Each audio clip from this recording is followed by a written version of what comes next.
This young man is sitting here enhancing his items, but due to failing too many times, the only equipment he has left is a torn pair of boxers. The story goes that Lee Jio joined the virtual world of Chrono Life just like any other player.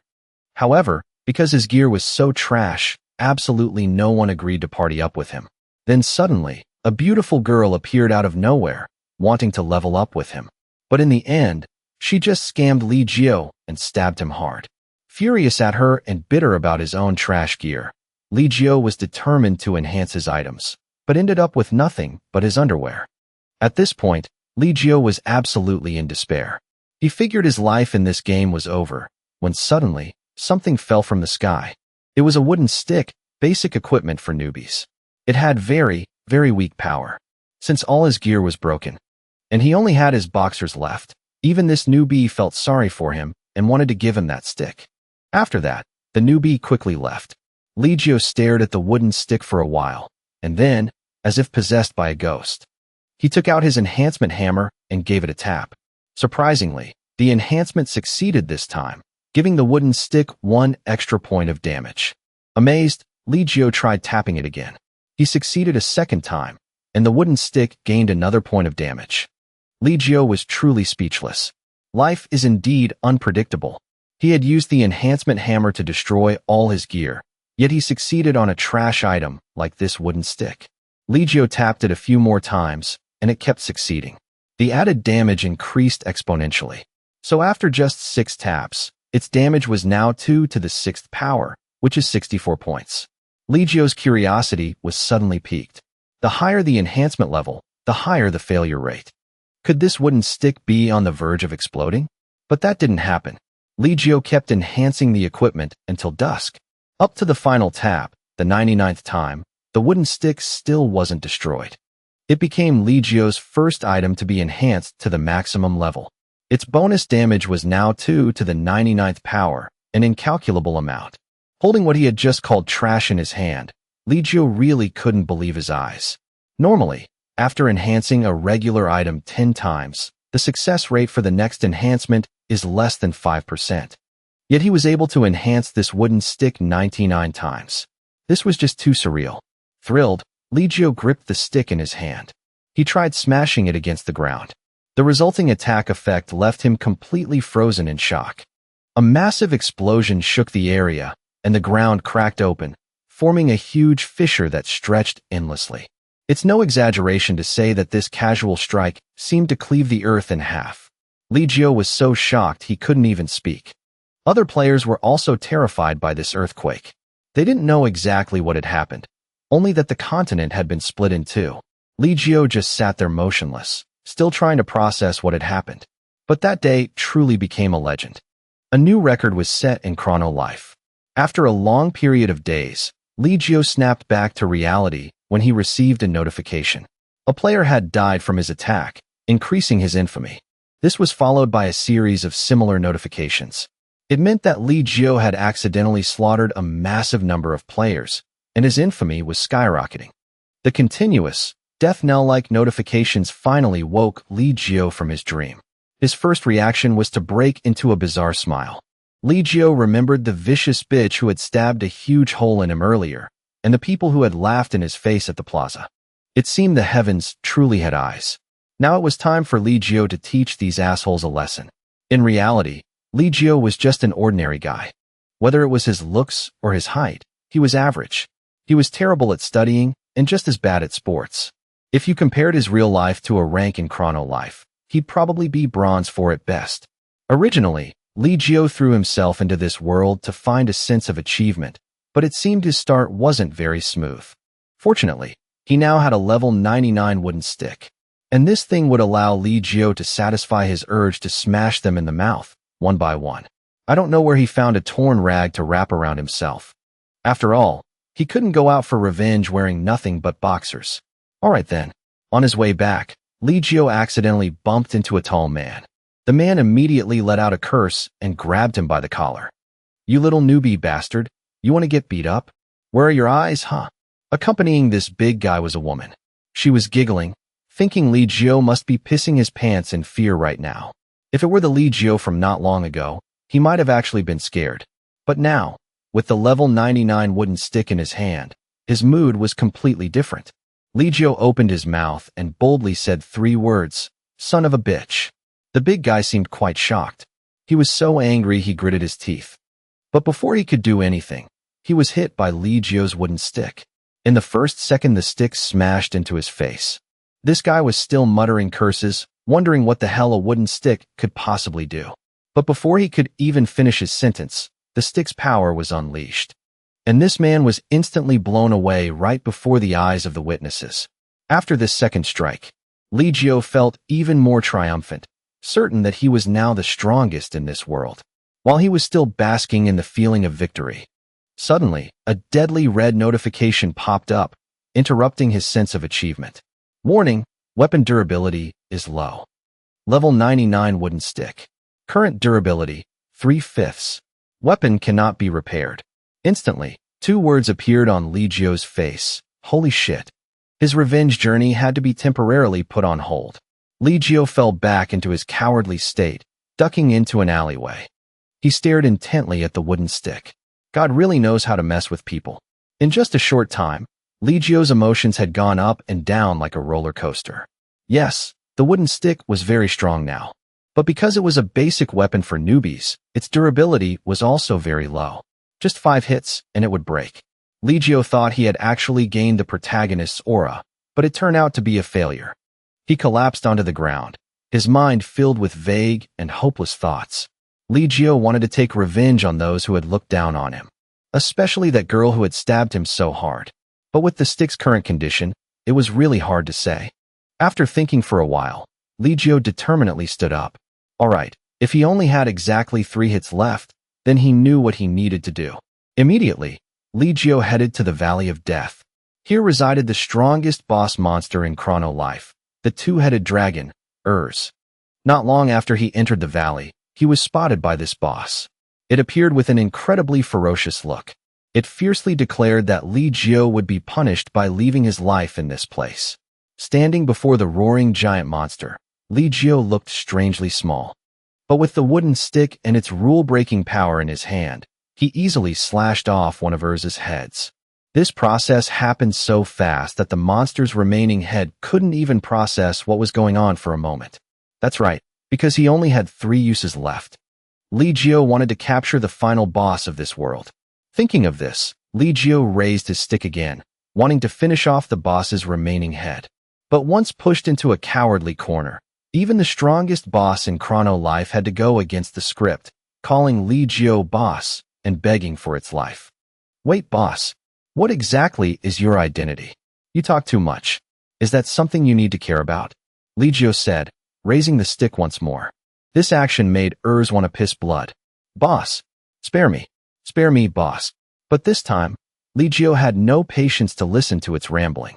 He brought the stick down once again, but this time it didn't cleanly sever Urs's remaining head. It only critically injured it. Now Li Jiu only had 1 single use left. He looked at the dying Urs in front of him, let out a long sigh, and asked himself, Sigh, how did it come to this? If only there wasn't an issue with durability. Even though Urs was a dragon, its ears were as sharp as a dog's. Hearing Li Jiu mutter, it immediately shrieked in hopes of saving its life. Durability? Is there a problem with durability, boss? If that's the case, I have a solution. Before Li Jiu could answer, Urs sent a soul contract request to Li Jiu to become his servant. Li Jiu didn't agree right away. He asked back to see what this monster was plotting. Urs trembled like a leaf, afraid that if it said even one wrong word, Li Jiu would chop off its head. It asked, Boss, have you ever heard of an ego sword? Li Jiu had indeed never heard of this concept. Urs then explained it simply. It could possess his weapon. This bulky body was useless anyway, and it would just transfer its soul into it. If so, Li Jiu's weapon would carry Urs's ego. And if he evolved this ego sword, its durability would reach infinity. It was said that the ego sword was the highest tier weapon in this Chrono Life world. Urs explained for a while, but seeing Li Jiu say nothing, it became terrified. It was afraid he was displeased and would chop off its head. But in reality, Li Jiu was struck by the words, infinite durability. After a moment, he suddenly burst into laughter. If he had a weapon with infinite durability in his hands, he would be invincible. Then his revenge career was wide open again. Lee Jio laughed so hard he couldn't stop. His laugh was like a ghost scaring people at 3 a.m. It made even a top-tier monster like Urs tremble in fear. After laughing his fill, Lee Jio remembered the main issue. Fine. He agreed to form a contract with this dragon. Urs wasn't lying, because after Lee Jio agreed to the contract, its body quickly dissipated, and its soul slowly poured into his wooden stick. Because this thing had been enhanced to the maximum level, once it gained an ego, its remaining 1/5 durability instantly became infinite. With this weapon of infinite durability in his hand, Lee Jio felt much more confident. Alright, it seemed God still wanted him to get his revenge. At the same time, in the town square, a new wanted poster was put up. Moreover, it was an SS rank wanted poster with a bounty. The wanted person was Lee Jio. The reason was that in just one day, he had slaughtered over 800,000 people, becoming the worst PK criminal in history. His wanted poster was simultaneously posted across 12 kingdoms and 3 continents worldwide, with a total bounty of up to 1 billion gold. As soon as this number was announced, other players were so shocked their hands and feet went weak. 1 billion gold in chrono life could be directly exchanged for 1 billion in real cash. What was even more exaggerated was that soon after, several legions of soldiers appeared on the streets. Looking closely, they were the famous guilds. First was the Royal Guard Legion, Material, led by Sunny. Next was the strongest Crusader army consisting only of elite soldiers, Crossline, led by Suho. Added to that was the strongest Royal Wizard army, Holy, led by Abra.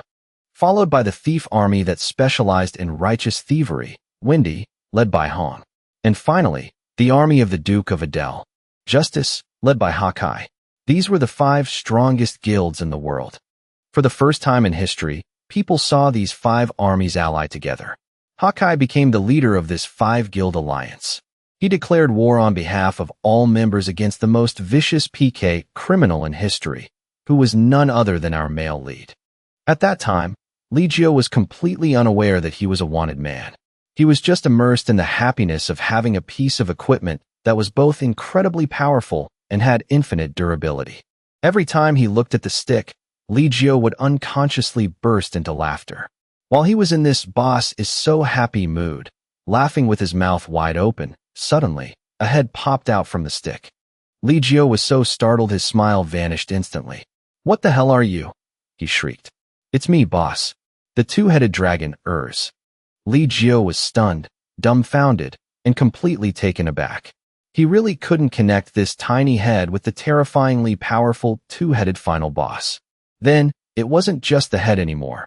Urs's entire body jumped out of the sword. Only now, it was a mini Urs. As explained earlier, the dragon's soul had entered Lee Jio's wooden stick.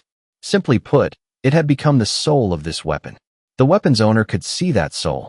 This was the special feature of the Ego Sword. And only Lee Jio could hear and see Urs. "Well, you've gotten a lot softer, haven't you?" Lee Jio poked the dragon's cheek. Since he had chopped off one of its heads earlier, it only had one head left now. It actually looked quite cute. From what Urs said, Lee Jio roughly understood the situation. Right at that moment, a piece of paper blown by the wind fluttered over. Curious, Lee Jio picked it up to look. He discovered it was his own wanted poster. He had only been gone for a little while. How did he end up on a wanted poster? What was more concerning was that Lee Jio and Urs then realized these wanted posters were plastered all over the streets.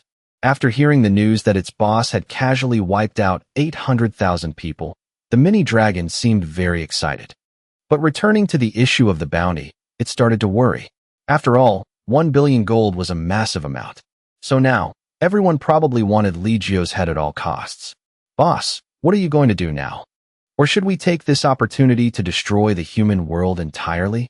This dragon was truly belligerent no matter what form it took. It kept babbling beside him, giving Lee Jio a headache. To be honest, he hadn't anticipated being put on a wanted poster like this. It seemed to be the result of that moment he accidentally dropped the wooden stick. No wonder the atmosphere in town today was much more chaotic than usual. However, being wanted wasn't actually too bad for Lee Jio, because this was the first time he felt what it was like to be famous. Seeing its master still giggling despite having a 1 billion gold bounty on his head, began to doubt if he had a screw loose. But it was true that from beginning to end, Li Jiao was very calm. He just felt that since things had come to this, he should lay low for a while to keep the peace. Li Jiao decided on that.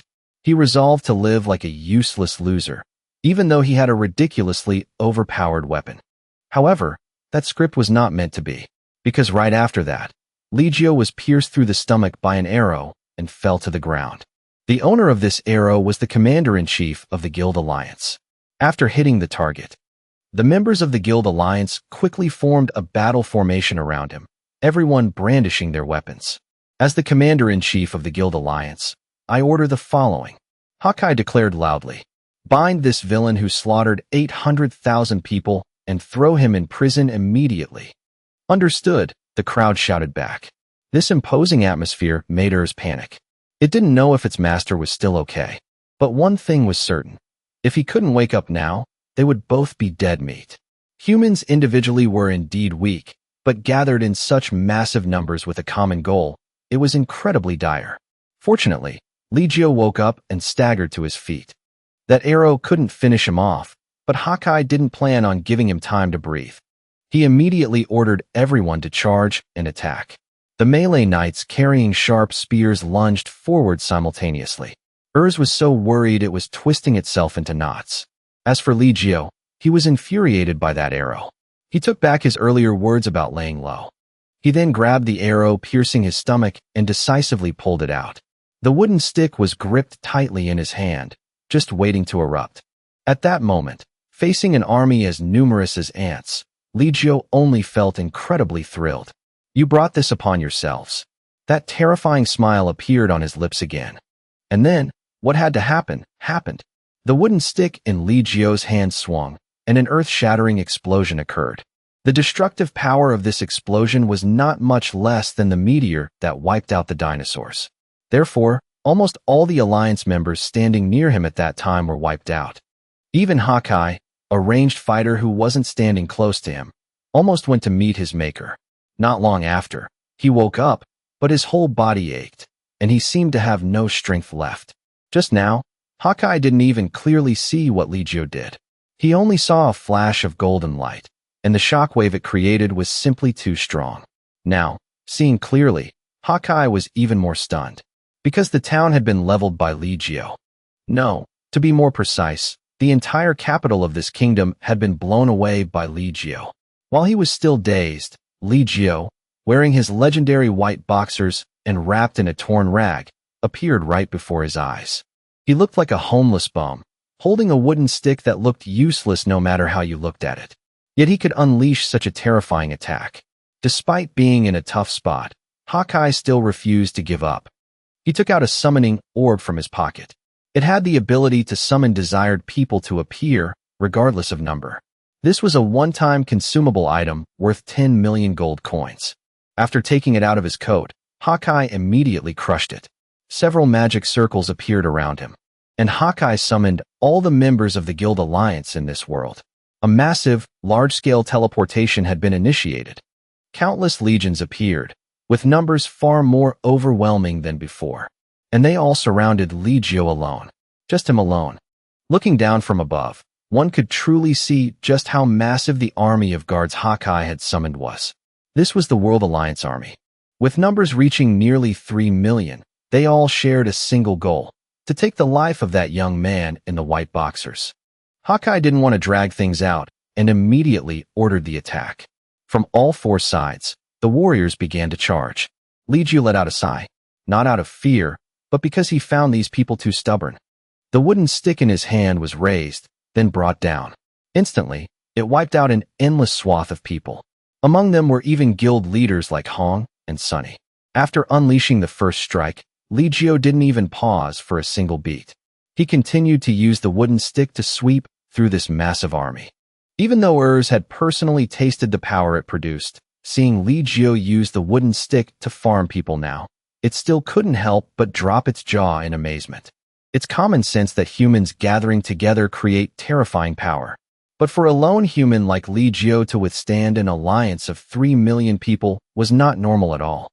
Even in its past, when it was still the final boss of this world, it couldn't fight thousands of people at once, let alone the World Guild Alliance.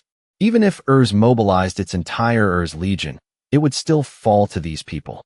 Yet Li Jiu was able to single-handedly achieve the impossible. The enemy's only advantage was their numbers.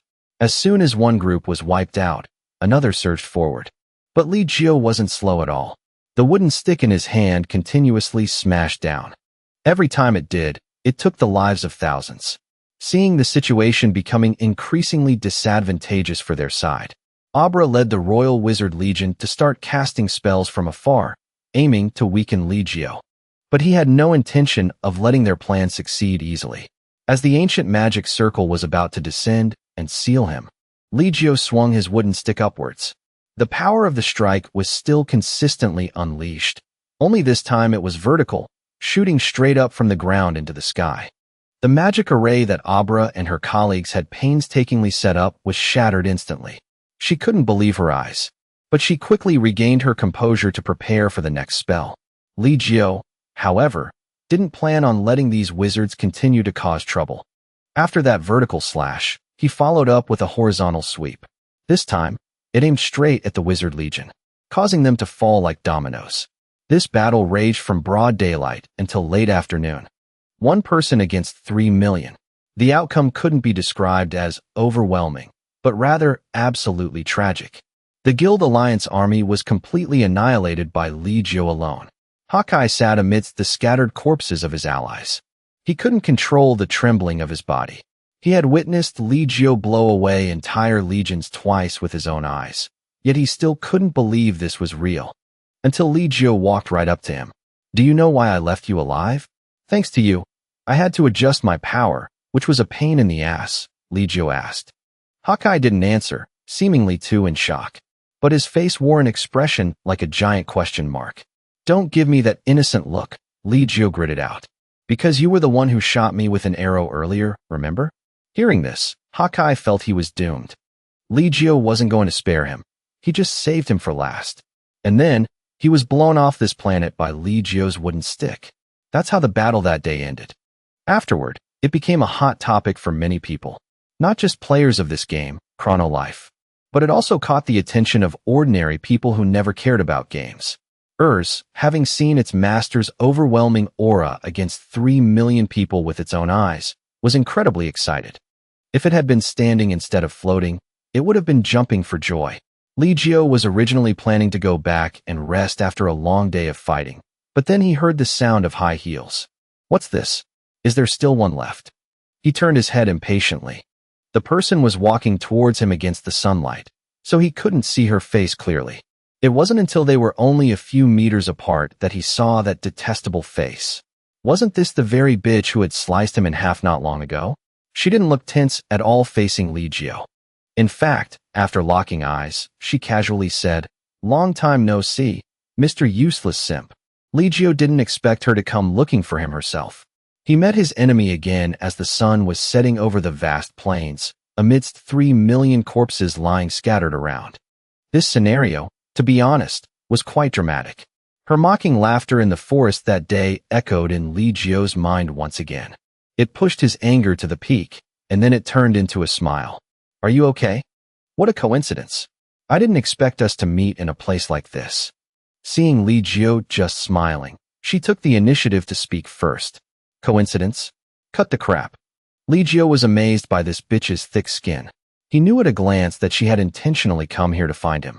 Just look at that mocking attitude. Li Jiu really wanted to smash her head in right away. But when he opened his mouth, he asked a seemingly unrelated question. "Did you change your hair color?" "Just dyed it." She burst out laughing, playing along with him. "You actually noticed? My hair color changed after I finished you off." Then, she happily told him that after killing him, she had unlocked the hidden class, Goddess of Life. Li Jiu vaguely remembered the last words he heard in that forest. That she had murdered 1,000 players to meet the conditions to unlock this hidden class. How ridiculous. She should have unlocked the hidden class Goddess of Death instead of Goddess of Life. That's how it is. Do you find it interesting? She asked, her voice incredibly punchable. "It is very interesting," Li Jiu replied, then slammed the stick in his hand down. But this time, it seemed he had truly met a formidable opponent, because the girl easily jumped up, dodging the attack that no one had ever dodged before. Her movements were quite agile, and her mouth was very foul. Every time she opened it, she provoked Legio, making him incredibly furious. Legio attacked again. This time, he thought he had hit her. Yet when the dust settled, he saw her still completely unharmed. Most importantly, she was originally standing in front of him, but now she appeared right behind him. As soon as Legio heard her voice, he immediately turned around and decisively struck. This time, both he and felt the attack hit its mark. Legio thought his revenge was finally complete. But he was disappointed once again, because even though she was hit, that bitch still didn't bite the dust. In fact, there wasn't even a speck of dirt on her, let alone a wound. What a pity. You really have gotten quite strong. But at this level, you can't take my life. Her smile was still full of mockery, just like in the forest. Seeing her still alive, started its familiar chain of reactions. First shock, then getting so scared it twisted up and clung to its master. But for some reason, this time it felt like she was staring right at it, not Legio. If true, this was absolutely absurd, because theoretically, only Legio should be able to see it. As for Legio, he didn't notice this anomaly, because he was busy wondering why she was completely unharmed after being hit by him. That bitch seemed to understand his doubts and said, "I told you earlier, didn't I? I've unlocked the hidden class, Goddess of Life. Do you think a lowly human like you can take the life of a divine being?" Seeing her flaunting her status, Legio let out a patronizing, "Oh." Then he lunged at her with breakneck speed. Contrary to his haste, she remained extremely calm. These two were like unstoppable forces clashing. When they dueled, it made the heavens shake and the earth tremble. Even a final boss like only dared to watch from afar, afraid they would hit it. It felt like the entire continent was shaking. At this rate, both the human race and the monster race might disappear without a trace. Legio was truly fighting with all his might. But she still hadn't taken any damage. His attacks couldn't even leave the slightest scratch on her. She even deliberately provoked him by spreading her wings, flying high, and looking down with pitying eyes.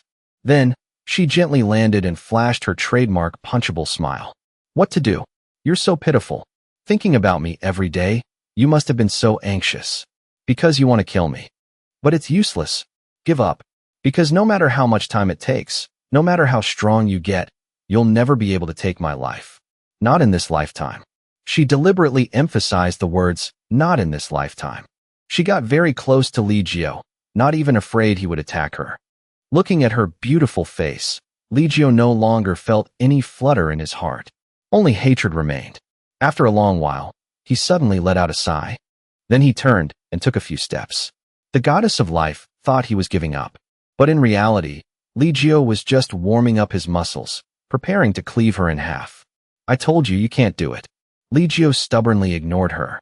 In fact, he felt that if he truly couldn't hurt her, then just destroying this entire planet would do. Then let one of them get caught in the explosion or blown far away from this universe. Seeing Legio driven mad with revenge, the Goddess of Life became even more excited. She also assumed that a lowly human like Legio was completely incapable of destroying the world. So she provoked him even more. But her arrogance led her to make a fatal mistake. Even a worm will turn, let alone a living, breathing person like Legio. He no longer just wanted a simple PK with this woman. Even if it meant mutual destruction, he was willing. Moreover, he hadn't used his full strength earlier. If he truly let the level 99 wooden stick unleash its full potential, completely destroying this world was entirely possible. Seeing the burning hatred in Legio's eyes, she started to feel tense. The reason she kept provoking Legio was that she thought he valued his own life and wouldn't dare do anything reckless. But now, Legio was a man with nothing to lose. After all, this was just a game. As long as he could get his revenge, dying with her meant nothing. In front of her, Legio had just been like a tiny beast. But now his rage meter was fully charged. He unleashed a strike straight into the ground. This move carried 100% of Legio's power along with the level 99 wooden stick. The ground immediately rumbled violently. This fierce tremor made even the Goddess of Life turn pale. The ground cracked and split in every direction, and the impact of the blow encompassed the entire planet. Jiwoo's strike cut straight down to the planet's core, causing the very matter to boil. Ultimately, it caused the entire planet to explode. After the explosion, all players were forcefully ejected from the virtual reality world. At first, they thought it was a connection error, a power outage, or something similar. At the VR cafe, players woke up from their capsules at the same time and started blaming the owner. But he felt wronged. The circuit breaker hadn't tripped, and the VR pods were still functioning normally. Could it be a server disconnection? The players looked at each other in confusion. They soon found their answer when they all received a notification simultaneously. It was an apology post from the Chrono Life administrator. The server was undergoing emergency maintenance, leading to an interruption of normal services. The time for the server to reopen would be announced soon. Only after reading this announcement did the players truly accept that they had been kicked out due to a server error. However, not everyone was logged out. There was still one person left in the game. Unsurprisingly, it was our main character. But at this moment, the scenery of Chrono Life had vanished before Jiwoo's eyes. Instead, he seemed to be standing inside a giant cube. All around him was a blinding white, with absolutely nothing else in existence besides him. Where am I now? This is strange. Just a moment ago, I was clearly.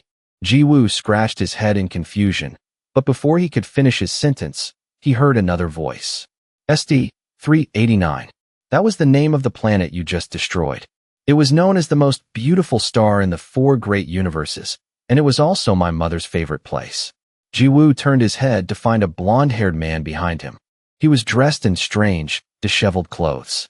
Feeling wary, Jiwoo asked, "Who are you?" It was just a normal question, but the other person suddenly burst out laughing, a laugh that was unsettlingly strange. "Who am I? I am a god." Looking at the man's crazy demeanor, Jiwoo didn't believe him. But whether he was a god or not didn't matter to him. Jiwoo just wanted to know if there was a black-haired girl who looked like she was asking for a fight around here. The blonde man shook his head, saying that there were only the 2 of them here. Jiwoo was surprised and opened his system to check. He then discovered that he was indeed the only one currently logged in. Seeing his bewildered expression, the man continued, "Didn't you finish them all off? Think about it logically. How could anyone have survived that explosion? In that one moment, every living creature was wiped out." A triumphant laugh interrupted the blonde man's voice. Then, Jiwoo began to laugh uncontrollably. He raised his level 99 wooden stick, overjoyed that his quest for revenge was successful. This sense of accomplishment made Jiwoo unable to stop laughing. Then, he started tapping the wooden stick to call out Uros. But this time, no dragon had emerged. Jiwoo stopped laughing, a sense of confusion replacing his joy. As if waiting for this moment, the blonde man spoke again. "Didn't I tell you? There are only the 2 of us here. That means that child is no longer here either." Seeing the man speak in riddles, Jiwoo lost his patience. He pointed the stick straight at him and threatened, "Hey, who the hell are you? Are you an NPC or an administrator?" "Neither. I am." The young man spoke slowly, but after the words, "I am," his speech started to glitch, becoming unintelligible. After a few failed attempts, he sighed in frustration. "It seems someone has come to interfere, preventing me from revealing my identity to you." The man held his head in regret, then began to fade away. Before vanishing, he didn't forget to give Jiwoo a few words of advice. "You should remember, our meeting was very meaningful. For now, farewell. Help me send my regards to the scruffy-haired one." "Wait, hey. Jiwoo tried to call after him, but the man had completely disappeared in a flash of blinding white light. Then, he too was forcibly logged out of the game. Jiwoo woke up in the virtual reality capsule. He took off the gaming helmet. A judgmental look crossed his face. "Seriously, what's the point of showing up if you're just going to be so cryptic? Besides, what the hell is a scruffy-haired one?" As Jiwoo was about to stand up, he suddenly noticed a man in front of him, who looked like he fit the description scruffy-haired quite well. He had a cigar in his mouth. After seeing Jiwoo log out, he stood up and slowly walked over. "Lee Jiwoo, 21 years old, university student. You've only been playing Chrono Life for 3 months. Your current weapon is a level 99 wooden stick, correct?" the man asked in a cold voice. Under the man's invisible pressure, Jiwoo unconsciously shrank back. He stammered, Why yes, but who are you? Who else would I be? Obviously, I'm the one who's here to take away that damn stick of yours. Jiwoo really couldn't understand how the situation had come to this. At the beginning of his last game session, he was still a newbie looked down upon by everyone. Then he accidentally obtained the level 99 wooden stick, an item that seemed like a game bug, and gave him extraordinary power. And then Jiwoo used it to wipe out an entire planet to get revenge on the people he hated, especially that goddess of life. After that, he met someone who claimed to be a god, but after a few nonsensical sentences, the god also disappeared. And then when Jiwoo logged out, the first thing that met his eyes was the fierce face of this middle-aged man. He brought many bodyguards with him, forced Jiwoo to a diner, and made him eat his entire meal. But Jiwoo was so stressed he couldn't swallow. Eat. This is a diner I've been coming to since before I had money. Thinking back, it's been about 15 years. Since the early days of founding the company and developing Chrono Life. Hearing him say this, Jiwoo was extremely surprised. It seemed he had guessed the old man's identity. Reading his thoughts, the man confirmed it. I am Choi Do-yup, the president of Chrono Life. And these guys in suits and sunglasses who look like gangsters are all company employees. Damn, I thought they were gangsters. I've been shaking this whole time, Jiwoo muttered. But why would the president suddenly seek me out? Why? I already told you in the game room. I came to confiscate your level 99 wooden stick. Jiwoo looked very surprised. But as a game company, confiscating a bugged item is a natural course of action. Hearing this, Jiwoo was so agitated he slammed the table and stood up. He hurriedly argued that his wooden stick wasn't a bugged item, because he had enhanced it himself. 3%, Choi Do-yup cut him off. That's the success rate for enhancement after a piece of equipment reaches level 10. And the rate drops even further after that. You know this yourself, don't you? If it's not a bug, then what kind of probability did you overcome? His logic was flawless and hit the mark, leaving Jiwoo unable to argue. He had no choice but to let the man confiscate his weapon.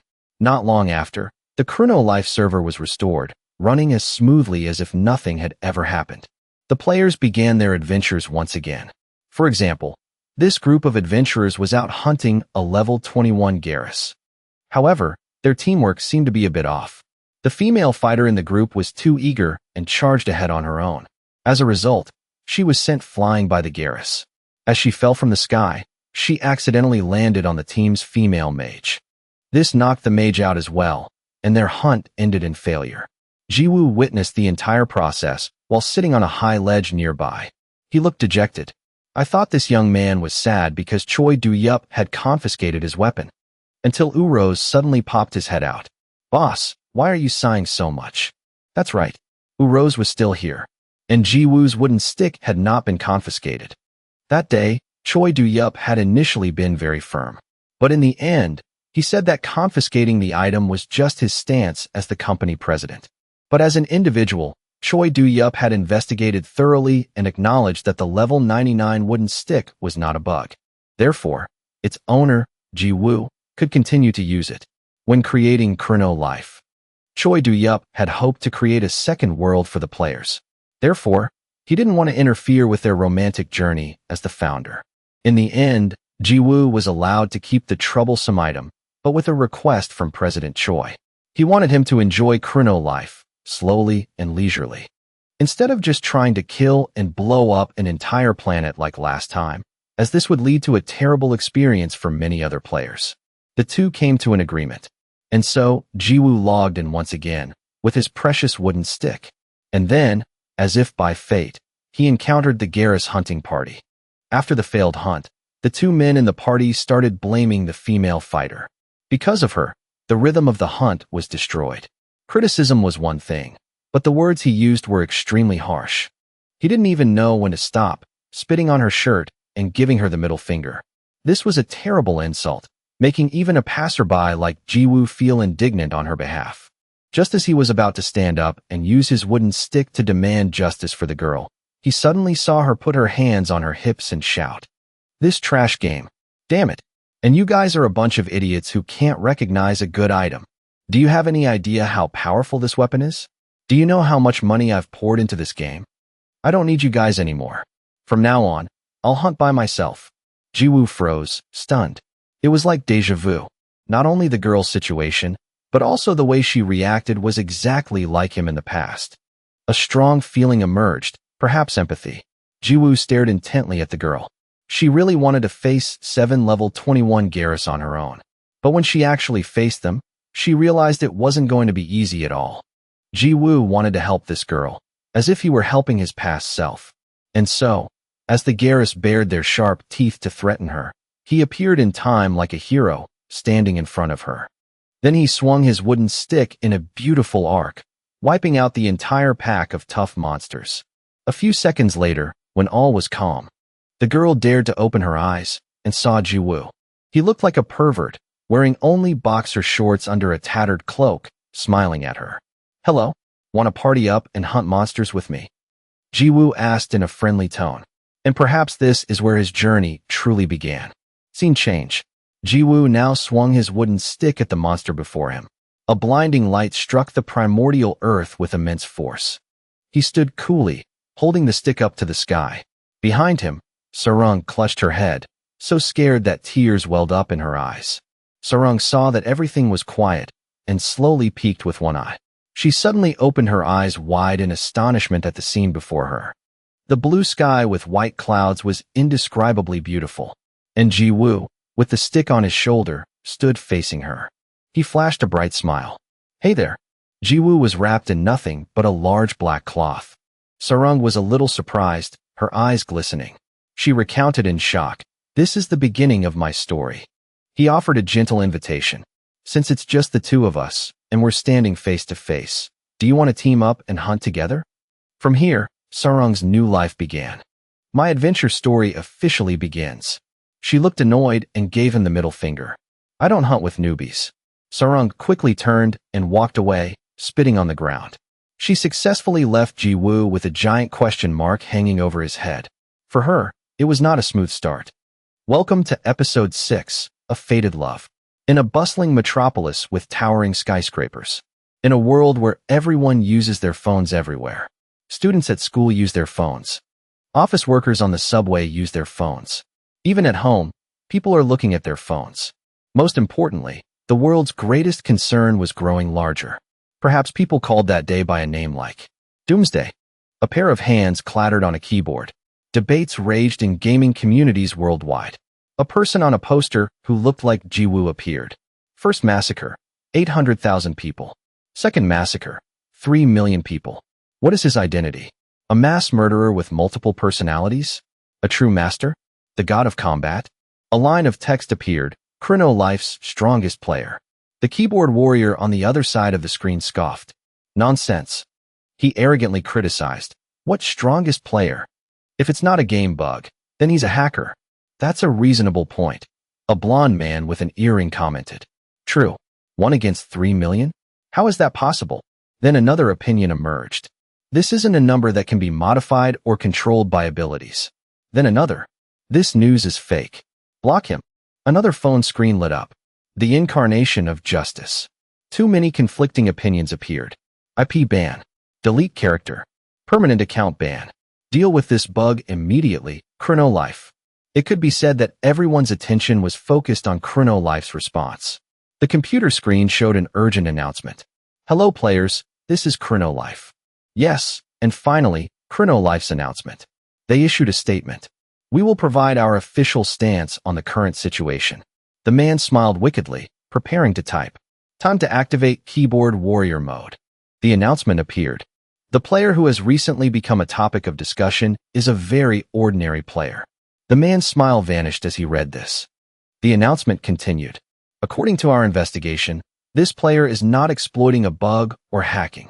They are playing according to the game's rules. Hundreds of thousands of people received this news, from girls to boys, who were left speechless with their jaws dropped. The same went for the people on the subway. The scene then shifts to the current game. And just like that, the debate came to an end, leaving only questions.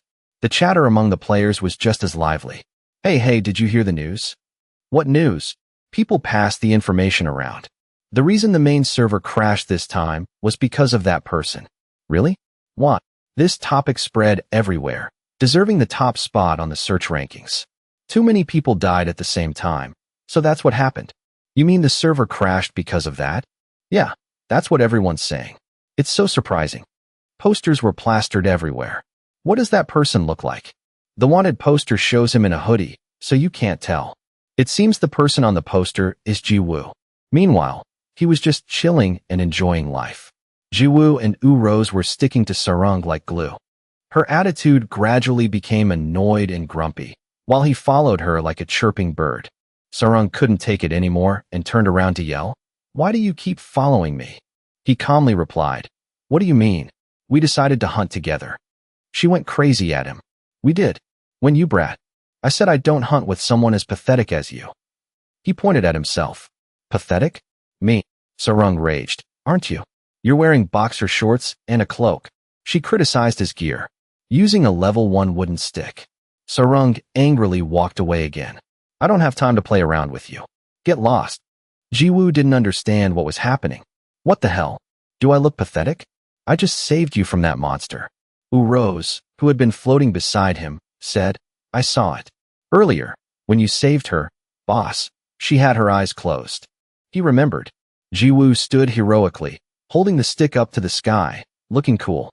Behind him, Sarang clutched her head, so scared that tears welled up and sweat poured down.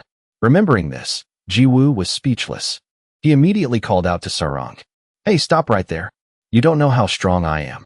She kept stomping her feet in frustration. Then Jiwoo imagined something. Could it be she's pretending not to know?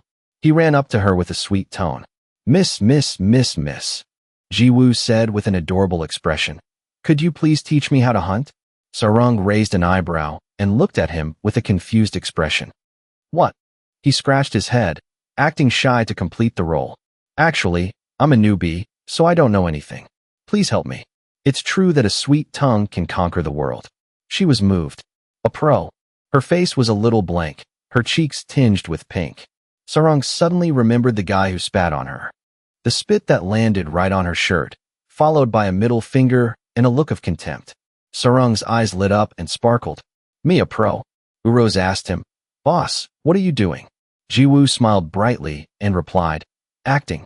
Pretending to be weak. To hide my power, first, I have to act weak." Rose slowly began to understand. Hiding your power. The hiding your power you mentioned then was. Suddenly, a piercing scream rang out, loud and long. Sarang confidently flicked her hair.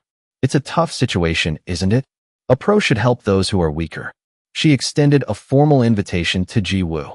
"Miss Class, I invite you to a hunting party." Sarang struck a beautiful pose. "I have to help you this time. With a body like yours." After that, a character information panel appeared, giving a brief introduction to her current power. Scene changed to a place with many caves. A hunt begins near the village ahead. A super intense battle is taking place. Sarang shouted powerfully, "Divine Fist," and sent a giant, grotesque rabbit flying with one punch. It coughed up a mouthful of blood and pain. Level 4 Rabbit Bear. The rabbit immediately collapsed to the ground. Another one from behind viciously tried to sneak attack her. She noticed and dodged the powerful, sky-shaking attack. Sarang calmed herself, taking a few breaths to gather her strength. She somersaulted through the air, with danger lurking below. The rabbit bear opened its mouth, ready to snap up its prey. But before it could bite, Sarang kicked it in the face. This kick sent the rabbit bear face-planting into the ground. The others saw this and roared in anger. They continuously growled fiercely, rushing to attack her. Sarang took a defensive stance, preparing for the next move. She smiled confidently, facing them with her abilities. "Come on, the pro is here." Jiwoo sat in a corner, watching Sarang punch and kick. Even low-level monsters can be dangerous when they swarm you. System notification, party matched. Rose, beside him, was tired of his act. "Boss, can you stop worrying? Her equipment is quite good." Jiwoo was skeptical. "Really? Her gauntlets reek of money. Her weapon alone is worth over 10 million gold." Jiwoo was startled. 10 million gold. That's 10 million in cash. Rose slowly calculated. Her other weapons are also top tier. In total, it's probably around 100 million gold. About 100 million won, or about 1.9 billion Vietnamese dong. This made him wonder, isn't she a newbie? How did she get that equipment? Urose casually blurted out. Of course it's P2W. Jiwoo was shocked, glancing over. He remembered Sarung yelling at him. You're blind as a bat. She spun the gauntlets in her hands. Do you know how good this weapon is? Sarung even had tears in her eyes. I had to spend so much money on this game. He found this suspicious. Did she really spend that much? But 100 million is a bit. Suddenly, she yelled from behind him. Boxer shorts. Sarung ground her teeth and cursed. We're in a party, but you're just standing in the back watching. Use that wooden stick to hit something. Jiwoo held up the wooden stick, looking bewildered. Hit something? With this. She crossed her arms and scolded him like a seasoned veteran. That's right, kid. You have to fight directly to get stronger. Are you just going to sit there forever? Sarung was enthusiastically pummeling a rabbit bear that rushed out to bite her. This is why I said I don't like partying with newbies. Not even a little bit of fighting spirit. Seeing this, Jiwoo just lightly tapped the rabbit bear. It exploded right in front of him. Despite this, Sarung didn't notice a thing. She turned back, glaring blankly. So, was that a gust of wind from a dungeon? He was speechless. Utterly speechless. Jiwoo was in danger of having his hidden power exposed. The system panel dinged and appeared. A message was sent to Sarung. The performance started 10 minutes ago. Did you forget? Get out here now. She quietly narrowed her eyes, annoyed, then let out a frustrated sigh. Sarung turned back to tell him, I'm going to log out for a bit, then I'll be back. He was clueless. Then, she immediately disappeared, leaving only her voice behind. It'll probably take about 30 minutes. You can practice hunting monsters on your own. Jiwoo stared after her, confused. What the hell? Why did she just log out whenever she wanted? Urose agreed. Exactly. The two of them guessed back and forth about her true identity. I wonder what she's like in real life. She spent 100 million on the game, after all. Urose replied, I don't know either. Maybe she's from a rich family. In a high-end apartment building, night covered the sky. Entering the hallway, the place was equally luxurious and spacious. Sarung was lying on her bed, wearing 3D glasses for the game. The machine announced, logged out of Chrono Life. She calmly sat up and took the glasses off her eyes. Then she put on a pair of pink glasses. Sarung stared at the device in her hand, lost in thought for a long time. She was thinking about something again. How Jiwoo kept following her like a weirdo. And how he acted like a 3-year-old. It was so annoying to Sarung, who knew that in real life, she had been smiling for a while. Her manager suddenly burst through the door and yelled, Get a grip. She snapped angrily. Are you still sitting there wearing that thing? Have you decided to quit? The two argued loudly, just short of coming to blows. Damn it. I already took it off, can't you see? Are you blind? So proud, aren't you? You slacker. The manager barked an order. Sit down now. We only have 10 minutes left. Sarung complained, so noisy. Just as picky as your name. The manager yelled even louder, making her cover her ears. Are you playing games with your glasses on again? You'll get marks on your nose, so you have to take them off before putting on the VR headset. She didn't even bother to look up, explaining calmly. You know I feel anxious if I don't wear my glasses. The marks on my nose, you'll cover them for me anyway, right? The two fell silent for a few seconds. Finally, the manager sighed. You little devil. There's no time. Sit down quickly, she complained. If it weren't for the money, I'd have died long ago. Spread out on the table were several high-end makeup products. The manager carefully and gently took off Sarung's glasses. Then she placed the glasses aside. She used the most expensive powder to do her makeup. Then she carefully applied lipstick to her lips. Finally, it was time for her hair. The manager touched the bun on top of her head. She gently removed the hair tie, letting the pink bun down. The scene shifts to a place dazzling with lights everywhere. The MC's voice rings out. Thank you for waiting. Music Bank's final performance of the day is up next, in front of thousands of waiting fans, holding the #1 spot for 13 consecutive weeks. She holds her guitar, ready to perform. The solo idol loved by the audience, the best singer-songwriter. The audience cheers excitedly below. Miss Han Sarung. She sends a heart to everyone. Forever one love, your first love. Sarung appears with a sweet beauty. Hello everyone, I'm Han Sarung. She's so beautiful and pure. Han Sarung, 17, idol and singer. One thing Sarung often does, a hobby of hers that people don't know about, is online gaming. The scene shifts to the rabbits, now piled up like stuffed animals. Jiwoo is currently punching the rabbit bears. He rolls his shoulders and smiles. Let's start from here. I should practice a bit before the pro gets back. Urose scratches his face, confused. Practice? What do you need to practice, boss? Jiwoo smiles mysteriously. If I want to hide my power, I have to practice. The rabbit bears roar madly, full of killing intent, also known as. He puts on a cool expression, practicing how to hit without killing. A beam of light strikes the earth from above. The god smirks thoughtfully, her hands in her pockets. Hitting without killing. The god floats in space, looking down at the earth. That name sounds pretty tough, doesn't it? She stands before a giant sun and asks, right?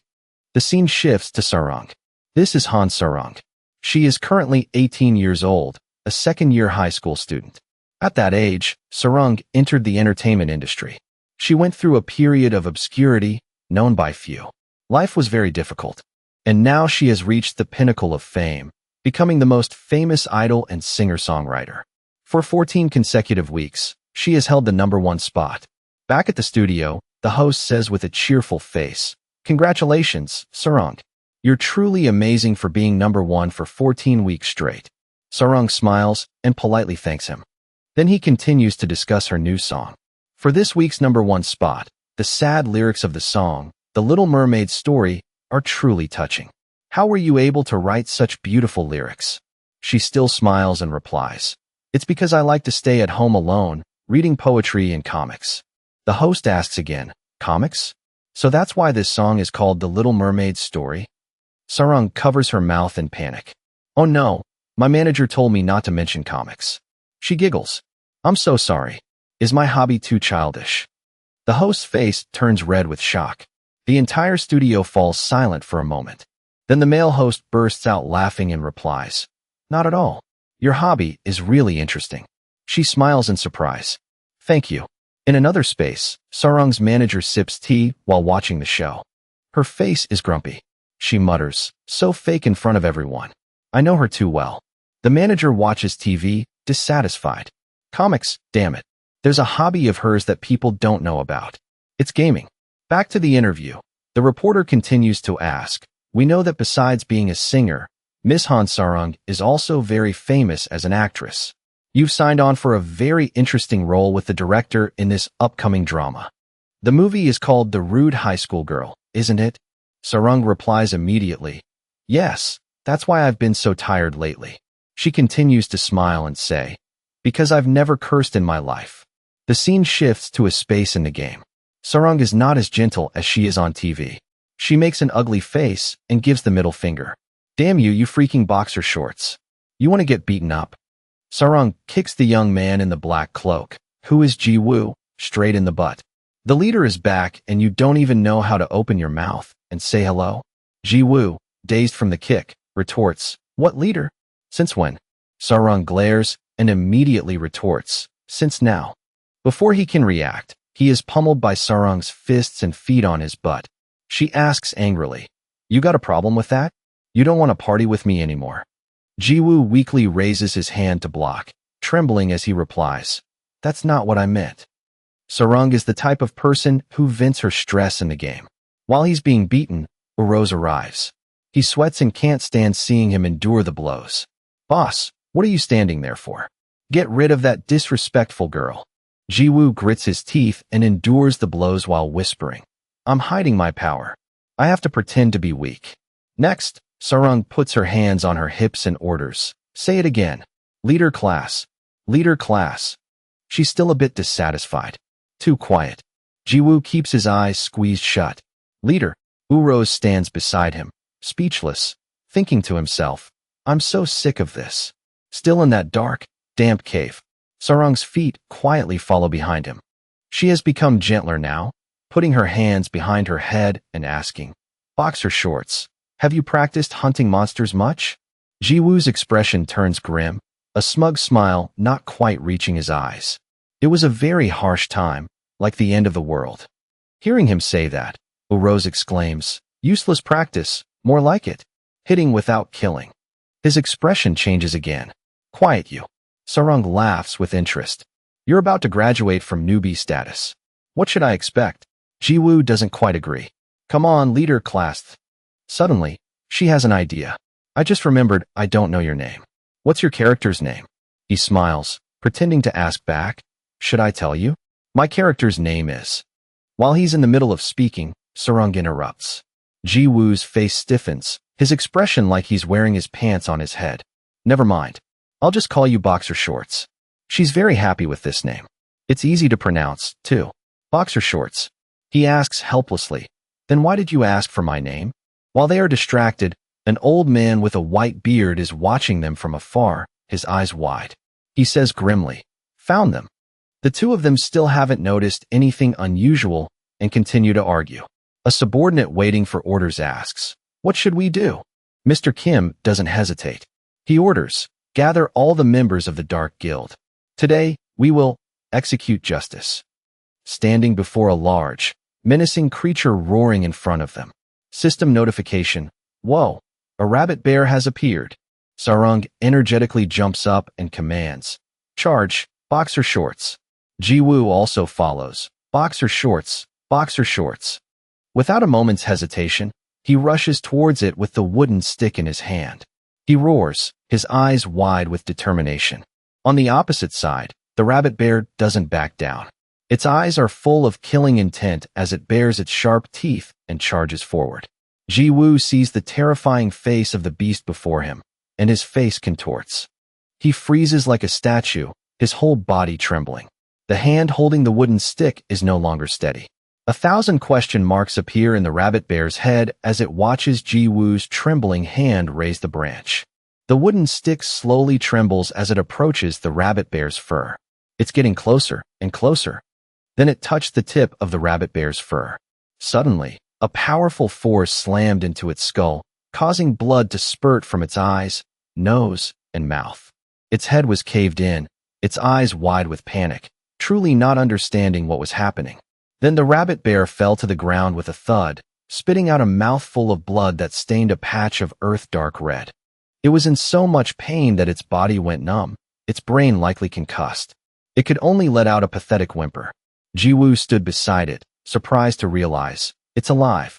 Finally, the hit without killing tactic was a success. Sarung excitedly praised him, in a very cheerful mood. You got one. Our Boxer Shorts is getting stronger and stronger. Suddenly, a blade flew straight towards them from out of nowhere. Sarung immediately noticed something was wrong.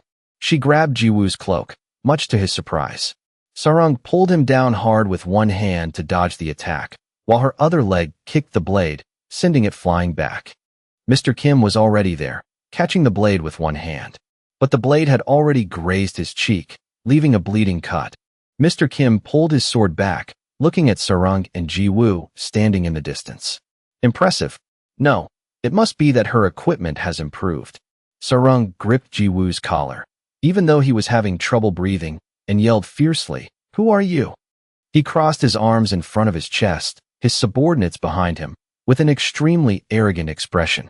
Have you forgotten my voice already? You're hurting my feelings. He was the leader of the Hallison Guild, Mr. Kim. Behind Mr. Kim were other members of his group. First, Hallison Guild member Mr. Lee. Second, Hallison Guild member Mr. Ho. Third, Hallison Guild member Mr. Young. Following them were two more guild members, Mr. Cho and Mr. Park. Hearing the name, Sarung was even more stunned, her eyes widening as she exclaimed, The Hallison Guild. He smirked, his sharp twin blades glinting, and said menacingly, Long time no see. As if to show his power, he pointed and said, What are you all standing there for? Get them. Amidst the thick smell of gunpowder, his guild members charged forward, attacking Sarung fiercely. She kindly warned, Boxer Shorts, it's dangerous. You hide behind me. Sarung didn't waste words and immediately got into a stance, one hand spread out in front, the other clenched into a fist. Two men, Lee and another, charged with swords. Her eyes became determined. Her long, beautiful legs immediately shot out, preparing to attack. No one expected that in just a moment, Sarung would land a precise kick to one man's face, distorting it completely. He seemed to be in great pain, losing a tooth, his eyes rolling back, his mouth agape with his tongue hanging out. She kicked him in the temple, causing him to lose his balance. Then he fell to the ground, while Sarang still executed a beautiful arc in the air. Sarang then shouted powerfully, "This is the soaring dragon kick." She swooped down to attack the entire guild, while Jiwoo and Urose huddled in a corner. A voice echoed from somewhere, "Damn it! Everyone charge! We can't hold them off." He sighed helplessly. "What's with this sudden mess?" Urose replied, "I don't know either." Jiwoo looked at the battlefield on the other side. "Well, the overall situation is still within expectations." He continued to chat with Urose. "Those brats from the Hallison Guild picked a fight with class. Even though they've fought several times until now, class still wins overwhelmingly. That old man who doesn't know when to quit just keeps coming back for revenge." Jiwoo asked him, "Is that what you mean?" Urose agreed with what he said. "Pretty much." The two continued to chat. Jiwoo sneered, "But those guys are really weak. How can they not even catch someone like class, who just passed level 20, and even get beaten so badly?" Urose agreed. "Exactly. So why do they keep charging in?" Mr. Han and the female mercenary stood quietly watching from a distance. Meanwhile, Mr. Kim's expression became more and more cunning. Just as planned. She's let her guard down now, so just act slowly. The woman standing next to him was also smirking. After speaking, she zipped away from Mr. Kim's side. She suddenly appeared behind Sarang. At that moment, Sarang looked over, her eyes showing extreme surprise. The woman reached her hand forward, a strange smile still on her lips. Sarang looked at her, thinking, bare hands? Is she planning to fight me one-on-one? Before she could speculate further, the woman shouted, "Steal." A golden light flashed between the two girls and spread throughout the surrounding area, as if everything was dyed gold the moment she spoke. Sarang closed one eye, grimacing as she tried to adjust to the unpleasant light. Suddenly, her eyes widened, and sweat dripped down her rosy cheeks. Sarang looked at her empty hands in panic. "My bare gauntlets, they're gone." The other woman laughed triumphantly from behind with the bare gauntlets in her hands. "Oh my, you have a nice weapon, don't you?" The woman continued to provoke her. "Are you a rich kid? These gauntlets are worth 10,700,000 gold." On the other side, Jiwoo was just as surprised. "What kind of skill is that?" Urose explained. "It's the steal skill of the thief class." After explaining, he still didn't understand. "But it's strange. That's definitely not a trick." Jiwoo put his hands behind his head. "So what? I don't have anything left to be stolen anyway." All he had left were his boxer shorts and cloak. The two sat quietly relaxing for a moment, but unexpectedly, the dry branch next to him had attracted attention. Jiwoo looked over, a smile still playing on his lips. Then he smirked wryly. Jiwoo held the wooden stick in his hand, his cloak fluttering as he stood opposite the two girls. Then Jiwoo resolutely charged forward. Mr. Kim stood with his arms crossed, commenting, "Now I see there's still that guy. If he's such a nuisance, just get rid of him. A quick glance tells you he's just a beggar with nothing to take." But it seemed the female mercenary had noticed something, looking towards Jiwoo, who was running away in a panic. She blushed and bit the gauntlet she had just taken from Sarang, then without hesitation, threw it straight to Mr. Han. She smiled mysteriously at him. "You don't know, do you?" The woman continued. "Actually, robbing people who have nothing is even more fun." She gradually approached Jiwoo, much to his shock. Then she called out seductively with a cunning look, "Hello, darling." Her eyes widened, the corners of her mouth involuntarily curling up. "Where are you going, darling?" As she finished speaking, she suddenly reached her hand towards him. Jiwoo was somewhat panicked. "Damn it, this is not the time to hide my power." Thinking this, Jiwoo gripped the wooden stick tightly, his precious treasure. Jiwoo shouted with a powerful, red-streaked punch, "Die, you witch." The incredible force sent his cloak flying up. Sarang, witnessing it all, was utterly astonished. Mr. Kim stood to the side, quietly watching the show. Urose on this side was no less amazed, his jaw dropping. A whirlwind of sand and dust enveloped Jiwoo. Suddenly, Jiwoo's slender hand was empty. He stood silently, his head bowed, his expression hidden. Jiwoo was still facing the woman, but she quickly broke the silence. She blushed suggestively. "First, this piece of firewood will be mine." Jiwoo's expression became incredibly ugly. She held the wooden stick, covering her mouth as she laughed. Next, I'll take your cloak, darling. Then all that's left will be your boxer shorts. The female mercenary was laughing loudly with confidence. Then suddenly, something changed that made her not understand what was happening. Behind the shadow, now before her eyes, was a blurry, purple scene. A rough, cave-like skin appeared. It was a giant monster. A voice echoed in her ear, like a seal being broken. You insignificant human. You dare to claim ownership of me without knowing who I am.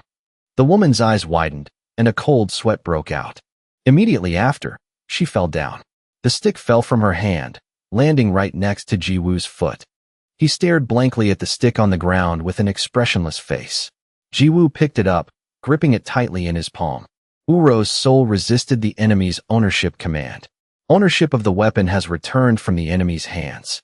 Uro's, beside him, judged, "TCH. I'm speechless." Still not enough to quell his anger. Nonsense. Trying to possess me too? Besides the boss, no one can take me away. The more Uro's spoke, the angrier he got, his face turning red and steam coming from his head. This human who doesn't know who I am. Jiwoo pressed Uro's head down with his hand, and he fell silent as he was about to say something. He turned his head and looked at him, blushing. Boss. The woman seemed to be losing strength, panting heavily. Her body was in a panic, her face pale. She was truly unwilling, gritting her teeth. What was that just now? She tried to use her brain. An illusion? If it was an illusion, it was too realistic. Mr. Kim, seeing his mercenary kneeling on the ground, was very impatient. What are you doing? Why did you suddenly kneel down? Did you forget what you're supposed to do? Hearing Mr. Kim's voice, the woman finally got up, but her voice trembled. How could I forget? I'm the mercenary Proma. I took the money, so I have to do the job. As soon as she finished speaking, a voice rushed from behind. Sarang raised her leg high, kicking straight at the mercenary, but she managed to dodge in time. She angrily ground her teeth. You thief! Give me back my weapon. The woman smirked. Oh my, that was scary. A pretty fierce kick. Before Sarang's wide eyes, she exclaimed, but it seems you've kicked the wrong target. Your weapon is over there. Mr. Kim held the glowing gauntlets in front of his chest, looking extremely triumphant. Unable to hold back any longer, she seethed. You guys are really... Before she could finish her sentence, Sarang's hair flew up. She only had time to scream, Die. Then Sarang saw the wooden stick pass through her hair.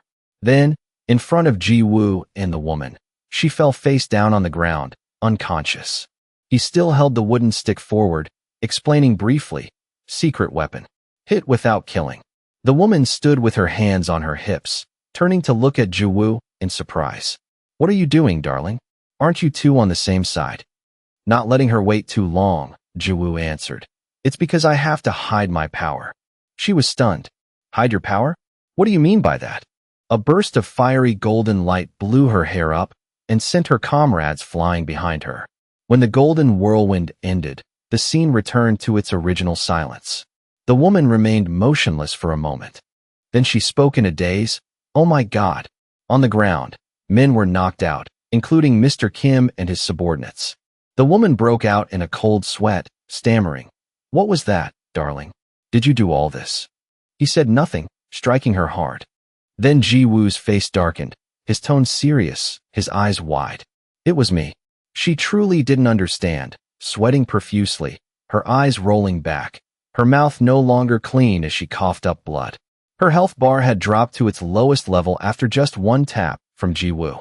Just like Sarang earlier, the woman fell face down on the ground in front of him. This is the secret weapon. Hit without killing. She couldn't get up right away, still lying on the ground. Jiwoo scolded. Hey, you bastard. Luckily, I'm an old hand at this, so my spirit is pretty strong, you know? He clenched his hand and the wooden stick, his expression angry. But, just now, because of you, my heart almost jumped out of my chest, you bitch. The woman gritted her teeth and endured the blow from him. A huge explosion shot up into the air, through the canopy of trees from where they stood. Sarang was now lying on the grass, her hair spread out, her eyes closed.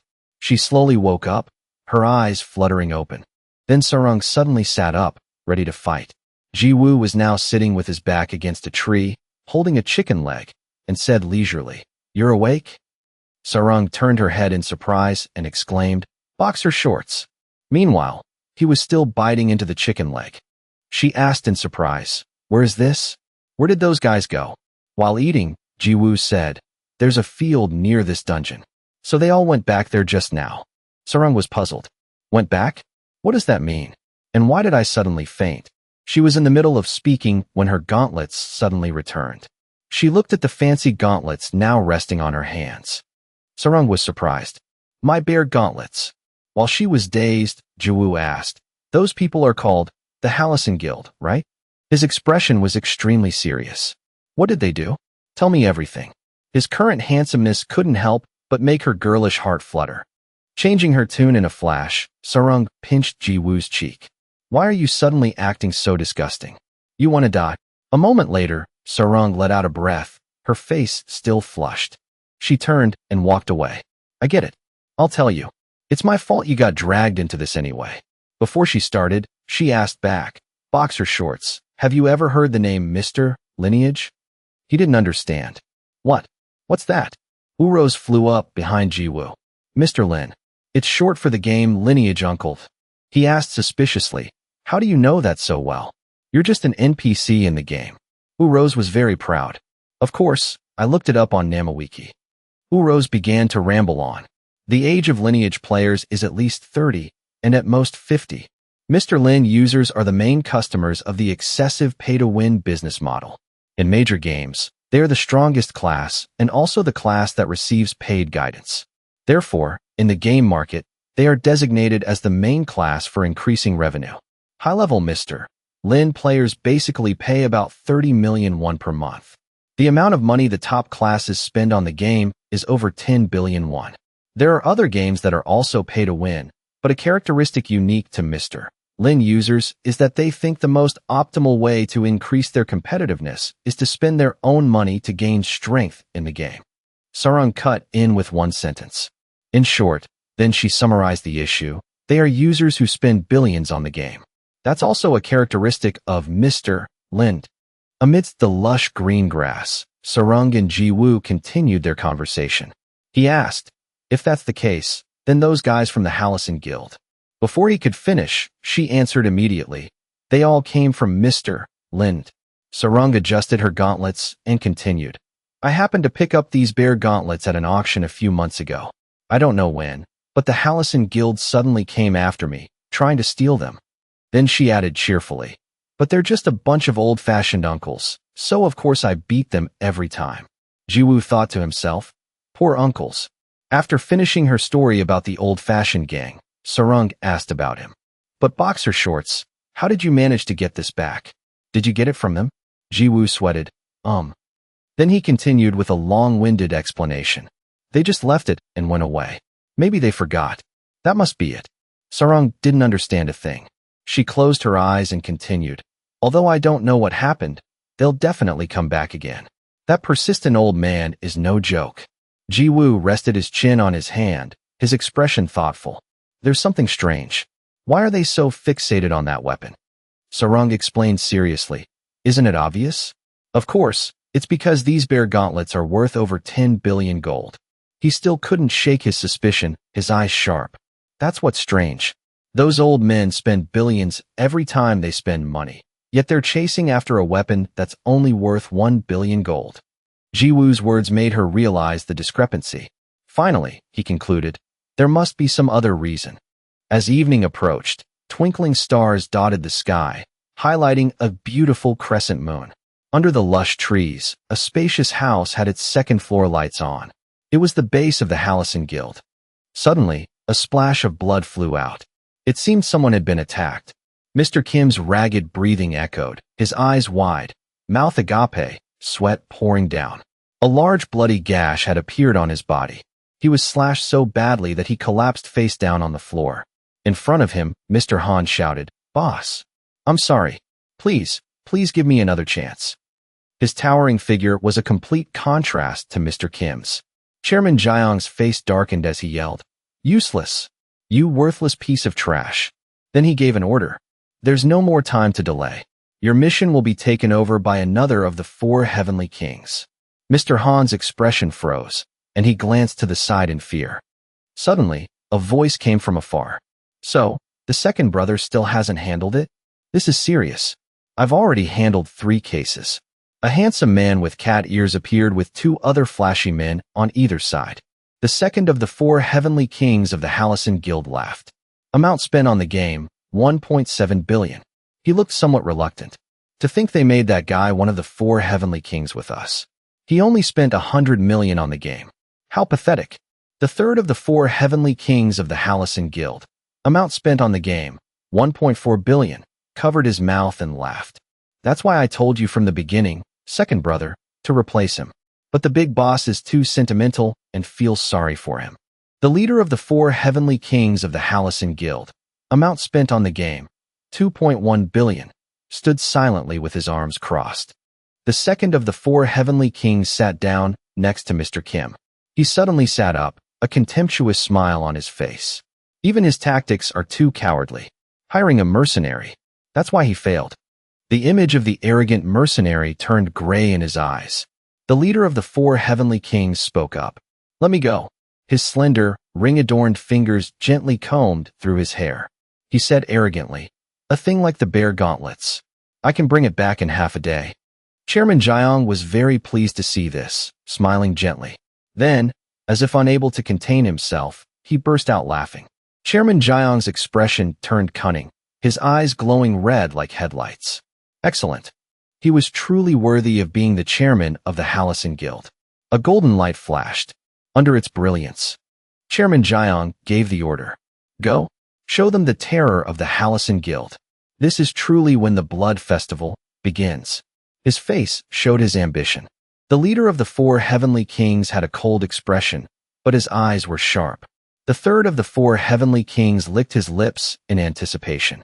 The second one laughed menacingly. Meanwhile, Jiwoo was shamelessly picking his nose. Standing before the heavenly kings, under the watchful eyes of those men, he continued to pick his nose without embarrassment. The space was dead silent. The 2 sides seemed to be frozen. Jiwoo couldn't help but laugh. He laughed so hard that tears came to his eyes. Damn, what a bunch of kids. A blood festival? For heavenly kings. While Jiwoo was busy laughing, Chairman Jiang turned his head, not understanding what was happening. A moment later, he spoke. Who the hell is this dog? Where did you come from? Jiwoo was still picking his nose, calmly challenging. A dog? You guess. After speaking, he flicked the booger from his finger and without hesitation, wiped it on Uro's head, making him angry. If you guys keep harassing leader class, it'll be a pain for me to hide my power when I kill you. This time too, I worked hard to let it slide. He added mockingly, for heavenly kings? Huh. Jiwoo's eyes suddenly sharpened, a light seeming to flash within them. Let's stop posturing and end this quickly. Hearing this, Chairman Jiang just sighed. A red spark shot from his eyes. You crazy bastard. The second, third, and first of the Halcyon Guild's heavenly kings charged forward simultaneously. The third one provoked, die. His lip-licking, thirsty expression and malicious smile were very confident. They surrounded him from all 4 sides, rushing towards Jiwoo, who was standing frozen in the middle. He couldn't hide the arrogant smile on his face. The stick moved continuously through the air. Jiwoo stood opposite, unleashing a brilliant golden flame, not backing down. The third one seemed to be losing. The second one's cloak was torn. His mouth was wide open. The large house outside was still quiet under the starry sky. The flower garden was bathed in a hazy purple light from the moon. A girl's footsteps quietly trod on the grass, heading towards the flower garden to reach the house. The girl's shadow moved leisurely among the plants, her singing voice echoing. On this side, the leader had charged forward, claws extended, eyes white. Outside, she continued to walk and hum a song. The first one was hit in the back by Jiwoo's wooden stick so hard that he bent over. Then the leader couldn't take it anymore and spat out a red liquid from his mouth. Luna did not join the battle, but had gotten closer to the house. Jiwoo's smile became extremely triumphant. She continued to walk forward, her pink hair flying in the wind. Suddenly, the house in front of her exploded in 2. Luna stood alone in the middle of the path, holding her staff, her pale pink lips parted. She opened her mouth in surprise, Then a gentle, warm smile spread across her face. Her beautiful face was perfectly round under the bright moonlight, like a fairy. At this moment, she was as gentle as water. Suddenly, two words were uttered. "Oh my." Chairman Jiang mobilized his troops. "All members of the Hallison Guild, attack." Immediately, dozens of soldiers in red cloaks, armed with all sorts of weapons from swords to spears, simultaneously attacked one small person. Jiwoo stood in the middle, just smiling pityingly at them. He tightened his grip on the wooden stick in his hand. Jiwoo remembered the time he fought against an entire army by himself. He thought to himself, "You want to kill me?" He looked at the soldiers rushing towards him. "Then bring 300 men." Jiwoo swung his wooden stick, his face full of excitement. Without a word, he struck hard. A soldier's face was immediately distorted by the wooden stick. From the point of contact between the stick and his face, sparks flew up to the sky. A spark of excitement shot from Jiwoo's eyes. His powerful blows were continuously unleashed. 5 soldiers were beaten to a pulp. They were sent flying into the sky by the flames, unable to resist. Amidst the tragic screams of the soldiers, Jiang stood frozen. He was terrified, so scared that he was stunned, his mouth agape. Mr. Kim crawled to Jiang's feet. "Boss," he pleaded with difficulty. "Boss, run. If you don't run, the whole team will be wiped out." Looking at him, Jiang gritted his teeth, thinking to himself, "I can't understand." He turned to look at his subordinates lying prostrate on the ground. Except for Kim and his men, all the guild members have spent millions of gold on the game. Many soldiers have been beaten unconscious. Even the newest and weakest members of the guild have spent over 10 million gold. Even the 5th largest guild can't look down on us. He couldn't help but sweat profusely. But Jiang looked over at Jiwoo, who was fighting enthusiastically, and wondered, "But what the hell is that guy? How can he?" He suddenly had a flash of insight, realizing something.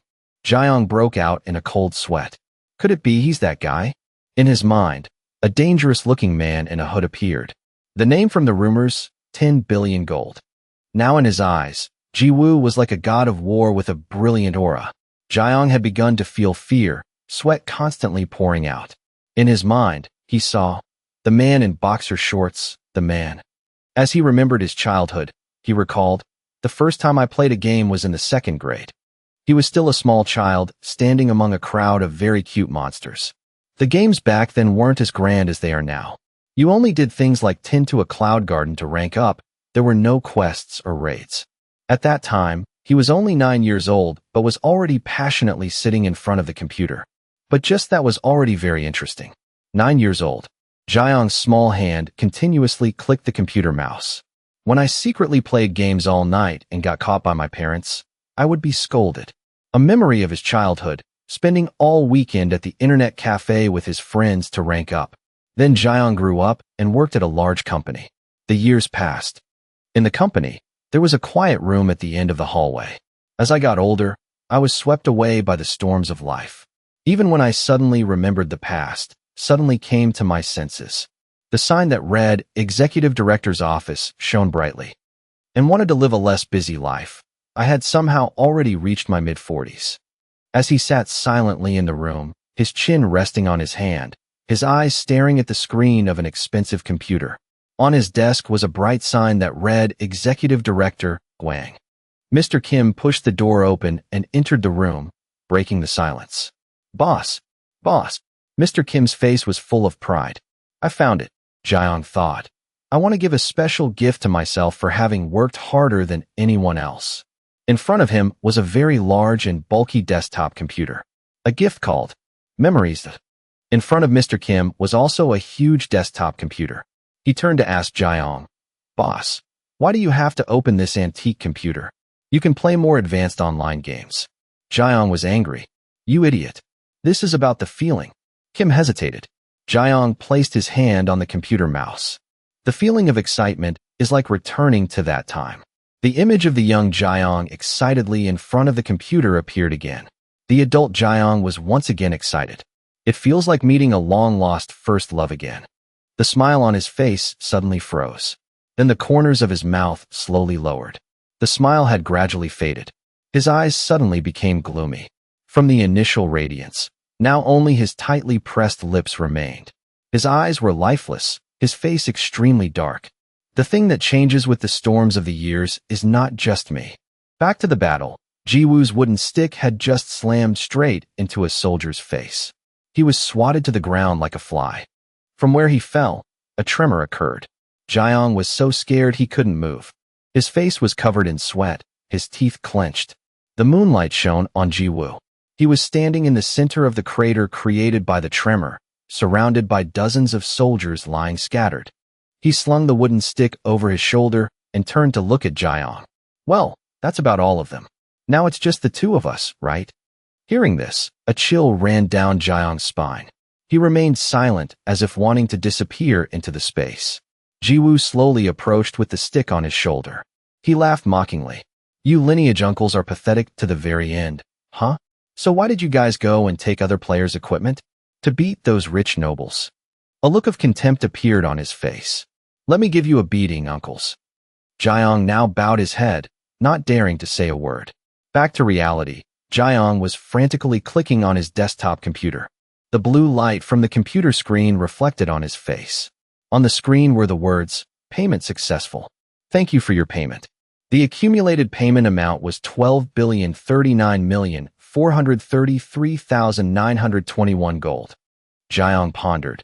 The thing that changes with the storms of the years is not just me. The computer mouse sat silently, as if listening to his thoughts. Without any other effort, just a few clicks to pay, and you can become as strong as you want. I used that power to trample on users who spent less money and free-to-play users. He thought, paying has won. If you want to win, then pay. That is the reality of online games. Finally, Jiang lifted himself from the chair he had been sitting in for a long time. Jiang's headquarters was still lit late at night, along with his troubled thoughts. It's something from that time. Just looking at the equipment of the other guild members was enough to know how formidable their conditions were. Jiang looked at the radiant Mr. Kim, but his heart could not be at ease. The time that I had forgotten because I was so busy. The center of the room was where Jiang was sitting in deep thought. His indescribable expression was hidden behind the fancy equipment on his body. The pure wooden stick of Jiwoo appeared powerfully in Jiang's memory. He had taken a direct hit to the top of his head, a painful blow. With a supremely mocking attitude, Jiwoo loudly proclaimed, "Secret weapon. Hit without killing." Jiang coughed violently, unable to resist. 1 second he was hit, the next he was knocked out. Seeing Jiang's helplessly collapsed body, Mr. Kim panicked and screamed hoarsely, "Boss!" Jiwoo slung the wooden stick over his shoulder and declared heroically, "The Hallison Guild is finished as of today. It'll be a pain, so don't come bothering leader class anymore." After delivering his message, he turned sharply and walked away. "Well, I'm off. You uncles have worked hard." Jiang's hands, sparkling with high-level equipment, clenched in shame. He struggled to get up and questioned Jiwoo. "It was you, wasn't it?" Gritting his teeth, he deduced. Not long ago, the entire fifth largest guild was also wiped out. The man who caused the entire 300 allied forces of the World Guild to be annihilated. Jiwoo's demeanor was calm, but his eyes were ice-cold. Jiang suddenly laughed like a madman. He thought he was tough and asked Jiwoo, "How much money did you spend?" Still not knowing he had misspoken, he added a few more boasts. "You must have poured a lot of money in to get that power. Many people will realize it too." Jiwoo remained silent, not saying a word. Every word Jiang said was born from his own subjective obsession. Your efforts during that time were just a struggle to find something that doesn't exist. Only Mr. Kim, lying flat on his back, understood the hidden meaning. He thought in shock, "Boss." Jiwoo furrowed his brow and replied bluntly, "Existing or struggling, I don't know what nonsense you're talking about. But of course, I've spent a huge amount of money on the game." Hearing his decisive tone, Jiang suddenly got scared and guessed, "Hundreds of billions." But Jiwoo just calmly continued. It was the 55,000 gold beginner warrior package. Jiang broke out in a cold sweat, his whole body frozen. About 10 seconds later, he still hadn't moved. After Jiwoo finished speaking, he officially turned and left, leaving Jiang in a state of conflicting emotions. He kept muttering, 55,000 gold, the beginner warrior package.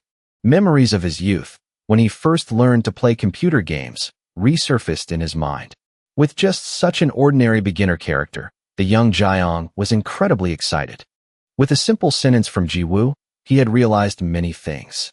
Jiang threw his head back and let out a resounding laugh. Mr. Kim stared blankly and stammered, "Boss." Jiang didn't care and just asked him in a low voice, "Little brother, how many games have we moved through?" Mr. Kim raised his fingers to count. "I'm not sure. Maybe about 8 games." A refreshing smile spread across Jiang's lips. His eyes were filled with excitement. "This game is quite interesting." Suddenly, a soft female voice spoke up. "Of course." Luna appeared cheerfully and immediately promoted. "This is the new game, Chronolife." She waved friendly and continued, "Hello, everyone from the Hallison Guild. Good evening." Every word Luna said was sharp. "It's been a while since I've been here, but the base isn't in very good condition, is it?" She looked around for a moment, then suddenly stopped. With the same enthusiastic attitude, Luna asked insistently, "Those things, are they ready yet?" Jiang decisively confirmed, "Ready. All done." She replied with a high-pitched comment, "All done? You really are a nostalgic old man." Jiang's next decision was even more surprising. "I'm quitting from now on. My collaboration with you ends now as well." Luna stared at him with wide eyes, not rushing to reply. Her small mouth opened slightly. Then she quickly accepted Jiang's unilateral decision.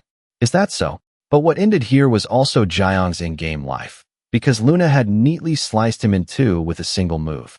Mr. Kim, still seriously injured on the ground, couldn't stand up. His face was a mixture of ferocity and terror. Jiang's body fell with a thud right in front of him. At first, his mouth could only stammer a few words, "Boss." Then his emotions burst forth in grief. "Boss Jiang." The entire area echoed with Mr. Kim's screams. "Boss." Luna now suddenly remembered she had been a bit hasty. "I should have listened to the reason. I wasn't in a good mood, so I unconsciously did it." The pinnacle of hypocrisy was just a name when she appeared. Without hesitation, she used her staff to send Mr. Kim to reunite with Jiang.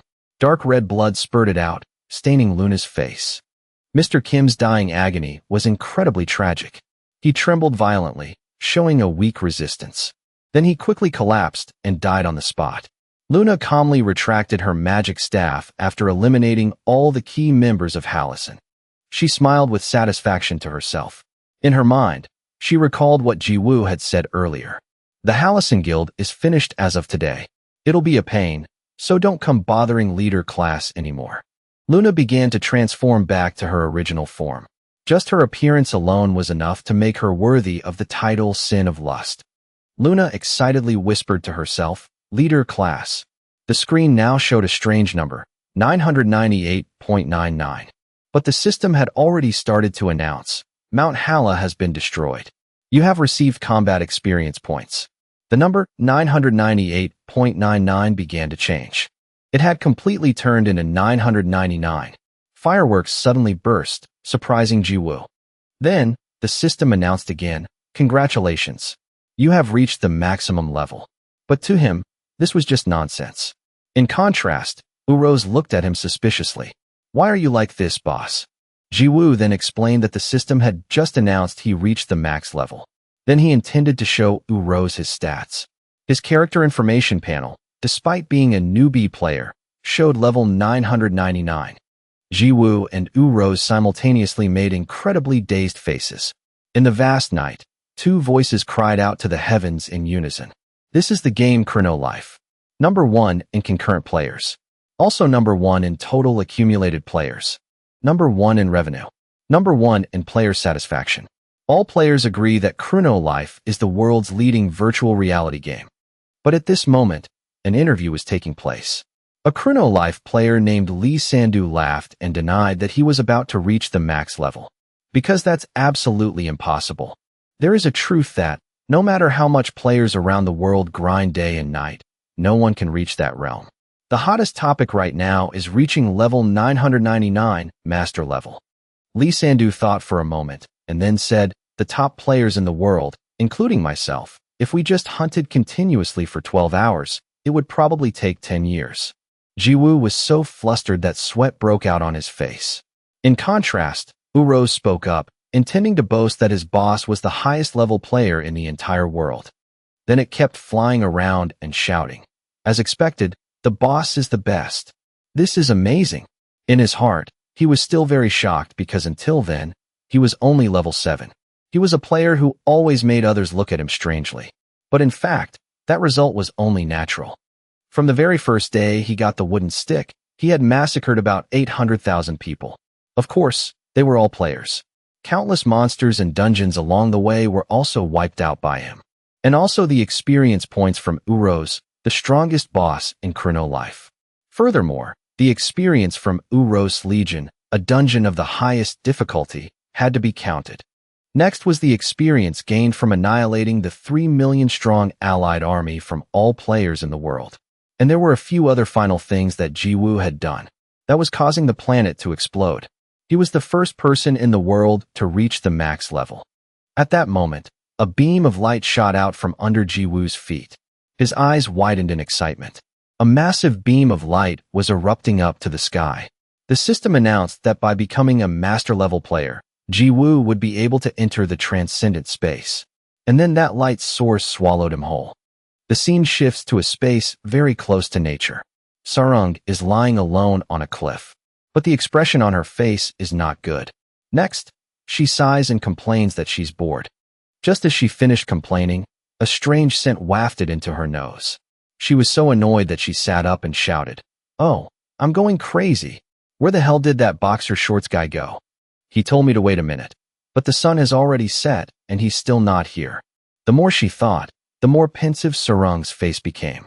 She didn't understand what connection Jiwoo had with Mount Hala, but at that time, he had seriously asked what they had done. He had demanded she tell him, enunciating each word. Thinking of this, Sarung let out a helpless sigh. Finally, she lay back down in her original position. Although she felt annoyed, Sarung relented. A kind-hearted pro. I'll just wait for 1 more hour. In another dimension, an island floated in the middle of the universe. On that island existed a block of ruins. Jiwoo looked around and asked instinctively, "Where is this?" In this strange place, there was no other existence besides him and Urose. Jiwoo felt quite angry because lately, he had been forcibly dragged away like this. He remembered it was like this with the god, and also when he met the director of Chrono Life. It was the same. At this moment, another voice rang out. "Welcome, child of the mortal world. I didn't expect you to come to me so quickly. Truly brilliant." But there was clearly not a single person around. But then suddenly, this land tilted to one side. The voice continued to introduce, "I am the guide for transcendent players." The job god then added in a loud voice, "Welcome to this place." He said he wanted to praise the path that Jiwoo had chosen. With your efforts, from a newbie job to becoming a max-level player, all of it deserves respect. Urose didn't understand what he was saying. He guessed it was because he couldn't change his job, but he immediately replied that his wish was to become a swordsman. Suddenly, the system registered the request as completed. Then it began to change his job to the swordsman class. A circle of light emanated from where he was standing. Then, strange stones appeared in front of Jiwoo. Among them, one stone showed the mark of a swordsman. Then that stone, like a meteor, shot straight into Jiwoo. And just like that, the soul of the sword entered his body. Next, the marks of the bow and shield also lit up. Every time a mark merged with Jiwoo, the system would announce, "The soul of the shield has entered your body. The soul of the bow has entered your body. The soul of the staff has entered your body." Even the soul of the bear gauntlets had entered Jiwoo's body. Then followed the soul of the spear and the soul of the sword. After a series of announcements, the system concluded that the souls of all weapons had entered Jiwoo's body. His feet finally touched the ground. When his body was completely stable, the job change was complete. Character has hidden class, Weapon Master. But that wasn't all. The system continued to appear and report, received special job. All existing abilities are increased. Currently, the character panel is increasing ability stats by 3 times. Finally, it stopped at nearly 15,000. Urose had never witnessed such a mind-boggling scene before. It trembled and shouted, "Distributed ability stats, 14,985. What's with this sudden situation? I don't know anything about the swordsman class. Distributed ability stats increased by 3 times. Actually, Jiwoo didn't know if that was a lot or a little compared to the hidden class. But Urose explained that it was a lot, because normally, leveling up only increased ability stats by 5, but now for each level, Jiwoo would get 15 points. If compared to other master level players, his level was 3 times higher than theirs. Seeing Jiwoo just reply casually, Urose was even more amazed. It's not just like that. You can't just say that in this situation. Because this was actually such a big deal that even the game developers had to hide it. That terrifying stats panel was observed more meticulously. Jiwoo thought deeply about it for a long time. Finally, he smirked with a hidden meaning. Jiwoo pressed a plus sign. The system also confirmed that the ability had increased. After that, he frantically repeated the action of raising the points. Urose asked Jiwoo what he was doing. He smiled slyly and explained that he was increasing his stats. But Urose was not happy that he was so casually increasing his abilities. Because if you misplace just 1 point, it's all wasted. Its eyes and mouth were wide open in shock. Next, it went crazy. Could it be that the boss is putting everything into one attribute? Why? Why that attribute? After being notified that all ability points had been used, he then said that the other abilities were now unnecessary. This is all I need. In contrast, Urose was sinking into despair. It's over. It's definitely over. That evening at the game company's headquarters, a pair of feet were running in a hurry. At that time, Duyup was informed that something big had happened. Although his meal was interrupted, he still waited to hear the news. The head of the development department urged, "You have to come as quickly as possible. It's about that player." His eyes immediately showed great surprise. The monitoring screen for Chrono Life's operations was on. Hands were typing furiously on the keyboard. Duyup asked before even entering, "What on earth happened?" The head of the design department told him to look at something. Duyup couldn't help but show great interest. He was surprised that the wooden stick boy, Jiwoo, had finally reached max level. But the design head said it wasn't a problem with his level. The important thing is to see what Jiwoo is doing. On the screen was Urose, panicking because he was maxing out a single attribute. But Duyup angrily asked, "Why are you making such a fuss over this? Which attribute did he put his points into?" The design head pointed to the attribute on the screen. In an instant, something stimulated his nerves. Duyup couldn't help but burst out laughing. That kid plays the game in a really interesting way. Go order a delicious bowl of radish kimchi stew and enjoy it. The design head thought he was joking, because now Jiwoo has no future. Moreover, he thinks that if he knew the ability he chose had no future, he would be furious. However, Duyup thought differently. I've said it many times, haven't I? The game publishing company has no right to interfere with the player's choices. While he was still trying to find a solution, Duyup had already turned away. At that moment, he stammered and called out to him again, but there was no response. Duyup was busy thinking in his head. I can't believe he put all his points into that, even as a hidden weapon master class. Then, for some reason, the corner of his mouth curved up. No future. Duyup had a belief that in a virtual reality game, a strange choice is the birth of the weakest and the strongest character. Scene changed to the game. The job god spoke in a somber voice. Listen, transcendent player. This is now the final stage of the guidance. So I will grant you a choice. You can choose one of the transcendent weapons in my hand and possess it. Jiwoo immediately said excitedly. There's no reason to refuse a free gift. The treasures in his hand sparkled with value. The job god then asked him which weapon he wanted to choose. But the first answer he received was too arrogant. To be honest, I want them all. Then Jiwoo began to consider seriously. A few minutes passed before he said he had chosen. His hand reached out in anticipation. Yet Jiwoo still had the audacity to say, "Give them all to me." The job god did not answer, but closed his eyes in thought. He didn't open his mouth to give a single answer. After a while, he spoke. "Child of humanity, I cannot accept your request." Jiwoo's wish angered him, but he still let him choose again. Suddenly, Jiwoo interrupted him. He was not afraid and asked directly, "Do you want to get beaten? Just give them all to me." The job god's face remained as solemn as before. In contrast, Urose was so panicked that his soul almost left his body. The design head's jaw dropped on the spot. In the far corner by the door, Duyup also froze. The cigar he was holding fell from his open mouth. Choi Do-yup was experiencing a psychological trauma because he thought he was gone. Back to the situation in the game, the job god was meditating. But a second later, his expression changed because Ji-woo had angered him. Then the system reported that Ji-woo had become an enemy of the job god. But Ji-woo still stood calmly below. Next, he took out the stick. He didn't hold back and spoke provocatively. "So you really want a beating, huh?" His face was as fierce as if he wanted to chew him up and swallow him whole. And he was in a ready-to-fight stance.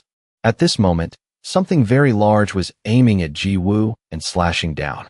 The stick in his hand was immediately put to use. The job god frantically brought his axe down on where he was standing. The god's axe cracked the very ground. Urose secretly felt very worried because for a moment, his boss had stopped attacking. At this time, the job god suddenly spoke. "I never thought I would have to deal with a transcendent being with my own hands. What a pity." However, a second later, a super large attack shot straight at him. Ji-woo had gotten up from who knows when. He even mockingly said, "That hurt a bit. Does it depend on the god?" The triumphant smile on his mouth deepened. At this time, the player information panel showed that his health had decreased by 2 bars. At the same time, Ji-woo's con stat remained at 14,990. In fact, it was not just a health recovery stat, but also affected immunity to abnormal statuses. The dust from the attack had not yet settled, just as Uro's spirit had not yet stabilized. At that time, it had said that Ji-woo was a madman for betting on a single ability stat. And of all things, it had to be the Constitution ability stat. After witnessing everything, Urose spoke up. "Boss has made a fatal mistake by becoming a consumable character. In fact, all equipment in Chrono Life has a weight concept. So no matter what profession, the minimum strength must be increased. Simply put, now its boss does not meet the requirements for any equipment, except for the cloak and the wooden stick." But Ji-woo felt that was enough. Then suddenly a system screen appeared. It announced 3 conditions for receiving a hidden ultimate skill. This hidden skill was the Primordial Regeneration ability, allowing the player to fully recover no matter how much damage they took, and be immune to statuses like poison or disease. And so, Ji-woo's HP bar filled up again. The opportunity for mockery had come, so he teased Urose. "A consumable character, you say?" On the job god's side, he was still holding his head, dazed. Then an angry sound came out. "You bastard! You despicable mortal dog!" The job god's laser shot straight through Ji-woo's chest. He immediately felt his whole body go limp. Urose panicked and screamed his name, "Boss!" But after falling down, Ji-woo laughed until he couldn't close his mouth. He thought this game was too good, because new cell fibers were growing back in the hole in his body. But for Urose, it didn't seem good at all. It was more like a horror game. The job god was still angry and shouted again, "You insignificant mortal!" A long gash opened up on his body. Immediately, Ji-woo's health bar dropped by 3 bars. But in just a moment, his health was restored. Seeing this, the job god became even more determined to strike harder. He wasn't afraid either, just standing there laughing and taking the blows. Because no matter what, his HP bar would always be full. After a while, he stopped and spoke, "Thanks to you." The job god heard this and paused, curious. Ji-woo added that he was gaining a lot of benefits now. "Now you just need to offer up all your weapons and disappear, and we're done." His originally cold face now showed a wary expression. Then the job god warned him that his bottomless greed would destroy him at any time. He thought that if that day came, he would. Ji-woo slyly provoked back, "I'll what?" Then he swung his hand again and attacked with his stick. The ultimate move created a huge counterforce, and then a new notification appeared. The job god has been defeated. A large, spiderweb-like crack also appeared in the space. Then it couldn't withstand the imbalance and shattered. The transcendent space was then announced to be collapsing. Ji-woo would be returned to his original place. The surrounding shape gradually became a hole in a white paper, and then that crack gradually shrank and finally left no trace. The scene shifts to a forest familiar to players. Hidden behind the mountains, a shocking explosion is taking place.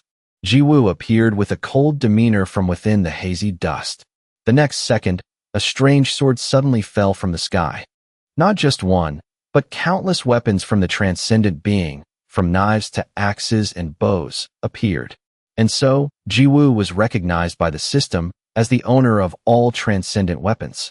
A second later, they all turned into a brilliant light. It turned out the system had moved these weapons to a magical space, and the weapons would answer the call of their master at any time. Jiwoo smiled brightly and praised, "Excellent." But his handsome face was suddenly replaced by a fierce one. It turned out Jiwoo was being scolded by Sarang. How dare he make me wait like this? No matter what excuse he has, I will absolutely not forgive him. At that moment, a rustling sound came from the bushes behind her. A very energetic greeting gesture appeared. Jiwoo cheerfully announced that he was back. But that greeting was answered with a punch straight to the face. Sarang very smoothly kicked him. "You want to die or something? You said to wait a minute, but now it's night." The pitiful Jiwoo tried to explain that he thought he would be back soon, but he didn't expect. Before he could finish, her anger had not subsided. Sarang bluntly turned and walked away. He still naively asked her where she was going. Sarang immediately shouted that she was logging out of the game. But Jiwoo calmly said, "Oh, take care." Hearing this, Sarang gritted her teeth even harder. Her mind decided to compromise with him again. Jiwoo then received instructions, 7:30 tomorrow night. "I'll be done with work by then, so remember to log into the game." "Got it. If you're late again, you're dead to me." Sarang then truly logged out of the game. Jiwoo couldn't help but complain that she only liked to do things her way, and Uros smelled something suspicious between them. Next, Jiwoo also stood up and told it that he would log out too because it was past midnight outside. When the system asked if he wanted to end the game, he chose yes, without thinking. Then the system announced, logging out of the game. The scene shifts to the real world at the gaming cafe. The service staff said very sincerely, "Thank you. Please come again." Jiwoo was lazily letting out a long yawn. Walking down the street, he felt that today was very satisfying. The game was so much fun. As for the super-powered weapons, he didn't know how much gold they would be worth. Thinking of a high price made him feel very proud.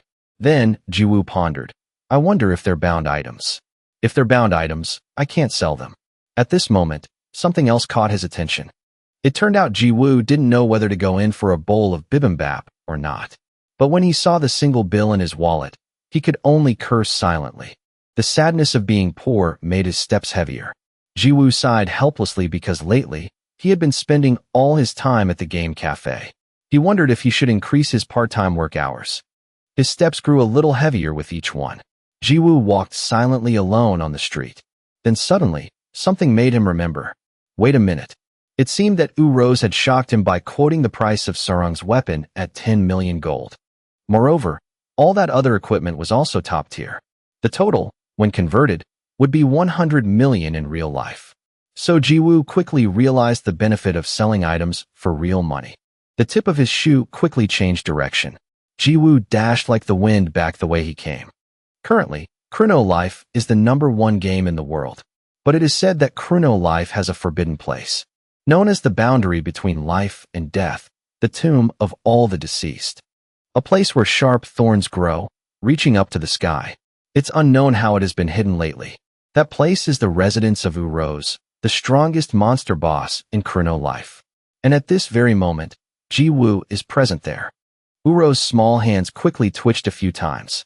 It transformed into a butler and said respectfully, "Welcome home, boss."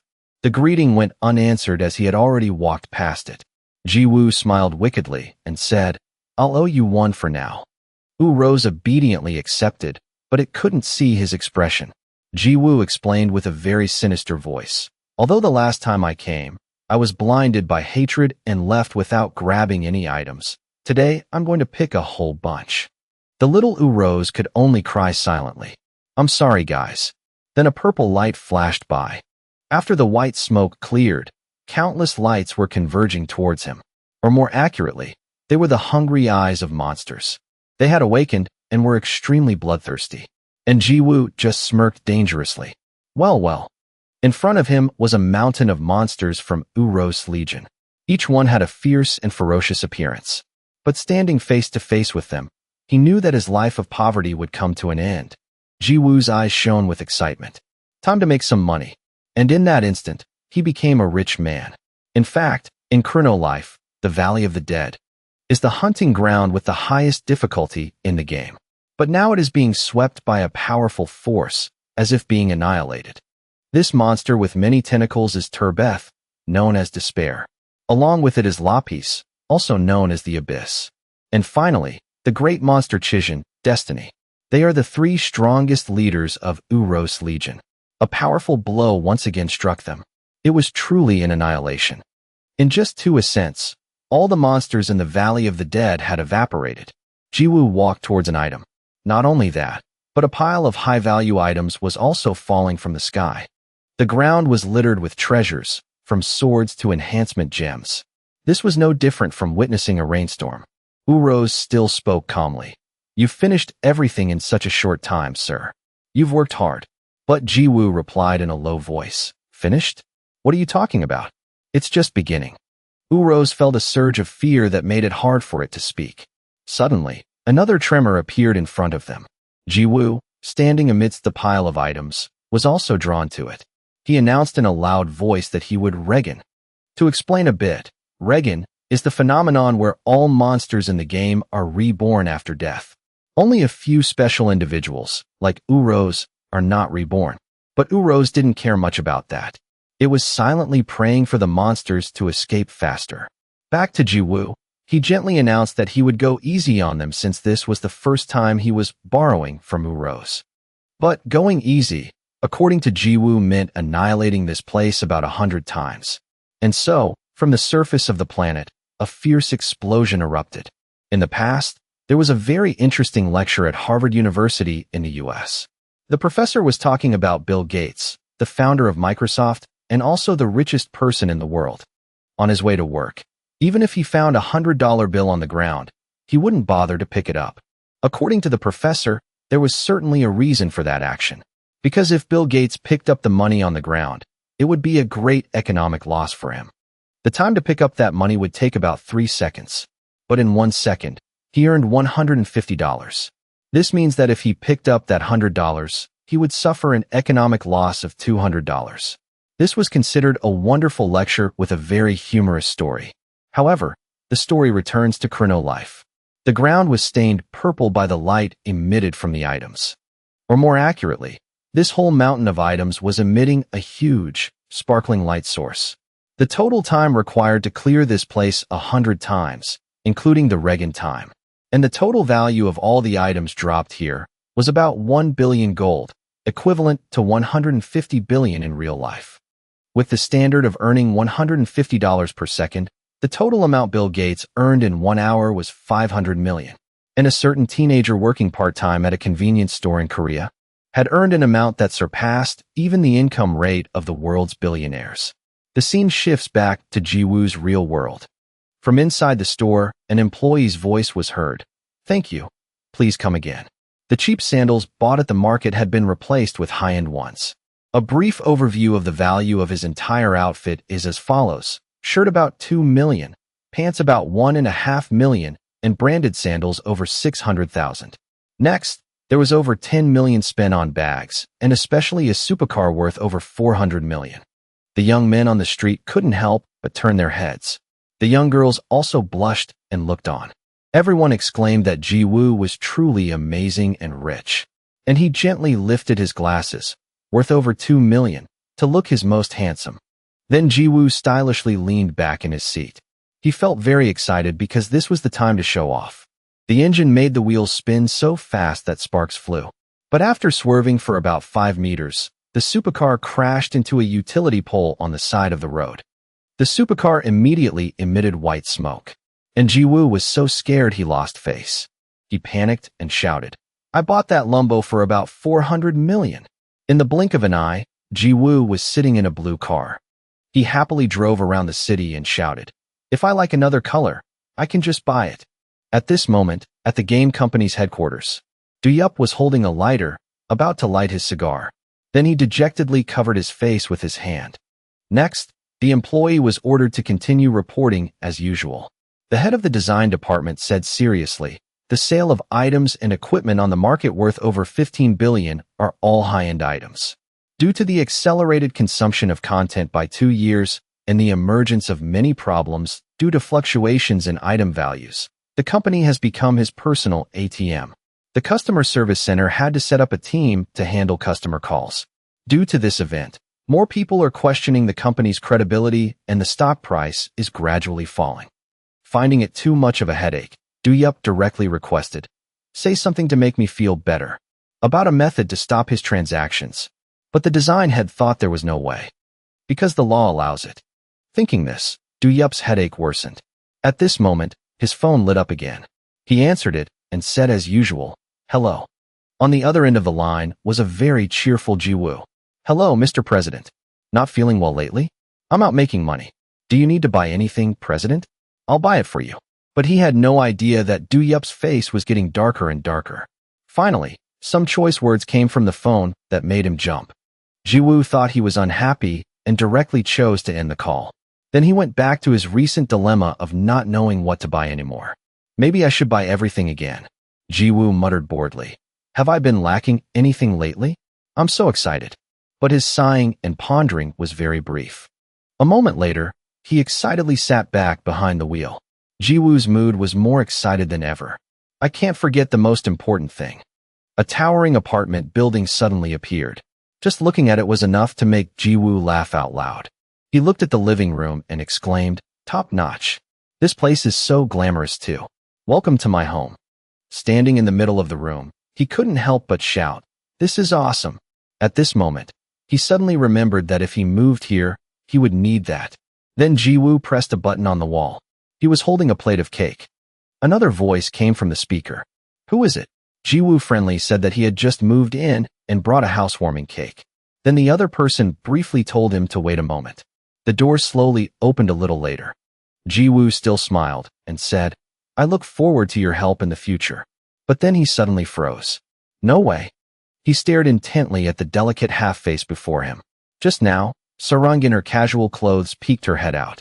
Then Ji-woo and she just stood opposite each other like that. It seemed to match a scene from the game. Ji-woo felt that at this moment, this was the most exciting thing of the day. On Sarang's side, she was still observing with wide eyes. The story then shifts back to the virtual world. Uro's Valley of the Dead is in front of them. A foot with both hard scales and claws appeared. In fact, for all the top players in his game, this is a forbidden place in Chrono Life, a place with thousands of monsters craving the feeling of tearing flesh. That is also the Valley of the Dead.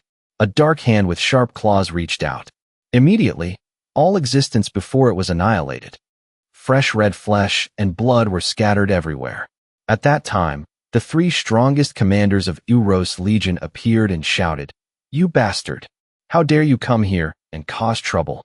They all had the same single target, the intruder. But Oken angrily shouted, "You fools! You don't even recognize your own master?" Then his whole body erupted with countless purple magic rays. The three tentacles on his back also began to crawl and split to attack the three Legion commanders. At this moment, the tentacles suddenly changed shape. They swelled up in some places on their bodies. It seemed that because of this, the point of impact between the tentacles and the commanders became scorching hot. The painful screams of the monsters echoed everywhere. Oken's three terrifying tentacles then retracted. After completing the annihilation, the three tentacles gradually stopped pumping magic from his body, and the three strongest commanders of the Monster Legion could no longer be revived. And at that moment, his tentacles suddenly contracted and expanded continuously. The system notification appeared. "You have absorbed the opponent's level. You have absorbed the opponent's abilities." The data of the three Monster Legion commanders had been completely erased. Oken remained calm, not showing any expression. In his mind, an old scene from his fight with Ji-woo appeared. One of Uro's heads had been smashed to pieces. In that spot, only a vague mass of flesh and blood remained. Thinking of this, he bared his sharp teeth. It seemed that when he returned to his soul state, Uro's felt strange. The question about his other head had no one to answer. It turned out Oken was Uro's missing head. He kept remembering the expression and features on Ji-woo's face. That indignation urged him to decide to annihilate all of humanity. This is the #1 idol in the music industry, Sarang. That is also the name of that girl in Chrono Life.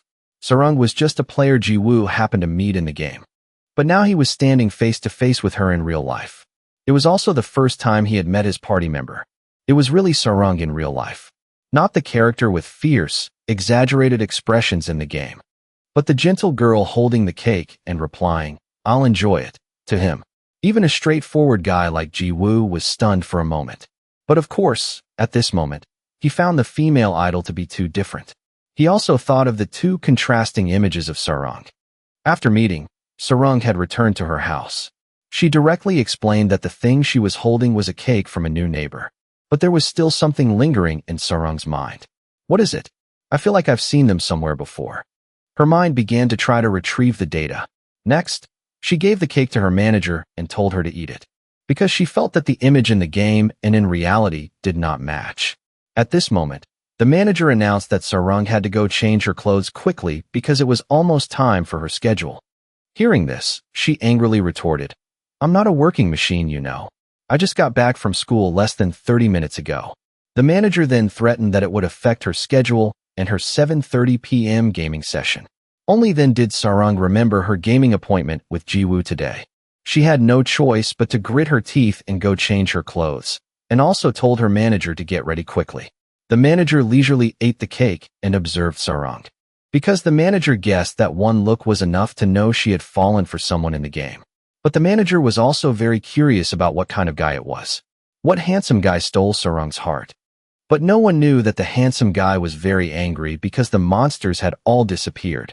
Ji-woo angrily questioned, "What the hell is this? Did all your subordinates run away?" Urose now realized the seriousness of the problem. Monsters, when programmed, only operate within the given area and assigned role. Unless it's a bug, they can't escape. This feels like they've vanished without a trace. Ji-woo also realized that something was wrong here. Then he had to accept the truth. Is this the only hunting spot? We can just go somewhere else and make up for it. At this moment, Urose reminded him that today was the day he was supposed to meet that person. Ji-woo was also startled to realize it was almost time. He could only say to Urose, hunting today was a mistake. Let's go. While Ji-woo was still complaining about the trouble, Urose looked very dangerous. It kept feeling that something was strange. No matter how familiar it was, it sensed that something was wrong. The scene shifts to another area with snow-capped mountains in the game. A giant snow mountain snake, level 19, is baring its two venomous fangs. At that moment, a bizarrely shaped tentacle directly whipped its face. The swollen parts of the tentacle continuously wriggled. Finally, the system announced, Absorb Target's level. Absorb Target's ability stats. But after finishing, Oken still coldly said one word, lacking. His mouth was full of saliva, thinking that it was still far from enough. Because to annihilate the human race, much more was still needed. At that moment, another existence appeared. Luna, who had just flown in, said with a surprised expression, "You've come this far already. Oh, you truly are my good boy." While she was muttering, Oken's tentacle had already reached out.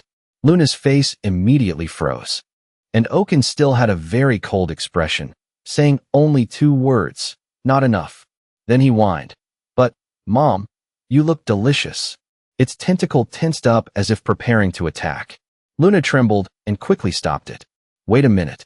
But a second later, her beautiful face was sucked dry. She became powerless and could no longer fly.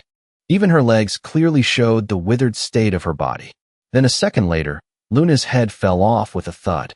But the system kept warning, absorption failed. At this moment, Luna stood up again and scolded him. Honestly, how can you be so thoughtless and open your mouth to attack your mother? Are you going through puberty? Oken also naively justified that it should be considered a welcoming ceremony. After all, it was Luna who made him crave so much that he drooled. Then he suddenly asked curiously, "Anyway, you're a meal that no one can eat.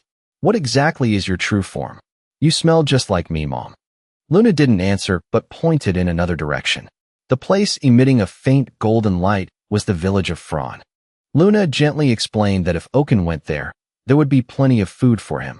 She gently ordered, "Go there and eat as much as you want." The look in Oken's eyes immediately changed.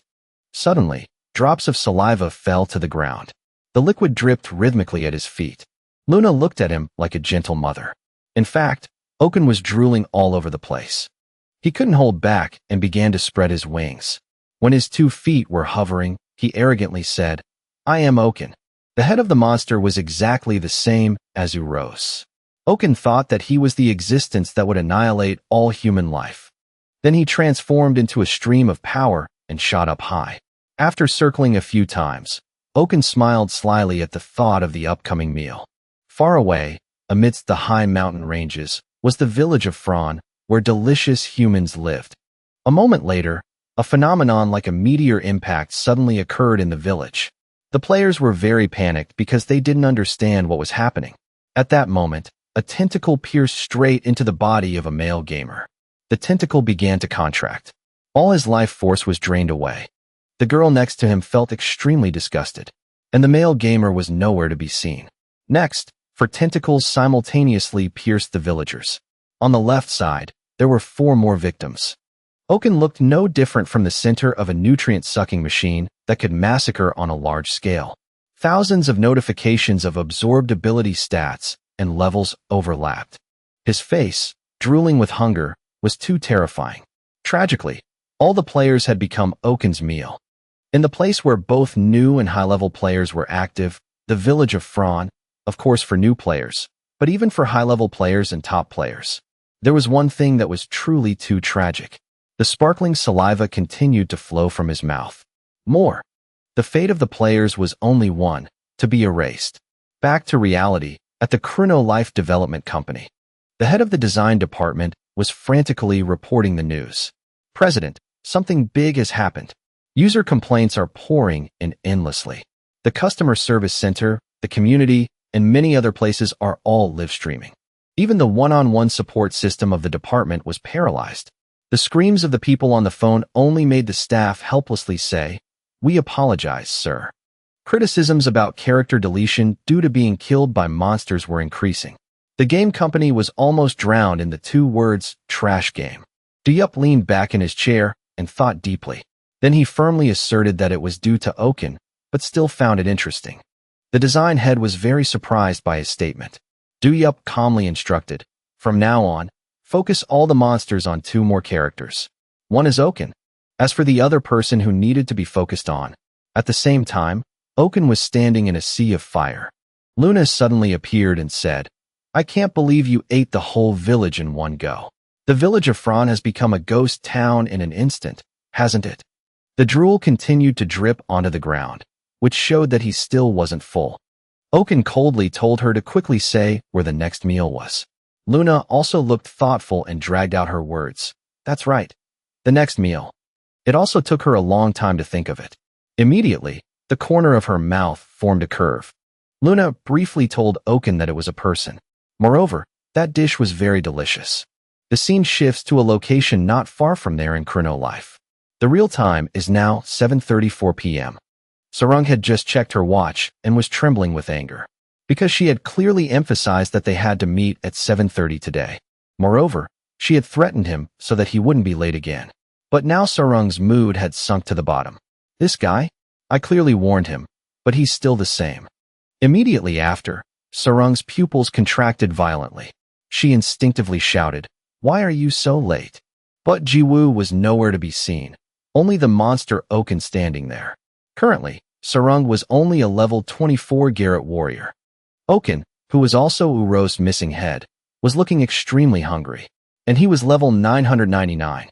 Rewinding time, when the village was still peaceful in Chrono Life, Hokai was for some reason moving with a very dejected look. His mouth kept muttering the 2 words, "Damn it." Hokai's face was as withered as an addict's. If he hadn't appeared before, it would be hard to guess this was the same person.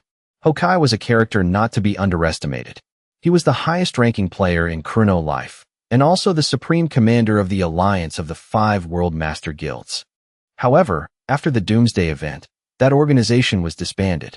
The former supreme commander not only had to take responsibility, but was also slandered to the point of ruin. He seemed to have lost his mind and muttered, "I am Hokai of the World Alliance. The world was once at my feet. All those despicable people were once under my heel." Suddenly, something on the ground exploded. The crowd screamed in panic. According to them, a monster had appeared in the central square. On that very day, Hokai witnessed everything. The giant tentacle reached straight up to the sky, and the scene of thousands of players being erased. Hokai just hid in a corner behind Oken.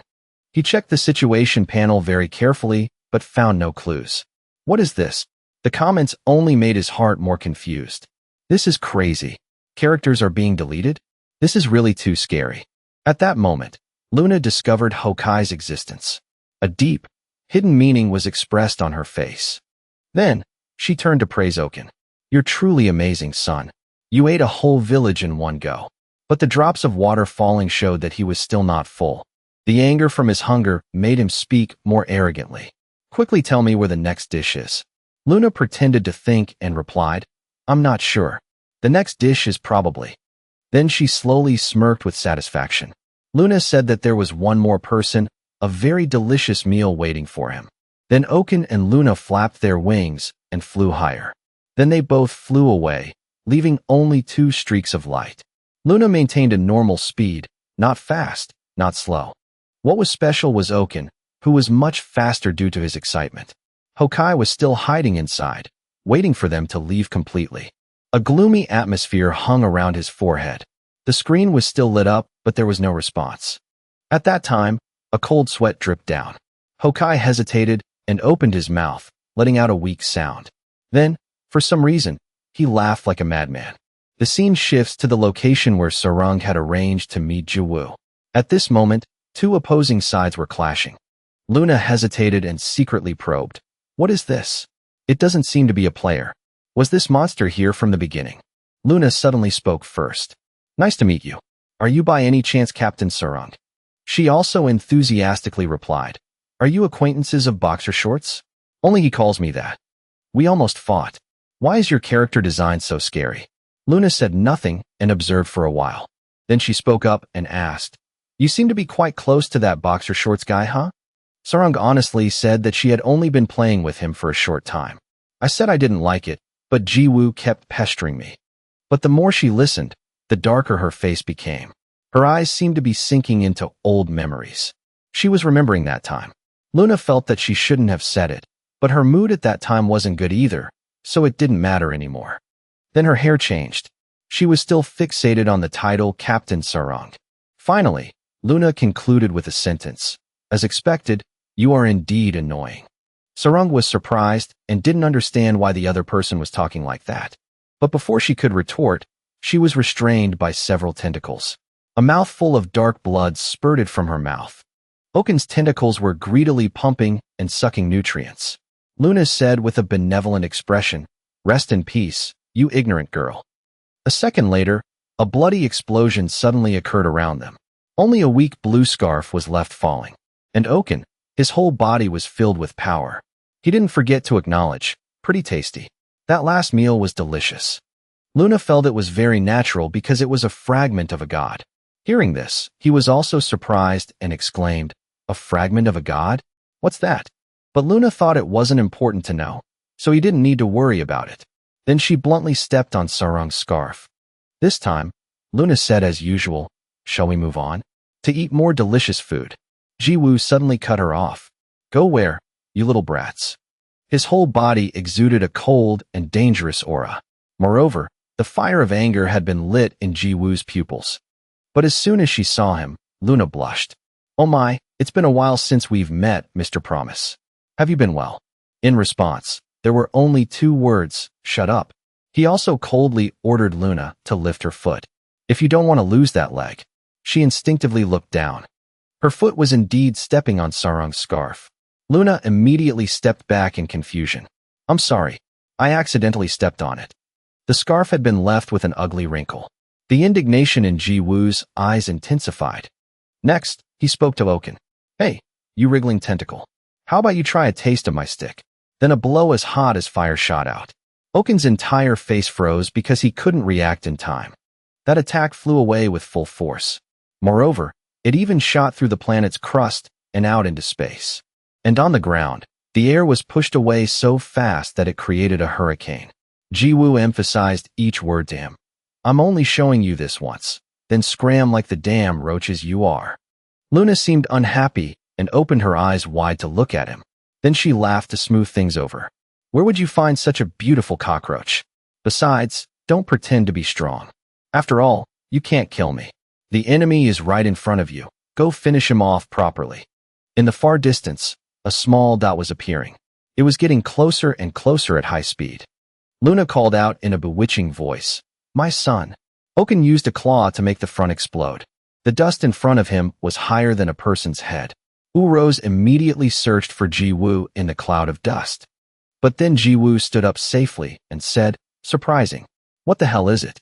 How is it still intact after my attack?" Rose was very worried about the 3 wounds on his stomach, but he was reassured that it was okay. In the blink of an eye, the surrounding skin began to heal. The HP bar had also been restored. At this time, Oken suddenly spoke. "You ask what I am? With that level of attack, it's just a waste. It's better to stop. Your attack didn't even touch a single hair on me." Jiwoo stared at him thoughtfully. He scratched his head and said that if it was a waste of effort, he would have to go a little harder. His eyes were moved by that arrogance. Oken also quickly guessed. "You said you still have more power, which means the attack just now wasn't your full strength." Jiwoo repeated the 2 words, "full strength," with a surprised expression. He explained that up until now, all of his attacks, including the punches that shook the universe, were just basic attacks. Jiwoo then channeled some internal energy behind his back. That oppressive energy made Oken feel very confused. On Jiwoo's side, a golden sphere was gradually appearing. He was activating his passive skill, Soul of the Swordsman. Then the system reported, currently, 1 swordsman skill is available. Jiwoo also frankly said that he had to use a skill now. He told Oken that he had explained it to him, so he should remember to dodge carefully. Next, Jiwoo lowered his hand and brought down his stick. His 2 legs bent into a horse stance. Then he coldly ordered, "Activate skill." The chosen move was Chaotic Slash. From the planet of Chrono Life, a column of fire shot out. Moreover, the further it went, the more powerful it became. The huge internal power covered a corner of the universe, reaching as far as the asteroid over there. In Jiwoo's mind, he suddenly remembered his meeting with Sarang. At this moment, his attack was very close to that asteroid. The memories they shared became clearer and clearer. Jiwoo remembered the times they happily chatted with each other. He also remembered the times Sarang wanted to fight him, but he still cherished all of her appearances. The determination in Jiwoo's eyes grew even stronger, because this blow was for Sarang. On Oken's side, pressure was surrounding him. Then the light increasingly encroached on his vision until he could see nothing. The asteroid at the edge of the galaxy was pierced by Jiwoo's power. The remaining streams of internal energy were still surrounding that planet. Then, cracks appeared from within that planet. Being compressed and impacted too much caused it to explode. In an instant, everything was engulfed by the explosion. The explosion of that planet released intense heat. In the end, only a few small fragments of rock remained of that small planet. And that was the skill Chaotic Slash, relentlessly slashing the enemy. Moreover, it was just a basic swordsman technique. At this moment, the livestream screen was being prepared. Then it was switched to on-air mode. So Hokai was now live with his audience. He began to speak. "Hello everyone. I am Hokai, the Supreme Commander of the Alliance of World Guilds." In the comments section, there were only curses calling him an idiot. Currently, there were 257 people watching, but there were quite a few critical comments. In this game, for players to be able to both play and broadcast their gameplay, the publisher created a personal broadcasting feature. If you are a Chrono Life player, anyone can use this feature. However, when Judgment Day occurred, the members of the World Alliance Guild did not use it. Until now, the identity of the wanted person has not been revealed. Hokai just smiled and continued, "Professionally speaking, 1 person against 3 million. Can you see this in reality?" But the viewers thought he was talking nonsense without reading the announcement. Hokai didn't care and said that he had read the publisher's announcement carefully. He thought that such a thing was unbelievable.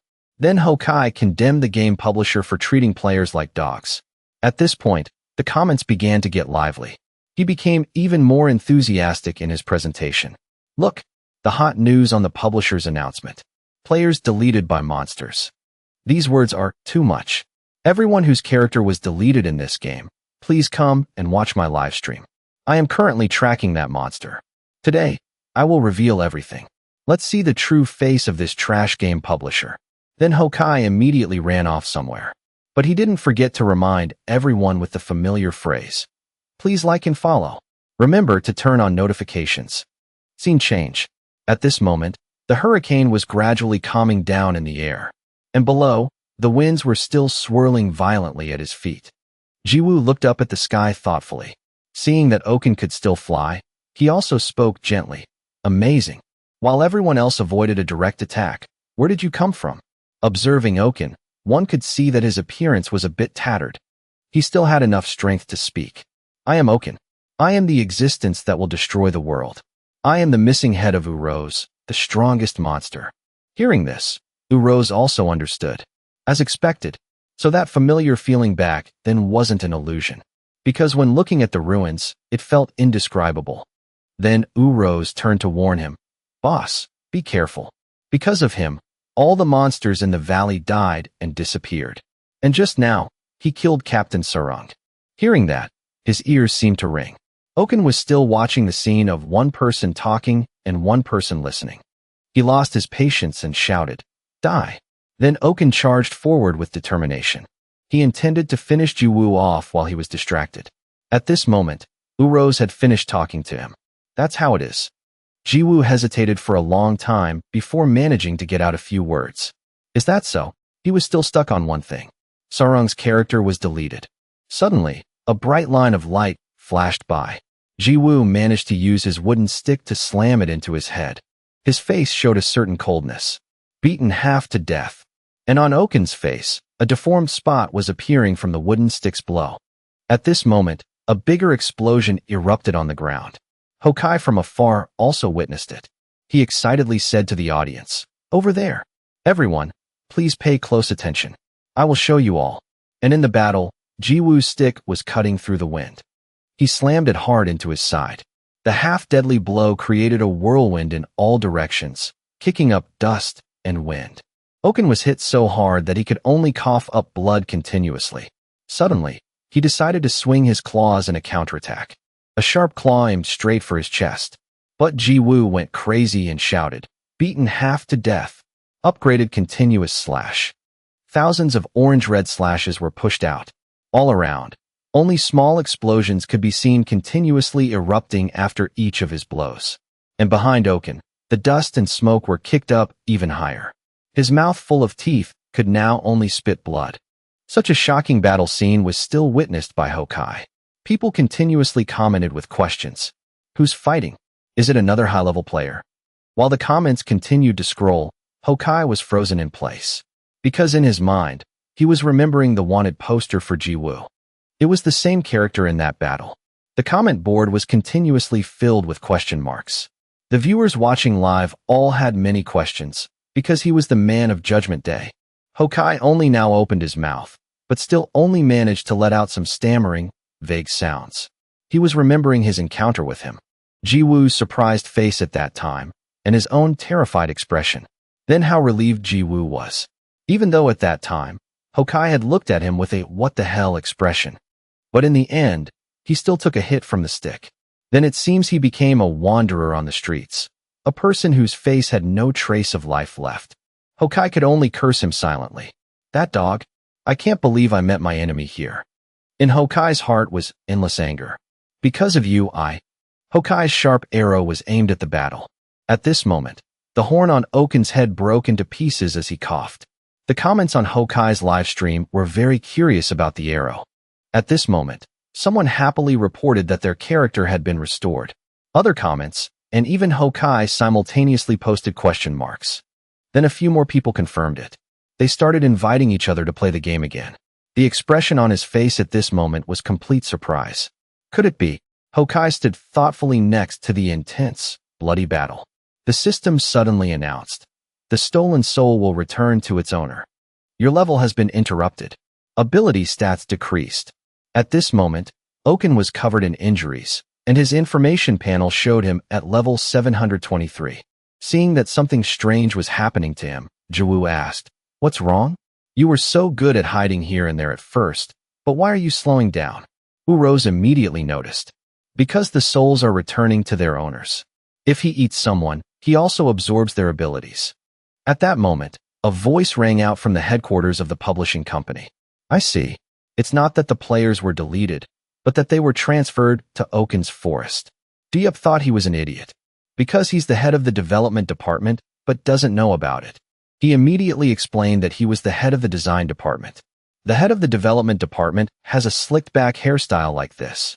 In the game, Jiwoo smiled very triumphantly and said, "All right. If I just kill you, Captain Sarung will come back, right?" A look of fear appeared on Oaken's face. Then he gritted his teeth in anger.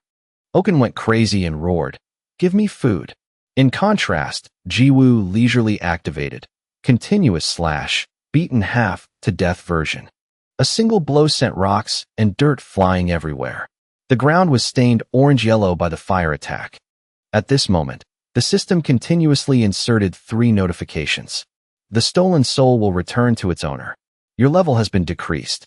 Ability stats have been decreased. Oaken's level was now 658, but in front of him, it had dropped to 552. Then after 2 seconds, it became 389. And the number of viewers on Hokai's livestream had almost reached 35 million. At this time, notifications from the audience continuously appeared. They discussed him and the livestream. Moreover, they didn't forget to remind each other about the character restoration. Hokai's mouth instinctively fell open. Then he clamped his mouth shut in fear. The bow in his hand was also loosened. Hokai stood thoughtfully in the middle of the forest. It was now night in the real world. The phone screen was broadcasting Jiwoo's battle. The person watching the live stream was none other than Sarung. In the broadcast, he was continuously punishing Oaken, making the audience laugh with delight. At this moment, the screen showed his triumphant face. Sarung, for some reason, felt a little shiver. In her memory, Jiwoo had playfully followed her around, making jokes. He whined like a child, begging her to take him along to play the game. But what Sarung was witnessing was not like that. A column of gray smoke was rising to the highest level of the void. On the ground, Oaken's 2 knees slammed down. His whole body was covered in injuries, and he couldn't move. Moreover, his level had now dropped to only 180. Suddenly, Jiwoo slowly walked in front of him. Urose quickly spoke up with a sly voice. Everyone's souls have escaped. He has returned to his original state. At this time, Jiwoo also said that it was time to slowly end things. Even though Oaken was in this state, the corner of his mouth was still wet with saliva. He spoke in a low voice, "I am Oaken." Then his tentacle unexpectedly plunged into Jiwoo. He froze, unable to resist. Duyup and the head of the design department were very tense. Hokai also felt an invisible fear. And there was Sarung, who was watching the developments with her mouth agape. Urose also opened its small mouth in shock. In contrast, Oaken's mouth was wide open, but it was due to excitement. His 2 eyes were filled with excitement as he declared, "I am the existence that will destroy this world." The tentacles on his body began to contract to suck nutrients. Urose was extremely worried for his safety. But at this moment, Jiwoo's body was gradually dissolving into 2 pieces. At that time, the system had also announced the successful absorption of his level and ability stats. The stick had also fallen to the ground. The horn, which had been damaged to the point of breaking, was now sturdy and sharp. Oaken couldn't control himself and threw his head back and laughed loudly. He felt that he had eaten too well just now. It was the first time he had eaten so well. At that time, Oaken, the missing head of Urose, had reached level 999. However, he was very greedy and felt that it was still not enough. He smiled and declared, "I will never be full." Because he was Oaken the glutton, Uro's small claws had gone to his weapon. It almost collapsed and knelt before the wooden stick. Its tears turned into 2 long streams. Urose pitifully tried to call out, "Boss." But then at that moment, the system appeared again. Hidden skill Restore Appearance effect activated. The damaged body has been regenerated. Oaken's stomach suddenly swelled up. His mouth was almost touching his stomach. But for some reason, Oaken greedily opened his mouth wide. On the other side of his stomach, there was a place that was protruding.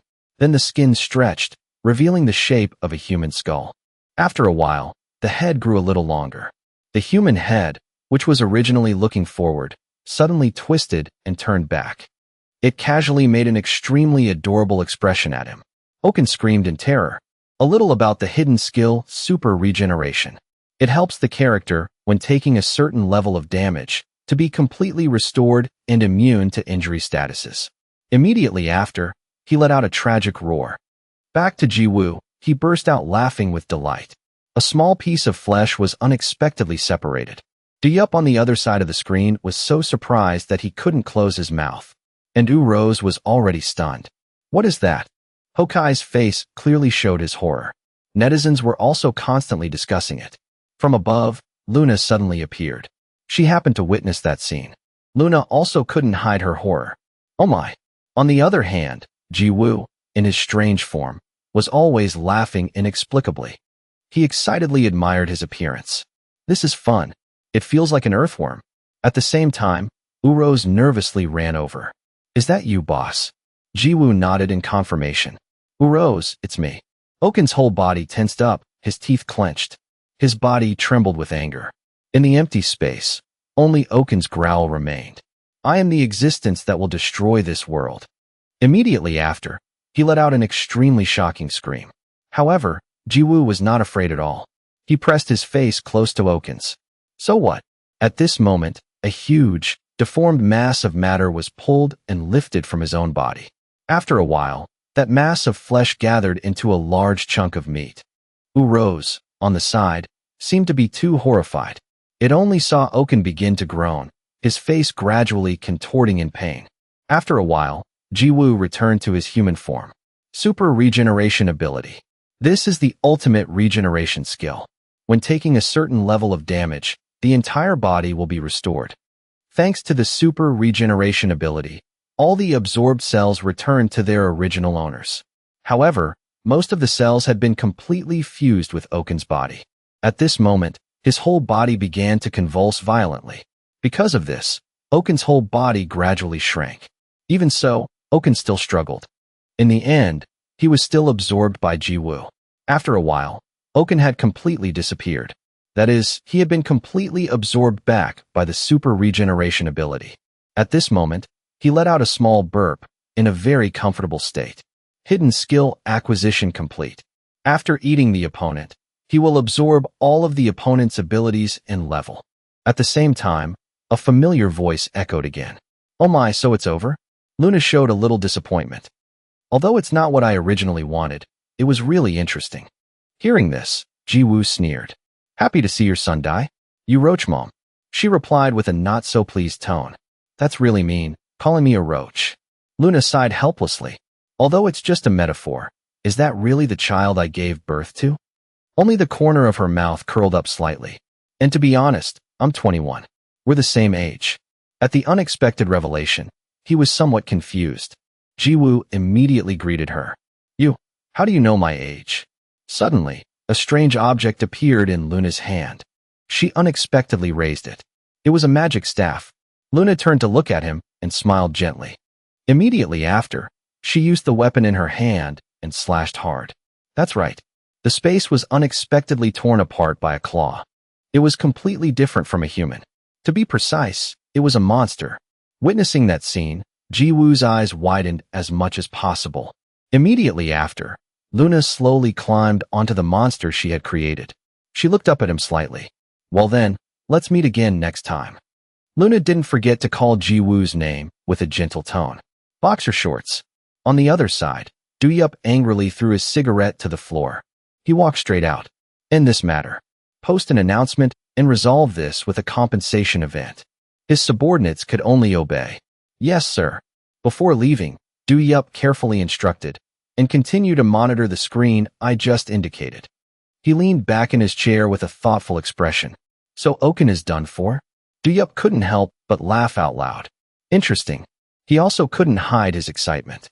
From now on, focus all screens on two characters. One is Oken, and the other is Luna. Her image appeared clearly in Duyup's mind. After a fierce battle, everything began to return to its normal course. After a fierce battle, the village was almost destroyed. However, the atmosphere became lively with the image of people raising their hands and cheering. In the crowd, a character stood out with animal hands and a tail, showing joy and vitality.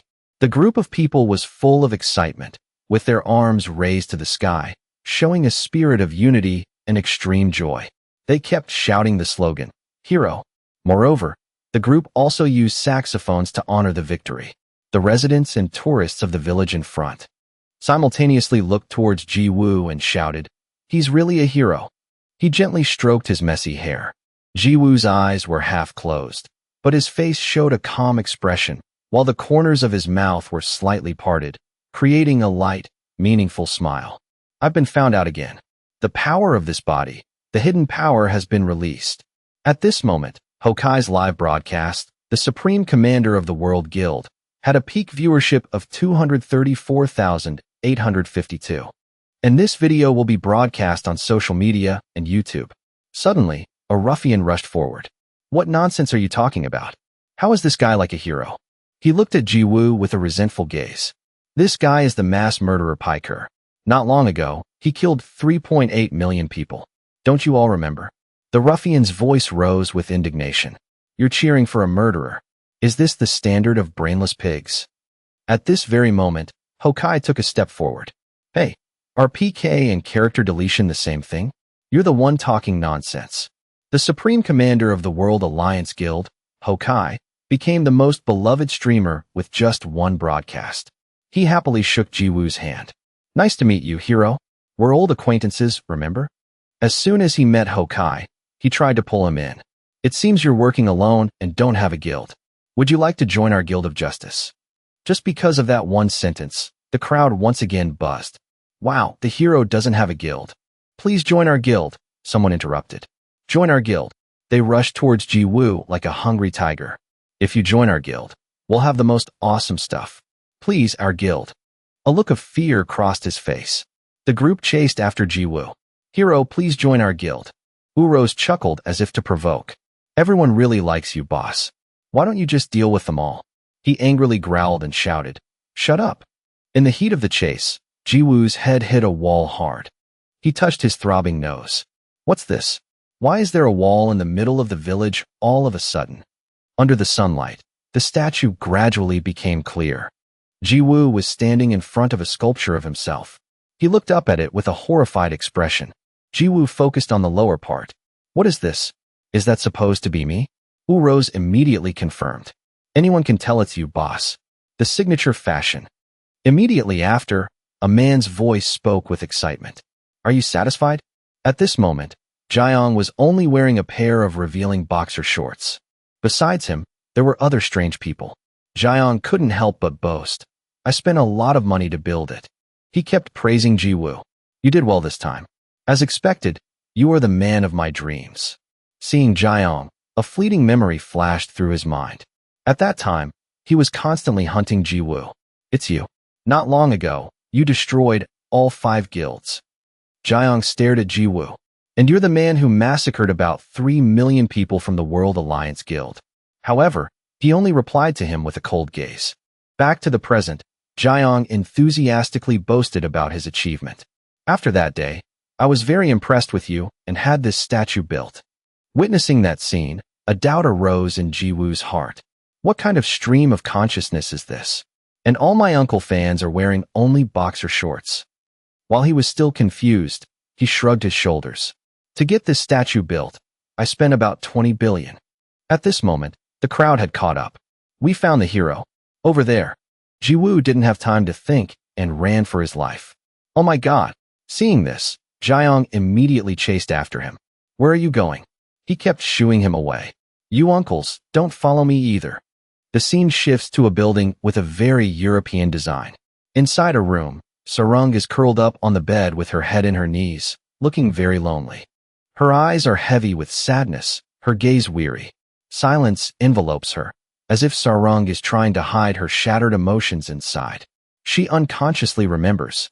"That's right. Actually, it was all strange things. I just opened my eyes and saw that many monsters had disappeared." That was also the first time Sarung met Ji-woo. She kept remembering the scene at that time. The rabbit bears were destroyed with just one blow. Sarung was almost lost in a daze. The things that were stolen by the leader of the Mount Hala Guild. She made a guess. It must have been that boxer shorts guy who got them back for me. Sarung's eyes gradually turned red. She kept questioning herself. Why is it like this? Why did that guy pretend to be weaker than me? Immediately after, Sarang seemed to have been defeated. She became angry. Why me then, damn it? Going back in time, on the ground was a torn teddy bear. Sarang was curled up in a dark corner. Her whole body was trembling with fear. On this side, Sarang's soul seemed to be covered by a fit of rage. Deceiving me. After a while, she reached for her glasses. Sarang carefully put them on. Her whole body trembled unconsciously. In another development, in the desolate, ruined village, Jiwoo had a dazed and bored expression. He dragged his body with a tired look. Finally, back to normal. Is this the life of a celebrity? Rose reminded him. They're still staring at you. Jiwoo immediately ignored it. Whatever. At this moment, he spoke in a heavy tone. Hey, Rose. But did I forget something? I feel like I forgot something very important. Suddenly, Jiwoo's eyes widened, his face filled with surprise. Before him was Sarang, the person Jiwoo had completely forgotten. He excitedly ran to her. Leader class. I'm so glad you're safe. I felt like something was missing without you. Hearing this, the crowd began to whisper. Who is that girl? The hero called her leader. The person next to them replied, I don't know. It's the first time I've seen her. The discussions continued to buzz. But she looks like someone I've seen before. Her face looks so familiar. At the same time, Jiwoo excitedly fumbled in his pocket. That's right. I have something for you. He carefully draped a warm scarf around Sarang's neck. Jiwoo suddenly froze. I killed Oken and made it. No, that's not right. I picked it up. I picked it up on the way here. I saw it lying on the ground. In his heart, he was already trembling. Oh no, I still haven't told her. However, Sarang's gaze became unusually sharp. She clenched her hands so tightly that her whole body trembled. After a moment, Sarang questioned him. Don't smile. You picked it up on the way, right? Why are you lying? Hearing this, Jiwoo could only force a smile. What are you talking about? I don't know how to lie. Cold sweat was pouring down her face. Sarang tried to control herself by gritting her teeth. After calming down, she asked directly, Boxer shorts is you, right? The man who brought rice cakes as a housewarming gift to my house. Faced with Sarang's questioning, he looked confused. What rice cakes? What are you talking about all of a sudden? The bright smile on Jiwoo's face involuntarily stiffened. A stream of memories flashed by. He saw himself excitedly bringing a cake. Jiwoo shyly brought it in front of a girl. As soon as he saw that person, his heart suddenly pounded. And the neighbor girl kept staring at Jiwoo. Thinking of this, he was so surprised that he couldn't close his mouth. Jiwoo looked at Sarang with a confused expression. Could it be that leader class? The crowd also fell into a state of tension. Immediately after, she nodded in confirmation. That's right. Sarang did not hesitate to confess. I am Han Sarang. Han Sarang. The story of a girl who only liked to sing. At the same time, the manager shouted angrily. Han Sarang, are you crazy? She kept questioning Sarang. Why did you reveal your identity in front of so many people? You're crazy. The more she spoke, the angrier the manager became. Right now, you're the #1 search term on social media. Reporters are demanding information. Malicious rumors are spreading all over social media. Her voice gradually trembled with rage. Do you want to become a character just like in real life? Do you have any sense? Customization. The process. The ability to freely create the appearance of a character in a game. However, in the virtual space, you can only access it with your own appearance according to government policy. Back to reality, the manager continued to criticize. If there's no other way, you have to change your hairstyle. It's a miracle your identity hasn't been revealed until now. However, she only replied with an indifferent expression. So what if I'm discovered? I never intended to hide my identity in the first place. The manager was somewhat confused. What? Sarang began to lose control. She shouted, Is playing a game a crime? Why do I have to hide my identity? I play games for fun, so why do I have to do what others want? Hearing this, the manager lowered her voice. I'm just afraid your personality will be exposed. Have you forgotten what you told everyone? Sarang gritted her teeth as if they were about to break. Finally, she erupted in anger. Who said I wanted to fake it? You kept forcing me to do it. I never wanted to lie in the first place. I don't want to deceive my fans anymore. Immediately after, Sarang angrily went straight into her room and locked the door. Faced with her unusual behavior, the manager couldn't help but feel a little disbelief. That answer. As soon as she entered the room, Sarang grabbed her glasses. She put them on without hesitation. At this moment, the system activated the virtual reality device, beginning to perform identification. Sarang's knuckles unconsciously trembled. Her hand gradually began to relax. After a moment, Sarang completely let her arm go limp. At the same time, the system had completely confirmed and accessed Chrono Life. The scene shifts to a school for young children. Inside a small room, Sarang sang confidently. A honey spring deep in the mountains, who comes to drink? A clear honey spring, who comes to drink? The little girl excitedly performed in front of her friends. The dawn comes, I rub my eyes and wake up, then go wash my face. The innocent children couldn't hide their admiration, and Sarang still tried to complete her performance. I only drink water. From a young age, Han Sarang had a talent for music. What was surprising was that she entered the music industry at the age of 5. When standing on stage, Sarang was compared to a genius or a prodigy. They thought she was a singer who played in a band. Sarang's stage presence shone brighter than anyone else's. However, a tragedy occurred as if it were destined. In a dark room, Sarang was covering her face, sobbing. The 5-year-old girl just kept crying without anyone paying attention to her. A flower like her should have bloomed brilliantly, but was trampled under the feet of dirty, evil adults. The people who should have protected and encouraged Sarang the most were none other than her parents, Han Sarang's. When it all began, the cause was, of course, money. Standing before their hurting daughter, the parents were silent. Someone said that in the entertainment industry, it's common. A tragedy that ruins a child's life like that is just a normal story in a TV drama. However, Han Sarang was abused to an unbelievable extent. In music programs, talk shows, entertainment shows, or on commercial shoots. The fact that Sarang could cope with a difficult schedule that even adults found hard to digest was all due to her mother's coercion. They constantly whispered sweet words in Sarang's ear. Sarang, why are you like this? You can do well, right? The two of them constantly brainwashed her. Mom and Dad love you so much, you know? Faced with these reassurances, the little girl was silent for a long time. The corner of Sarang's mouth began to twitch. Sweat also gradually broke out. The little girl tried to bare her teeth and force a smile. Immediately after, Sarang burst out laughing brightly. But the small body of a child also has its limits. As usual, Sarang was performing on a big stage again. This time, the little girl almost couldn't sing successfully. This was a special year-end live broadcast. The highest viewership rate. A grand stage. Sarang was almost under so much pressure until the end. The little girl just pressed her lips together tightly, while her whole body trembled. Immediately after, Sarang collapsed to the ground. The camera crew seemed horrified. Her parents also couldn't hide their confusion. On the stage, Sarang called out tragically, "Dad! Mom!" The little girl sobbed while looking forward.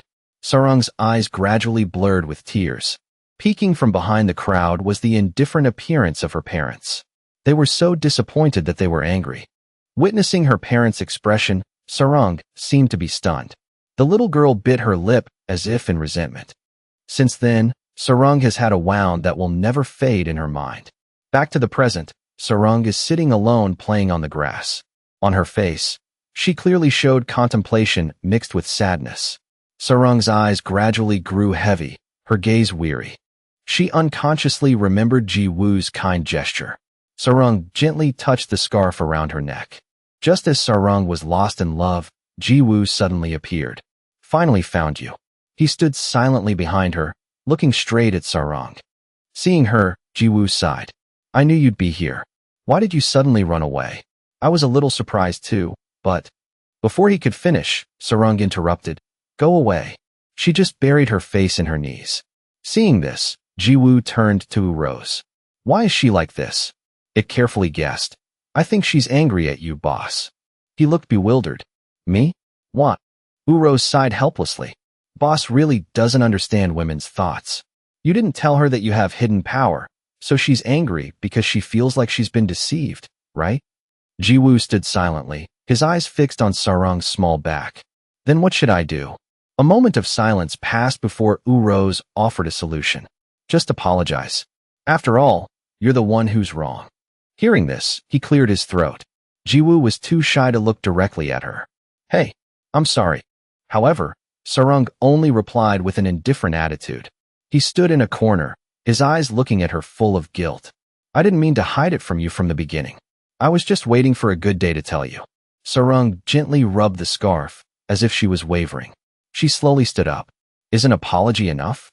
She looked into the distance, her voice filled with thousands of suppressed emotions. An apology is too easy. Seeing this, Jiwoo could only scratch his head in confusion. Then, suddenly, his expression became strangely tense. Immediately after, a large griffin grabbed Sarung. Faced with the sudden attack, she could only struggle. Witnessing that scene, Jiwoo could only call out Sarung's name. Hey, leader class. At this moment, the griffin had completely grabbed her. On its back was Habak. His eyes shone with a mischievous glint, his mouth curved in a confident smile. Catching people is quite difficult, isn't it? Habak chuckled softly, his voice slightly deep and teasing. I didn't intend to be rude. Seeing him, Uro's expression showed a hint of horror. Cold sweat began to form on its temples. That person is. Back to Jiwoo, he shouted angrily, his eyes burning with rage. Who the hell are you? Get down here now. A smile flashed across Habak's lips, half teasing, half meaningful. Sorry, hero. Someone wants to see Han Sarung. I'm just borrowing her for a bit. Hearing this, Jiwoo was so angry he wanted to tear him apart. You bastard. Seeing this, Urose hurriedly stopped him. Wait a minute. You can't just attack blindly like that. He is. Jiwoo seemed to not care about it, and only followed Habak's every move. He's flying up. A bright red light suddenly flashed in the sky. A huge fireball was rushing towards him. Just as the flame was about to reach him, Habak suddenly turned back, sighing. However, his face still showed some interest. Ah, this is interesting. Immediately after, Habak gently waved his hand, activating the 8 mirrors skill. The fireball was immediately knocked back towards its owner. However, Jiwoo was unaware and just stood still. As the flame got closer, he realized the danger. In the blink of an eye, a huge, fierce explosion rang out. It seemed to tear apart the quiet space. At this moment, the ground was split in two, and Jiwoo was seriously injured. Urose anxiously ran over. Boss, are you okay, boss? However, he remained silent, his body completely unresponsive. The wounds on Jiwoo's body gradually disappeared. Immediately after, his severed arm was restored. He glared at Habak, his eyes filled with hatred. Urose, beside him, hurriedly reminded him, Boss, you know, he's not an ordinary person. It followed his figure and announced, his name is Habak. Uro's face gradually became angry. Finally, it came to a conclusion. Is just like me. Hearing this, Jiwoo shifted his gaze to Urose. If he's like you, then isn't he a bad guy? In another development, Habak's mirror suddenly shattered. He looked at it with a confused expression. In his heart, Habak couldn't hide his surprise. Immediately after, he burst out laughing with delight. Amazing. This is the first time it's been broken since that person. It will take some time to repair. Saying this, Habak glanced at Sarung. But you're just an ordinary person, so you're not worthy of possessing a fragment of a god. At this moment, she had completely fainted. Sarung was taken by Habak to a tower hidden deep in the mountains. Inside, she cautiously backed away. Sarung said, So who are you? She kept looking around. Where am I? What is your purpose in bringing me here? He immediately reassured Sarung. Calm down. I have no bad intentions. Someone wants to see you. Hearing this, she froze. See me? What? A sense of unease that was hard to put into words flashed in Sarung's heart. Who is it? As soon as she finished speaking, strange people were led into the room by Habak. The corner of her mouth gradually trembled as if she was very scared. Sarung's eyes shone with horror. Her face was constantly sweating. Standing before Sarung were familiar figures that made her terrified. Sarung couldn't believe her eyes. Mom? Dad? The scene flashes back to the time Sarung collapsed on stage. No one came near to help the little girl. Even Sarung's own parents were indifferent to her pain. Witnessing their indifference, Sarung burst into tears. She alone embraced the pain that was tearing her soul apart. And from that day on, Han Sarung withdrew from the music industry. But there was someone who, until the end, never gave up on Han Sarung. In a dark room, the mother slapped the little girl across the face. Sarang's whole body lost its balance, and she fell backward. And the ones who never abandoned Sarang were her own parents. They denied her withdrawal and forced Sarang onto the stage. The mother constantly whispered in the little girl's ear, "My child, why don't you understand our feelings?" Then they filled Sarang's ears with meaningless words. "We love you." Many years have passed like that. Han Sarang went through a period of fame even after she gave up singing. But major programs no longer sought out Sarang. When her income was completely cut off, on the ground was a teddy bear that had been torn to shreds. The little girl was once again cornered by her parents. Sarang was so scared that she burst into tears. Meanwhile, her parents had finally crossed the line. Behind the door were lecherous men waiting for Sarang. Seeing their disgusting appearance, the little girl immediately confirmed, "They are. From today on, those are people not worthy of being called parents." They were willing to put a price on their only child. Witnessing the immoral behavior of the group of people, Sarang couldn't hide her horror. She ignored everything and dashed away. Was that perhaps called a miracle? Yes, Han Sarang's escape from that situation was a miracle. Despite her bleeding feet, the little girl still ran quickly down the road. And the place that Sarang immediately went to was the police station.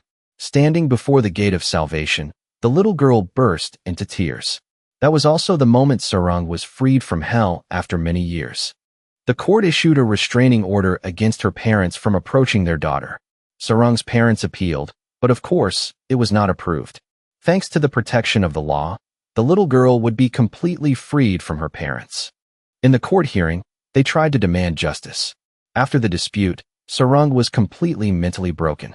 The little girl suffered from severe psychological trauma. Sarang's psychological trauma was caused by her parents.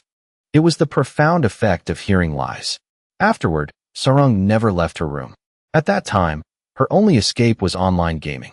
Living alone in a dark room, her eyesight quickly deteriorated, and Sarang had to wear glasses. Because of her childhood memories, in reality, just taking off her glasses still caused symptoms of anxiety. And her return to this world is a story for a later time. Back to the present, Sarang once again has to face her parents. Seeing the two of them, her hands unconsciously tremble. Sarang was so scared that she couldn't speak. "How?" The court's restraining order. He looked at her with a loving gaze. "This isn't a game. I saw an article about you playing Chrono Life." The father looked towards Habik. "But with our abilities alone, we couldn't find you. It just so happens that this gentleman helped us." "It was nothing. I'll step out for a bit. You all can talk." Immediately after, Habik disappeared into thin air. The mother smiled gently. "Our Sarang has grown up so much. During that time, I only saw you through the TV. Even though it's in a virtual world, seeing you in person like this, I'm so happy." Then, she began to reproach. The world is also so cruel, separating a child from her parents by law. At this moment, she seemed to lose the ability to breathe. After a moment, Sarang tried to calm herself. She immediately became wary. "What is your purpose in appearing? If there's no reason, I can log out, right?" Seeing this, the mother immediately shouted, "I'm sorry." She looked extremely remorseful. "For a long time, we've wanted to apologize to you.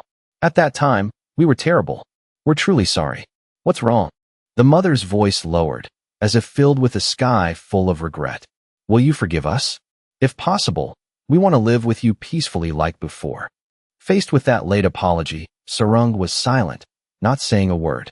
In another development, Habik was leisurely walking around. The griffin beside him suddenly howled. It seemed to have sensed something unusual. "Oh my, he's here already." Habik glanced to the side, where Ji-woo was standing. He said with a hidden meaning, "This is a place unknown to humans. I'm sure Mr. Uro's beside you guided you here, right?" Habik continued to stir up memories.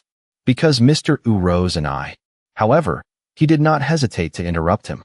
"Stop." As soon as he appeared, Ji-woo issued a challenge. "Let's have another round. If I win, I have to get my revenge in the same way to be satisfied." Hearing this, Habik just sighed. Immediately after, he gently snapped his fingers. "There's no other way." The griffin immediately let out a scream, its eyes suddenly turning bright red. The griffin, under Habik's control, flew up high. Seeing this, Ji-woo tightened his grip on the stick in his hand. "Bird brain, you're up first." What bird dares to be so arrogant with a primate? His eyes gradually changed to a surprised expression. At this moment, the griffin had split into two. Jiwoo immediately gripped his staff tightly. He was in a ready-to-fight state.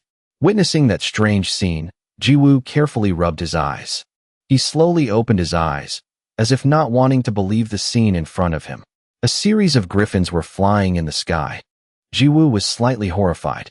Copied and pasted? At this moment, Habik held up 4 fingers. The 4th mirror. He naturally uttered the command, "Mirror of replication." Immediately after, the griffins began to roar fiercely. Under Habik's control, they flew towards Jiwoo. He couldn't hide his fear. What is this? Seeing the critical situation, Jiwoo had to use his staff to defend himself. A brilliant orange light shot up into the sky. A series of griffins were burned to a crisp in an instant. However, they immediately returned to their original forms. He looked at the lion tamers in a panic. What the hell are these things? Urs, who was beside him, quickly explained, the complex mirror. It's Habik's 4th mirror ability. He suddenly became wary. Be careful, Big Bro Habik's ability is the mirror. The skill is called the 8 mirrors. Ju looked bewildered. 8 mirrors? That's the first I've heard of it. Seeing this, Urs patiently explained, it means there are 8 mirrors. From the 1st to the 8th mirror, they all have different effects. He continued to explain, to add to that, you were hit by the reflection mirror earlier, Big Bro. It reflects all magical and physical attacks. Hearing this, Gio erupted in anger. This is insane. What a scam. Aren't you supposed to manage this damn game balance? Hearing that, Urs just stared into Gio's eyes. Gio looked at him, confused. What is it? Urs immediately denied it. It's nothing. It's just that you mentioned balance, so I didn't know what to say. He took a deep breath. Actually, it's fine if it's not balanced. No, the game company intended to balance it from the start. Urs glanced towards Habik. Because he's not a player. He's the boss that players are supposed to attack. Meanwhile, Habik was still watching Gio's group. The frustration was becoming more apparent in his eyes. This game is ridiculous. A boss that walks and acts like a human?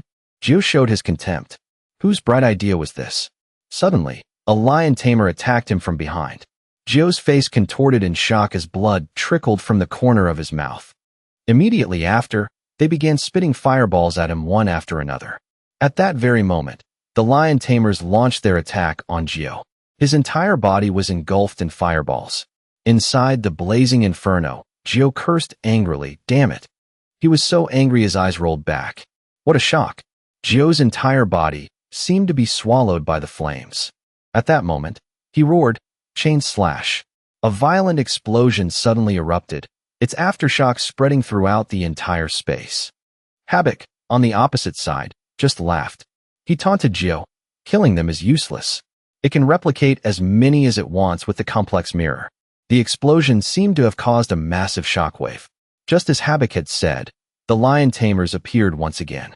They were continuously cloned. In the blink of an eye, their numbers became uncountable. Hearing this, Gio tightened his grip on the staff in his hand. Then, Gio seemed to have lost his patience in this critical situation and had found his only weakness. I'll just smash that mirror. Faced with the threat, Habik remained calm. Without hesitation, he dashed towards the lion tamers. Chain slash. One by one, they were smashed to pieces by Gio. The bodies of the lion tamers turned to ash. Instantly, they returned to their original forms. Seeing this, Gio once again charged forward to attack the lion tamers. The surroundings were completely covered in brilliant sparks of fire. At this moment, Gio poured all his strength into his arm and swung with all his might. Another slash created another blazing spark. Even so, he had no intention of stopping. Gio's mouth kept muttering, chain slash. The entire space was being consumed by flames. Dazzling flashes of light suddenly erupted from the ground. At the same time, Habik's mirror cracked. He stared at the item in his hand. Habik's eyes couldn't hide his astonishment. This is... Immediately after, a staff slammed straight into his face. Gio laughed with delight. It broke, didn't it? He stared at Habik's face as if he wanted to eat him alive. You bastard. I heard you're in existence like Urs. You're all bastards, aren't you? Habik was immediately terrified by Gio's appearance. It's not that I'm weak, it's that you're too abnormal. How can you be this strong? Seeing Habik's stunned expression, Gio got angry. Don't talk while smiling. Just thinking about that snake pisses me off. Gio threatened him without hesitation. If you don't want to die, answer me. Why did you kidnap the class rep? And what is this so-called God's fragment? However, Habik seemed to have no intention of talking. Let's see. Should I answer or not? This is so difficult. Seeing this, Gio raised his staff. So you want to die, huh? You bastard. Habik just focused on the mirror. It was almost broken, but it could still be used one more time. At the same time, a sound caught Gio's attention. He instinctively looked behind him. Ugh, it's that bird head again. So annoying. However, Gio's expression suddenly stiffened. His eyes widened so much they looked like they would pop out. Gio was so shocked he couldn't close his mouth. Before Gio was a perfect copy of himself. Gio noticed the weapon in his opponent's hand. It was a staff identical to his, down to every single leaf. Gio immediately looked at the lower part of the clone's body. At this point, he was completely stunned. Gio's face showed clear terror. However, the person standing before him was completely different. To be precise, his eyes were different. Suddenly, the opponent unexpectedly lowered the staff in his hand. He immediately shouted the command and rushed towards Gio. Chain slash. A streak of light shot through the space. It flew through layers of air and headed towards him. At this moment, Gio was too shocked to react. He stood still, letting the magic power approach. You've got to be kidding me. Immediately after, a piercing scream came from Gio. The barren mountain was being bombarded by powerful rays of light from above. Before Habik was an earth-shattering explosion. He couldn't help but exclaim, "That's surprising. I shouldn't have cloned the lion tamers from the start. I should have cloned him instead." At the same time, carefully probed, "What is your purpose exactly?" Despite this, he still tried to maintain a polite demeanor. It's been a while. I was a bit flustered earlier and didn't get to greet you properly." Habik stared at him with admiration. "You look cuter than before." Reacted immediately. Nonsense. He was gradually losing patience. Was trying to corner him into telling the truth. "Stop beating around the bush. Answer me now. What is your purpose for appearing next to my big bro?" He suddenly offered a guess, like a puzzle piece clicking into place. Could it be an order from that person? Hearing this, Habik just smiled wryly. He deliberately and shamelessly tried to be slippery. "Can I touch your cheek just once?" Was already driven mad by Habik's taunts. "You bastard." At the same time, a sound drew the attention of the two. A giant mass of flesh suddenly emerged from the ground. It began to deform and gradually rise higher. Although Habik was terrified, he couldn't help but watch. "What is that?" Standing beside him, seemed to have sensed something unusual. "It's starting again, huh? A horror game." The mass of flesh gradually transformed into a pair of legs. Immediately after, a human-like body moved across the grass. It was a bizarre creature with wrinkled skin, stretching its long, thin arms out to the sides. A strange hand suddenly pressed against Habik's face. Without a second thought, he turned tail and fled. Gio, in his strange body, suddenly turned in one direction. "So you've shown yourself." He looked straight at his clone. "You cheap knockoff in boxer shorts." The opponent just stared back at Gio, his gaze incredibly sharp. At the same time, frankly expressed his opinion. "From anyone else's perspective, you're the knockoff." Big bro Gio immediately flipped him the bird. "The hell I am." The clone suddenly raised its wooden staff. The expression on his face showed his determination. Using skill. Immediately after, the clone slashed forward forcefully. The space seemed to be torn apart. However, Gio was not afraid at all. On the contrary, he felt a bit disgusted. Gio stood motionless as the clone continuously attacked. In the blink of an eye, he had returned to his original form. Gio clenched his fist and gripped his staff. He gently spread his legs apart. Chain slash. Immediately after, Gio decisively slashed towards the clone. Witnessing this scene, was so shocked he nearly jumped out of his skin. Back to Habik, he couldn't help but feel a bit stunned as well. At the same time, two streams of ice and fire energy intertwined. A moment later, the surroundings were suddenly shaken. Right now, the real and fake versions were furiously clashing. Each was filled with determination and a desire to win. The two of them let out a simultaneous roar, the sound echoing through the space. Then, they immediately rushed towards each other. The two wooden staffs collided with great force, but remained unscratched. They stood still, seemingly in a stalemate. A look of hatred flashed in Joe's eyes. As for the clone, he gritted his teeth in fury. At that moment, the two of them shouted in unison, "Chain slash." They clashed once again. The battle was incredibly fierce. A loud explosion followed, and the surroundings were filled with smoke and dust. Peeking through the thick smoke were two staffs clashing violently. Gio vented all his frustration on the clone.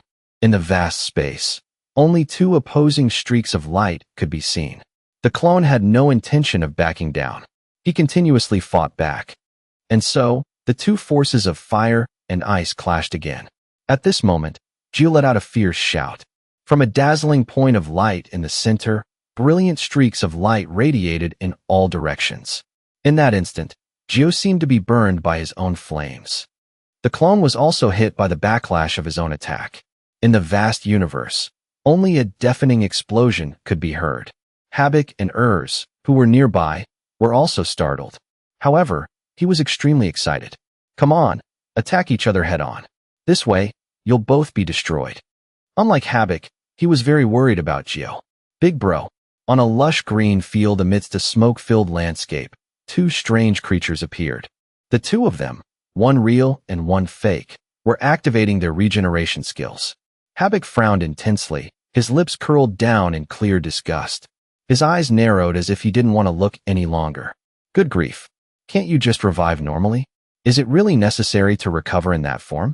A moment later, the two of them returned to their original forms. Gio didn't hesitate to leap towards his opponent. Seeing this, the clone was determined not to be outdone. The two stood facing each other, each radiating a powerful energy with its own distinct hue. From the towering peak amidst the gloomy sky, a streak of light suddenly shot up into the air. In that intense moment, fire and ice clashed like two irreconcilable opposing forces. Meanwhile, Urs continued his questioning, his eyes filled with suspicion. "Habak, can you slowly answer me now? What is the reason you appeared next to my big bro? Why did you kidnap the class rep?" A sly smile formed on his lips. Habak's voice was soft, but it couldn't hide the sarcasm. "As expected, Sir Urs knows nothing at all. That's why you should pay a little more attention to others. The strongest existence in Chrono life, someone even that person wouldn't dare to touch carelessly." The tone of his words became sharp and cold, but not loud, just enough for the verbal blade to pierce his opponent's heart. "You arrogant Urs." Habak's intense gaze seemed to want to pierce through his outer shell. "I should be the one asking you. Not just that person, but even you, who once cared nothing for worldly affairs. What is the reason you were subjugated by a human?" Faced with the sudden question, Urs could only remain silent. He angrily retorted, "The reason?" With that, Urs turned to look at Gio and shouted, "Can't you see just by looking?" Habak let out a soft sigh. His voice softened but retained its inherent cold mystery. "In any case, it seems you're misunderstanding many things. But please don't worry. At the very least, I have no interest in the hero." He narrowed his eyes, his voice steady, neither high nor low. "My only purpose is God's fragment." Hearing this, he was shocked. "God's fragment? Are you talking about the class rep?" A soft laugh escaped. Habak couldn't hide his ridicule. "What are you talking about? The class rep is a God's fragment?" He paused for a beat, letting the words sink in, weighing down the surrounding atmosphere. How could a mere human existence be so valuable? Hansarang is merely in possession of a God's fragment. Meanwhile, she was facing her parents. The mother's eyes carefully watched Sarung's every move. "We're sorry again, Sarung. We hope you can accept our sincere apology." However, she was extremely wary. Sarung unconsciously clenched her fists. The mother suddenly noticed her fair hands.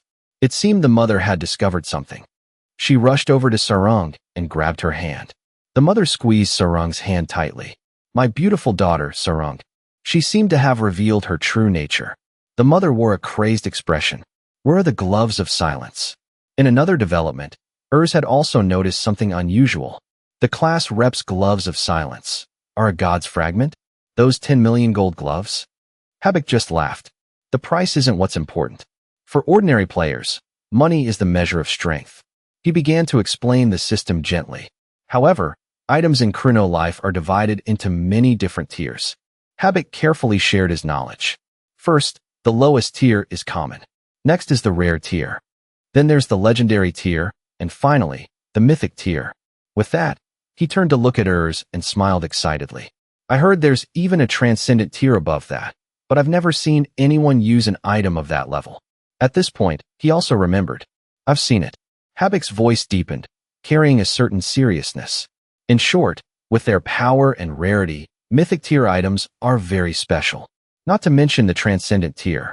He suddenly emphasized each word, especially for those of the God clan. Meanwhile, Luna calmly observed everything. Really now? Spilling everything already. A man who can't keep his mouth shut isn't attractive at all. She suddenly turned in one direction and probed, right?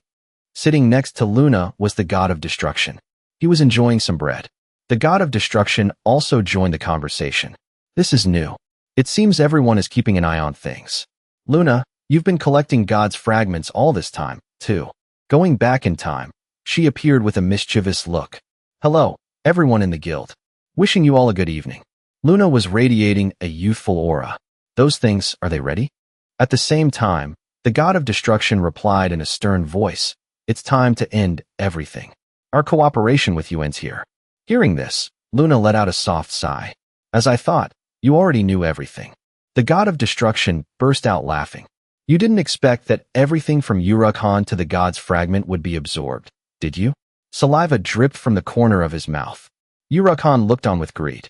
Tastes pretty good. She smiled with satisfaction. Of course it's delicious, it's a God's fragment. What a fool. Hearing that, Luna also nodded. That's right. He may look calm, but the result was a bit different from what was planned. Meanwhile, Joe was still in a fierce battle with his clone. Neither of them had any intention of giving up. He poured all his strength into attacking him. However, the clone was completely unharmed. Suddenly, he pulled his staff back. Joe's face showed clear terror. Immediately after, the clone struck him hard in the stomach. Joe's entire body was sent flying. Urs, on the opposite side, shouted worriedly, "Big bro." In contrast to him, Habik calmly assessed the situation. Their control and abilities are the same, but there's a fatal difference. Habik came to a conclusion. It's the difference between a bot and a player. A bot differs from a user in one critical way. The AI version won't make any control errors when its stamina decreases. The more Habik spoke, the more excited he became. Therefore, the tide of battle will increasingly lean to one side. At this moment, Urs anxiously ran to Gio. Big bro. Seeing his hurried state, Habik let out a soft sigh. On the ground, only a puddle of sticky slime remained. A moment later, he appeared with his body covered in wounds. Urs hurriedly approached Gio. Big bro. A moment later, the wounds on his body began to heal. However, fresh blood continuously flowed from the corner of Gio's mouth. He just gritted his teeth, his face showing no clear emotion. Immediately after, Gio burst into crazed laughter. This is so much fun. Seeing his perverted state, Urs felt a bit disgusted. The person on the opposite side shared the same feeling. Gio was still engrossed in the battle. All the enemies I've fought so far were defeated in a flash, which was boring as hell. I want to fight this fake boxer shorts guy forever. He looked bewildered. What the hell are you talking about, big bro? Isn't this a critical situation? At the same time, a figure shot through the space. He slowly lifted himself up. Critical? Me? At this moment, the clone had already rushed in front of Gio. He just smiled with excitement. There are two ways to deal with this kid.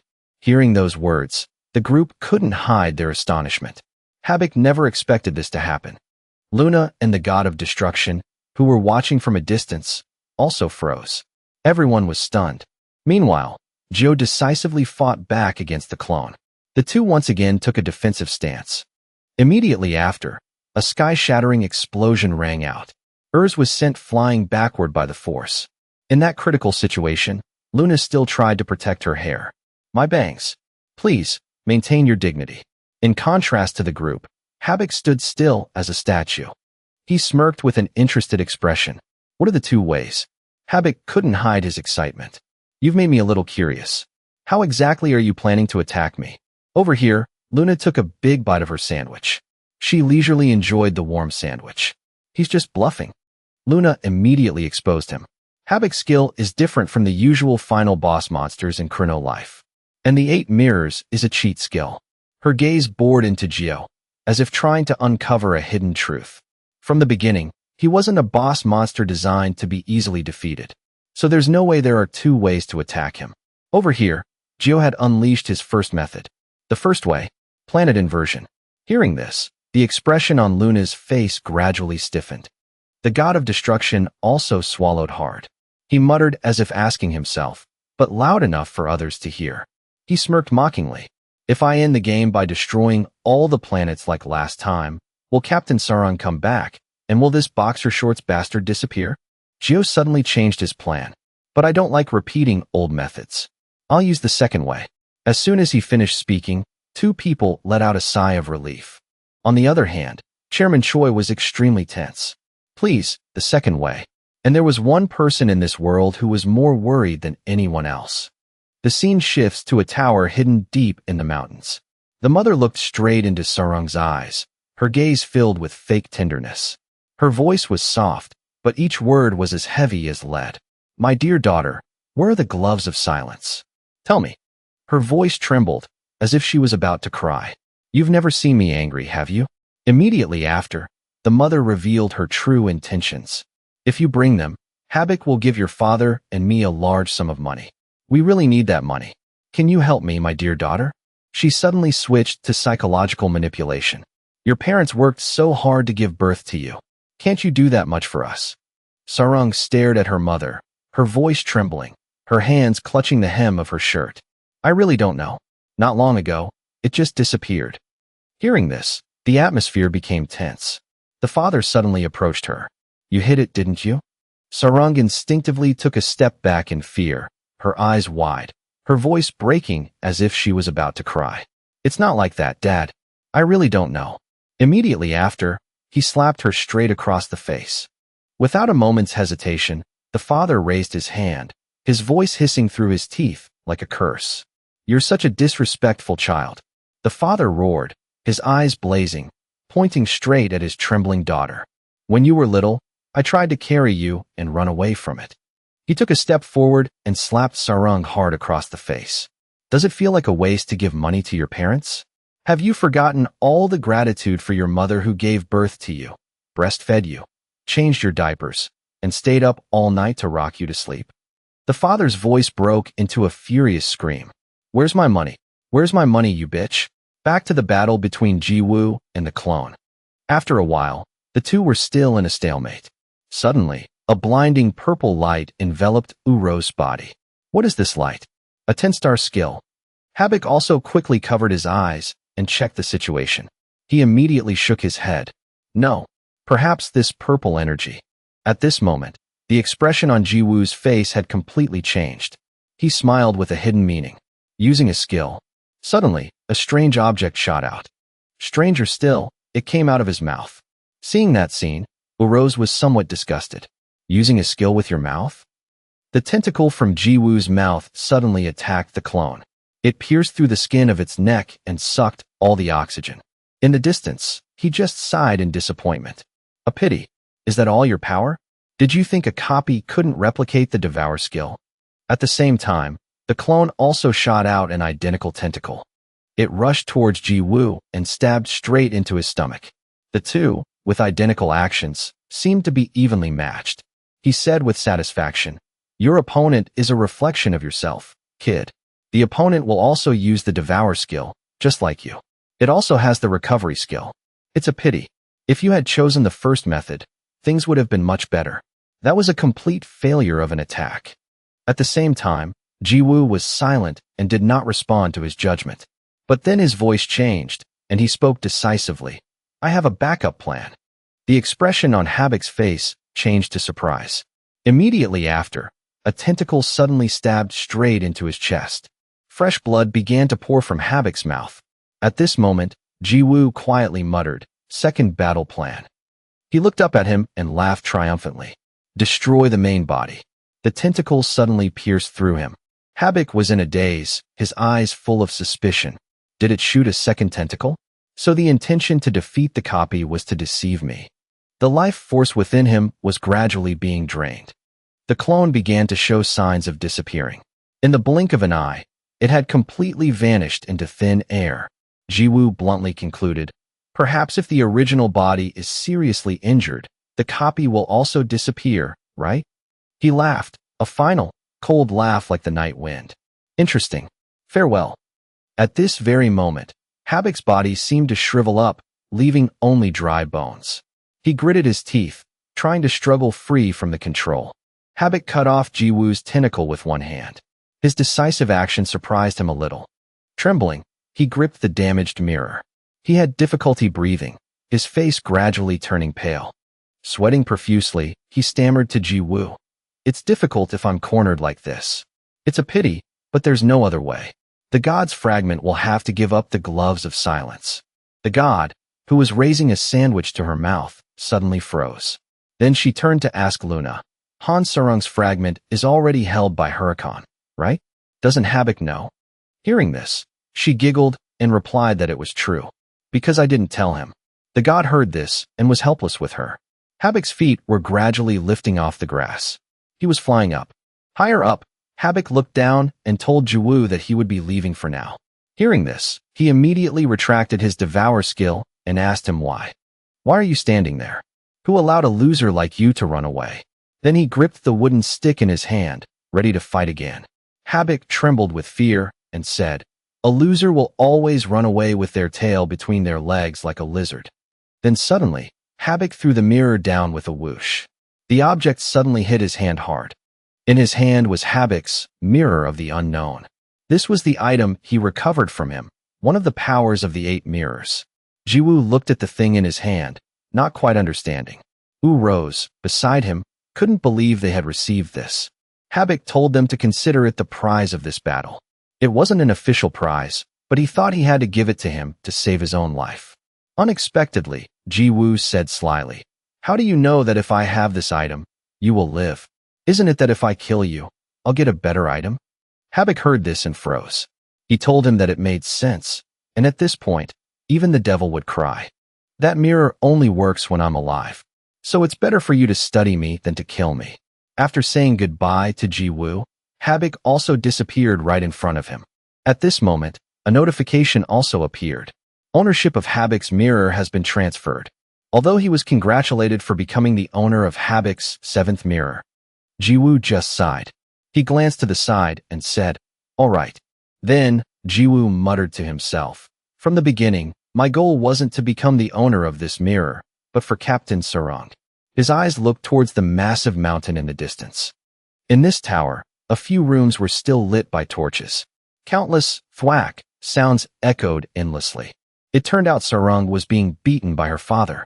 He hit her while cursing, "Do you know how much we've suffered because of you?" In Sarung's memory, the image of her childhood teddy bear being torn appeared. Her father was still swinging his hand and hitting her continuously. He seemed very angry and scolded her that children should be obedient and listen to their parents. "Have you forgotten the one who carried you for 9 months and gave birth to you?" In Sarung's childhood memories, her parents were already very scary. Her father continued to scold and slap her face continuously. "In that case, I don't need the gloves of silence anymore. You can just give me the money." He kept repeating the word money. Being hit so hard, Sarung had fallen face down on the floor. She still lay face down, motionless. Her father now finally stopped and stood silently, panting. Then he smirked, finding it all too tiresome. After that, the disdainful sound shifted downwards. "It's just a game, anyway. The court order is also invalid. You can't escape." Sarung finally opened her mouth, but couldn't utter a word. Because Sarung was thinking about one thing. "Our family." Sarung's mother saw her move slightly and quickly said, "Still lying there? Get up and give us the money." In Sarung's memory, unhappy childhood memories resurfaced once again. Thinking of this, Sarung's whole body trembled. She gritted her teeth and clenched her fists, but not a single tear fell. Sarung's mother suddenly smiled gently and said to her, "We'll be together forever, won't we, my dear daughter?" Her mind was filled with helplessness and fear. "Please, anyone." Sarung's tears flowed uncontrollably. A desperate cry for help rose up. "Get me out of this dark hell." Suddenly, Joe's mischievous voice was heard. He was picking his nose while asking her if she was an idiot. Don't you know how to log out of the game? It was unclear how he managed to get in. Sarang's parents immediately turned to look. Her mother glared at Gio and asked in a low voice, "Where did this weirdo come from?" As soon as Sarang saw him, she silently called out Gio's name. At that moment, Sarang's father looked at Gio and suddenly remembered something. He asked him if he was the kid from the video, the rootless bastard that their Sarang was involved with. As soon as he finished his sentence, Gio immediately swung his staff and hit him straight in the face, stunning Sarang's father. After his blow, he fell to the ground. It was due to the ultimate move, beat to death. Then Gio said in a low voice, "I'm not usually a rude person. I'm always polite to my elders. But for an ignorant person like you, I'll make an exception." Urs, standing beside him, had an expression of disbelief at his disrespectful speech. Dob had a similar thought. Sarang's father was lying on the ground, but still screaming, "We are Sarang's parents. What are you doing?" Before he could finish, Gio cut him off, gritting his teeth and glaring, "Parents? Don't be ridiculous. What kind of parents in this world would slap their child to extort money?" Her mother immediately defended them, telling Gio to ask Sarang. "We really are her parents." He immediately pursed his lips and retorted, "Bringing reality into the game like this? Then what's the point of playing?" Hearing this, Sarang's mother stammered and changed the subject. "Is that why kids these days play games?" Gio ignored her and turned to talk to Sarang. "Captain Sarang, why are you just sitting there like nothing's wrong?" Hearing her name, she was startled and turned to look at him. Gio chuckled and praised Sarang. "Stop being so patient and just leave this place. Your level deserves a better place." Hearing this, Sarang couldn't believe her ears and looked at him in a daze. Her eyes now looked at him as if he were a savior who had fallen from the sky. Then she stammered, lowered her head, and replied to Gio that they really were her parents. Unexpectedly, Gio continued to pick his nose and looked at Sarang helplessly. "You're bringing reality into the game too? How pathetic." Hearing this, Sarang bowed her head even lower and opened her mouth as if to say something. Gio continued to ask her, "One look and I can tell what your family situation is like. If you're going to play like this, what's the point? Are you going to run away in the game just like you do in real life?" The more she heard him speak, the tighter Sarang gritted her teeth. It seemed she had made up her mind. Immediately after, Sarang stood up and said to him, "You know what, boxer shorts? I've had to endure living with a man and a woman who know nothing." She was crying, tears of humiliation from all these years. Then Sarang lifted her tear-streaked face and questioned, "How long have I had to endure?" But as soon as she said those words, her mother swung her hand and slapped Sarang. She screamed at her, "That's ridiculous. What have you endured? You have no idea what we've had to endure all this time. Whether in real life or in the game, we are still your parents. You only have one father and one mother." Sarang's face darkened. She gritted her teeth so hard it felt like they would break. At that moment, Gio's mocking laughter rang out, startling her mother, who turned her head. "They're just stalling. Don't pay them any mind. Goodbye." I've now seen the power of the class rep. Her character information suddenly appeared. Then Gio confidently asserted, "Even without a weapon and using her bare hands, if she lands a hit, it will definitely hurt a lot." Sarang's mother saw her daughter swinging her fist towards her, and her face darkened. Then she cried out in surprise and fear. Sarang's mother's face was covered in sweat. She gritted her teeth and widened her eyes in panic. In Sarang's memory, her parents had been very scary since she was little. They never cared about Sarang's feelings and only forced her to become a tool for them to make money. No matter how much Sarang cried or was scared, her parents ignored her until she became a completely emotionless child. But they didn't know that the child inside Sarang was just hurt and had withdrawn, not disappeared. She could still feel pain, still feel sad. Every time, Sarang had to wipe her own tears to heal herself. All the pent-up grievances accumulated into one punch. Sarang let out a scream and swung her fist towards her mother. Immediately after, Sarang's mother was punched so hard her face contorted and her eyes rolled back in pain. Sarang's punch was so strong that it sent her flying a considerable distance. The story shifts to the next day at a building still lit up at night in the real world. Sarang was happily talking to the editor and the audience. "Yes, it's me. I've been enjoying Chrono Life lately. This is an exclusive interview program with the title, Today's Popular Chrono User, the Celebrity Impersonator Hansarang. Or is it really her? The reporter immediately smiled and asked her, I'm quite surprised. Is Chrono Life a rather realistic game? If it's true to Hansarang's personality, she wouldn't even hurt a rabbit. Hearing him ask that, Sarang also happily replied that it wasn't like that. She said that killing monsters with her bare hands can also relieve stress. Hansarang has completely overcome her trauma and can live well in the real world. The anxiety symptoms that always plagued her have disappeared. She doesn't need glasses anymore either. The reporter was a bit confused by Sarang's answer. When you beat monsters to death, your image at that time is completely different from the usual Hansarang, isn't it? Unexpectedly, she replied in a low voice that it was the complete opposite. Then she smiled gently and said to him, who knows, maybe my in-game persona is my true self. After seeing Sarang's angelic smile, the reporter blushed with embarrassment. Not just him, but almost everyone in the film crew present was frozen by Sarang's smile. On stage, she continued, what is the truth? Does my real personality even matter? If you're looking for your true self in a game, there's no reason to play games. The scene shifts to Gio sitting in his house, watching Sarang's live program. Hearing that answer made him feel more at ease. Perhaps it was thanks to Hansarang's honest and cool answer, but she has gained more fans recently, and everyone is cheering for her. Even he now supports her as a fan who has overcome past mental trauma. Leave the game world and live in the real world, idle Hansarang. The usual notification appeared, confirming user authentication and access to Chrono Life. The data quickly ran at full capacity to bring the user into the game. At this moment, Sarang was screaming angrily, "You're late again, boxer shorts. Is being late a hard habit to break for you? Do you want to die?" He blocked Sarang's attacks while explaining to her, "I was too engrossed in watching a music broadcast, but aren't you filming a live show right now?" Sarang, still angry, gritted her teeth and told Gio that the interview was a rebroadcast. Actually, even after overcoming her mental trauma, Sarang still plays the game. She even logs in more than before. It said that her schedule has been cut down to play games. Then Sarang stopped hitting Gio and told him to follow her. "We don't have time, let's go quickly." She turned her head, still angry, and said, "Why do you care about that? I forgot, I still haven't accepted your apology." Hearing her say that, Gio could only smile wryly and say, "Let's just go, let's go." Seeing him like that, Sarang smiled gently. Then suddenly, she said she would specially forgive him. She added another condition, "This time, you have to power level me." Gio wondered what "this time" she was talking about. Suddenly, his eyes widened as if he remembered something. Gio remembered the first time they met. He had run after Sarang to ask her. Gio had asked her to power level him. Sarang turned around with a questioning look, staring at Gio like he was crazy.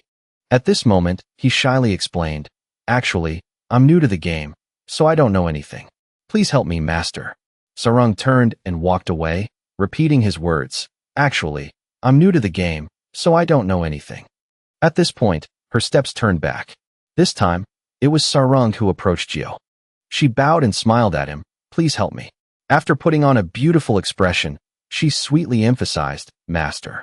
This is the story of the world's #1 virtual reality game, Chrono Life. In this game, there are many guilds because they want to exploit the vast human resources. Among those guilds, the top 5 are the greatest and most famous. All 5 guilds have different strengths that give each of them their reputation. But there is one guild that has chosen a completely different path from the rest. They hold a terrible secret, one that could shake the entire world. Along with a campaign of observation that spans the entire continent, all guild members are trained in a thievery class. This is the Robin Hood Guild. But then, the banners were tattered from the chaos of war. The small building was engulfed in flames. Outside, countless masked people lay motionless on the ground. Just like that, the Robin Hood Guild, one of the top 5 guilds, was wiped out in a single night.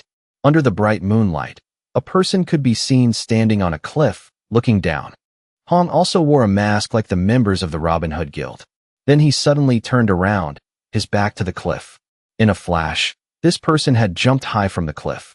Only a few specks of dust remained where he had been. With a whoosh, he was diving down the cliff he had just been on. He quickly ran down the steep cliff face. Hong continued to take large steps, rushing down as if tearing through the wind. Immediately after, a face appeared on Hong's back.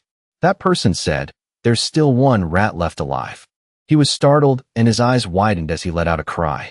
Immediately after, Hong swung his sword, but the opponent had already split his body in two. The upper half of his body, though his face was covered by a cloth, could be recognized as Booty Boy. Immediately after, he glared at Hong and continued, "Compared to the others, you're not bad." Then, right before Hong's eyes, the place where Booty Boy had just flown up turned into small square specks of light. He stared at the light, not understanding anything, but felt that something was very strange. Hong was still staring intently and thinking. But immediately after, a long sword pierced through his chest from behind. It turned out that Booty Boy had appeared behind him at some point. Booty Boy said in a stern voice, "Even so, you all must suffer the same fate." He was seriously injured and attacked by surprise, so he coughed up a mouthful of blood that splattered on his mask. He gasped for breath and asked the person behind him who he was and why he was doing this. Unexpectedly, Booty Boy's mischievous laughter was the reply. He answered that it wasn't obvious enough. Then, a mask gradually appeared on Booty Boy's face. The mask on his face was now identical to Hong's. Then, Booty Boy suddenly pulled his sword back. Because it's fun. This was probably his answer to the question he had just asked. After that were the bloody scenes that Booty Boy inflicted on Hong. The scene shifts to a forest in the middle of the day. A carriage was rolling along a road in the forest. This was a common cat carriage in Chrono life. The thing pulling the carriage was a large purple cat. It looked very comfortable right now. The old man driving the cat carriage turned his head and said to the person sitting in the back, "We're almost there, esteemed guest. We're almost at the Rocky Mountain." The person he was carrying was a young man holding a delicious-looking drumstick. He is Gio, currently at level 999. He gnawed on the drumstick and mumbled, "Almost there, huh? Closer than I thought." But he wasn't the only one in the carriage. There was one more person. She spoke up, "It's also closer than on the map. We have 5 minutes left." Sarang looked at the map and happily told him. She is currently level 24 in Chrono life. Currently, Gio and Sarang are sitting on something, which is the common means of transportation in Chrono life, called a cat carriage. The cat monsters are trained and brought to the human world. Then they are retrained to pull carriages. This cat monster has reached level 130. The person who came up with this type of service was a very ordinary monster tamer, and with the spread of this type of transportation, he earned a huge profit. Suddenly, at this point, Sarang announced that they had arrived, which made Gio look as well. After seeing it, he silently guessed. The place he had to go to now. Is this Rocky Mountain called Rocky Mountain? A place unlike any other in the game. This is a single, incredibly large and tall mountain, over 1,205 meters above sea level. That's about 5 times taller than a 63-story building. Moreover, there are many monsters, around level 30, that appear here. Gio thought while eating, the population here is quite large because this place allows players to level up quite quickly. That's what I heard, but I've never been here. Because since level 7, I haven't remembered any experience points at all. Then he suddenly glanced at something. After all this long-winded introduction, the reason I'm here. He looked straight at Sarang, who was sitting in front of him, admiring the scenery. Is to power level her. That time, she was more serious than I thought. Gio remembered the last time Sarang had called him master and asked him to power level her. That's why this situation is happening now. But Gio didn't know what level he had to power level Sarang to. He felt a bit annoyed and thought, let's just go to Urza's place and get her to the highest level. Suddenly, when Gio looked up, he saw Sarang's hand stroking her hair. Seeing that, he seemed to remember something. Then Gio hurriedly called Sarang over and told her that he had prepared a gift for her, which surprised Sarang very much. Immediately after, in front of Sarang, Gio used magic to conjure something. A summon notification appeared. It was a pair of transcendent tier gloves. Gio understood her confusion and explained that last time when he returned the scarf, he forgot to return the gloves. Besides, he has other gloves now, so he's giving these to her as a gift. Sarang took the gloves he gave her, holding them preciously in her hands, her eyes sparkling with emotion. Then, her eyes suddenly filled with tears as she looked at Gio. Then suddenly, she burst into tears, thanking him. This is the first time I've ever received a gift.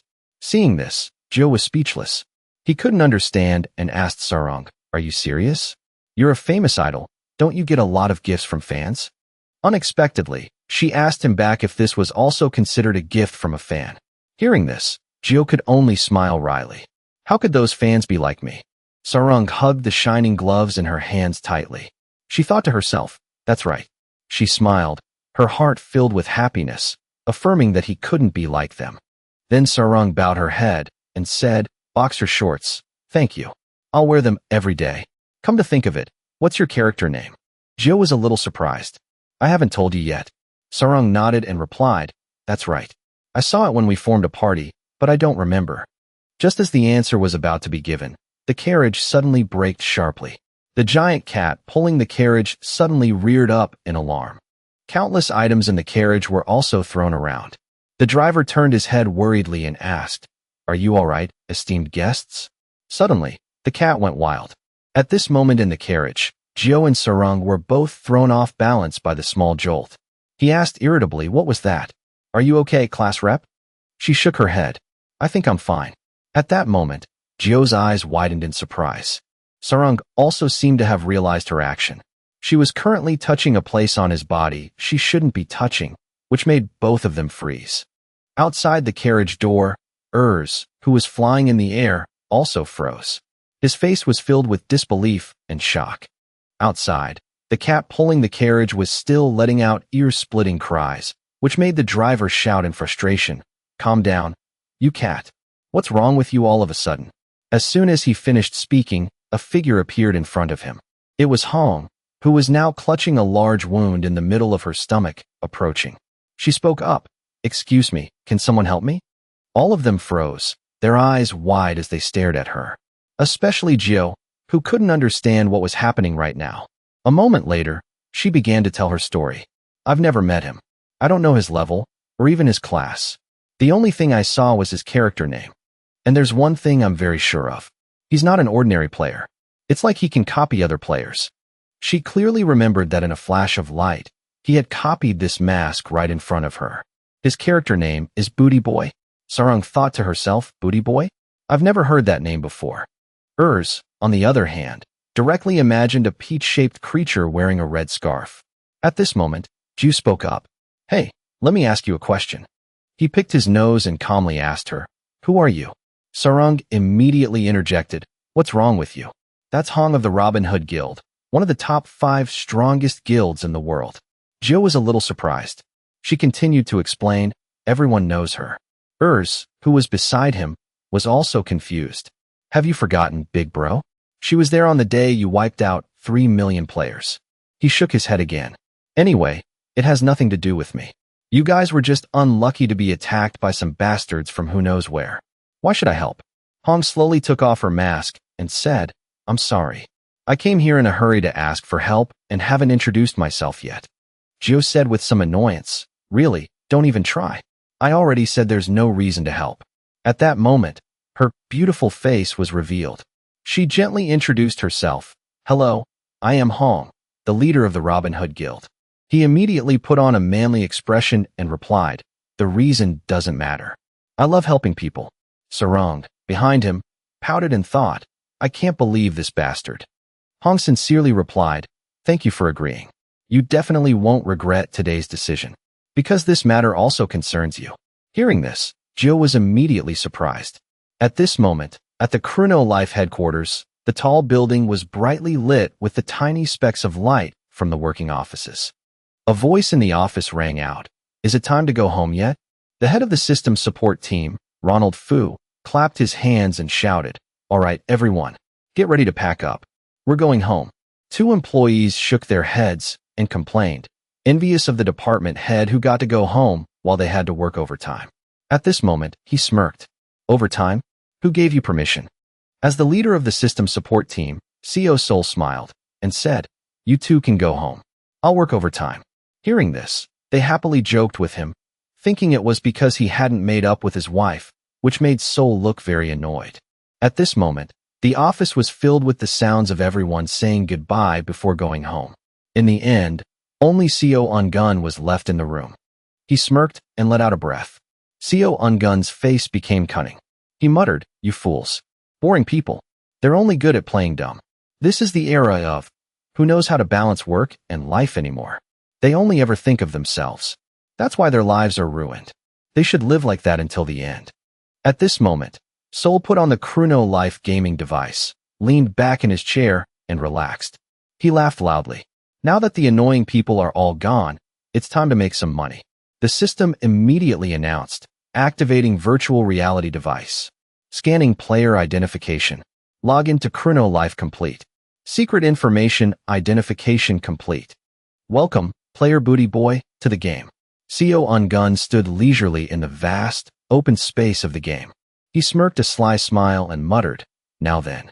A small ball of light appeared in his hand. It gradually took shape, turning into a sword. Its information panel also appeared as the sword materialized. It was the level 99 iron sword used by the god of war. There is only one in all of Chrono Life, and it has incredibly terrifying attack power. Seo Ungun declared with a smug look, "It's time to work overtime and earn some pocket money." His character information panel also appeared, with the highest level and all stats maxed out. Level 999, or Master Level, is the highest level in Chrono Life. Even professional gamers can't achieve it. And there is a type of top-tier item that you can get when you are at the Master Level, which is a transcendent weapon. There was a time when data from the server was leaked, and it became popular among many users. In other words, it is the weapon of paranoia. At this moment, Sarung was holding such a treasure in her hand. It was the transcendent tier gloves of the transcendent player. Her face showed nothing but astonishment. Sarung stammered, "This is boxer shorts. I was going to wear the gloves you gave me. I just looked at them carefully. Is this a transcendent tier weapon?" Joe casually replied, "Don't be shy. I have a lot of transcendent weapons." Sarung swallowed. Her face, which was full of excitement, now flushed red. At this moment, the system announced, equipping transcendent tier weapon. The gloves of the transcendent player will be with you forever. Immediately after, a golden aura appeared, radiating from her. It turned into an explosion of energy. Reaching up to the sky, the system announced, "Congratulations. You have become the owner of the gloves of the transcendent player." Sarung was immediately excited, her eyes wide as she looked at the equipment before her. At this moment, the gloves slid on with a few small clicks. Then suddenly, they disappeared from her hands, leaving the image of the equipment she was still using. Sarung looked confused. What was that? It seems like something just happened.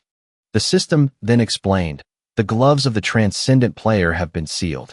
Most of the item's functions have been sealed due to insufficient level. As your level increases, other functions will be activated. Sarung was immediately disappointed. So what? Using a transcendent weapon at a low level isn't that bad, right? It's better to just relax and wear a unique weapon. At this moment, she sadly let her hands drop, causing them to lightly touch the rock beside her. Immediately, a terrifying tremor occurred, crushing the surrounding rocks into rubble. The terrifying explosion sent dust and smoke soaring into the sky. Sarung's eyes widened in shock at this strange sight. She thought to herself, what was that? I just touched it lightly. She glanced at her hand, which was still on the ground. Sarung was shocked.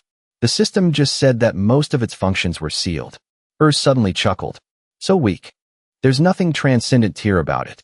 I expected too much. He then asked, what's more, big bro? What are you going to do now? About Hong's request earlier, will you accept it, big bro? He sat up straight and replied, probably. As Hong said, this incident is related to me. Gio remembered when they were still talking in the carriage. He pointed at himself in confusion and asked, related to me? That's ridiculous. What does that guy have to do with me? I don't even know what he looks like. Hong then asked in a low voice, what is Booty Boy's purpose? Then she answered herself, he said it was just for fun, but everyone knows that's a lie. His purpose is money. He wants to make money by counterfeiting and selling items. According to our guild's information, you are also an item seller, aren't you? Sometimes called a dark gamer or a chicken farmer. Not long ago, he marketed some of Urza's items. It caused the items on the market to experience a price drop or fluctuation. That is considered an illegal act. Booty Boy's actions are clearly an abuse of power. Gio felt itchy and asked again, what are you talking about? I don't understand at all. This made Hong look helpless. The story continued. Anyway, this is a game that both you and Booty Boy are participating in. If you let him run rampant, the economy will collapse. And chrono life will also gradually collapse. Jiu picked his nose again and said coldly, so what? What's the problem here? You can also report it to the customer service center. If you do that, his account will be suspended, and that's a happy ending. Am I not too smart? At this moment, Hong smiled faintly. You're more naive than I thought. Jiu paused slightly, asking in confusion, why? She explained that if you report it to the customer service center, do you think they will handle it immediately, or will you just get a reply full of useless information? At this moment, Hong stood up, preparing to leave. She declared, in this game, you are probably the only one who can stop him, because you are the one who destroyed the World Alliance Guild. Jiu looked very wary, his eyes narrowing slightly. Hong also quickly jumped out of the carriage and left. She only left one sentence, I'm counting on you. Before things get worse, find and eliminate him at the root. He closed his eyes, letting out a few groans. Jiu sighed. It's annoying, but what can I do? If I let him run rampant like that, an item seller like me will sooner or later run into trouble. Sarung then asked, is there a way yet? You can't just simply go and find him. He smiled confidently. If you don't report it to the customer service center, there's only one way. That is to go to the center and meet the highest ranking person in the game. Both Sarung and Urza's eyes widened in surprise when they heard that. At this moment, at the apartment building where Jiu lives, he took out his phone, quickly dialed a number, and made a call. Jiu smiled slyly and said a series of things. Chairman, come to the Gukbap restaurant right now. If not, the server will crash again. Chairman Choi asked in confusion, who is this? Why so suddenly? At that moment, his phone call was mercilessly cut off. Jiu sat on the sofa and burst out laughing. The call ended. And besides that, I also turned off my phone. Chairman Choi's phone immediately announced that it couldn't be reached, which made him angrily throw it away and curse. At this moment, he also happily ran down from the apartment. Can't get to the customer service center? Then just meet the chairman. After that, I'll eat 2 servings of beef intestines. TSK. He opened his eyes wide, discovering something. Jiu realized someone was already waiting for him. He stammered and called out the person's name. It's... Sarung was now wearing casual clothes and waiting for him. She then declared that she would go with him. Jiu asked in confusion, are you sure? If someone sees you. Sarung immediately dismissed it. I don't care. It's dark now, so no one will see clearly. She paused for a moment, her fair cheeks gradually turning red. Sarung said seriously, and from now on, call me Hansarang. This request surprised Jiu, and he opened his eyes wide in embarrassment. Sarung sent a message. Hansarang. Sis, I'm going out with boxer shorts for a bit. The other girl, having just finished her shower, read the message and was surprised. What the hell? When it got dark, Chairman Choi burst through the door. He came looking for Jiu. Where's Lee Jiu? You little monkey, how can you talk so brazenly? As soon as he arrived, he saw him eating with a girl. Sarung and Jiu were both surprised.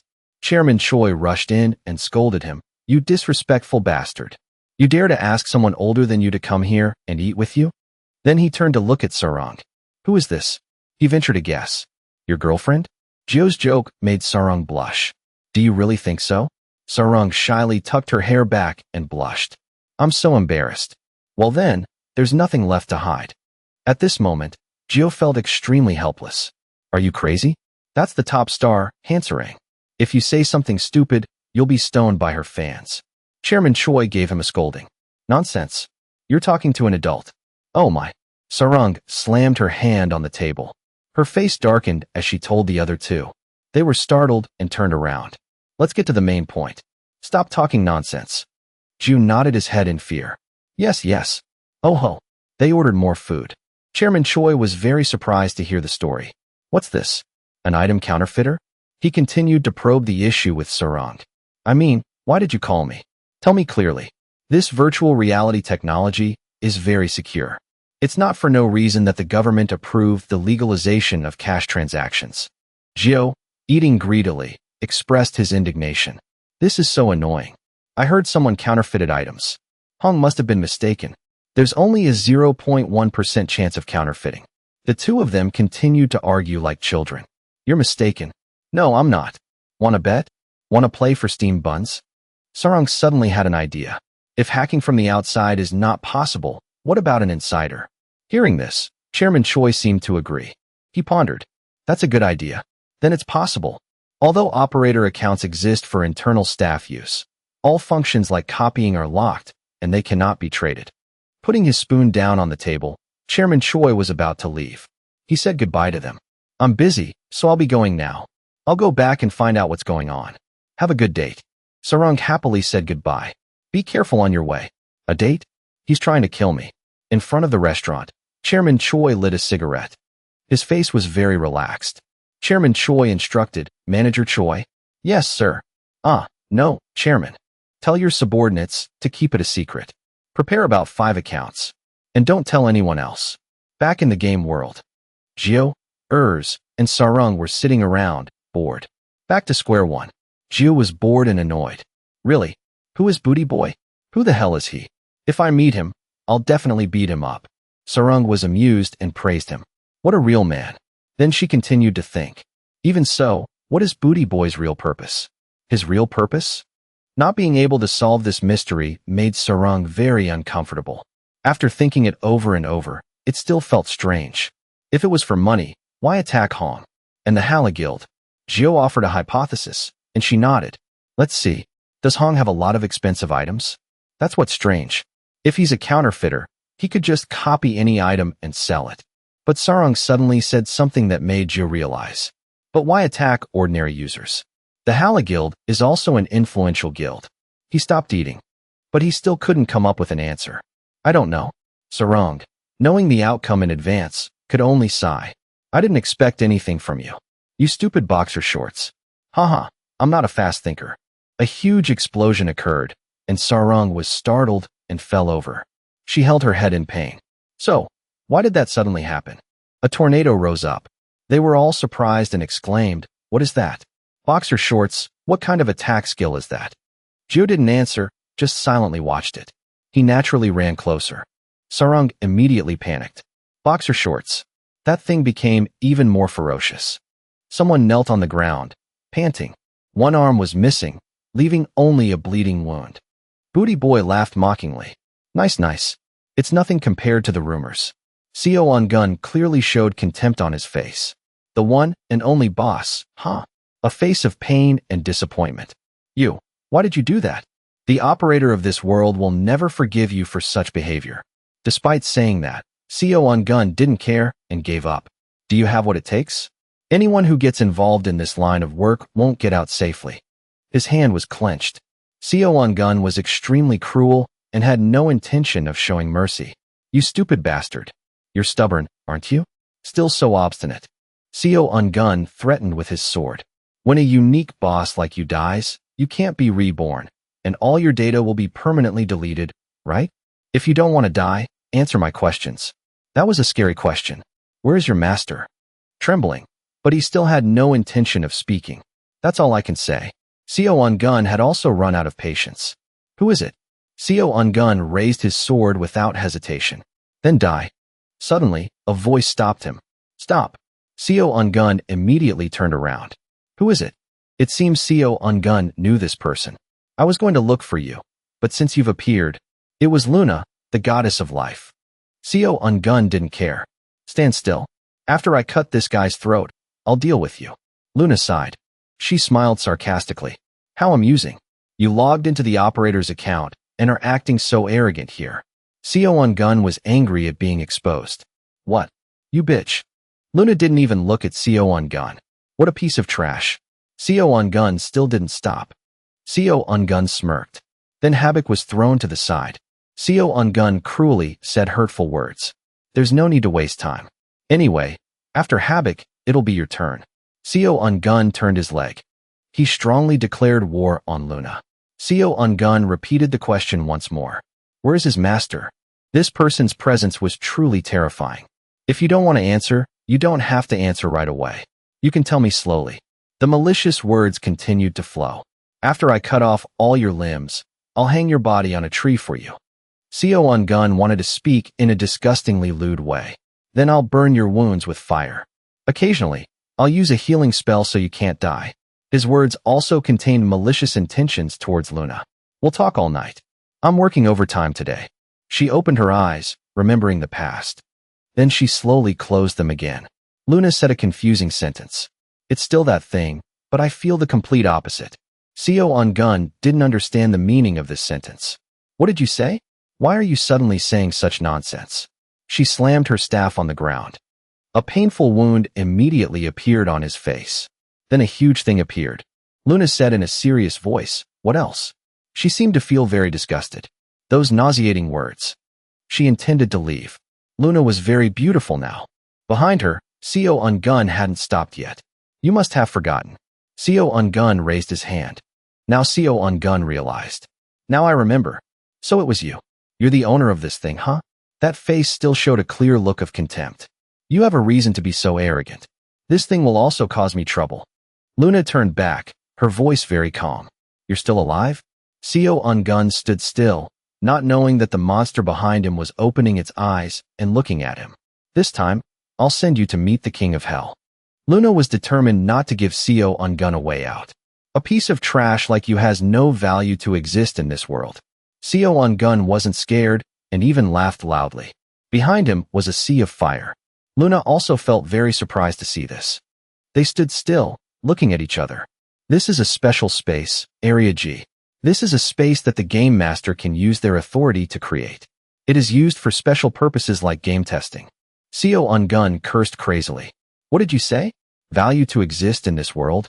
You're crazy. Seo On-gun didn't take Luna seriously. Get a grip on reality. You damn bitch. She turned back to look with a deep, unreadable gaze. At this moment, in the world inside the game, something was attacking them.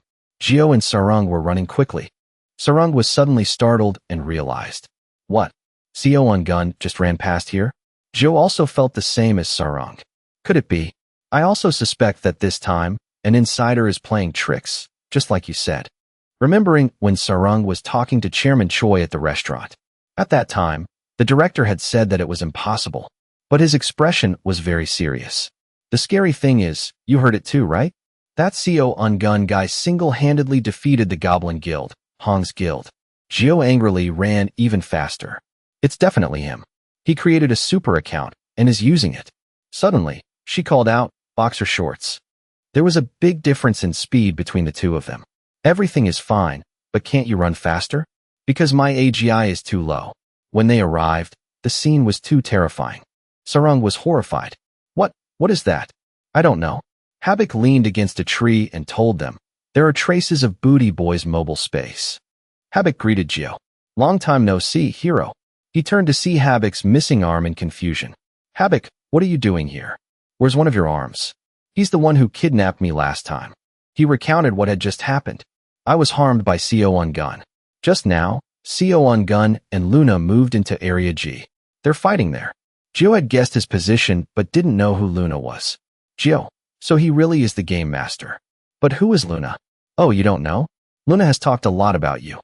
Sarang, who was listening beside him, blushed with jealousy. She said that he could just say he dumped her. After thinking about it, Gio suddenly remembered. She has a very common hairstyle. Long, black, straight hair. And bangs. At this point, he called out a strange name. The snake? You and her know each other? Hearing this, Sarang smirked at Gio. Uh-huh, so that's boxer shorts type. I didn't expect that. Hold it in. What the hell? He's the one who said it. He denied it with frustration. I'm not going to like her. I don't care about her at all. Sarang then noticed. The corner of her mouth lifted. Sarang said matter-of-factly, yes, what's wrong with that? What's wrong with you caring about her or not? Yes. Urs found them adorable. Really, they're flirting again. Habak coughed up blood. Gio asked with concern, are you okay? You look like you're about to die. His face was pale, and he needed help. I'm not feeling well right now, hero. Can you heal me a little? But Gio laughed loudly with no intention of helping. Why me? If you die, I'll get all the good stuff. We found him at the same time, so let's split it. Habak mentioned the benefits, which made him reconsider. Then there's a problem. If I die, the mirror I gave you last time will also disappear. Gio was startled. He patted him on the shoulder. He immediately changed his attitude. Don't worry, Habak. I'll definitely heal you. What a scoundrel. Sarang was worried and didn't know what to do. But how do I heal him? I don't have any HP recovery potions. It's fine. Gio used a skill. His whole body emitted a brilliant golden light. Master Novice, Activating special attribute. A strange thing appeared. Soul of the Saint class activated. Geo took advantage of the time. Using skill. Heal. He pointed it at Habak. Heal. Recover HP. A basic skill of the Saint class. They stood still for a while, but nothing happened. Habak suddenly doubted Geo's ability. Is this really healing? I don't feel any better at all. I guess I'm a bit lacking in that skill. Geo was concerned about Habak's missing arm. But what about your right arm? If your HP recovers, the scar will disappear. But the destroyed part of your body has to go back to the inn and log out to recover. He explained thoughtfully, by player standards, that's true. But for a monster like me, after I die and until I'm reborn, my body returns to its original state. He was surprised. Reborn? Then, Geo started joking again. Then I'll give you a whack with my staff so you can go without pain. No, wait a minute. But there's a special problem here. I'm a unique boss, so even if I die, I can't be reborn. Geo was surprised. He found it strange and hard to understand. What the hell? A boss monster in a game dies and can't be reborn? What kind of damn standard is that? Haha, I don't know either. Habak sighed with frustration. At first, there were only a few unique bosses, including me. So few that the game wasn't difficult at all. Then he subtly reminded him. Urz is also a unique boss. Geo was surprised. Is that so? Urz confirmed with certainty. That's right. That's why I had to grovel and beg for my life back then. No wonder he reacted that way. Habak added, there's one more person. Luna is also a unique boss. Geo was surprised. His eyes widened. What? He thought of Luna. Two words came to mind. The snake. So Luna was also one of these special people. I can't believe Luna is a boss monster. In that red space, a violent explosion rang out. Seo Ungun charged with his sword. He shouted, die you bitch. She still stood there, but Luna showed no signs of fear. It's a waste of effort. A terrifying power appeared. Seo Ungun still didn't give up. It was too powerful. Luna was nonchalant. It's useless. She spread her wings wide, her face sorrowful. Luna emphasized for Seo Ungun to know. I am the goddess of life. A human like you. They said the same sentence at the same time. How can you kill a divine being? Seo Ungun laughed mockingly. Is that what you were going to say? Luna was confused. Seo Ungun covered his face and laughed heartily. You're so naive. So what if you say that? Unfortunately, Seo Ungun already knew too much. After lurking in this company for several years, do you think I don't know what your skills are? It seems Seo Ungun had a firm grasp on everything about Luna. I also saw you fight that fool. In the company, employees from the team leader level and above get to share their screens. That wooden staff guy also gets a lot of support. It's like you can't attack the goddess. That face shone with satisfaction. The hidden skill of the goddess of life, life regeneration. All the information seemed very accurate. Whether it was then or now, it's not that no attack works on you. It's just that you use the life regeneration skill to create yourself at the same moment you die. Seo Ungun swung his sword down hard. Luna used her skill to revive again. Activating skill, life regeneration. In the ruins, she was reborn once again. Luna was still intact. Seeing this, Seo Ungun added more provocative words. What a scam skill. During the planning stage, this skill was strongly opposed by the company's internal staff. Seo Ungun also had a firm grasp on the information of other bosses. Yurakan was also created with that skill, right? I found the left piece of his head that fell off from Urz's body. Seo Ungun tried to attack her one more time. That's why I call him Yurakan's son. Luna was tired and bored, and let out a sigh. You talk too much. She swung the scepter in her hand, smiling triumphantly. So what are you going to do? The fact that you can't kill me doesn't change anything. Seo Ungun's body was severed, but he wasn't dead and continued to speak. You finally attacked me directly, huh? The scepter suddenly turned into a toy. Luna was extremely surprised. She had unfortunately fallen into a malicious trap. What do you think I created this space for? Luna's body suddenly changed into a different form. She was surprised by this form. Seo Ungun approached her. You know how to be cute. I thought it was some kind of ugly creature. Seo Ungun stabbed her with a sword, his mouth smiling with delight. If I kill you, Habak's master will surely appear. She coughed up blood. Farewell. I can't hold on. The unique boss, goddess of life Luna. The scene shifts to a luxurious bar. On the table, there were always expensive bottles of wine in no small quantity. Seo On-gun drained the glass of wine in his hand. He was also holding a charming girl. Seo On-gun slammed the wine glass on the table and exclaimed, "Drinking after working overtime is the best." The person drinking with Seo On-gun spoke up. "You've worked hard. Is it the final stage?" Seo On-gun said again, "Not yet. That habit guy still hasn't confessed anything to the end. That arrogant AI-powered bastard." He laughed again and said, "Even so, it's a good thing you killed Luna. Won't Habik's master appear sooner or later?" Seo On-gun suddenly admitted, "I couldn't kill her. That bitch Luna." The other person was stunned. "What?" Seo On-gun's eyes were full of thoughts. Then he decisively drained another glass of wine and said, "Who cares? Because I have many ways to meet Habik's master." The other person spoke up. "But, Senior, I have something I'm curious about. Who exactly is Habik's master that you keep wanting to meet?" Seo On-gun glared at him. "At this point, you're saying such nonsense? You don't even know these things, and you're still working with me?" He hugged the girl again, very comfortably recounting me. "Isn't my specialty following my senior without having to think about anything? Ever since college." Seo On-gun burst out laughing. "Oh my, so proud, huh?" Seo On-gun put his glass down on the table. He started to light a cigarette and said, "To put it simply, he is one of the boss monsters related to the main storyline of the game Chrono Life. In that world, there is the great merchant, Sloth." The other person was skeptical. "A great merchant? Is the professional boss monster a merchant?" Seo On-gun replied, "Why not? If a boss wants to be a merchant, they become a merchant. Being that free is a common standard in Chrono Life." He stroked his chin and muttered, "Sloth? I think I've heard that name somewhere before."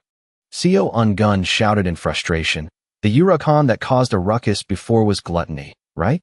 You idiot. You don't even know this." Seeing him still dazed, Seo On-gun had to explain again. "It's the 7 deadly sins of Christianity. It's a familiar theme in movies, games, and webtoons.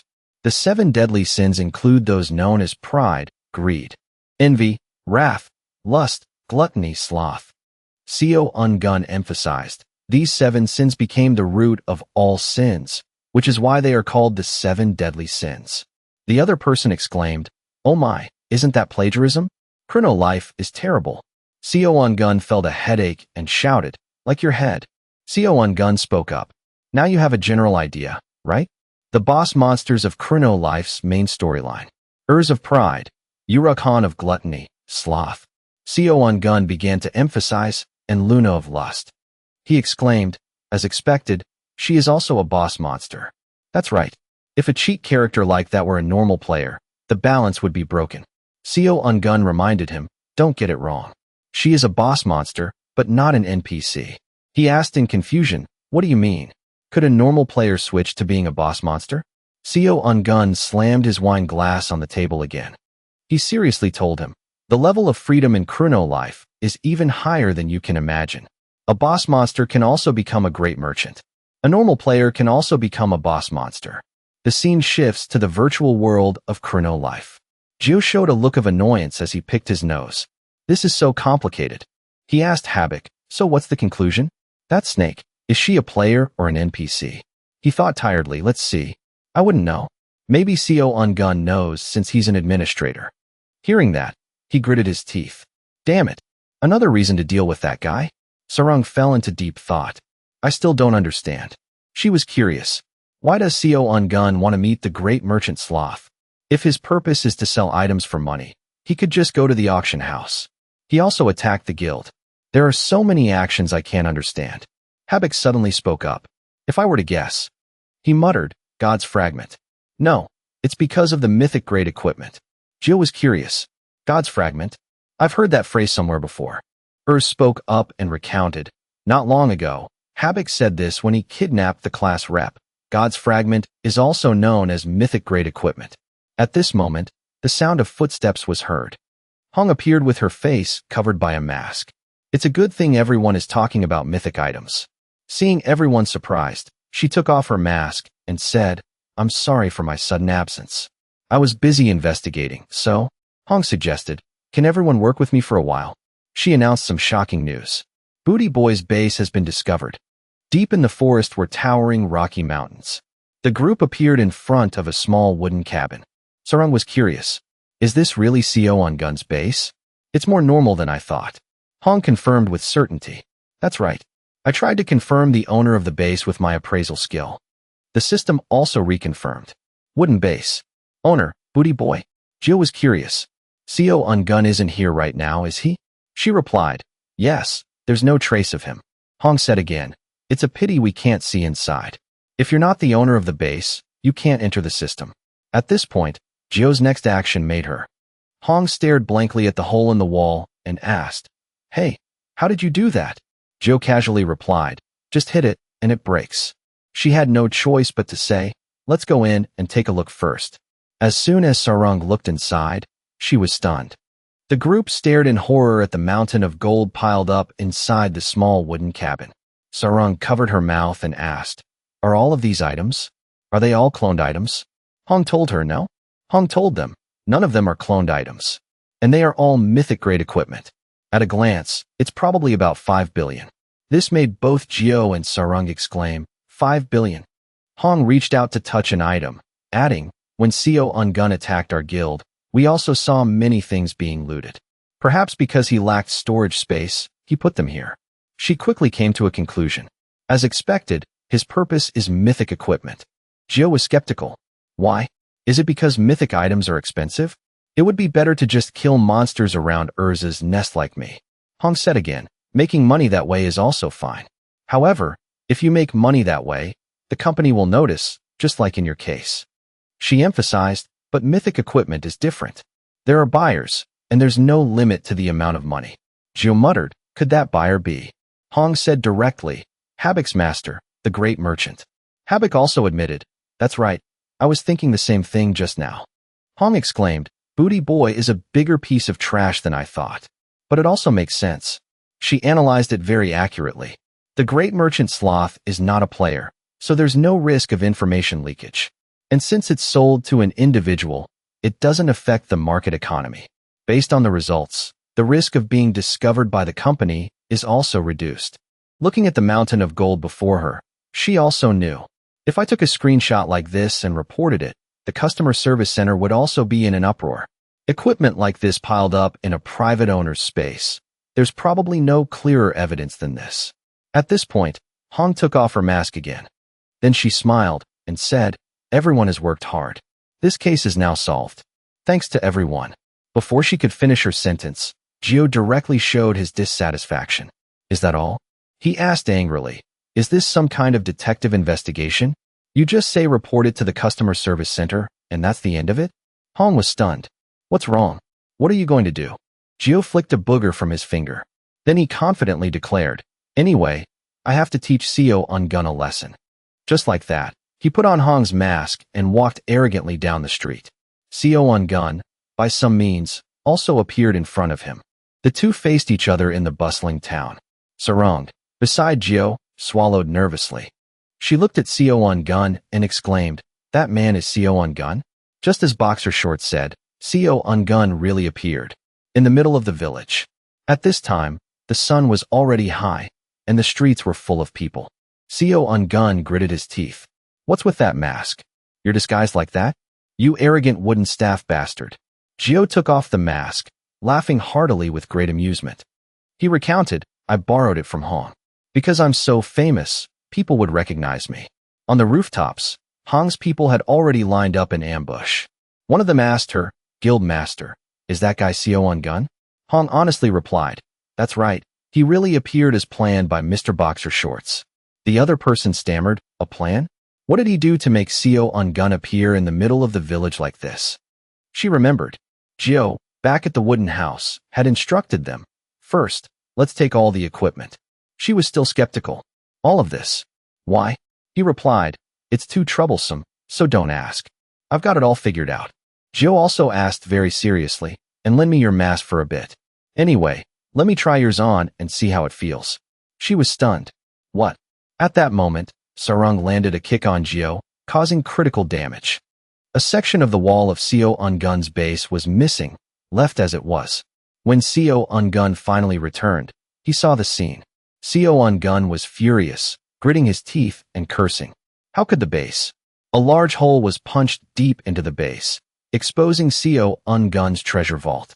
Seo Ungun rushed over. This is impossible. A personal base can't be broken into. My pile of mythic items. My money. Seo Ungun entered the now empty room. Only a small piece of paper was left. Seo Ungun was both anxious and angry, continuously spewing profanities. At this moment, Seo Ungun finally noticed what was still on the ground. The small piece of paper caught Seo Ungun's eye, surprising him. He picked up the piece of paper and read the nonsensical content Gio had left behind. Seo Ungun's hand trembled. Seo Ungun was so angry that his eyes were filled with red veins. He gritted his teeth. You son of a bitch.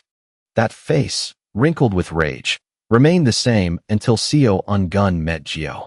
Seo Ungun took heavy steps towards him and threatened, You dare to take my money? Hearing this, he remained calm. Calm down. It's better not to get any closer. Class rep, take one out for me. Hearing this, Sarung opened her bag and took out an item. At this moment, Gio was holding the mythic-grade Fire Dragon shortsword. He said excitedly, Take one more step and I'll sell it to an NPC vendor. Seo Ungun shouted worriedly, Are you crazy? That's worth 200 million in cash. But if you sell it to an NPC, you won't even get 300 gold. Seo Ungun gritted his teeth, sweat pouring down like a stream. Seo Ungun asked in a low, wary voice, You brat, what exactly is your purpose? Gio chuckled. Purpose? I don't have one. If I had to say, I want this. Sarung, standing beside him, saw this and grimaced, thinking, Boxer shorts, you're acting like a total thug. He raised his middle finger provocatively. Fess up, you idiot. But so what? Your pathetic state is hilarious, you cripple. At that moment, Seo Ungun disappeared, leaving behind a small cloud of dust. Seo Ungun teleported behind Gio, looking furious. Seo Ungun used the skill Thunder God's Bow of Fury.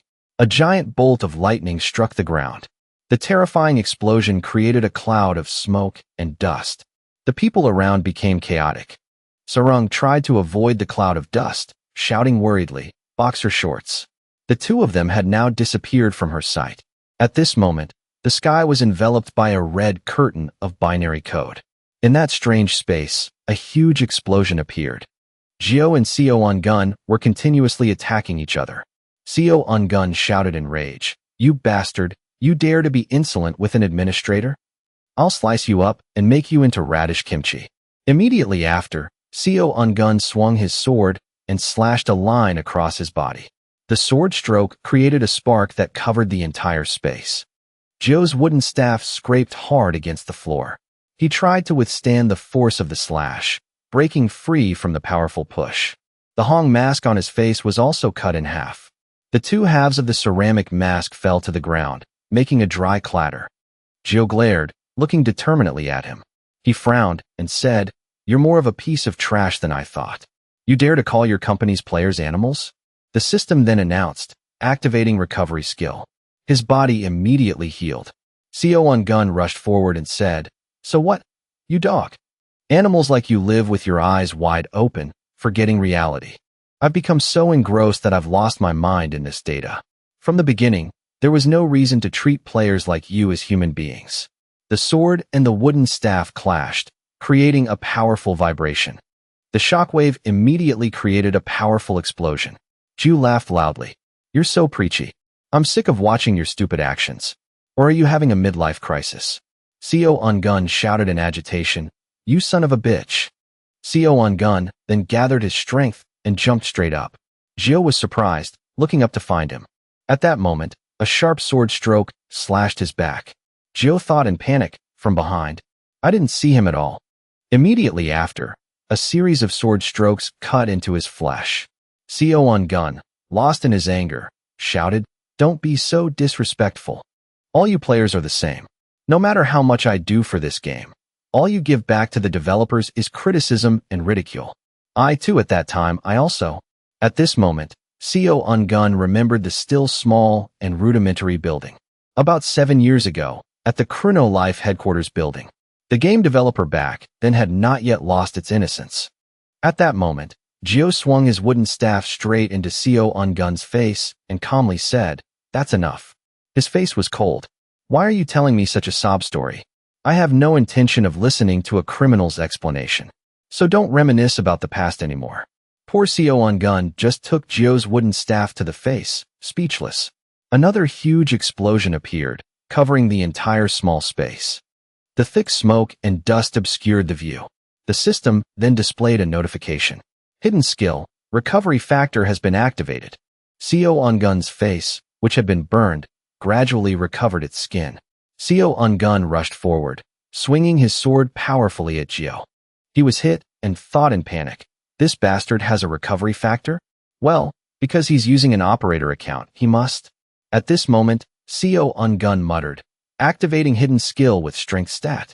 Seo On-gun glared and shouted, Soul of the Titan. Immediately after, a huge blue aura enveloped Seo On-gun. Jio's eyes widened as he thought, a hidden skill? Is it the same as the recovery factor from before? At this moment, Seo On-gun's body glowed with blue energy. The system displayed the information panel. Hidden skill, Soul of the Titan. Gain the strength of a Titan. Seo On-gun gritted his teeth as if trying to endure a huge surge of power. Seo On-gun roared like a crazed wild beast. Instantly, his entire body turned blue, and green veins covered his head. The immense power surged like a fierce wave, lashing out at the air. Jio shouted in frustration, what is this special effect?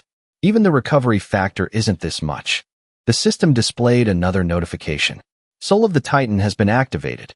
The surge of power had now completely merged with Booty Boy's character. The notification panel appeared. During the skill's duration, damage and attack range will increase by 1000%. Seo On-gun now gripped the hilt of the blazing red sword. Seo On-gun lightly swung his sword, unleashing a slash of sword energy. The brilliant aura from that skill made Jio look terrified. The powerful sword stroke created a huge explosion on impact. From within the smoke and dust, the recovery factor was activated. He had survived that skill and was still gradually recovering. Behind him, the entire ground had been burned to ashes, still glowing red. Jio smirked and said, that skill is a real cheat, isn't it? Give it to me. Seo On-gun still didn't understand the meaning of that sentence and glared back, asking, what? Suddenly, a gray-black mass shot forward, stabbing straight into Seo On-gun. Jio then activated the hidden skill, Gluttony. Absorb the target's level and stats by consuming them. He smiled slyly. I can take your stats, and I can also learn that skill. Seo On-gun then moved so fast he seemed to disappear. Seo On-gun muttered, activating hidden skill with agility stat. Seo On-gun had now circled behind Jio, using the skill burst. A series of sharp sword strokes once again slashed continuously at his body. Jio thought with annoyance, damn it again? The burst skill is a skill that allows you to run at the speed of light to any location. Seo On-gun said smugly, the outcome of a battle in a game is determined by stats and calculations. Seo On-gun landed a powerful punch to Jio's stomach and smirked. As for me, all my stats are already at 99,999. The punch sent him crashing hard to the ground. Seo On-gun landed lightly, almost completely unharmed. Seo On-gun laughed loudly. You know what? With such a large stat difference, no matter how good your control is, you can't win. Oh, right, your control is also crap. You're just a fool who has reached the maximum level. Jio, now heavily injured, slowly got up from the scorched ground. He gritted his teeth, letting out a furious breath. Jio slowly said, I could hear it from anyone, but now I have to hear it from you. That really pisses me off. You're just a damn criminal using an operator account. Seo On-gun smirked. So what, you pig-like player? If you don't like it, you should become an operator. Are you jealous of me? Why are you playing games? For me to become the #1 character, all I had to do was change the game's data a little. At that moment, Jio rushed forward, headbutting Seo On-gun's smirking face. The unexpected collision left Seo On-gun with no defense. The headbutt sent Seo On-gun flying back several meters, crashing to the ground. Seo On-gun held his face in pain, struggling to get up. Seo On-gun roared in horror, what is this? His agility stat is so low. How can he be so fast? Jio was still lying face down on the ground. He just calmly replied to Seo On-gun, what else? It's called control, you idiot. Seo On-gun, driven mad, gritted his teeth. You arrogant bastard. Co on gun continued to use the hidden skill, burst. Co on gun shouted challengingly, why don't you try again? I don't know what skill you used, but it won't be able to keep up with my speed. Gio then knelt, slowly getting up from the ground. He smirked. That's not a skill. I'm just using the game system. Then he immediately got into a stance, preparing to attack. But suddenly, Gio turned and faced away. Co on gun was very surprised and wondered. He turned away? He smiled confidently and muttered, recovery control. Then Gio swung the wooden staff in his hand with great force, creating a powerful slash. An explosion immediately appeared in front of him, shooting forward. Gio smiled brightly, like a demon rushing forward. Co on gun was extremely shocked, his eyes wide in disbelief. The wooden staff in Gio's hand landed a powerful blow right in the middle of Co on gun's face. Co on gun was in pain, with only one thought in his mind. He's so fast. Gio smirked. Did I hit him? How lucky. The successful hit sent Co on gun crashing hard to the ground. He also slowly landed and laughed loudly. How was that? Pretty cool, right? I turned off the recovery control option in the game settings. How does it feel after being attacked by the planet-destroying recovery? Co on gun growled. You bastard. I just said your control was crap. Why are you so angry? You just got lucky and hit me. It won't happen again. Gio was calm. That's right. Because it's slower than burst. Stop getting angry and let's end this. Hearing this, Co on gun was a little surprised, then smiled mockingly. Co on gun provoked. You pig-brained player. You just got lucky and hit me, and now you seem to have misunderstood. Do you think a normal player like you has any way to win against an operator like me? Gio confidently replied, of course I do. Then he slowly raised his hand, pointing it towards Co on gun. His hand was now covered in a faint purple aura. Gio smiled mockingly. Goodbye, booty boy. It was fun, even if it was only for a short time. Co on gun didn't understand what he meant and watched him warily. At this moment, outside, Sarung cried out in frustration, I'm so curious. Just what is that boxer shorts guy planning to do? Even if he's that strong, I don't think he can win against an operator. She looked at Sarung and smiled. I haven't heard any news about him either. It seems even his girlfriend doesn't know, huh? Hong was wearing a spare mask. At that moment, she was stunned with extreme joy. Her eyes widened in surprise as if she had just discovered something important. Sarung thought about girlfriend, then innocently replied, that's right. He just told me he would provoke the guy to lure him into Area G. Hong thought for a moment, then seriously began to explain, actually, there's something that's been bothering me. She sat there, looking dazed. Hong continued to confess. The reason that boxer shorts guy left a note and postponed it for a day, I feel like that reason is related to the method he can use to defeat Booty Boy. Scene change. Suddenly, a giant hand of Gio appeared, held out in front, glowing with a brilliant purple-blue energy. The light from his palm flared up, making the surroundings dazzlingly bright, as if the hand was emitting a powerful attack. A huge purple energy exploded violently, spreading throughout the space, creating a blinding field of light. The dense energy lines were increasing, making the surrounding space seem to be torn apart.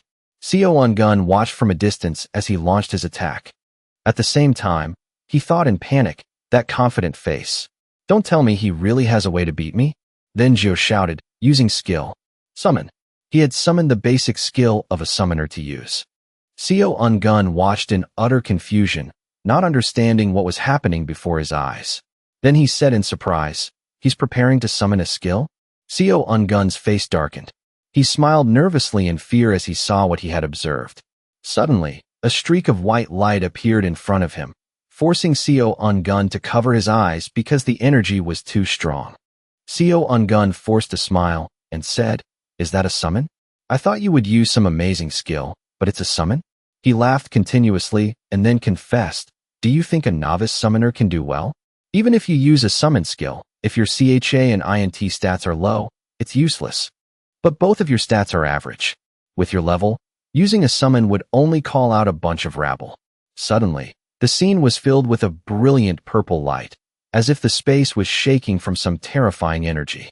Co on gun stammered, He was in the middle of speaking when he stopped in shock, having just seen something unexpected before his eyes. Chairman Choi arrived. Seo Ungun watched from a distance, stunned. Then he immediately put a cigarette to his lips and smoked as if nothing had happened.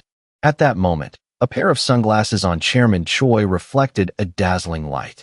The system displayed a notification, Chairman Choi Diok Bay. Seo Ungun's eyes widened, sweat rolling down his face as if he had just witnessed something. In that unexpected situation, Jio, standing opposite, burst out laughing. Great reaction. It was worth the effort to call him out. Hearing this, Seo Ungun's brain shut down, leaving him speechless. The night before, the tall buildings shone brightly under the starry sky. The person drinking with Seo Ungun suddenly asked, "What's wrong, senior? Aren't you going for a second round?" Seo Ungun quickly replied, "I have to log into the game and finish some final calculations, so I'm not going." He smiled and gave a thumbs up, saying, "Your passion for your work. I really respect it, senior." Seo Ungun calmly continued, "You fool. Stop acting stupid and go home. We'll be busy starting tomorrow." The person drinking with Seo Ungun immediately replied, "I know, senior." Then Seo Ungun walked side by side with the blonde woman. He began to speak. "Now, should we go for another drink?" The girl smiled without answering. As they were walking, they both stopped in their tracks, startled to find two bodyguards standing opposite them, blocking their way.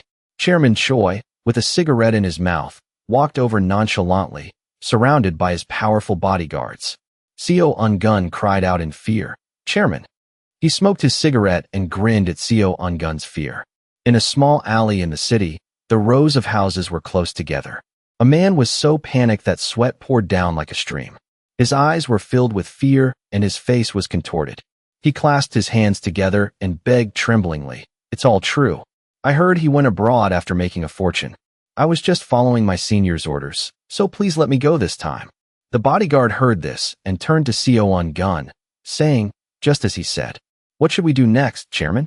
He calmly smoked and continued, "Let him go." The young man was overjoyed. With that, Chairman Choi left, ignoring the young man's cries. At that moment, Jio, who was hiding behind the door, came out and thanked him. "Thanks to you, I was able to catch this guy before the problem got bigger." Jio was sweating profusely but still politely agreed. At the same time, he thought, "This is scary. I don't know if they're from the game company or the mafia." Chairman Choi continued to explain, "Actually, I was going to beat you up if you made me waste my time this time." Hearing this, Jio's face went blank, not knowing how to respond. He continued to smoke and said, "I'm kidding. Team leader Seo, booty boy, that Seo guy. If I find him, he's done for. We've planned to gather legitimate businesses to sue him at all costs. And of course, fire him." Jio stood and listened without saying anything. But at that moment, he suddenly spoke up and asked, "Do you have any plans for tomorrow at 7 p.m., Chairman?" Chairman Choi was shocked, but still replied, "I don't have any plans." Hearing this, Jio smiled slyly, as if he had just thought of something interesting. After smiling, he confessed, "Then you should join the disciplinary process." Scene change. Seo Ungun and Chairman Choi stood opposite each other at a considerable distance. Seo Ungun looked at him, sweat pouring down his face. He opened his mouth and cried out in despair. He immediately shouted, "I want to log out. Log me out now." But Seo Ungun's hopes were not answered. The system then reported, "You cannot exit while in battle." Cold sweat broke out on both sides, his lips twitching continuously in confusion. He stammered as if he had lost control of the situation. At the same time, as if remembering something, he became happy again. Then he excitedly shouted, "Unlock the operation area." Jio, standing behind Chairman Choi, was stunned by the situation. His eyes widened, his face filled with astonishment, as if he had just witnessed something he couldn't believe. He opened his mouth and shouted, "That guy is running away, Chairman." But he calmly puffed on his cigarette, his face cold as if he didn't care. Then Chairman Choi spoke up and requested, "Open the chairman's area." Suddenly, a blue light appeared, and strange numbers began to appear. Seo Ungun, in this situation, was trembling, unable to stand firm, his face showing extreme fear. Seo Ungun gritted his teeth and cursed angrily. He gripped the sword in his hand, trembling uncontrollably. At that moment, Seo Ungun was facing danger and trying to reassure himself that everything would be fine. "Anyway, you're going to kick me out of the company this time." Chairman Choi calmly put both hands in his pockets. as if he didn't see what was happening before his eyes. Suddenly, a loud explosion from afar made everything shake. At that moment, Seo Ungun angrily grabbed his sword and rushed towards him and Gio. At the same time, he shouted angrily, "Who cares if you're the chairman or whatever the hell else?" He shouted angrily, "Go to hell." Seo Ungun rushed forward and brought his sword down, but Chairman Choi calmly stood there, puffing on his cigarette. The attack only managed to blow away the cigarette ash, and he wasn't hit at all. Seo Ungun froze, his face darkening as he witnessed the scene. Gio, standing behind, could only watch, unable to do anything. Chairman Choi calmly held his cigarette, not yet reacting. A moment later, he angrily spoke up. Even rabid dogs hesitate before biting their masters. "You son of a bitch. You're not even as good as a dog." At this moment, the system displayed Chairman Choi's information panel. All his stats were infinite. At that moment, he raised his fist to prepare a blow. Chairman Choi held his hand out straight, his eyes stern. He decisively declared, "You're fired." Even though Seo Ungun was holding a sword, he was stunned by those words, unable to resist. Seo Ungun's face was filled with utter confusion. His eyes widened, his teeth clenched, and sweat poured down like rain. Seo Ungun was preparing to receive a powerful attack from him, but he couldn't hide the fear that was clearly visible on his face. The punch was coming fast, making the air around them seem to shake. Chairman Choi's hand delivered a powerful punch straight to Seo Ungun's face, sending blood flying everywhere. The fierce attack caused flames to erupt, shooting out in a straight line, piercing through space and burning everything in its path. Gio, standing outside, was shocked. With just one punch, he sent that Seo Ungun guy flying. "I can't believe that punch even broke through his 99.99 healing stat. What a scary old man. Anyway, it's all over." All the mythic-grade items that Seo Ungun had stolen were returned to their rightful owners. It turned out that other guilds were also heavily affected, not just Robin Hood. And then I heard this. Seo Ungun was fired and kicked out on that day. Even in real life, he was treated like a dog by the chairman and kicked out of the company. While that damn Seo Ungun guy tried to sue the chairman for assault, doing so only made his life harder. When the accusations from Booty Boy began, the old chairman flew into a second rage, and the legal team overturned all the ridiculous accusations. He was ordered to spend his life compensating the company for all losses, but there are rumors that he has been permanently banned from the industry. And finally, a happy ending. Scene change. A peaceful city scene under a clear, sunny blue sky. The red-tiled roofs of the buildings lined up, creating a cool morning. He continued to explain, "After that day, my business life became busy again." Gio walked over to Sarung and Hong, who were talking, which made them both turn to look at him in surprise. She suddenly took off her mask. She smiled with immense joy, as if she had just seen something very happy. Gio smiled and said, "Everything is back on track." The system immediately popped up a notification that he had logged out of Chrono Life, while Gio was relaxing on the sofa. He quickly sat up and took off the virtual reality device from his eyes. Gio shared sadly, "If there's one thing I regret, it's that I never got to ask Seo Ungun that question in the end." He remembered the image of himself blaming Havoc in his memory. "So what do you mean? That damn guy? That weird snake? Is she a player or an NPC? Does that dog Seo Ungun know anything as an operator? And then I have another reason to beat him up. Is that snake an NPC or a human?" Gio stared blankly at Luna, who was sitting in front of him. Her face flushed slightly. His eyes widened in surprise, as if he wanted to say something. Gio was stunned for a moment, dazed as if his soul had been sucked out. At that moment, Luna spoke up in surprise, as if she had just seen something. Then she continued, "It's been a while, Mr. Loser." The scene shifts to a steaming hot bowl of ramen, just out of the pot, with steam rising from it. Luna looked at the ramen and exclaimed with excitement, "This ramen looks delicious." Then she happily invited Gio to eat. He stammered and agreed. Gio ate while looking at her with a confused expression. He watched Luna eat the ramen and thought, "What the hell is this situation? But first, I have to clarify something I'm wondering about." Gio's eyes focused on her as he wondered, "She's not an NPC, but a player?" Her face now had a gentle expression. While eating, Luna was surprised to see him staring at her. Gio was slightly startled at being discovered, his face red with embarrassment, unable to say a word. She smiled shyly, her bright moon earring sparkling beside her. Then she asked Joe in surprise why he was staring at her like that. He pretended to look away, then stammered that it was nothing. She smiled brightly and asked, "Am I that pretty? Why do you keep staring at me?" Joe replied with some annoyance, "Stop talking nonsense. Just eat." Luna politely agreed immediately. She focused on her meal, but he still didn't take his eyes off Luna. Then Joe shyly lowered his head to eat. As he ate, he thought, "Damn it, why am I like this?" He remembered the image of Luna and thought, "Why am I in the same hunting party with her?" Joe's eyes widened. With someone like Luna? He remembered the image of her being extremely excited in his memory. She was shouting just because of the first hero set like that. Could it be that her parents are dirt poor? After thinking, Joe spoke up with annoyance, "I almost fell for your joke." Luna looked at him, momentarily surprised. She didn't understand what that sentence meant. Joe's face darkened as he asked, "What is your real identity?" A long time later, he shouted as if surprised by something, "How do you know I live here? How did you get the password to my house?" Luna calmly blushed, continuing to eat as if nothing had happened. Then she stood up, turned away, and stretched. Joe could only watch her silently. Luna immediately spoke up. "You've eaten my ramen, so you should repay me. Besides that, you probably want to know a lot of other things, right? Ask whatever you want. I'll answer everything." Joe was silent, not knowing how to say it right. But then he agreed and said, "First, a rather light question.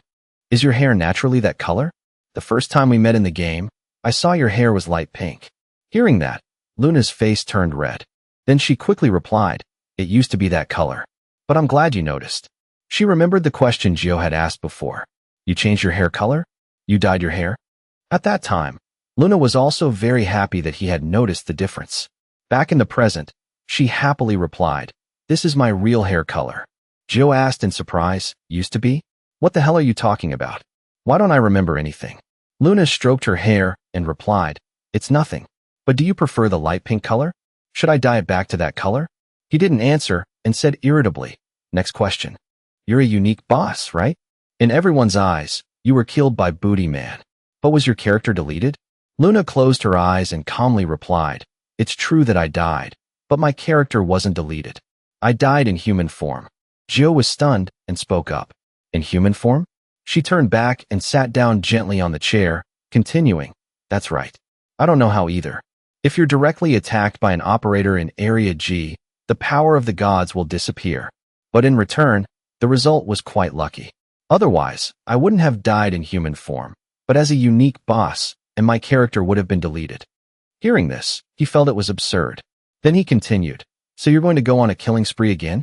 To change your class to Goddess of Life, you have to kill 1,000 people, right?" Luna looked at him, and after he finished, she was also partly confused. At the same time, she spoke up. "Do you really think that just by PKING 1,000 people, you'll become the Goddess of Life?" Joe was naive. "Isn't that how it is?" The system announced, "Class change quest to Goddess of Life. PK 1,000 people. Quest completed." Luna gently stroked her hair and replied, "That's just one of the conditions to become the Goddess of Life.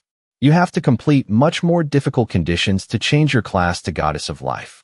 She remembered defeating Mr. Kim and continued, "I can also freely transform between human mode and goddess mode." Luna's hair flew gently in the wind. She stood happily, as if she had just conquered a victory before her eyes. Back in the present, Luna wondered, "Do you have anything else you want to ask?" Joe frowned and didn't answer. Then he sighed, "Thank you for kindly answering all my questions. But actually, you still haven't answered my first question. So what is your real identity? In the game, it's understandable that you appear wherever I go. But for you to do this in reality is really crossing the line. Don't just give me a half-assed answer. If you don't answer properly this time, I'll call the police." Luna's eyes quietly looked at him with a strange gentleness. Then she closed her eyes as if thinking of an answer. Immediately after, she spoke up, "Because your world has a lot of saboteurs." Suddenly, she stood up unexpectedly, her hand slamming down on the table. At that moment, Luna said, "I came here today to make you an offer."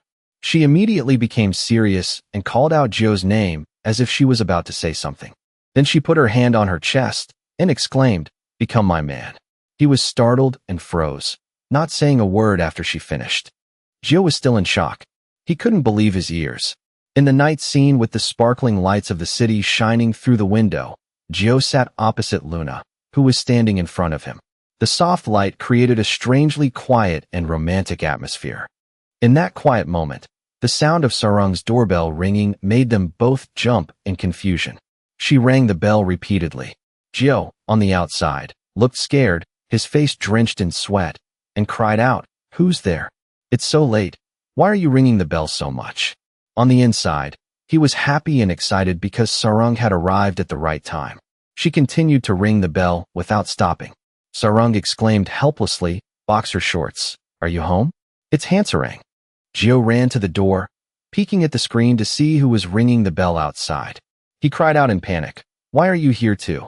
She rang the bell and said, "I have something to talk about. Open the door for me." Gio glanced at Luna, who was still standing in the room, and was terrified. He thought in shock, "Do I have to open the door? Is it really necessary?" Gio looked her up and down and thought, "Do I have to open it now?" While he was thinking, Sarang suddenly pushed the door open without waiting for him. She came in and angrily complained, "If you're home, you should open the door quickly. You made me stand out there like an idiot." Gio apologized fearfully and hissed.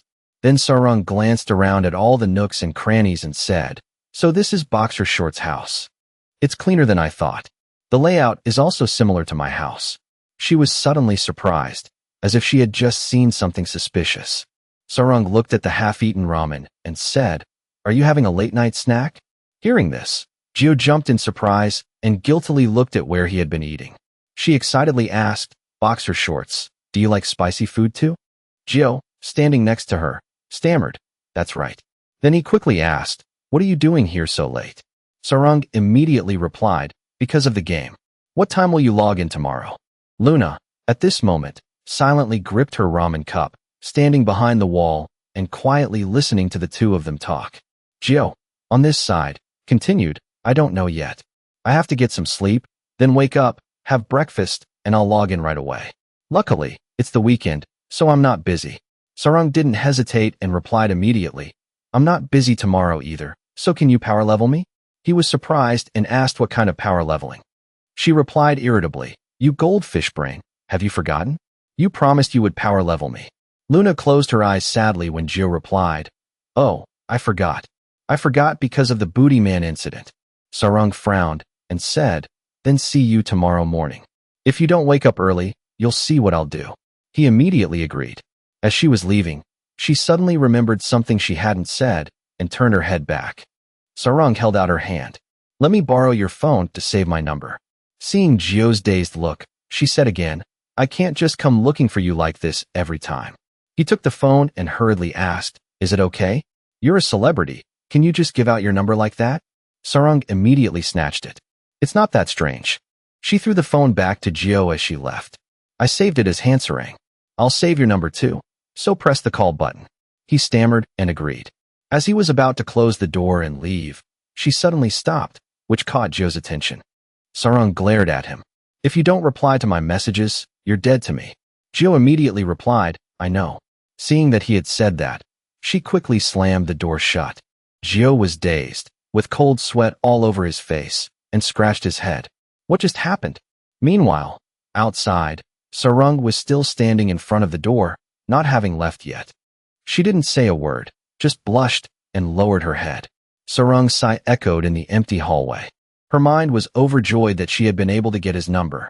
Sarang wondered, "It's so sudden, isn't it? Was I too hasty when I asked him for his phone? My voice sounded a bit high, didn't it?" She then left in excitement. "I have to go home and text him right away." In Gio's house, the atmosphere became quiet again. Luna and Gio sat back at the table. He lay on the table. "Oh, I'm so tired. This is crazy. Why are there so many things happening?" She then asked, "But why are you sighing at me? We're not doing anything strange." He frowned in annoyance. "You're here. This is the strangest thing. Forget it. I don't need you to answer anymore. I'm tired. You should go home now." Hearing Gio say that, Luna calmly smiled and exclaimed, "I'm going to bed." He thought helplessly, "Oh, this is insane." She covered her mouth and laughed. "I'm just kidding. After you answer my offer, I'll leave right away." He raised his head and shouted, What the hell is this offer to be your man? I asked who you are. Why do you keep talking nonsense? Seeing Luna's shy smile, Gio shouted again, don't smile. She continued, I probably didn't make myself clear earlier. To put it simply, Luna smiled brightly and offered to have him join her party in the game. Meanwhile, at a magnificent palace, Habik bowed respectfully and spoke softly, my great master. He placed his hand on his chest. Your humble Habik greets you. He looked at the person sitting on the throne, sloth of the 7 deadly sins. He silently observed Habik for a long time. Riot's crimson pupils reflected in the dazzling light. His voice suddenly rang out. Where is your left hand, King of Mirrors Habik? Riot's eyes were now focused on his missing left arm. Hearing him ask that, Habik immediately apologized. Because of my incompetence, my master's body was harmed. He was silent, and the space fell into silence. Riot looked at him with scary eyes and said nothing. He reached out his hand towards Habik with a blue aura surrounding it. It enveloped his body, which surprised Habik. His missing arm had returned in a flash. Seeing the blue aura disappear, he smiled awkwardly. I got another wound. He looked at the stitches on his arm. Riot then asked, tell me, King of Mirrors Habik, who injured you? His eyes widened. Was it the hero you mentioned before? Habik said, no, it wasn't, master. He was the one who saved my life. If you meet him, I'm sure you'll be pleased, master. Because he is the strongest successor of the 7 deadly sins right now. The next day, at a cool beach with the warm sun shining down. This place is called Paradise on Earth, Sever Beach. An area where you can hunt from level 30, where liquid-type monsters appear. It's a dungeon that escaped slimes like to visit. Suddenly, a large monster with sharp teeth emerged from the shore. But the boss of this area is not a monster that new players can face. It is called the giant octopus, Legion. It has skin so thick that even a blade can't pierce it. Its legs move freely between the sea and the land. Besides not being able to balance itself, it has a very cruel personality and a rare level. This is the boss monster that will haunt new players. Gio rushed in from somewhere and attacked it with a powerful blow. He smirked and exclaimed, it's late. He hit it, but not enough to kill it. With just one blow from Gio, Legion's health bar was down to 1 dot. It immediately lost its balance and fell backward. He smiled brightly and turned to look at Sarang, saying, Class Rep, it's time. She quickly ran forward. Sarang immediately stomped on the ground with great force and jumped into the sky. She quickly flew above Legion's head. Sarang flipped her body while observing the point she needed to attack. Her falling dragon kick descended with great power. With a single, powerful blow, it couldn't withstand the force and was defeated. Gio praised from a distance, a clean 1-kick finish. Did your experience points increase a lot? Sarang replied with some dejection, not at all. This made him wonder. Immediately explained, it's because of the level gap between you and the class representative. If the gap is too large, no amount of power leveling will increase her experience points. Gio looked at her again and asked curiously, but is that technology really that strong? It seems much stronger than before. Sarang raised her hand. It's probably because of this weapon. The punch of the transcendent. It seals the power of most other weapons. The higher the level, the more optimized the weapon's abilities become. Gio suddenly realized and praised, you have that weapon, right? With it, you can hunt without anyone's help. This new knowledge surprised her. But Sarang suddenly became worried as she thought about it. Hunting alone means I can't be with boxer shorts. She laughed loudly and exclaimed, what are you talking about? It's still better to have someone power level me. He continued, is that so? Sarang then hesitated and replied, of course, you idiot. While the two of them were bickering below, Luna was silently observing the situation from above. Her eyes were pensive and her face was emotionless. She remembered the day before when Luna had offered to have Gio join her group in the game. Luna had promised to repay him by accepting all his requests, but Gio had flatly refused. He crossed his arms. Am I crazy to play in the same group with you? I don't like being stabbed in the back like when we first met. Luna stared at Sarang as she remembered Gio's words.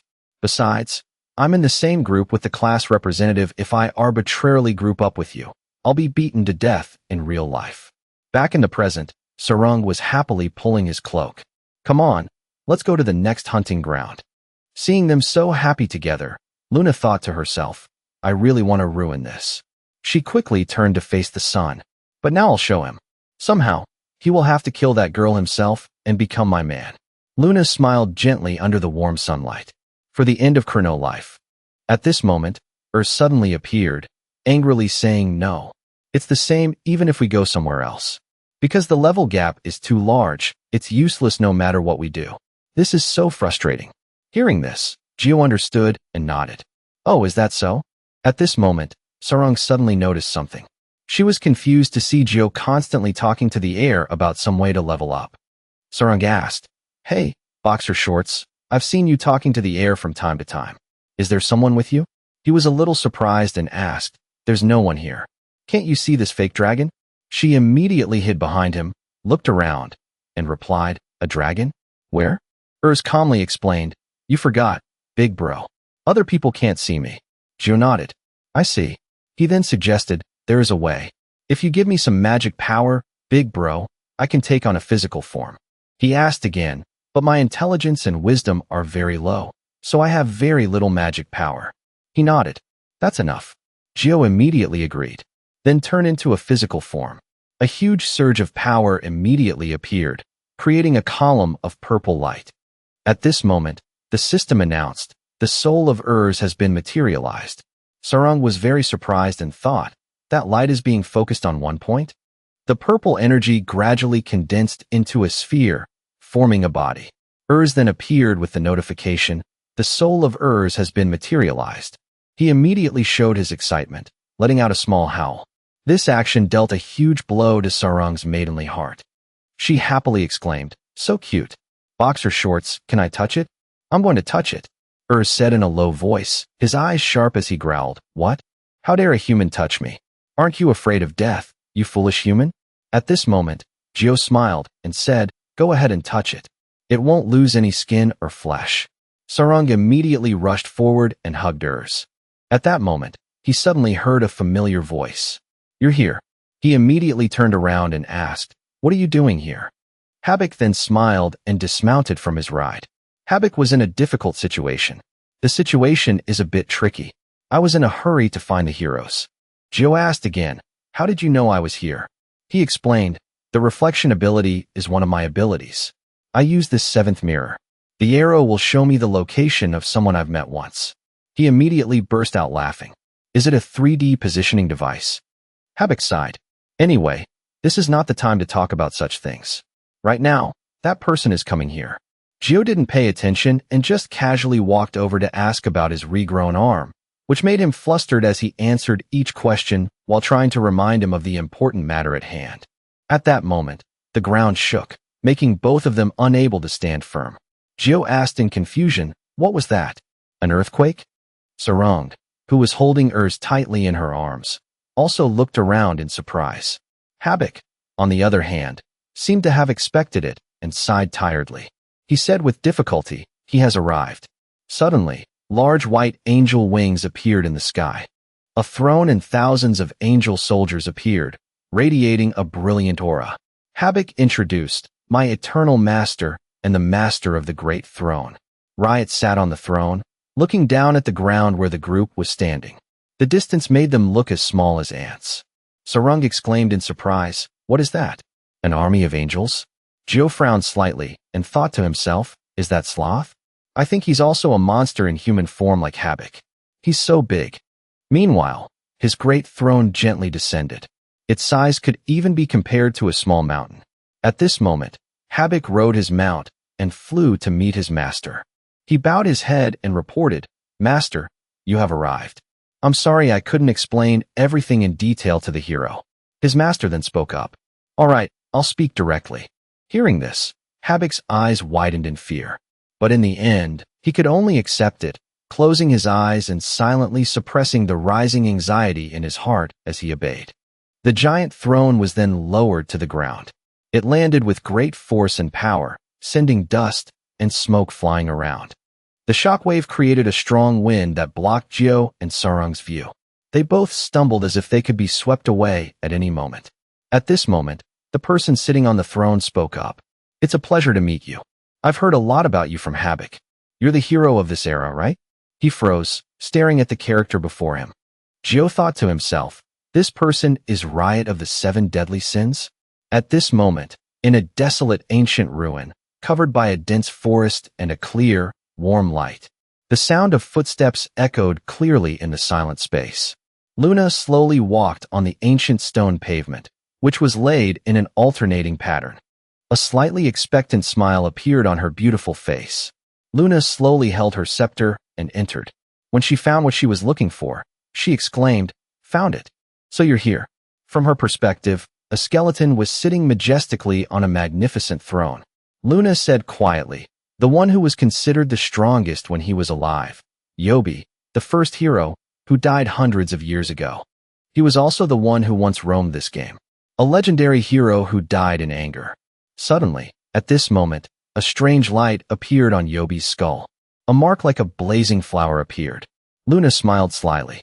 "I really did predict this part." She gently raised her hand, holding the scepter, and got into an attack stance, saying, "In anyone's opinion, the story of this game is truly childish and cliché. Actually, I guess that could also be an attraction of Chronolife." The scepter in her hand then emitted a powerful aura.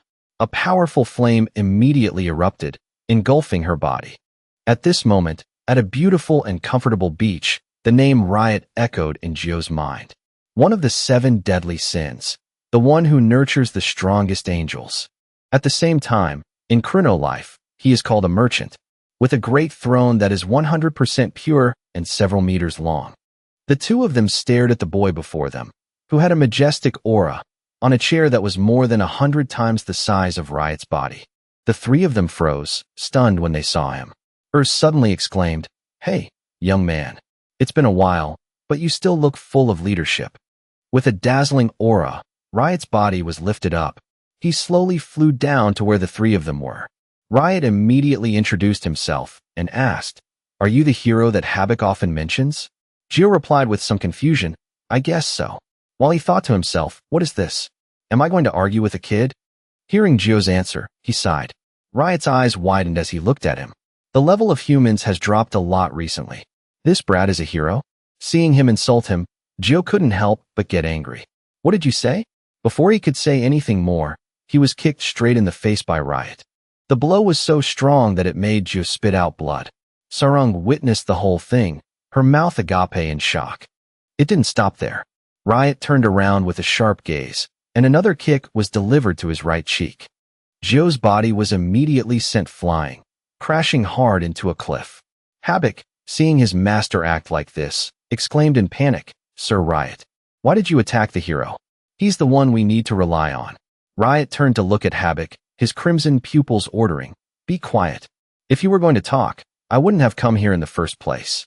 Have you forgotten, Habak? We are the complete opposite of humans. Therefore, it is not necessary to build friendships and relationships with humans. You have done foolish things." He immediately looked at him with a worried and panicked gaze. Gio stood up from under the rocks and exclaimed, "You're right. What does a toddler know? Players and monsters can't be friends?" He said with a very contemptuous laugh. "That was a good hit. You attacked me first without any reason?" Faced with that question, Riot just silently looked at him. Then he spoke up. "Don't be mistaken, human. Weren't you the one who attacked first?" Gio didn't understand what was going on and asked back, "What nonsense are you talking about? When did I attack first?" Riot didn't say a word and quickly lifted his back foot. He stomped hard on the ground, sending rocks flying everywhere. Riot picked up one of the rock fragments. "Urs, one of the seven deadly sins. You killed him and everything got messed up." As soon as he finished speaking, Riot immediately threw the rock hard at him. Gio wondered, "You're still bringing Urs into this?" Then he swung the staff in his hand, shattering the rock fragment. He immediately rushed towards Gio at supersonic speed. Riot said again, "Urs is the strongest boss monster in Chronolife." Then he quickly kicked Gio hard in the stomach. The fact that Urs became a boss was supposed to be the final act in the main storyline. But after Gio killed Urs, the entire sequence was messed up. That's why he was angry. He spat out a large mouthful of blood after Riot's blow. He kicked Gio's body repeatedly. Even the strongest players can't do it. Urukhan was also destroyed by you. It took 10 years for that existence to be broken. Sarung hurriedly explained on Gio's behalf. When he fought Urukhan, he was the one who attacked first. At that time, Boxer Shorts was the one who saved me. Riot immediately glared at her with a murderous aura and ordered, "Shut up." Sarang looked at him nervously, not daring to say another word. Riot put his hands in his pockets, his murderous gaze fixed on her. "You are interrupting the conversation. I never gave you permission to open your mouth." A sense of fear overwhelmed Sarang, making her unable to stand firm. She trembled and broke out in a cold sweat, wondering to herself, "What is this? There's pressure like this in a game? Even when I faced Yurukhan, it wasn't like this." Meanwhile, who was floating beside her, said nothing, just staring at Sarang. He raised his head, his eyes on Riot. Everyone there suddenly fell silent. Riot frowned and stared at His eyes also looked at him, but he said nothing. Riot's sigh was heard. From the beginning, Yurukhan was created when was destroyed. In the end, you are the cause of everything, and the problems that have been suppressed for many years will erupt immediately. The strongest human in Chrono life, the first hero, Yobi. It won't be long now. He will be resurrected. Meanwhile, in another place, Yobi's skeleton was gradually emitting a large amount of energy. Then a ray of light flashed in the eye socket of his skeleton. Yobi's entire body was covered in a brilliant surge of power. Luna watched him, the corner of her mouth lifting slightly. Luna, with a bright smile on her face, spoke up. "Yes, I know. It's not time to wake up yet." She pointed her staff at him. "That's why I came. To share my power with you." The golden light surrounding Yobi's body was already strong. But when he received Luna's power, the light became even greater. Yobi's body also slowly recovered. He suddenly rose from the dead.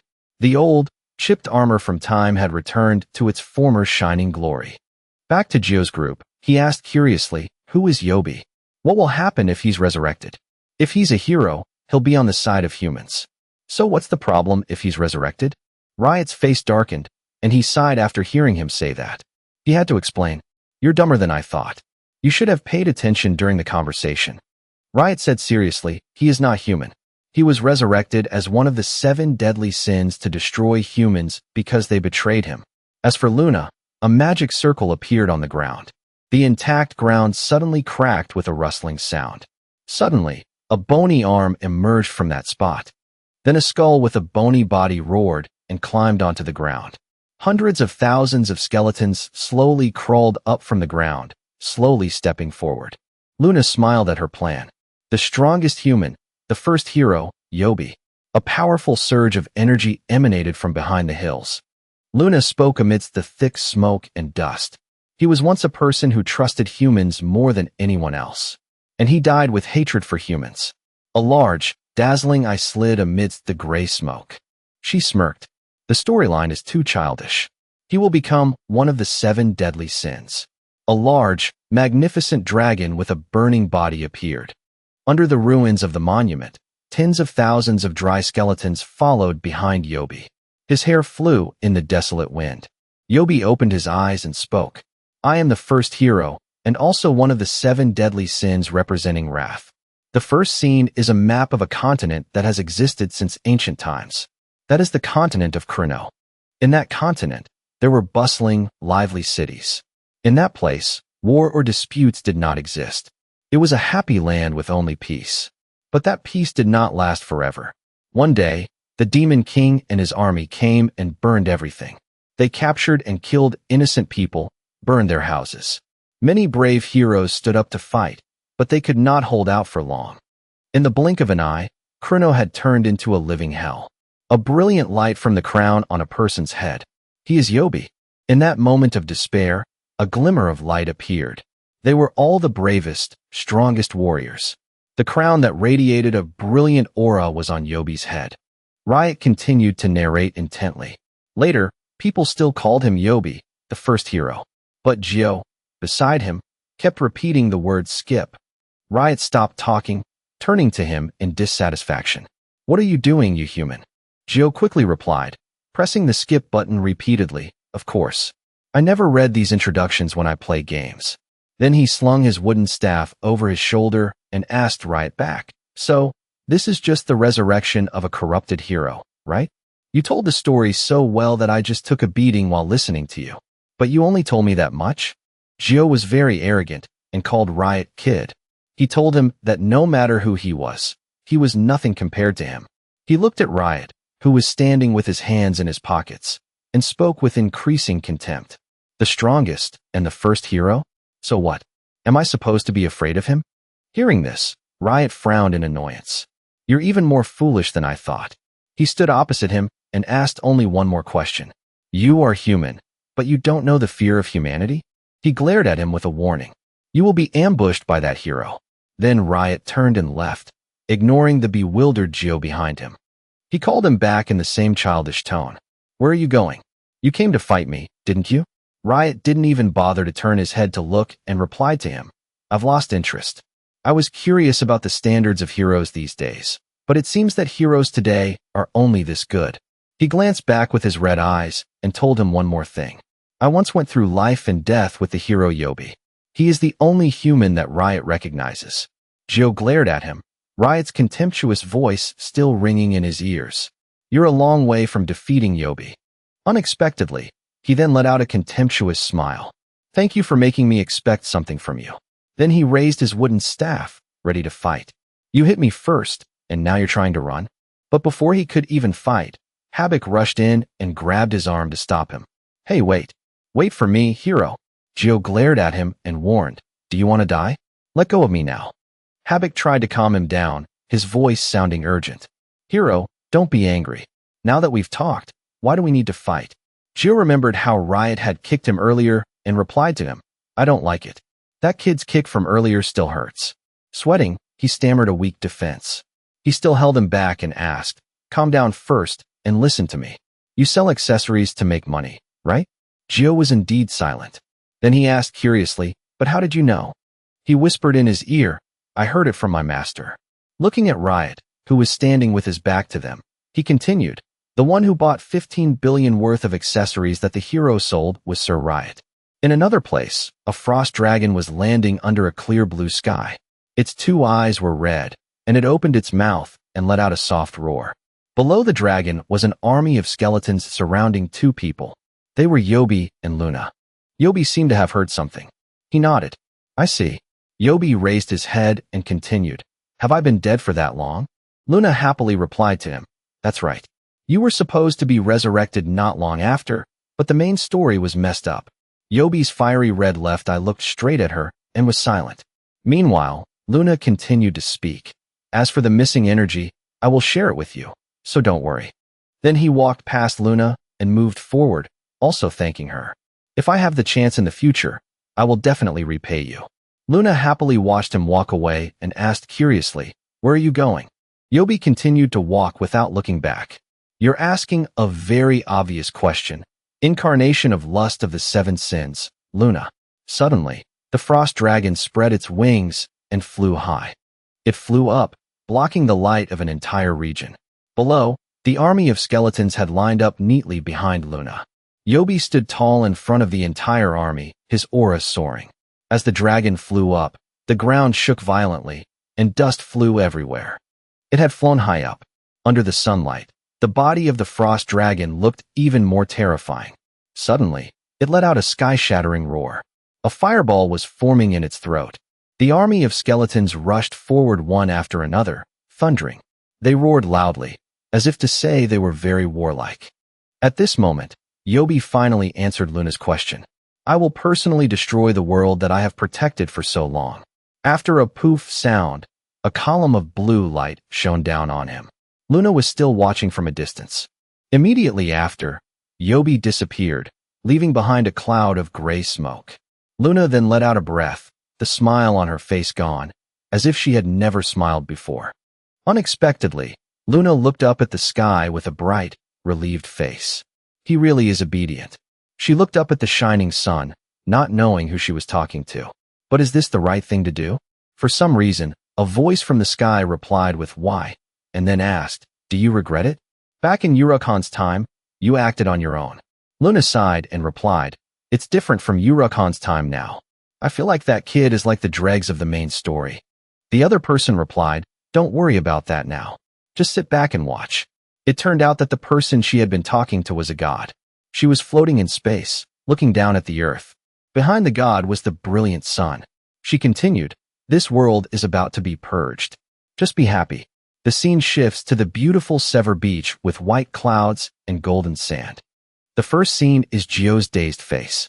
He stared at Riot with an expression of disbelief. He stood in the middle and asked Havoc again.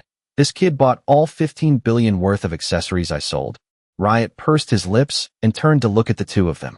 He clearly repeated the exact number, 15 billion, 303 million, 389,000 gold. I bought all the accessories you sold in one go.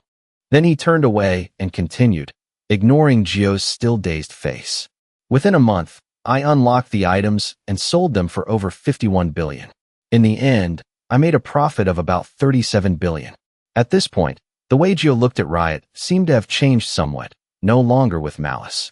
Immediately after, he opened his mouth and called Riot Big Bro instead of Kid as before.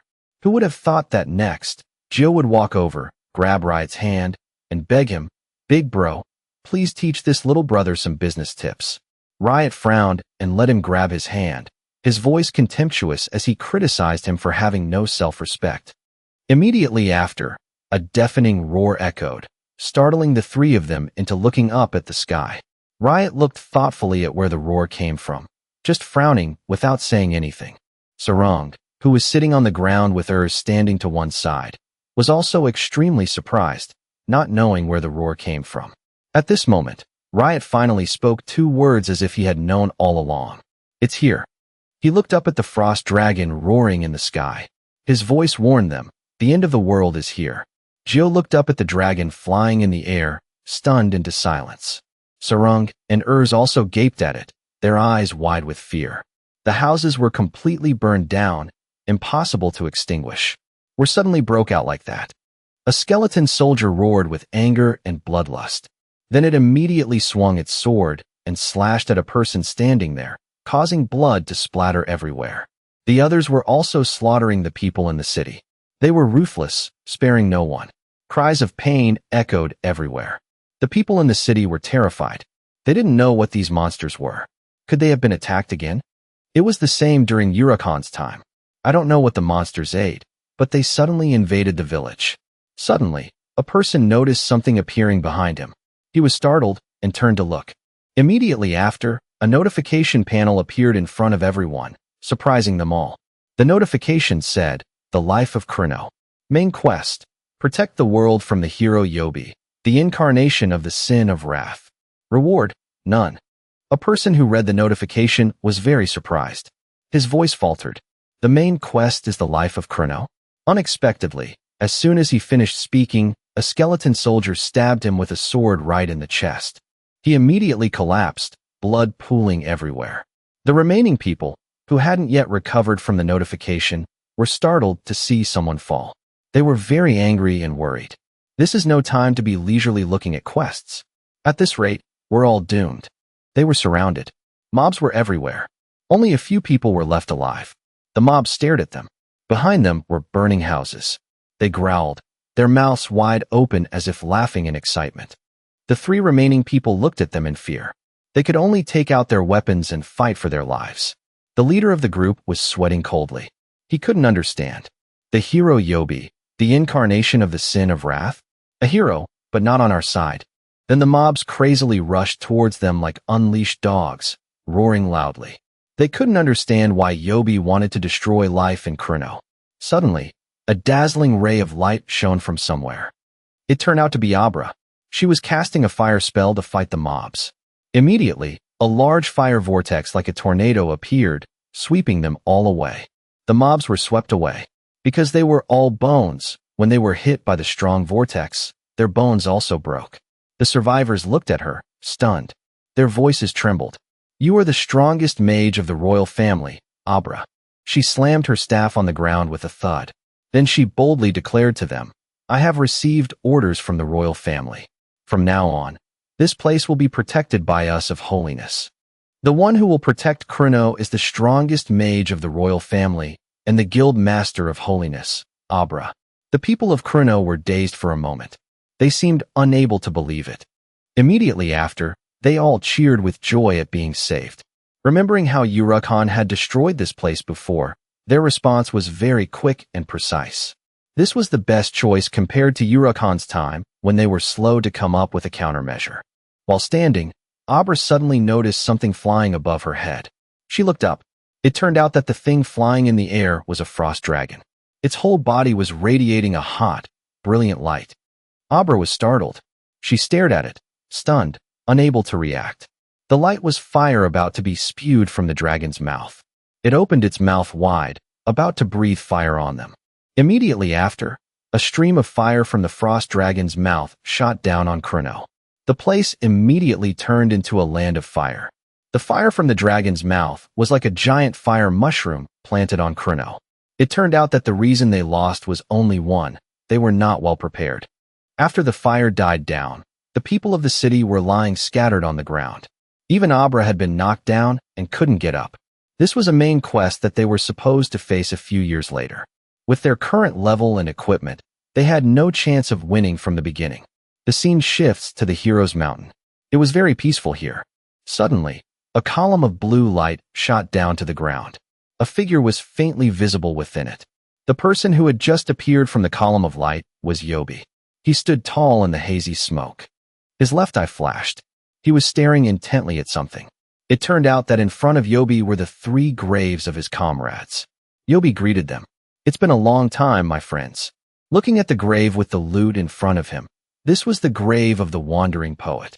In his memory, she was a cheerful and lively person, always holding her lute and wanting them to be able to sing for this world. Next to it was the grave of the priestess. On the tombstone was a brooch in the shape of wings. Yobi remembered the image of the priestess, saying she would always pray for him, praying that God would always bless him. The last grave was that of the mage. On the grave was the hat he used to wear when he was alive. Yobi still remembered his words as if it were yesterday. "World peace? It's not a big reason. I'm just happy to be with you." Thinking of this, tears as red as blood flowed from Yobi's eyes, streaming down his face. It was clear that he missed that time very much. His comrades, as well as his best companions, were now gone. Yobi sadly closed his eyes, his tears still flowing uncontrollably. At that moment, his mind flashed with the image of them being corrupted. Everyone was laughing cruelly, blood everywhere. Then Yobi seemed to be casting some kind of spell. A light suddenly emanated from under his feet and shone up. Yobi held out his hand and said, "Arise, you who are dead."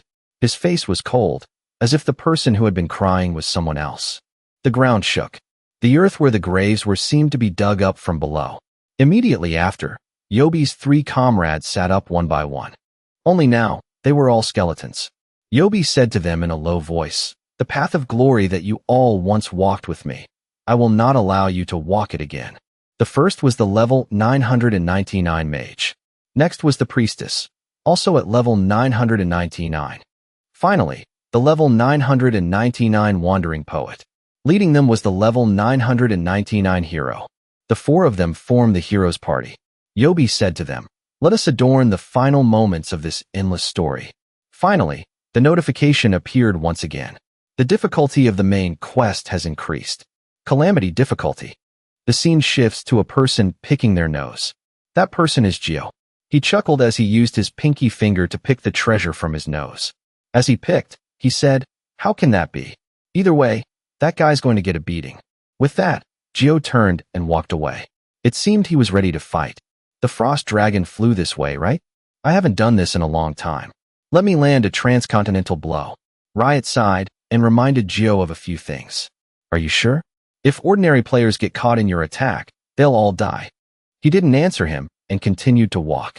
Even so, Riot still warned him that the ones coming from the opposite side and the army of the undead, physical attacks without the holy attribute won't work on them. Immediately after, he mentioned something very important. Even the planet-crushing blow is useless. When the server is restored, Yobi's army will be resurrected. Riot looked at Gio's back, which had now stopped. "No matter how strong you are, you can't fight alone." Unexpectedly, he smirked with excitement. "This is going to be fun." He said to Riot in a very arrogant tone, "I can handle this little thing by myself." Hearing this, Riot was shocked and couldn't believe it. Gio turned his head to look at Riot, smiling with great amusement, and replied, "War?" Then he raised his wooden staff in front of him. Immediately after, Gio swung his staff, creating a circle of fire. Counterattack of pride. Then a loud explosion echoed, accompanied by a dazzling golden light. Gio also disappeared with it. It seemed he had launched a blow to be able to jump into the sky. His face was filled with excitement at this challenge. Gio jumped high, creating a beautiful arc. His jumping power was very strong. It created a burst of fire and smoke, making Sarang shout. After the smoke and dust gradually dissipated, Sarang asked everyone in amazement, "What is this? Where did Gio go?" Riot replied to her that he had flown into the sky with the force of a counterattack. Then he didn't forget to add a sarcastic comment. "Why are you doing something so over the top?" Riot stared at the spot where Gio had just flown up, silent. After his shadow disappeared, he finally spoke. "The only thing I like about him is his willingness to play." The scene shifts to the village of France. It was engulfed in a sea of fire. Everything was burning fiercely and couldn't be extinguished. The statue of Gio was placed there. This was the starting point of all journeys and also the place that symbolized the life of Chrono. In the sea of fire in the village of France, the statue of Gio still stood tall. At the foot of the statue, innocent people who could not escape the scythe of death lay scattered. Suddenly, a growl came from the mouth of a monster with sharp teeth. It was the frost dragon. It was perched on the roof of the houses that had not yet collapsed, observing everything. That peaceful place, in a flash, had turned into a city of death. Mobs appeared everywhere, their swords always ready to fight at any moment. Everywhere the dragon flew, it was burned to the ground. No one could survive in that sea of fire. At the game center, countless machines could not connect to the game Chrono Life.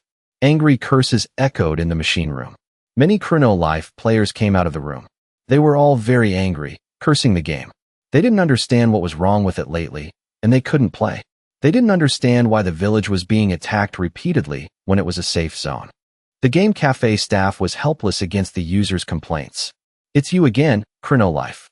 He was just a part-time employee about to quit. Then he smiled and calmed his customers down. "Please calm down, esteemed guests. It seems the server is overloaded again like last time, so you just need to log back in." A customer angrily cursed in his face. "Are you kidding me?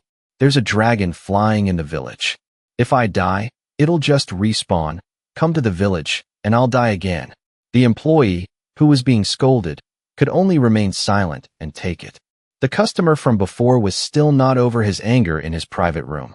He muttered and cursed Chrono Life, calling it a mess and wondering if he should switch to another game. Sitting next to him was Hong. She had heard his frustration from beginning to end. She told him, "But this game is more interesting. Instead of hunting aimlessly every day, being suddenly attacked like this is also really frustrating. But thanks to that, we play more enthusiastically, right?" The guy turned to look at the beautiful woman in front of him and stammered in agreement with her. "Ah, yes, that's right. That's right." Immediately after, he turned to ask, "You play Chrono Life too? Do you want to play with me?" Unexpectedly, before he could even boast about his achievements, he was rejected. Then he sat dejectedly in a corner. Meanwhile, Hong suddenly received a notification from Chrono Life. But after seeing the notification, she froze. The notification she received was not a normal game notification. Hong was very dazed. "What is this? Is this a company announcement?" A line of greeting from Chrono Life appeared in the corner of her phone. Other players also immediately received a similar notification. They looked at the notification on the game's homepage with some disbelief. Hong's eyes widened, her pupils contracting. If the content of the notification is true, then this game service is about to be shut down? At the main company of the game Chrono Life, the head of the development department rushed into the director's office, his voice filled with anger. "This is absolutely unbelievable." He stood in front of Director Dob and spoke nonstop. "With the current player level and equipment power, it's impossible to complete the main quest. All the players in the world will be slaughtered by the hero Yobi." Then he stammered to Dob, "The game managers need to intervene in this matter. Just like last time, when the director had to enter the game and handle everything." Unexpectedly, after hearing this, he put a spoonful of hot food in his mouth and scolded him for being crazy. Dob chewed his food and replied, "Our company's motto is not to interfere in players' affairs." The Booty Man case was an exception. The head of the development department was sweating profusely and asked in disbelief, "Are you serious? We even posted an announcement about it." The announcement that Chrono sent to each user contained the following content. Hello, players. We are Chrono Life. Our management has no intention of this, but the main quest of Chrono Life has begun. Although it is very sudden, this is something that was bound to happen sooner or later. The future fate of the Chrono world will be determined by the main quest. If the main quest fails, the victory of the hero Yobi will usher in a dark age where all life will be killed. The future of Chrono Life is in your hands. This is crazy. Everything is turned upside down. Back to the still burning village of France. The mobs walked around with their swords everywhere. It's not clear if it was because it was too hot, but they were all panting. Immediately after, they noticed something and all looked up. At that moment, a fireball crashed to the ground with a loud bang, creating a sky-shattering explosion. Rocks and dirt flew everywhere. In the hazy smoke and dust, a figure was faintly visible. That person muttered a curse at someone. "Oh, you fools." It turned out to be Gio. As soon as he landed, he frowned. It's fast to fly up, but it's hard to find a place to land. Suddenly, he heard a sound somewhere that sounded very much like breathing and glanced over. Unexpectedly, Gio was surrounded by mobs. They surrounded him and pointed their swords at him. But he was not afraid at all, and even felt lucky that in a situation like this, he had successfully adjusted his direction. The mobs, like hungry tigers seeing delicious prey, rushed up to kill Gio. He immediately swung his staff and smashed the head of a mob because he was very annoyed by its wheezing. But right behind him, another mob was swinging its sword. It had attacked from behind to finish Gio off. For skeleton soldiers immediately stabbed their swords into Gio. They opened their bony mouths wide and hissed in his face. Gio, who was already injured, calmly called out, "Hey," and asked them what they were doing. His health bar was still full, not decreasing at all. With that, Gio gave the skeleton soldier on the left in front of him a whack with his staff. The one next to it proudly received a blow. He counted down to the one on the left behind him. Finally, he bonked the last one on the right. He looked down on these low-level monsters with contempt. Looking at the current situation, Gio pondered. Did I put all my points into STR? Because my speed was reduced, I couldn't dodge. Suddenly, Gio remembered he had a skill. At that moment, a skeleton rushed forward. It used all its strength to slash at him while he didn't even bother to pay attention, busy searching for his own skills on the settings page. Seeing Gio get hit, the skeleton diligently slashed a few more times. The skeleton slashed until it was trembling and panting, but he didn't care. His health bar remained unchanged. In Gio's eyes now was his entire skill interface. It was the hidden skill, Gluttony. Eat your opponent to level up and gain experience points. The corner of Gio's mouth pulled wide, forming a strange smile. He laughed loudly and crazily, even more terrifying than a monster. Even the skeleton was scared stiff. At this moment, the four skeletons from before stood up. Gio's smile grew wider. Something like a black intestine emerged from his mouth. The tip was swollen like a rubber bulb in a laboratory. He crazily thought it was time. The skeletons, their dents from the staff blows healed, looked at this scene in horror. His tongue had now turned into a long, winding tube that flew up into the air. The swollen tip shot forward, its sharp point aimed at the opponent. A skeleton, unable to dodge in time, was stabbed straight through the sternum by the sharp point. The black tube, covered in white veins, slowly contracted. The nutrients sucked from the skeleton were transferred to Gio through the black tube. Following that, the skeleton turned to dust. The system displayed a notification. Eating an opponent helps you level up and gain experience points. Gio was overjoyed. This is truly an all-you-can-eat buffet of nutrients. At this moment, the system announced, when you reach the maximum level, the levels you gain will be converted into experience points.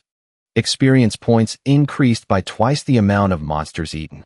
Gio's stat board had increased. Seeing this, Gio smiled with satisfaction. His strength had increased to 220. Now he could wear protective gear. Gio regretted it. Why did I waste such a great skill? It feels like I've been at a disadvantage all this time.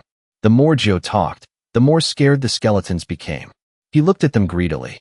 From now on, he wouldn't be a picky eater and would eat a lot. The skeletons froze. If they weren't just skeletons, their expressions would be even more terrified. The undead monsters are the dead, not living, not dead in reality. But now they had suddenly turned their backs on Gio. The only thing that kept them going after losing their consciousness was instinct. The entire group immediately threw down their swords and ran away from him. The strongest immortal army, who knew no fear of death, could only rely on instinct and began to flee, because there was something even more monstrous than them behind them. The overwhelming fear from Gio made them run even faster. The black tube aimed at a target and shot forward like the wind. An unlucky skeleton soldier, unable to dodge in time, was hit by the sharp proboscis. The nutrients were quickly transported from the tube into his mouth. That skeleton soldier immediately disintegrated into dust. The tube, without resting, immediately pierced the next skeleton soldier. In Gio's mind now, there were only the thoughts of eating and eating. The skeleton soldiers that were swept by the proboscis quickly disappeared. Next was Gio's crazy massacre, or rather, feasting. When the proboscis was withdrawn, the skeleton soldier completely disappeared.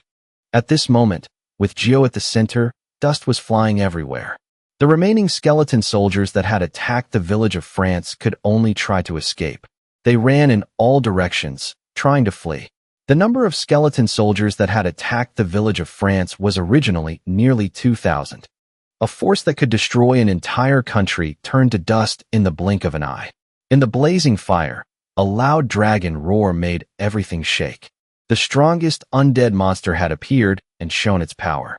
It was the Frost Dragon, bringing evil and scorching flames to the world.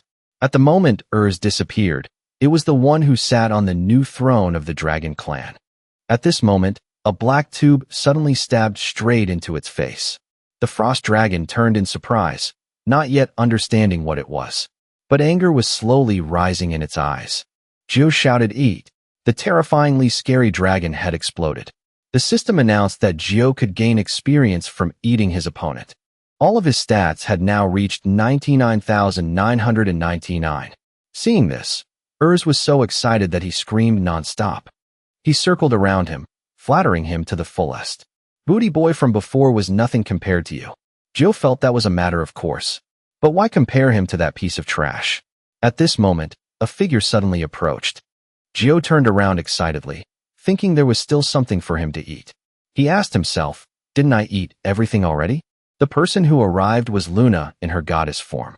Gio was surprised that the snake had come here. He suspected that she had been appearing a lot lately. Luna didn't answer and immediately deactivated her goddess mode. The light faded, revealing strands of pure white feathers that highlighted her true beauty even more. Gio looked at her, not understanding why she had suddenly deactivated her goddess mode. Luna then replied to him, "Because I don't want to be followed right now." He felt even more confused, about to ask more questions, when Luna's next action made him so stunned that his eyes widened. Luna immediately ran and threw herself into Gio's arms, her hands wrapped tightly around his neck. She gave Gio a kiss full of a sweet, gentle fragrance. Urs stood silently in the distance, watching the couple entangled here. He was being force-fed a public display of affection. His face was full of speechlessness, disdain, and bitterness. The red flames devoured the village, crackling. The people lay motionless on the ground. Gio was confused. He had clearly come here to catch that hero Yobi guy. Gio and Luna's lips were sealed together, a deep, passionate kiss. His face was completely red. What the hell is this situation? When Luna finally let go, the tips of their noses were covered in sweat. Her red tongue gently retracted. Gio, released, panicked, and covered his mouth, taking a few steps back. He was so embarrassed that he still hadn't recovered. 1,001 question marks were in his head. After retreating to a safe distance, Gio stammered and asked why she had suddenly done that. This was his first kiss. Gio was extremely upset. Hearing this, Luna lowered her head, her face hidden, and smiled gently. Then she gently moved the tip of her toe to the right. Luna sat down and picked up her weapon. At this moment, she finally answered him. It was just an accident. Luna raised her beautiful, angelic face and said with certainty, "She just slipped." Gio was embarrassed and didn't believe her, pointing a finger. "Slipped? You even wrapped your arms around my neck when you kissed me." Luna lifted her lips into a smile, showing a look of surprise. "You were able to observe even such a small detail in such a short time?" Hearing her say that, Gio blushed with embarrassment to the point where he couldn't refute it. The perverted, crazy eater from before was gone. Luna continued to tease him. My dear loser, didn't you just eat your fill and your agility stat already reached 99,999? You could have easily avoided it. Gio stammered and denied it repeatedly, but he couldn't say it clearly. Luna took a step closer to him. She gently tucked her hair behind her ear and said softly, You know, that was my first kiss too. Luna said while smiling gently. Gio pursed his lips tightly, shyly looking at the beautiful girl in front of him. He backed away in confusion and stammered, asking what she wanted. He told her to answer why she had suddenly kissed him.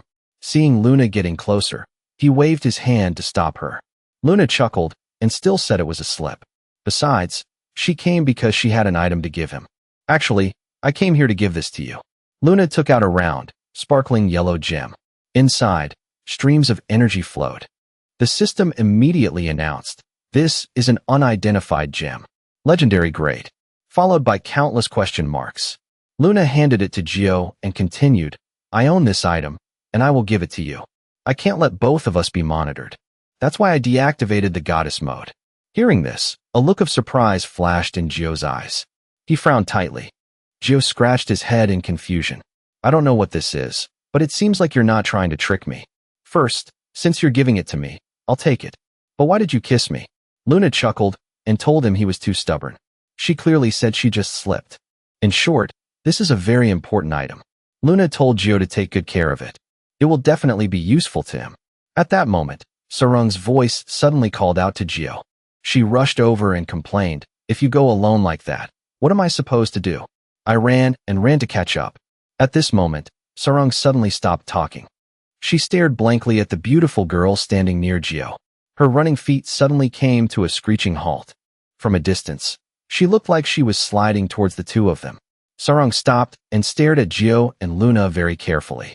She deeply analyzed that Luna was standing close to Gio. This distance was very suspicious. Sarung immediately activated her woman's intuition. At this moment, Gio apologized to Sarung in confusion because he was too excited earlier and couldn't help but fly away.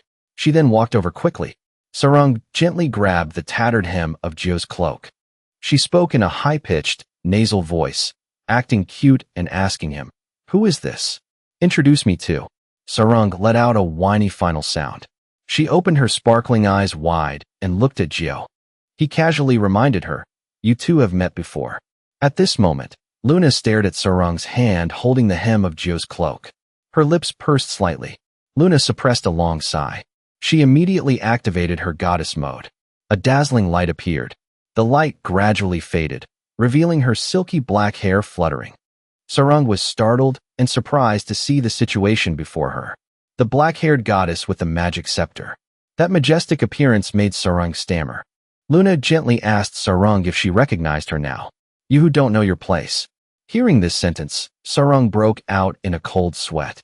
Countless images of her being violently attacked by Gio flashed through her mind. Luna's appearance, with her incredibly pure smile, told Gio, Kill her. The thing that doesn't know its place. Ignoring Sarung, Luna asked Gio if he was going to fight the hero Yobi. She thought it wouldn't be easy. He was already strong, and with the luck she shared with him, he had reached the highest level of 999. So he has probably already arrived at that place. That is the central region of the demon world, the Demon King's castle. The sound of heavy armored footsteps echoed throughout the castle. Yobi entered the palace with the souls of his former comrades. His eyes showed countless ups and downs. At this moment, the jewel between his eyebrows shone even more brightly. Death, seeing Yobi arrive, called out mockingly, Who is this? Isn't this the hero Yobi, the one who defeated our Demon King? Yobi coldly asked it, Are you still alive? You have a strong life force. Death accepted it. Its body is immortal. It's just that he came to this filthy place for a reason. Yobi slowly approached it. Of course, it's because I have something to ask. Standing before the sword that was once his companion, of course he came here to find his own thing. The hero's great sword, mythic grade.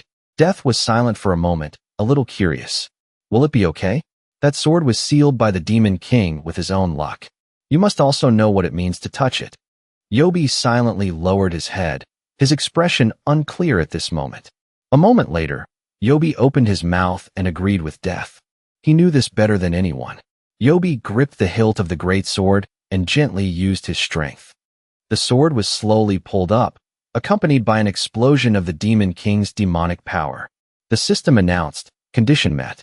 Beginning transition to hidden class. The hero's greatsword originally had an orange-yellow gem that emitted light. At this moment, the sword was stained with a gloomy blue color. The gem had turned blue. Death looked at the magnificent scene before him and couldn't help but give it a thumbs up, praising it. When the sword was completely pulled out, the transformation was complete. Yobi's left eye also flashed with a green flame instead of the previous blood-red color. Death laughed excitedly and welcomed the new Demon King. The first hero, considered the strongest, became the new Demon King. The system continued to announce, Demon King class has been obtained. All stats are increased tenfold. Hidden skill condition learned. The first condition is to change to the hidden class, Demon King. The hidden skill is the authority of the Demon King, using authority to rule over the entire demon race. Yobi called out Death's name, giving it the Demon King's first order. That is to immediately summon all the Demon King's army to destroy the human world. Receiving such a terrifying order, Death bowed its head, its expression unclear. Under its hood, its mouth was smiling widely. It immediately obeyed. Death turned into a cloud of black smoke and flew up to the roof of the palace. It was more like a slimy substance, seeping through every small opening to get outside. On the white peak of the castle, the sky was dark and gloomy. It had appeared and enveloped the top of the castle. Its blackness seemed to bring bad luck. Now Death was so excited that it couldn't help but bare its sharp teeth. It flew high up, expanding like a hot air balloon. Below, Yobi spoke in a serious voice. All troops advance. Death opened its mouth wide, creating a huge space. The spatial portal was inside its mouth, activated and opened by Death. Through the spatial passage, a reddish-pink light suddenly appeared. Looking closer, it was the sunset sky. At this moment, the fire on the ground contributed to creating a brilliant light. The human world and the demon world. These two places cannot interact with each other. Only a very few people, including the hero Yobi, know how to move through space. At this moment, Sarung was so scared that sweat rolled down her cheeks. Her face was like she was already dead. She stood there, clutching Jo's arm. He was startled and looked up, unable to help but have the same expression. Above their heads was, it must be said that its mouth was open incredibly wide. A few people who knew how to travel through space included the great Demon King's close aide, Death. It could open a spatial gate from its mouth. That ability was quickly recognized, and it became the great Demon King's close aide. Death's hidden skill is the spatial gate, creating a portal to another world. From that opening, countless black things poured into the human world. And so, the Demon King's army's advance began. Monsters with strange shapes appeared. They were like frost dragons, but even more disgusting. The Demon King's army was released like specks of dirt falling into the human world. Riot sensed something and let out a long sigh. He looked worriedly into the distance. Is this the wrath of the hero Yobi towards the human world? He and Habak looked up at the sky. The Demon King's army had arrived. At this moment, Jo took out his wooden staff and gripped it tightly. He excitedly spun his hand quickly, creating an attack stance. Then he swung it high into the air. The wood swung out a small line of fire.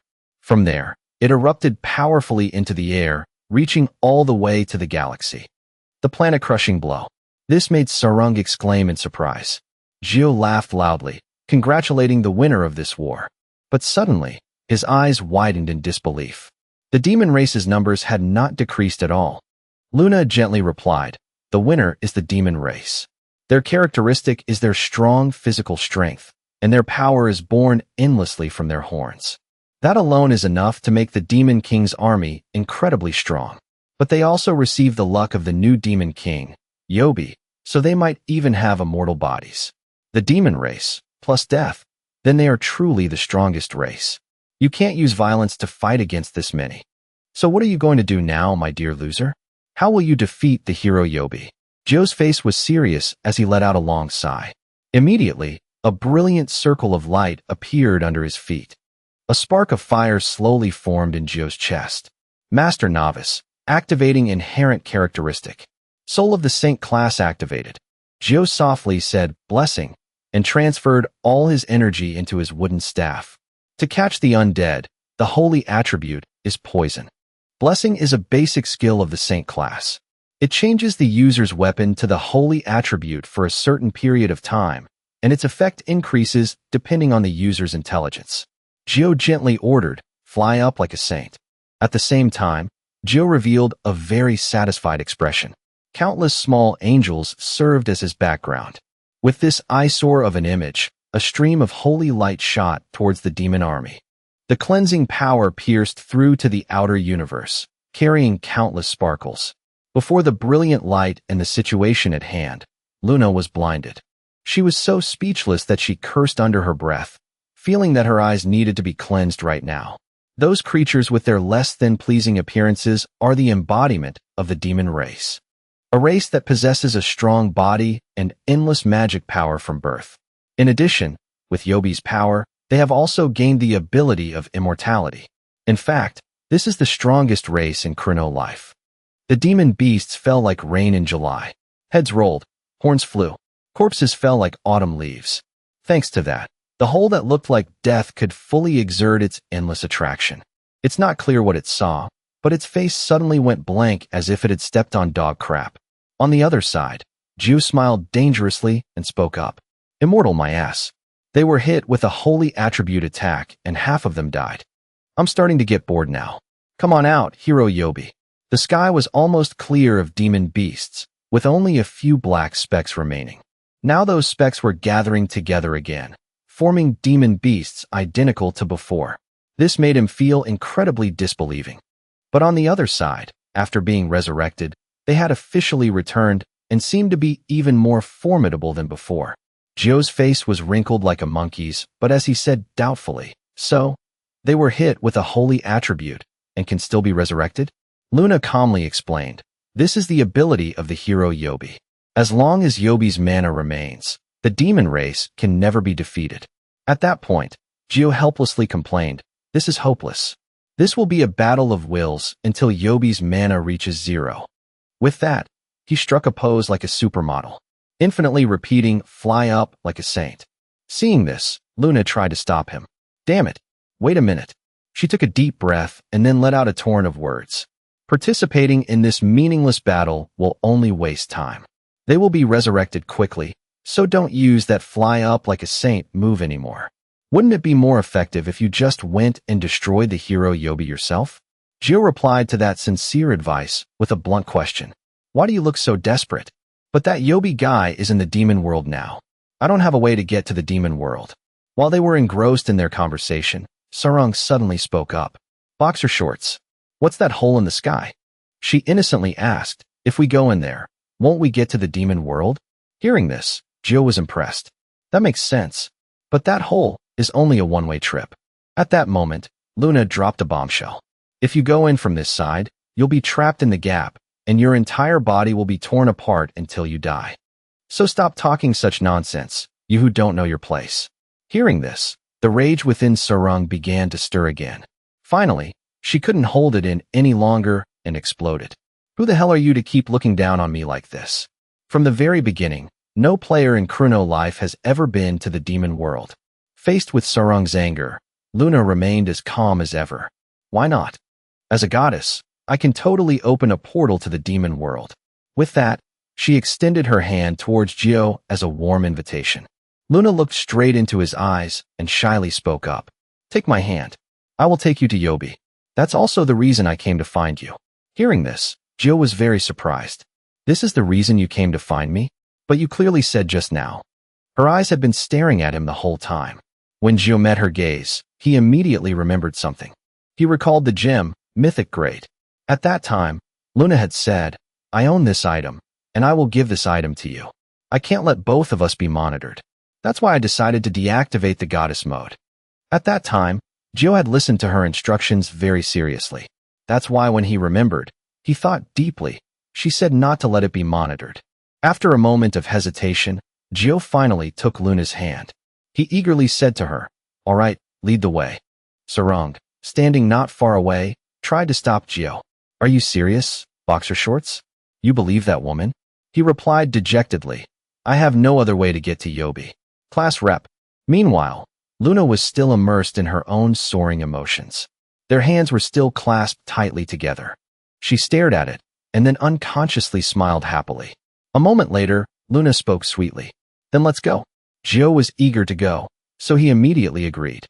On the other side, Sarang still hadn't given up. Wait, then I'll also. But before she could finish her sentence, a stream of light suddenly appeared and surrounded the two of them. In that circle of light, Luna quickly replied, but we've exceeded the movement limit. I can only bring one person.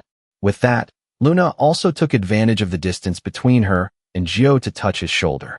Then, Luna raised their clasped hands and said cheerfully, we're going on a date and we'll be back soon. With that, she shouted the incantation, Dimension Shift. In the blink of an eye, the two of them had disappeared. Only a little light remained, and a lonely Sarang. At this moment, she was bowing her head, her emotions unclear. A while later, Sarang dazedly let out an angry sound. She angrily affirmed, from now on, my enemy is her. In another place, lightning suddenly appeared in the sky, tearing space apart. Luna and Gio descended from somewhere, shaking a region of the sky. The place where the two of them landed was Yobi's palace. Gio looked around and wondered, is this inside the Demon King's castle? Inside the Demon King's castle was a gloomy but also majestic space. Immediately after, he changed the subject, and Gio began to pay attention to the character sitting on the throne. Is that you, Hero Yobi? Yobi was not surprised to see the two of them appear and just pondered for a moment. A moment later, he spoke coldly. I'm no longer the hero Yobi. Yobi said with a cold expression, in this body, only wrath remains. From now on, as a sinner, I will purify all the filthy and evil humans. A burning power suddenly rushed to Yobi's castle. In a flash, only he and Luna were left in the large room. Joe's expression suddenly changed. Oh, I didn't listen to all the dialogue and skipped it. With that, the two of them slowly walked under the bright moonlight. He saw Luna still standing there and reminded her, anyway, it's over, right? Let's go back to the village of France. She replied shyly, we've only just started our date. Hearing this, Joe was very surprised and replied, what? While the two were talking, a voice of admiration interrupted. Amazing. Even the previous demon world didn't have such great power. Joe was very surprised by Yobi's return. Did you manage to dodge my attack? But I'm a master. He was silent and didn't answer, but immediately got into a stance, ready to attack. Yobi's eyes showed a warlike expression that was hard to hide. Attack and evasion are not only determined by stats. With that, he launched a blow at Gio. The surge of power immediately shot off like a rocket. Yobi calmly watched it destroy everything. Before long, he calmly spoke up. Vision, the direction of the opponent's wrist, and even their breathing. With just those things, I can predict and dodge everything. Gio, who should have been lying flat on the opposite side, now appeared behind him. He calmly replied, is that so? I'll keep that in mind for the future. Yobi was extremely shocked to see him appear. When did he get behind me? He swung his hand back, intending to injure Gio. But unfortunately, Yobi missed and hit the air. He thought angrily. He disappeared again. Meanwhile, his mocking voice rang out again. Over here. He poked his head out from between his legs and let out a boo. Seeing this, Yobi stabbed his sword into the ground where he was lying. The force of the stab was so strong that it even dented the ground. Turning around, he saw that Gio was behind him, letting out a hearty laugh. He said smugly, high agility is pretty fun, isn't it? The taste of this joke is great. Hearing this, Yobi was so angry he couldn't speak. The scene shifts to a place where flames are devouring everything. A demon beast suddenly rushed out, growling terrifying sounds. Sarang was so panicked that she unconsciously screamed repeatedly. She ran for her life while angrily cursing, that stinking boxer shorts. How could he leave me here and go like that? Sarang was running hard when she suddenly tripped over her own feet. Seeing this, she didn't know what to do but gape. A long slide immediately occurred from Sarang's position. The pain that rushed to her brain was excruciating. The monster, seeing its prey lying right under its claws, let out sounds of extreme excitement. Immediately after, it was about to grab Sarang with its sharp claws. She lay motionless, as if she had already accepted her cruel fate. Her memory suddenly flashed back to a few minutes earlier, when Luna and Gio were being affectionate with each other. This made Sarang grit her teeth with jealousy and anger. A second later, by some power, she had jumped up and was ready to face the demon beast. The scene of Luna and Gio holding hands flashed in her mind. It was these memories that gave her fist a chance to strike again. Sarang spat out each word. "I'm so pissed." With that, she gathered all her strength and punched the monster in front of her in the stomach. Sarang's attack came so unexpectedly that it couldn't react in time and could only scream in extreme pain. The lowest level of the demon race is 100. Sarang's attack, at only level 25, had no attack power at all. But the transcendent knuckles, she had possessed a power that surpassed 100-level difference. The demon beast was immediately knocked to the cold ground, and the hidden ability of the owner of the knuckles automatically switched the weapon's attack attribute to be compatible with the enemy. So Sarang had successfully switched the sealed, transcendent knuckles to the holy state. The buzzing sound of the notification rang out. Experience points have been increased. Leveled up. Sarang's level was originally 26, but it seemed to be increasing significantly, especially through the rapid notifications like experience points soared, leveled up. Finally, her level had reached 39. The experience points of the Demon King's army were completely overwhelming. With the high experience efficiency and the main quest reward of the demon race, if you wanted, you could get even more experience points than fighting a boss. After defeating one monster, Sarang became even more energetic. "Come on, you demon race. Today, I'll catch all of you to relieve my stress." Her fighting spirit was soaring when suddenly, something appeared that made her extremely surprised. A new problem had arrived. That was the overwhelming scale of the opponent's forces. Sarang looked at the countless demon beasts in front of her, growling and preparing to advance, and couldn't help but feel wary. Finally, she let out a long, helpless sigh. "Boxer shorts. When you come back, you're dead to me." On the other side, the battle between the two men, Yobi and Gio, was still ongoing. Yobi carefully assessed him. "You're really strong. Both your strength and speed are much higher than mine." He hesitated and guessed, "Maybe your other stats are too, right?" Gio frankly replied, "I told you earlier. I'm a master. If you've grasped the situation, then obediently die. Don't make me waste any more time." Hearing this, he pondered for a long time. "In the past, all the battles I faced were like this. They were all life-or-death battles with no chance of winning." With that, a few more people appeared behind him. After the team was complete, Yobi said confidently, "And then we all won." Gio found this scene very confusing and couldn't say a word. After composing himself, he innocently asked, he called his friends out. "Is he planning to gang up on me?" wittily replied, "Haha, it seems you're going to get beaten up." Gio retorted, "A hero of justice shouldn't do this.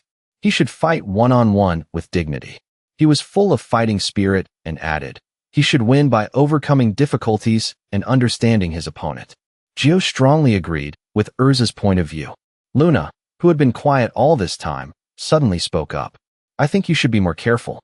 The success rate of the heroes' party is 100%. They have never lost." She paused for a moment, then spoke again with sincerity. "My dear loser, let's do it together. Let's play the party game." A loud noise echoed, and smoke and dust flew everywhere. Sarang closed her eyes tightly, accepting her short fate. But she didn't feel any pain, so she curiously opened her eyes again. The demon beast, which originally had all its limbs, now only had half a leg. Seeing this, she was surprised and wondered, its leg was cut off? The sticky liquid poured out from the severed part like rain. The demon race was in so much pain that tears and snot flowed out. Immediately after, it let out sounds of great suffering. Suddenly, a stranger wearing a mask appeared from somewhere. He uttered strange sounds. Miritatsu. Then, the monster was cut into countless pieces by the two small knives in the stranger's hand. The demon beast was ambushed so unexpectedly that it couldn't do anything but stand still and take the blows, and then it was defeated. In the blink of an eye, its huge body had been shattered into hundreds of small pieces. Only then did the masked man take off his mask and ask her, "Are you okay, class rep?" It turned out that the person who came to rescue her from the monster was Hong. Sarung was overjoyed to see a familiar face and exclaimed, Hong. Their reunion didn't last long before it was interrupted by the roar of the demon beasts. They were rushing straight towards them at an incredible speed. Sarung panicked and exclaimed again, They're coming again. In contrast to her, Hong calmly assessed the situation. I don't see an end to this. Are there so many demons coming to the human world? It's like the war between humans and demons in classic games. A voice suddenly rang out from her memory. Chrono life is such a mess. Maybe we should play another game. At that time, Hong had innocently replied, but I think this game is interesting, compared to hunting every day with no meaning. After returning to reality, Hong suddenly said with appreciation, as expected, Chrono life is very interesting. Sarung, standing beside her, replied with a vague sound. But before she could get an answer, she said aggressively, All members of the Robin Hood Guild, advance. Disengage stealth mode from the current perspective and enter combat mode to protect the village of France. The enemy is receiving the protection of immortality from the demon king Yobi. Everyone, add holy water to your weapons and enter the battle now. With that, Hong declared with great fighting spirit, the war with the demon race officially begins. As soon as she finished speaking, hundreds of thousands of guild members obeyed and advanced. They began to launch their first wave of attacks. Then, they pressed their advantage, slashing at them repeatedly. After a series of attacks, Hong's side finally pushed back a considerable number of demons. Sarung, on the other side, exclaimed with admiration, Wow, so this is the Robin Hood Guild's call to arms that everyone talks about. This is the first time I've seen it. Hearing this, she introduced further, This is the second time since I became the third-generation leader. The first time was against the class rep's boyfriend. Hearing the word, boyfriend, she was over the moon, but on the surface, she just said, Oh, I was too busy at that time, so I couldn't join. There were no good videos of that battle, so I only heard about it through rumors. Hong replied meaningfully, I see. In short, this is not all of it. This made her very confused. Suddenly, a spear shot out from somewhere with the speed of a rocket. It flew in a circle around the demon beasts. Wherever the spear went, it swept everything away. Seeing this, Sarung could only gape in surprise. She stammered, unable to form words. Could it be? And the person who appeared was none other than Justin Smarter Guild's Valkyrie. He spoke calmly. I've received the report from the scouting team. My unit will also join the battle. Behind him were countless soldiers of the Justin unit. Sarung saw this and couldn't help but exclaim, Wow, even the top guilds. She saw her surprise and said, I told you earlier, didn't I? This isn't all of it. This is an all-out war. In the far distance, the flag of the Master Guild was flying in the air. Nearby, the flag of Cross Guild was also fluttering. And the final party was the Holy Guild. The battle between thousands of demons and thousands of players from all over had begun. Countless of them had opened their mouths wide to prepare to taste the deliciousness of the prey before them. And the opposing side was just as heroic as the other. The sky gradually changed color. That was also when the battle had begun. Suddenly, a few flashes of lightning appeared in the sky. A multicolored beam of light suddenly shot straight down. The sound of music and singing continued to echo. Meanwhile, the notification sound rang out again. Activating skill, Drunken Poet. The Song of Seraphim. Colorful melodies surrounded the IOB party from all four sides. The Song of Seraphim will gradually increase the speed of the party members. When the second part begins, the hidden effect will be activated. Jiwoo asked excitedly, What is this? It looks so cool. Luna heard this and replied, That's one of the final skills of the Drunken Poet. It's a melody that helps them shorten the time axis. The raid of the hero party has begun. Before it's too late, party up with me. He turned his head and looked at her for a long time without saying a word. Then he quietly made the ugliest face possible and gave her the middle finger. After refusing, Jiwoo walked away and explained, I already said I don't like it. First of all, I don't know what you mean. Besides that bunch, I'm enough on my own. As he finished speaking, he got into a stance to prepare to attack the hero party. Jiwoo held his weapon and bowed his head deeply. A second later, he was gone. It turned out Jiwoo had activated his agility skill up to 9,999 to rush towards the opposite side. With overwhelming speed, in less than a second, he appeared in front of the drunken poet, and no one could react in time to counter him. Ji-woo said mysteriously, "Originally in a game, you have to deal with the buffer first." As soon as he finished speaking, he was about to bring the wooden stick down, but unexpectedly, it was blocked by Iobi's weapon. The confrontation between the two happened once again. It was thought that with that divine speed, no one could compare to him, but Iobi had reacted in time. After composing himself, he easily turned his sword slightly. Ji-woo was swayed by it, causing him to miss his target. The blazing fire from his direct attack seemed to want to burn everything. Uro's eyes widened in surprise. Whoa! He turned his sword to avoid the boss. He's got some control. Luna, standing beside him, spoke thoughtfully. Parry is the strongest skill Iobi ever practiced when he was a hero. Parry completely changes the opponent's attack, and the success rate is determined by the user's control. Hearing this, it was extremely shocked. Isn't this a cheat? So that means Iobi is invincible. She patiently explained to Uro's. This is a skill that can fail if you miss by just 0.1 seconds. If you attack continuously with faster blows, you can probably still break through. Activating buff effect of the Song of Seraphim. The speed of the party members soared due to the fluctuation of the time axis. On the other side, Ji-woo and Iobi were fighting with their swords in a very dramatic way. He started to taunt. Thanks to the buff, you seem to be much faster, huh? Even so, you're still far behind. Something happened so unexpectedly that Ji-woo froze before he could finish his sentence. Even Rose, who was an outsider, couldn't avoid the surprise. The logo that was originally on Iobi's hair was now glowing and moving slightly. Less than a second later, the energy they emitted had spread out noticeably. It was the hidden skill glory of the hero. Sacrificing a large portion of one's own stamina to increase all ability stats for a certain period of time. This time, it was Iobi's turn to rush towards him like a moth to a flame. He raised his sword high to prepare for a fierce battle. The two fought back and forth countless times, but still couldn't determine a winner. Iobi seemed very determined to win this battle, and Ji-woo on the other side was trying just as hard. He cautiously observed his opponent for a moment and then thought to himself, "This guy makes me feel like I'm playing with a cat." But then the other party had something new that made Ji-woo's eyes widen in surprise. On the other side, the power from a member of the hero party exploded and radiated from the side. Or more accurately, the power from one of his weapons. The originally peaceful sky suddenly churned with very clear cloud vortexes. The speed of the cloud's rotation gradually slowed down, but in return, what was hidden behind the clouds grew larger and larger. After a while, a bright red hole suddenly appeared in the middle of the playing field. Immediately after, it shot down with lightning speed. Ji-woo, far from panicking, even cheered with excitement. The final magic of the Fire series, Meteor. The first time I've seen it with my own eyes. With my speed, I could dodge it with my eyes closed. But why bother with that? As he finished speaking, he immediately counterattacked with his familiar weapon. That attack hadn't been out for long before Ji-woo hit it back. A huge collision suddenly exploded.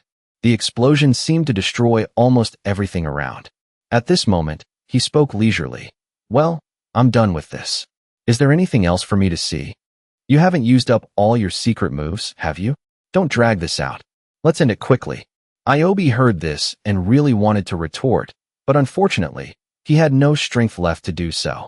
A moment later, he suddenly revealed to Ji-woo, "A pity, but it's only just beginning now. Our secret move." Ji-woo was relaxing when he suddenly encountered something very strange. The melodies were ignited by Seraphim. A moment later, he was the only one standing in the circle of melody.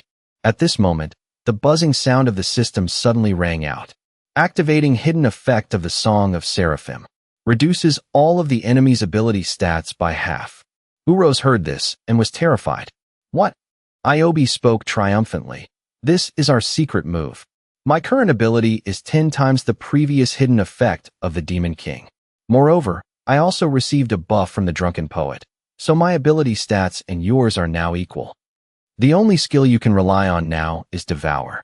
But I also have Parry, so there's no way your dirty hands can touch us. Now I'll ask you the same question. What do you have left to show? Ji-woo heard him and fell silent, not answering. Perhaps it was because he didn't know that he was silent. His face was ashen, as if drained of all blood. But a second later, Jiwoo suddenly broke into an extremely dangerous smile. He laughed and said, "All right, I guess it's time to use that." Iobi heard this and immediately went on alert. "That," Rose on the other side said with a cheerful voice, "I know. The hidden skill that the Demon King used." Luna casually exposed. He hasn't learned that skill, because he can't meet the third collection condition. Hidden skill, soul of the giant race, gain the power of the ancient giants. Hidden skill, late with the speed of light, move at a speed that the naked eye cannot perceive. After making his declaration, Jiwoo immediately started looking for something to execute it. "Let's see. I'm sure I put it in here somewhere." While fumbling around, he suddenly exclaimed, "Found it." Uro saw the appearance of that secret weapon and was speechless. "Boss, what is that?" The thing Jiwoo was talking about was Habak's Mirror of the Unknown. It was the mirror left by the Mirror King Habak, one of the 8 powers of the 8 mirrors. The stone immediately activated and emitted an impressive blue light. Unexpectedly, it was the activation of the hidden skill, 8 mirrors. Second mirror, mirror of magnification, according to the size of the object. Size increases with maximum mana. The stone exploded with power and surrounded him from the side. Under the tremor of the stone's explosion, Jiwoo stood very firmly. Even his fair, smooth legs didn't move an inch. The complete separation from the human world, the demon realm. The mud-colored sky, a symbol of the demon realm. Jiwoo's entire body had been magnified several dozen times. He was covered in a white color from the clouds. In another place, the sky was as red as fire, as if a fierce battle was about to take place. The beasts under the leadership of the Demon King, with his long horns and sharp teeth, were roaring. On the other side was the world's top 5 guild with powerful combat strength. The battle began to break out. On this side were thousands of monsters flying in the air, shooting out from the mouth of death. And on the other side were tens of thousands of soldiers flooding the ground. A monster with a terrifying face was about to charge into battle. On the opposite side, the sound of light footsteps echoed. Sarung also rushed towards the monster with great enthusiasm. She quickly gained momentum and jumped off the ground, then spun towards the monster. Sarung spun a few times in the air and then kicked the Demon King decisively. Her kick was so strong that it sent it rolling on the ground. As soon as she defeated the Demon King, Sarung's level also increased. She breathed a sigh of relief. Then Sarung looked around. Seeing thousands of other monsters flying around, she couldn't help but be surprised. "It's not over yet." Sarung put her hand on her chin and thought, "Is it because of my mood? It seems like something is increasing." Hong, standing beside her, spoke up. "It's not because of your mood," she said while panting. "Normal demons would be destroyed by the holy attribute. But those demons are protected by the Demon King, so Iobi's mana is constantly being restored. The problem here is that the mana Iobi creates is infinite, and the enemy from the Demon Realm's gate is constantly appearing." Sarung shouted in frustration. "Isn't that too much? Even if it's the main quest, you have to let people complete it." Suddenly, her eyes widened as if she saw something. A giant monster with sharp horns and sharp teeth was rushing to attack them. Sarung quickly shouted, "First of all, there's no time to chat." Just as she was about to charge forward, a glowing staff suddenly appeared from somewhere. It turned out to be Abra, the leader of the Holy Guild. She unleashed the flame spear technique. Abra used her scepter to release a great power towards the monster. Her power was so strong that it pierced through its body, making the monster scream in pain. It immediately fell to the ground, unable to bear it, and died on the spot. Abra spoke up. "There's only one way to complete this quest." Her face was serious, and that is to punish the sin of Iobi's wrath. Sarung stood from a distance and wondered, "What's the meaning of this battle? We can only log out after that guy in boxer shorts defeats Iobi." Abra seemed to have discovered something. "Then in an instant, this world will be completely burned. Plants and animals will all die. The human world will change like the demon realm." After hearing that, Sarung's face showed disbelief. Then she calmed herself down. The game developers will know about that and restore it. Otherwise, this game will be ruined. Hong's face was helpless. "Do you remember the game announcement earlier? The fate of the Chrono world will be decided by the results of the main quest. The future of the Chrono world will be changed by the users. Could this be the first event in history to entrust everything to the users? Although we don't know what the game developers are planning, once the announcement is posted, it can't be taken back. Even if the world is destroyed, it will absolutely not be restored. And if based on that result, Chrono Life might also have its service completely terminated. After hearing this, Sarang broke out in a cold sweat. She crossed her arms and exclaimed, "This is crazy."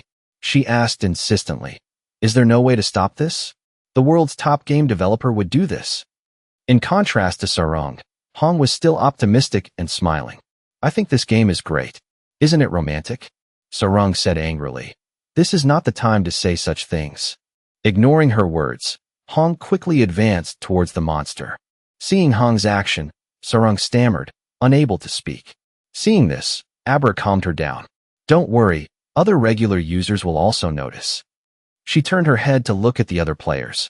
It seems they have also joined the battle. On this side, the other group of players was very excited. "Let's attack together. The weak point is its head." They fought together with one heart. "Stab its leg and make it fall," Sarang said with a happy voice. "Regular users? So it's not just the top 5 guilds fighting." Abra stood proudly. Everyone has been fighting together since a while ago. Her face was full of fighting spirit. To protect this world. As soon as Abra finished speaking, another player said with excitement, "Has anyone found this rare item?" Opposite them, other players were also fighting for items and experience. The poor monster could only let out a weak sound. Witnessing that scene, both Sarang and Abra were speechless.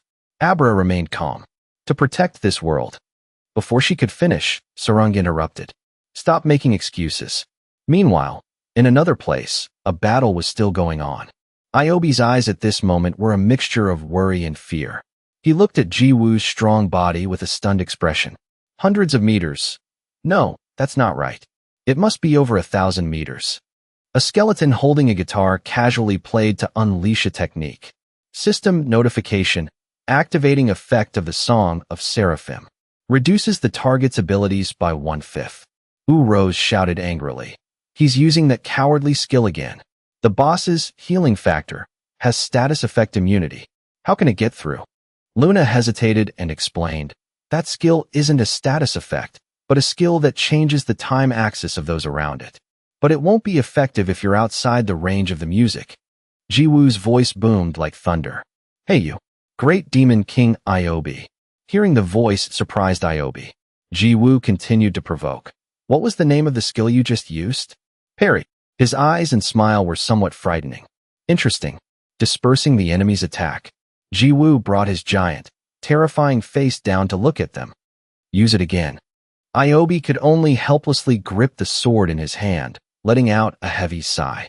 Jiwoo's hand gripped the giant wooden stick. He raised the stick and growled each word, "Come on down." After speaking, Jiwoo slammed the wooden stick down. A giant stick, 1,000,000,000 times larger than a normal stick, was about to come down on the tower. It descended as fast as a meteor falling from space, so much so that its outer edge was on fire. Below the tower, Iobi and his teammates stood still, taking the hit. Iobi felt the blow gradually descending towards where he stood. He watched every event unfold with his own eyes. Knowing he had no way to avoid it, Iobi closed his eyes and braced himself. Immediately after, the wooden stick slammed hard onto the ground, creating an earth-shattering explosion. Jiwoo's godlike blow caused the entire planet to crack. The planet cracked more and more, as if about to explode. Immediately after, the planet began to explode into pieces. The debris was also gradually destroyed into smaller pieces. A few seconds later, the system announced, "Effective magnify scenery is disappearing due to overuse." Then Jiwoo shrank back down. He held the mirror in his hand and wondered, "Oh, is it broken?" Jiwoo observed the surrounding scenery and said calmly, "I destroyed the planet. Since it's a demon world planet, the server won't be damaged, right?" Rose happily flew over from somewhere. "Boss, you're back to your original size." Jiwoo was surprised. "Rose, you're still alive?" Rose quickly replied, "I'm a spirit too, you know." At this moment, a strange voice rang out, startling Jiwoo. Another foolish thing. He immediately turned around and saw Luna looking annoyed. How are you going to handle the consequences? Jiwoo said calmly. So you're not dead either? Luna replied, of course. After speaking, Jiwoo looked around as if searching for something. Could it be that Iobi is also still alive? Who rose beside him was also curious. Really? Is that so? Jiwoo hesitated. Usually, when you say that, they're still alive. And it was true. At this moment, a few coughs were heard from behind. Iobi was still alive, but covered in injuries. Seeing this, Jiwoo laughed loudly. Oh, you're still alive. Urose also joined in and laughed heartily. He calmly commented, he's pretty tough, not dying in the explosion, not dying in outer space. Urose heard this and sighed. Boss, you're fine in space too. Luna pondered for a moment before speaking. Iobi will surely die. His life force is beginning to dissipate, and all of Iobi's brothers have also entered the void. Jiwoo stared at Iobi and smirked. So, the main quest is complete. He flew closer to him to observe more carefully. Jiwoo said softly, Hey, you're going to die too, huh? At his question, Iobi smiled contemptuously. Yes, my vision is starting to blur. Hearing this, Jiwoo showed a mocking expression. Serves you right, you weakling pretending to be strong, only to die. Iobi looked angry. Are all the heroes of this era so arrogant and inferior? But he accepted the fact that Jiwoo was stronger than anyone he had ever met. Finally, Iobi also admitted that he had lost. Meanwhile, elsewhere, the battle between the Demon Kings and the players was not over yet. The number of Demon Kings was increasing every moment. Looking at the growing number of Demon Kings, the players were all confused and scared. They just stood and watched in despair, and in the end, were killed by the Demon Kings. And the other players were also attacked by the Demon Kings, and they could only fight back in desperation. One person from the top 5 guild turned to Hokai and shouted, It seems we're being cornered. He could only encourage, Hang in there. You have to endure. Hokai also tried to use his strength to hold on. We're not fighting to win. We just need to stall for time until that person defeats Iobi. His hands were already bleeding, but he still tried to draw his bow to fight. No matter how pathetic it is, we have to endure until the end. On this side, Sarang had also exhausted her strength. She sat down on the ground, her whole body covered in wounds with no intact spot. At this time, Hong, who was fighting, also turned back to ask about Sarang. Are you okay? Sarang also forced a smile and replied, I'm fine. I took a critical hit. I'll continue after I respawn. Hong's expression after hearing this was extremely worried as she turned her head to look at everyone around her. She thought to herself, this is not good. Their spirits are broken. Hong secretly worried. Not only class, but the regular users are also exhausted. At this rate, the village of Proto will fall. And just as she was letting her guard down, a Demon King grabbed Hong tightly. It squeezed Hong tightly, causing her to cough up blood a few times in despair. Is this the end? Suddenly, the Demon King holding Hong gradually disappeared, which surprised her. Hong opened her eyes wide and looked up with a confused expression. All around, all the other Demon Kings were also gradually disappearing in an instant. Hong also looked up at the sky and saw the other flying Demon Kings also disappearing. She didn't understand what was happening and wondered, what's going on? Behind her, Sarang suddenly smiled. Seeing this, Hong also quickly turned to look. Sarang smiled happily and said, We won, boxer shorts. Hearing this, Hong immediately understood and was very surprised by Jiwoo's power. Back to the battle between Jiwoo and Iobi. A strong light was radiating from Iobi's body. He had to accept it. My time is up. I have been completely destroyed. Jiwoo stared at Iobi and just pondered, not saying anything. After a while, he spoke up. Hey, before you die, let me ask you. I heard that you used to be a hero who even killed a Demon King. Why do you hate humanity so much now? Iobi sighed. It's not an interesting story at all. It's both boring and obvious. Then he smiled. Because they couldn't surpass me. Iobi remembered the image of when everyone loved him. And then the image of everyone hating Iobi. As he spoke and remembered the past, tears fell from his eyes. At that sight, Jigu's face filled with astonishment. Iobi's eyes showed clear regret. I was just someone who loved humanity more than anyone. With those words, Iobi vanished into thin air.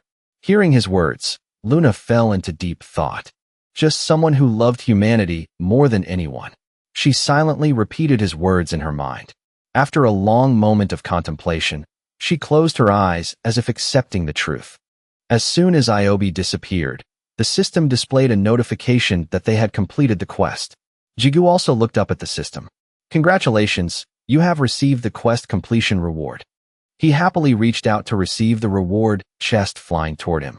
At the same time, the system announced another message. Unbelievable. You have directly subjugated the hero, Iobi. You have earned an additional reward as the one with the greatest contribution to the quest, 9 days. Suddenly, a bright light appeared in the sky, heading toward Jigu. From that light, a figure with long, flowing golden hair emerged. Jigu's eyes widened in disbelief at the sight before him. The person spoke, "Long time no see. I didn't expect we'd meet again so soon." Jigu hesitated. You're a god?" She had one hand in her pocket and raised the other to greet him. The god couldn't stop praising Jigu. "Amazing. I've been watching you. I can't believe you even defeated Iobi." "No, wait. It was obvious you were going to win this fight." She laughed loudly. "Anyway, congratulations. I will now bestow the reward for the greatest contributor to the quest, 9 days." Jigu's face was bewildered as he watched the notification panel slowly appear. He stared intently at the notification panel, reading every line. The god gave a mischievous smile. "You have the right to choose one of the two. The hero Iobi also had this choice when he was human, after he subjugated the Demon King. Back then, Iobi chose to remain human. Although he died a tragic death, he was ultimately reborn as one of the 7 deadly sins out of his hatred for humanity. At this point, the god felt she had said a bit too much. Then she demanded of Jigu, "Choose. Right now." Seeing the god's arrogant demeanor, Jigu felt a little annoyed. He then recalled the image of Iobi before he died. In his heart, Jigu had already made his choice. He let out a sigh and then broke into a smile. There's nothing to worry about. Jigu then reached out to make his selection on the system panel. A few seconds later, the system displayed a notification that the selection was complete. In the distance, Urus shouted angrily, "What was that? What did you choose, sir? I can't see from here." Faced with Jigu's choice, Luna felt both surprised and a little scared. And even the god was a bit taken aback by his selection. She asked, "What's your reason for choosing that?" "I'm just asking out of personal curiosity." Hearing this, Jigu picked up his wooden club and slung it over his shoulder. He looked straight at the god and flashed a confident smile. Meanwhile, at the high-rise apartment building where Jigu lived, he was still half asleep, drool slowly seeping from the corner of his mouth. Just then, Jigu woke up, his dazed eyes staring at the ceiling. He lay still for a long time, unable to think clearly. Suddenly, his phone started ringing loudly beside him. He immediately recognized the caller. It's the class president. A message from Sarang popped up, asking Jigu what he was doing. Jigu busily typed out a message, chatting with Sarang for a moment. He typed back, "Just lying around." She immediately replied, "Same as always, huh? Have you become a full-time bum?" He feigned exhaustion. "I'm just not in the mood. Don't want to cause any trouble." Then Jigu muttered to himself, "Doesn't she know warriors need a day off? As the greatest contributor to the quest, of course I need to rest." Sarang texted, "My class is about to end." She suggested, "If you're not doing anything, want to go eat?" This message took Jigu by surprise. He mumbled, "What's this? Did she send it to the wrong person? Suddenly wants to eat with me?" Luna, who was beside him, chimed in excitedly, "She's hitting on you. She's still just a student, and she's already like this." Her sudden appearance next to him made him freeze. Jigu was utterly shocked. He scrambled away from her and yelled, "Where the hell did you come from? Why are you here again?" Just then, he fell off the bed, crying out in pain, which made Luna burst out laughing. "Be careful. Falling off the bed hurts a lot." Jigu shot back angrily, "Are you trying to get yourself killed? It's your fault for scaring me." Her laughter only grew louder, making him yell in frustration, "Stop laughing. What the hell are you? Did you sneak into my house like this last time too? You're just going to pretend you don't know what I'm talking about, huh? This time, I'm taking you to the police station for illegal trespassing." Luna smiled and sighed. "You're being so dramatic." "I came to return the shirt I borrowed." Jigu asked in surprise, "Huh? What are you talking about?" When did I ever lend you a shirt? He suddenly remembered seeing Luna wearing a shirt in his house before, and his face immediately scrunched up in embarrassment. Jigu stammered. The shirt you were wearing back then? Was it mine? Luna nodded. I borrowed it from your closet. The pants were mine, though. Anyway, what are you going to do this time? He asked back, confused. Do what? She stood up straight and stepped off the rug. Luna smiled naturally. Go eat, of course. I'll go with you, she said with a bright smile. Jigu's face immediately went blank, his eyes staring into the distance. He thought to himself, I'm so screwed. Now, the group was at a small restaurant in the city. Sarang looked like a furious demon, radiating anger. Luna, however, paid her no mind, just eating and drinking calmly. Jigu was sandwiched between the two women, sitting perfectly still like a good boy. His face was drenched in a cold sweat. Just then, Sarang called out his nickname, Shorts, making him jump. He stammered a reply. She gave him a demonic smile and asked, Who is this girl? Wasn't today's meal supposed to be just the two of us? Jigu awkwardly explained. Well, you see, we met at the PC Bang. It's good if we all eat together, right? Suddenly, Jigu thought, Wait, why am I making excuses? I didn't do anything wrong. He started waving his hands around. Anyway, just pretend you saw a snake fly by. You don't need to worry about it. Sarang was still fuming with anger as she questioned him again, making him nod his head repeatedly. At that moment, Luna's eyes flashed with a hint of anger as she looked at them. She finally spoke up. Met by chance. Just a little while ago, we were lying in the same bed together. Jigu's face went completely blank. Only one word remained in his head. Crap.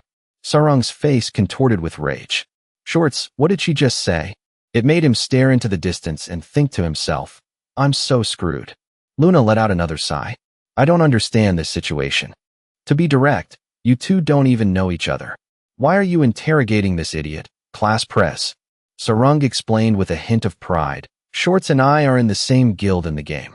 As the guild master and party leader, is there a problem with me managing my members? So what's your relationship with him? The way you talk, it sounds like you're stalking him. Luna smiled and replied, Me and the idiot?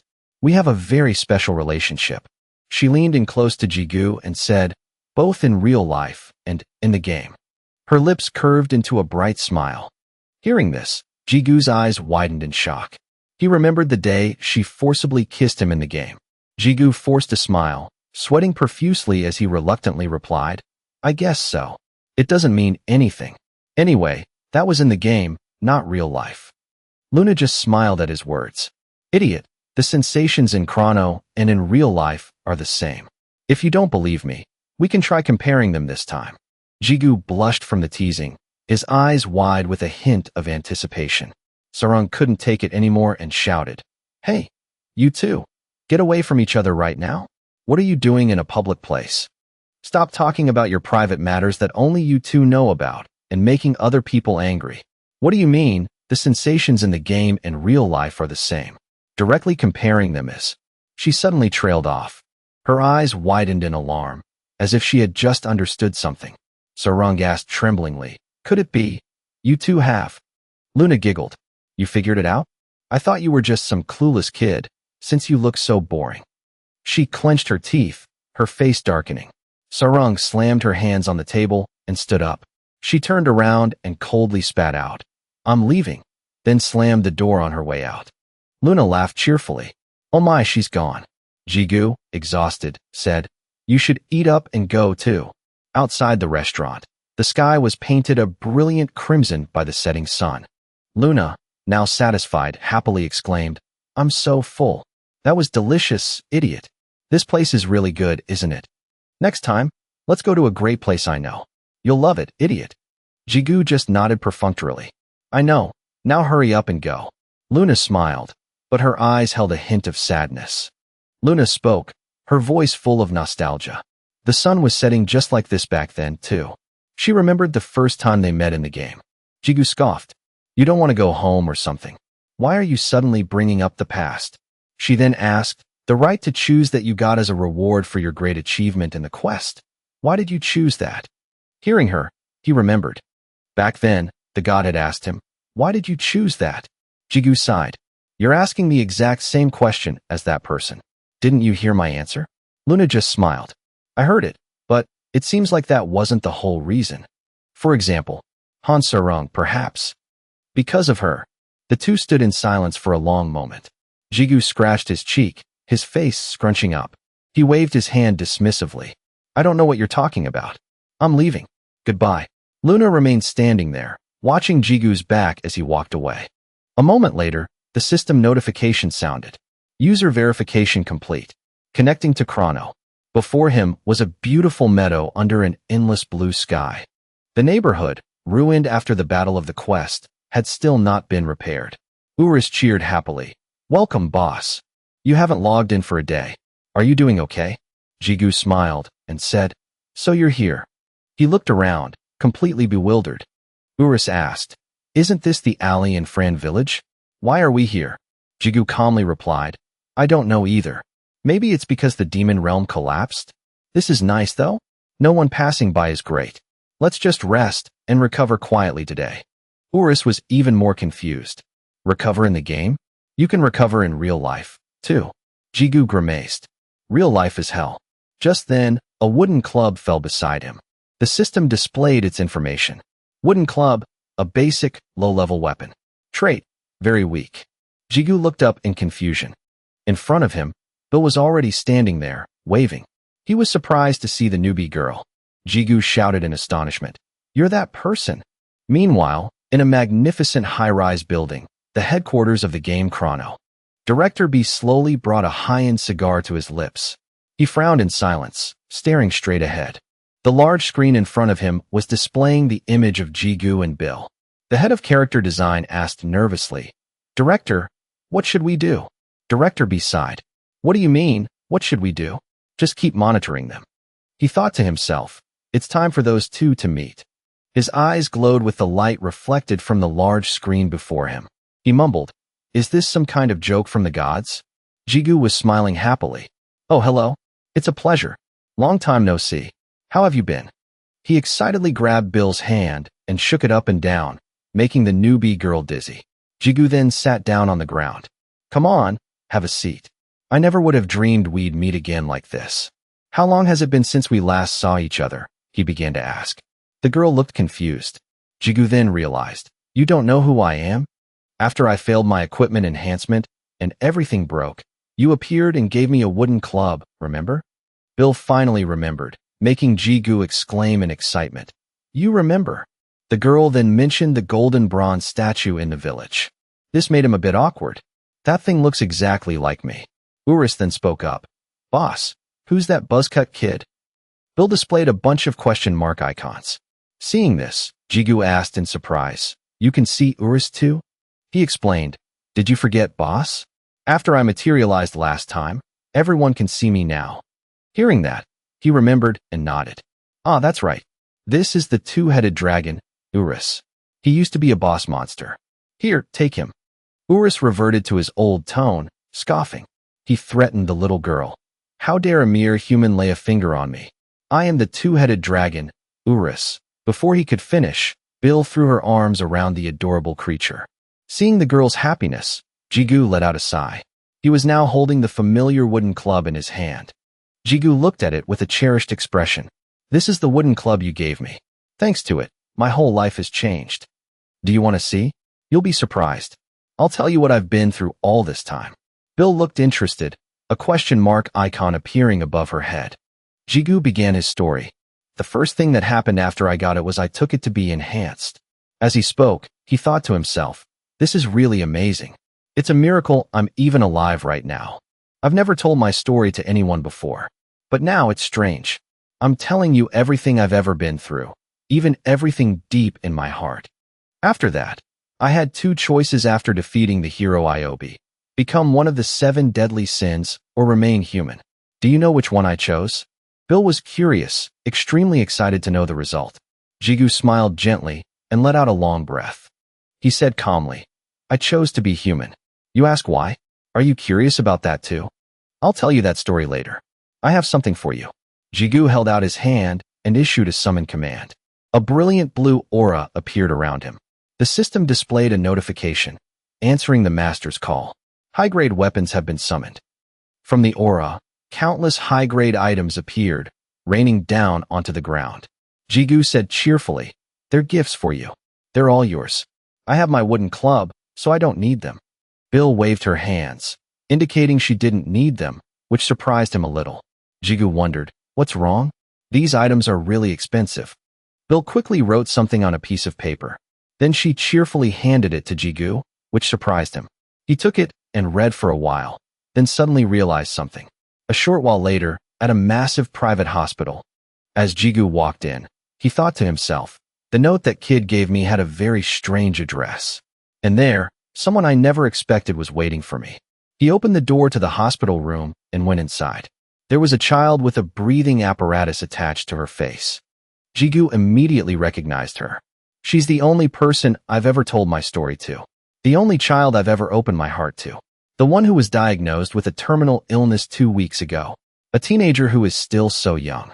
Jigu stood frozen, staring at the girl for a long time. He was at a loss for words, his eyes wide with confusion. Bill just smiled gently back at him, her expression heartbreakingly calm. Then she cheerfully patted the seat next to her hospital bed. He understood her meaning. "You want me to sit closer? Okay." Bill then began to write carefully, word by word, in her small notebook. Then she held it up in front of him in place of words. The notebook read, "I'm sorry. You must be very surprised, right? I know it's a bit sudden, but I really wanted to see you, so I called you here. And my body is a bit inconvenient, so I can only talk like this. I'm sorry." Jigu quickly waved his hands. "There's nothing to be sorry about." Bill started scribbling in her notebook again. "I was so happy to hear you talk about what you've been through in Chrono Life. So I wanted to tell you my story too. It might not be as interesting as yours, but I want someone to remember me. Maybe it's selfish of me." He smiled and let out a short breath. Jigu said shyly, "What's selfish about that? It's okay. Take your time and tell me. I like hearing other people's stories." She wrote again, "You're lying. You once said the stories in the game were boring, so you always skip them." Jigu tried to justify himself. "That's the game." Bill flipped to another page and began her story. As she told her story, she imagined it. In Chrono Life, there are many roles. At this point, Bill role-played as a little girl with shimmering golden hair. She continued, "In there I was. A merchant. Merchants are people who buy and sell goods and talk very naturally with everyone. It's a very interesting role.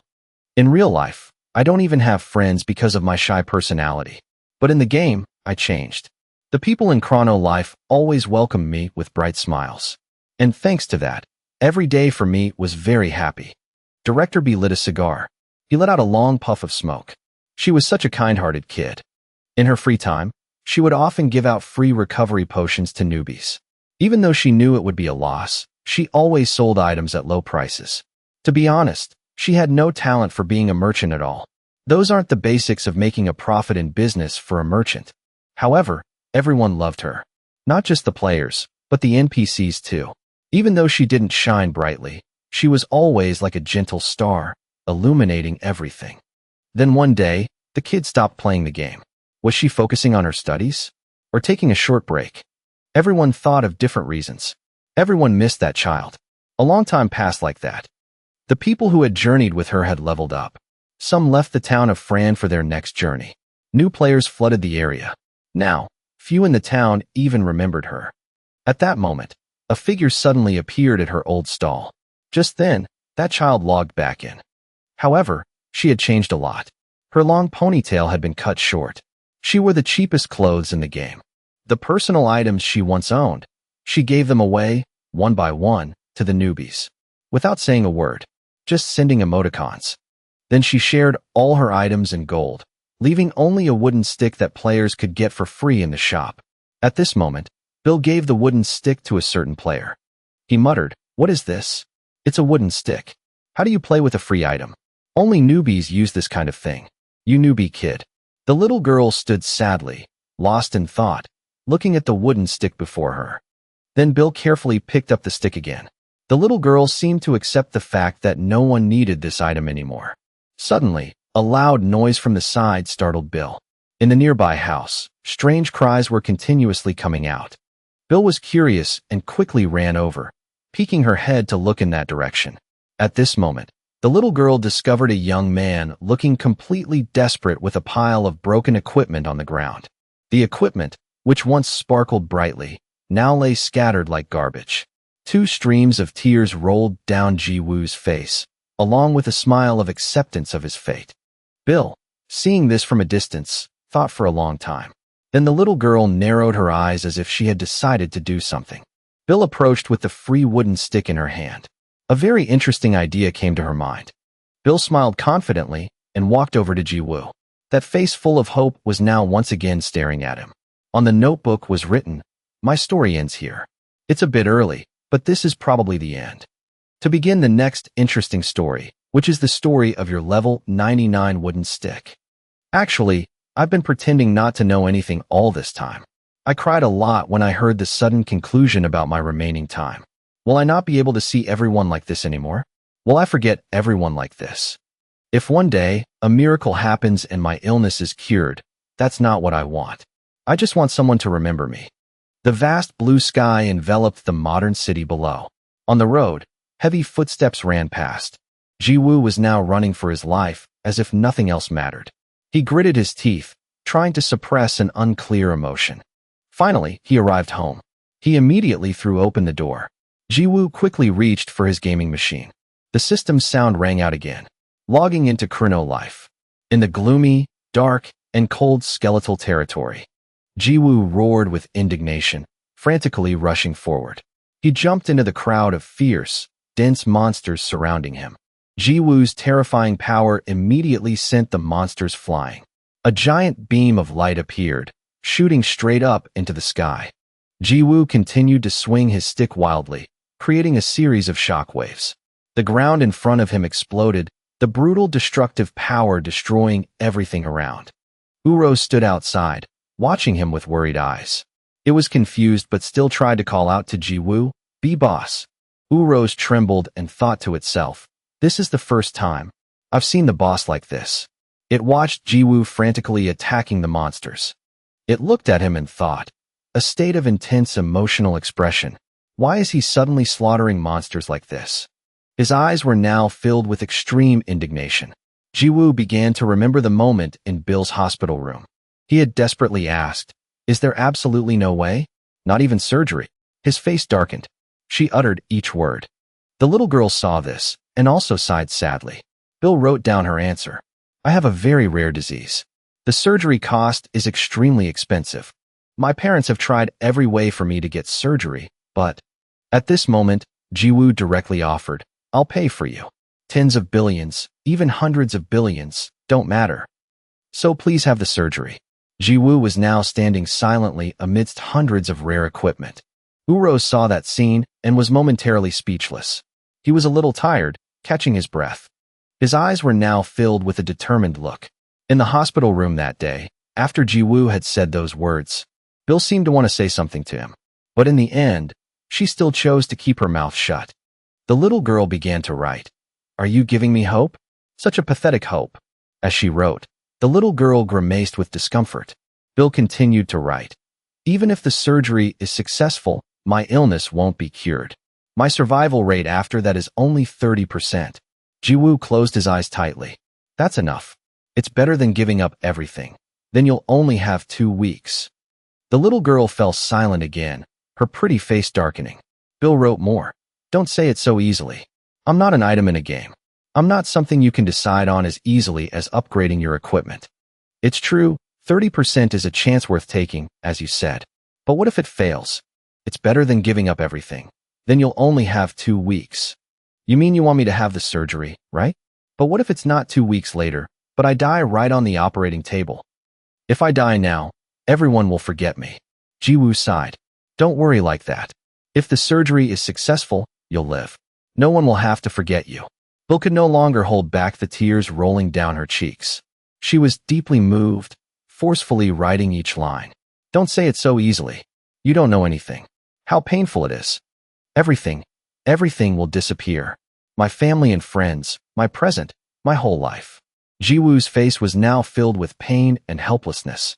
At this moment, the bone mound had been completely cleared by him.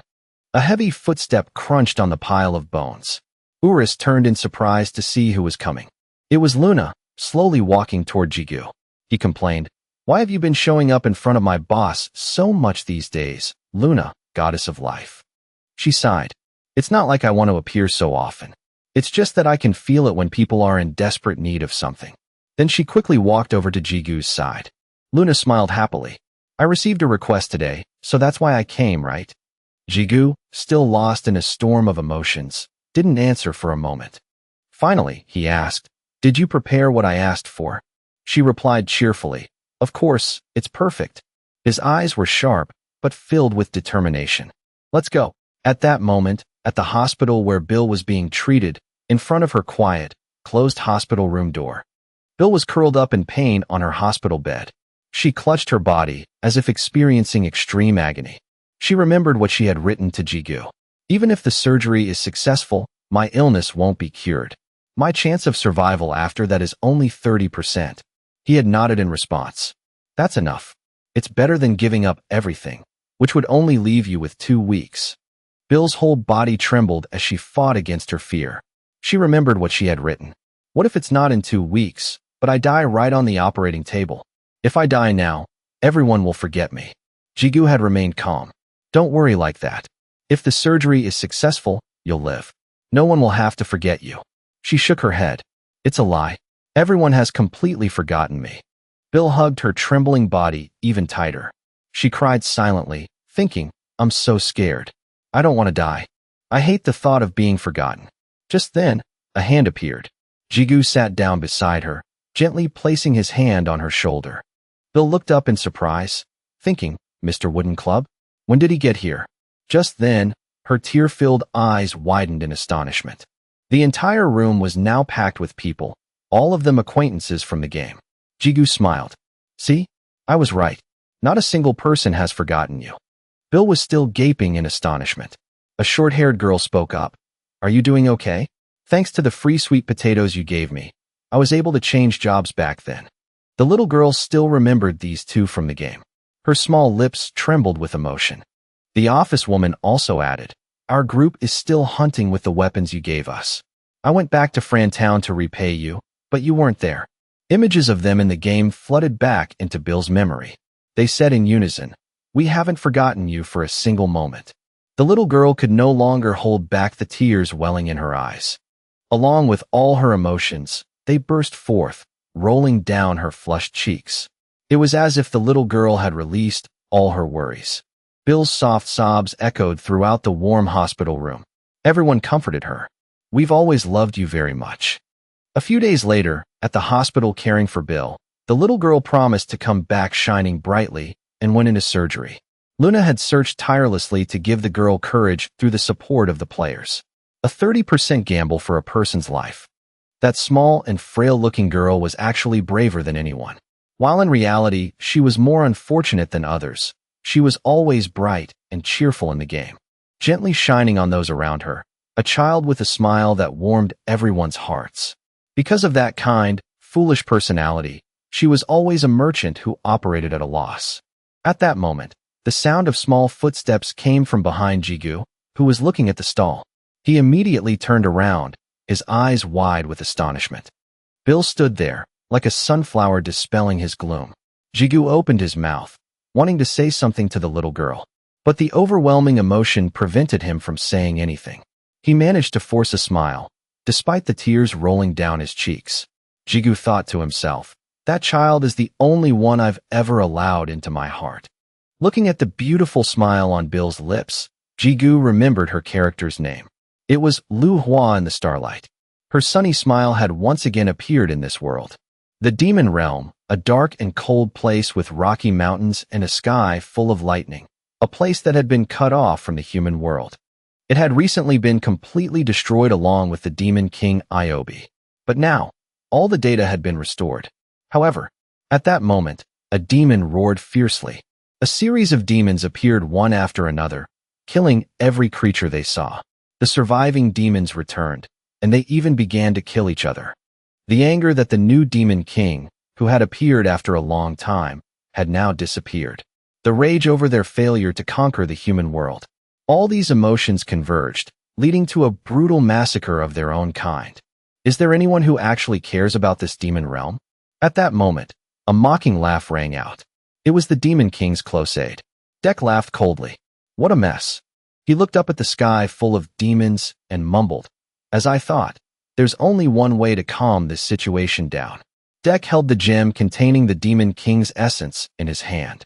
He stared at the orb, considering it. I picked this up near the Demon King's castle earlier.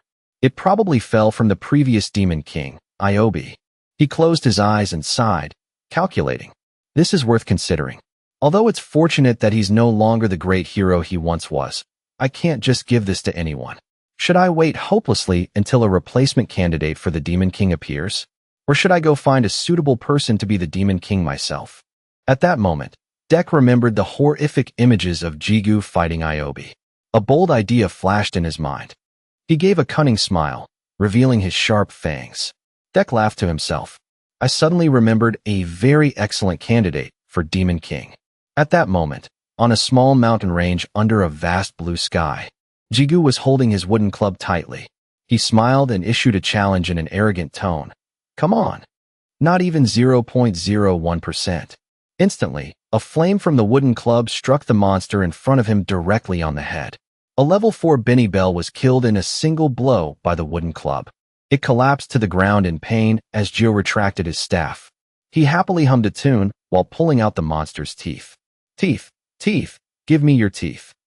Next to him was a bag full of Benny Bear teeth. These teeth could be ground up to restore stamina.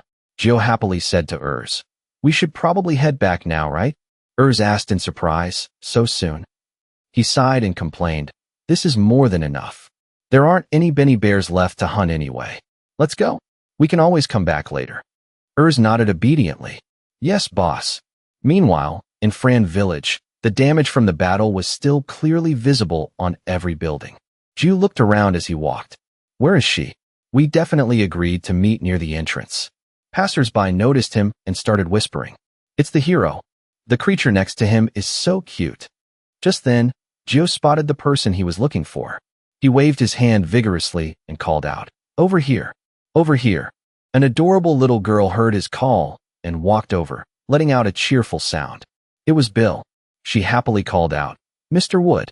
Joe smiled happily and thought to himself, That's right. The person I'm meeting today is Bill. The little girl smiled innocently at him. Her stats were displayed. He recalled, Bill is an incredibly gentle girl who is struggling with a rare disease. But she bravely overcame her illness.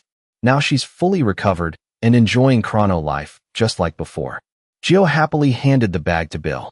Here are the materials you asked me to find. The little girl took it excitedly. Oh my gosh, this much. Thank you. Bill used her potion-making skill. The bag in her hands suddenly began to glow, and a massive batch of potions was created thanks to her skill. He looked surprised when he saw what Bill had made. You made so many. You could make a fortune selling all of these. The little girl beamed with a bright smile. Yeah, but I didn't make them to sell. Jill was caught off guard. What? Then why did you make them? Bill excitedly ran over to the workers repairing the damaged houses. Everyone, drink this and keep up the good work. The NPCs happily welcomed her. The little girl replied, You've all worked so hard to rebuild the village. Please drink these stamina potions and take a break. They all thanked her in unison. Joe stood on the sidelines, watching the peaceful scene intently. He let out a soft sigh, smiling affectionately at Bill. Then Joe turned to Urs. Let's go hunt for more Benny Bear teeth. Urs nodded immediately. Yes, boss. Meanwhile, in the high-rise apartment where Sarung lived, she sat alone on her large bed, looking depressed and curling up into a ball. A hint of sadness flashed in Sarung's eyes. She began to recall what happened that morning. Luna had said, Cho-chan and I have a very special relationship. Those words left Sarung frozen in disbelief. Luna had even smugly added, whether in reality or in the game, it's the same. Sarung's face was filled with loneliness. She softly called out in her heart, underwear. Her sparkling blue eyes slowly closed, on the verge of tears. Outside, a woman was eating and grumbling in frustration. What a bastard. It was Sarung's manager, who was munching on snacks and asked irritably, What's wrong? Did you get dumped by that underwear guy, or whatever? Sarung awkwardly denied it. It's not like that. Her manager frowned. What do you mean not like that? Girl, I can tell just by looking at you. Exposed, Sarang could only lower her head in embarrassment. Sarang slowly asked, Uni, this is about a friend of mine, okay? Recently, she's been interested in a guy. Her manager was speechless, thinking to herself, it's obviously about her. Since when does she have friends? Sarang shyly continued. At first, he was just a normal player. But as they spent time playing together and went through a lot of things, there were times she got mad, but before she knew it, she was always waiting for him. Even though she doesn't know why, she always wants to see him. When he helps her, when she cries, and then smiles again. By the time she sorted out her feelings, she realized she was thinking about him all day long. She wants to know more and more about him. Her pretty little lips mouthed 3 words. Then Sarang quickly waved her hands. Even so, she doesn't like him yet. She just wants to see him more often. Just around that level. She blushed shyly as she forced those words out. Suddenly noticing her manager's deadpan expression, Sarang hurriedly explained. That's what my friend said. My friend. Her manager was completely done, pretending not to hear or see anything. She sighed. So, what kind of relationship do you want with him? Sarang still tried to explain. It's not about me. Her manager snapped. Stop lying when you clearly suck at it. You're my artist. Did you really think I wouldn't look into it? The guy you're talking about is that underwear guy from your party, right? Sarang's sparkling eyes widened in shock at being exposed. She pressed her lips tightly together and lowered her head in silence for a moment. Then, Sarang gave a small nod and muttered a soft confirmation. Her manager let out a long sigh. She crushed the snack wrapper in her hand, looking furious. You know, right? If an idol gets a boyfriend, most of her fans will abandon her in a heartbeat. Don't think I'm being too harsh. Idols make a living off their fans' love. To put it bluntly, you'd be the one betraying your fans. Everything you've worked so hard to build up until now will collapse in an instant. Sarang sat curled up on her bed, looking conflicted. Her manager then smiled. But I won't stop you. It's your life, after all. Who has the right to dictate it? No matter what you choose, I'll always support you. Tears welled up in the corners of Sarang's eyes, deeply moved. Her manager then added bluntly, if you go broke, I'll just go manage another artist. Make sure you prepare a fat severance package for me. Just kidding. So, what kind of relationship do you want with him? Sarang fell silent again, her cheeks flushing slightly. Finally, she whispered, I don't know either. Sarang remembered the intimate moments between Gio and Luna in the game. They were chatting happily, and Luna even smugly took the initiative to hold his hand. She bit her lip harder, her thoughts becoming a tangled mess. Images of Luna clinging to Gio in real life flashed through her mind again. Even when Sarang saw them and yelled in anger, Luna just kept smiling as if to provoke her. But the worst part was remembering Luna's incredibly annoying, smug face. All of it made Sarang feel extremely frustrated. She said seriously, I want to make sure it's mine. Her manager smirked. That's more like my artist. But wait a minute. If I think about it. Sarang, isn't Shorts a minor? Hearing this, she became so anxious that beads of sweat dotted her face. Sarang quickly tried to salvage the situation. First, I'll make him fall for me. Then, in 3 years, we'll date. Her manager was speechless at this. What a ruthless girl. Sarang shyly suggested. So, from now on, please give me advice often. You know, I don't have any experience with this kind of thing. She smiled confidently. I know, just trust me. Sarang fell back onto the bed. Thank you. Well then, first I'll go meet Shorts. Please give me advice through the in-game messages. Her manager looked at her with a gentle smile. She said with determination, all right, then now. Her eyes were glued to her phone screen. She scrolled for a moment, then tapped on the search bar. The search history appeared, prompting her to enter her search query. Sarang's manager typed, how to seduce a man. She thought to herself, from the very first day, I became Han Sarang's manager. She's famous in the industry and very capable. But in reality, she's been single for the past 27 years. At that moment, in a deserted forest in Chrono, Deck was leisurely flying just above the ground, searching around. He sighed wearily. This is taking forever. I just came to the human world without any plan. But how am I supposed to find that person? I can't just release the demon tribe to help me search. Just then, a huge tremor made him jump and look around. not far from Deck. A giant explosion of fire erupted, reaching the sky. As soon as he saw it, he knew he had found what he was looking for. Deck cheered happily. Finally found him. The flames finally began to die down, leaving a large column of smoke drifting in the wind. At that moment, Jigu stood amidst a pile of beer corpses. He looked at his spoils happily. The drop rate is high, so I got a lot, huh? Let's catch about 20 to 30 more, and then head back. Urus nodded. Yes, boss. Just then, some loud noises caught Jigu's attention. A series of quick, light footsteps appeared on the ground. Sarung glided out from the grasslands, her eyes fixed seriously ahead. A bear roared and charged at her. Sarung lightly jumped to avoid its attack. Then she spun in midair, getting into an attack stance. Sarung delivered a powerful kick to the bear's face, making it cough up blood. The monster was instantly killed by her strength in a single blow. Its giant body collapsed to the ground at the same time Sarung landed. Jigu's jaw dropped in surprise, his eyes wide as he stared at her. He called out in astonishment, "Class President." Being called, she became shy and didn't know how to respond for a moment. Then Sarung handed Jigu something sparkling. She asked softly, "You were looking for this, right?" Seeing the bear tooth, he nodded his thanks. The two fell into silence again, too shy to know what to say to each other. Jigu scratched his cheek, awkwardly opening his mouth. He blushed and apologized. "I'm sorry about the meal last time. For bringing that snake along without telling you first. I didn't know your relationship was that bad. To apologize for that, I'll treat you to another meal later." Hearing this, Sarung's small lips parted slightly in surprise. Then she gently broke into a happy smile. She crossed her arms and said, "If you say so, even though my schedule is very busy lately, I'll try to make time to eat with you." But shorts. Sarung suddenly moved closer to Jigu, her eyes as cold as ice as she narrowed them slightly. "What you did with that snake?" Sarung remembered Luna's triumphant look when she said, "Just a little while ago, we were lying in the same bed." Idiot, all the sensations in chrono life feel just like reality. While we're at it, would you like to try comparing them?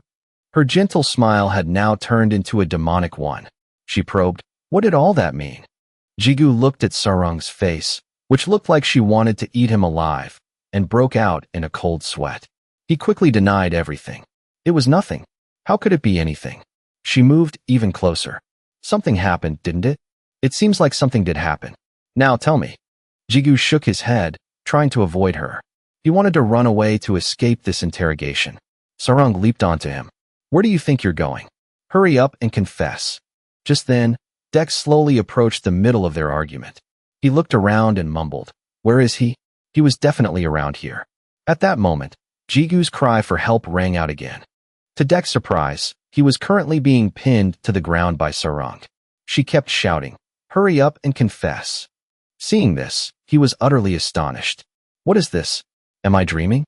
The short guy who beat the Demon King Iobi to a pulp is being completely dominated?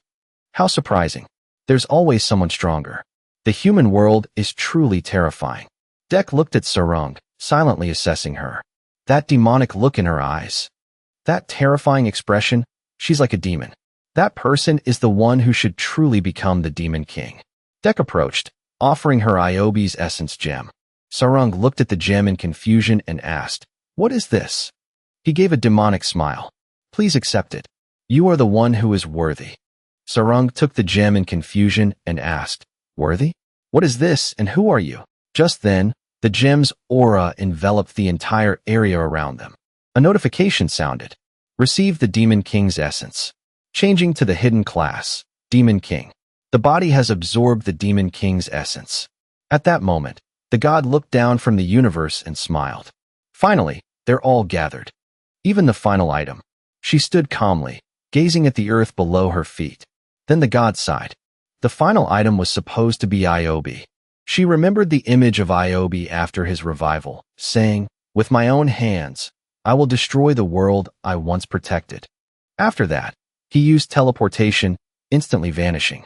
He vanished from that spot, leaving Luna to watch him go. She gave an excited smile and reported, "I've done as you commanded. Everything is correct, right?" She looked up at the sky as if communicating with the god. Luna smiled. Go ahead and enjoy it. The sight of this world being purified. Luna then remembered when she had suggested to Jigu, "Idiot. Let's go together. Let's party up." The god laughed heartily. "This is the first time you've ever directly opposed me like this, isn't it, Luna? But it doesn't matter. I don't know what you're plotting, but it's too late. This is now the final chapter." The god stood there, the sunlight behind her illuminating her form.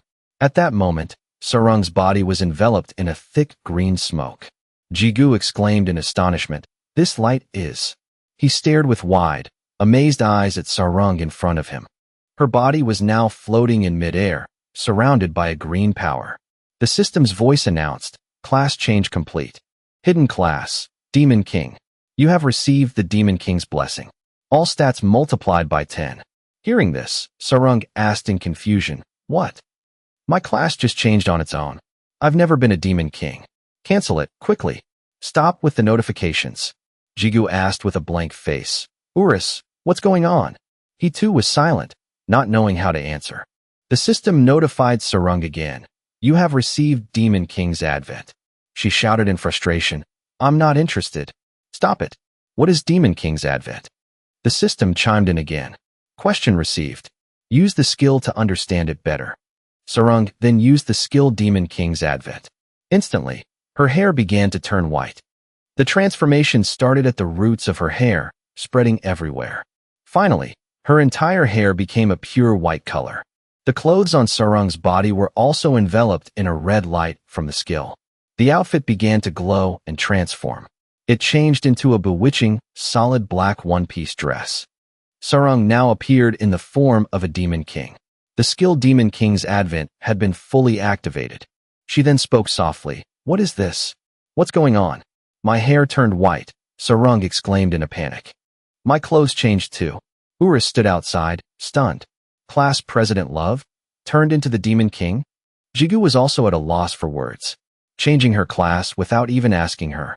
Deck, beside them, explained, "Demon King's advent is a skill that transforms you into a Demon King possessing infinite mana.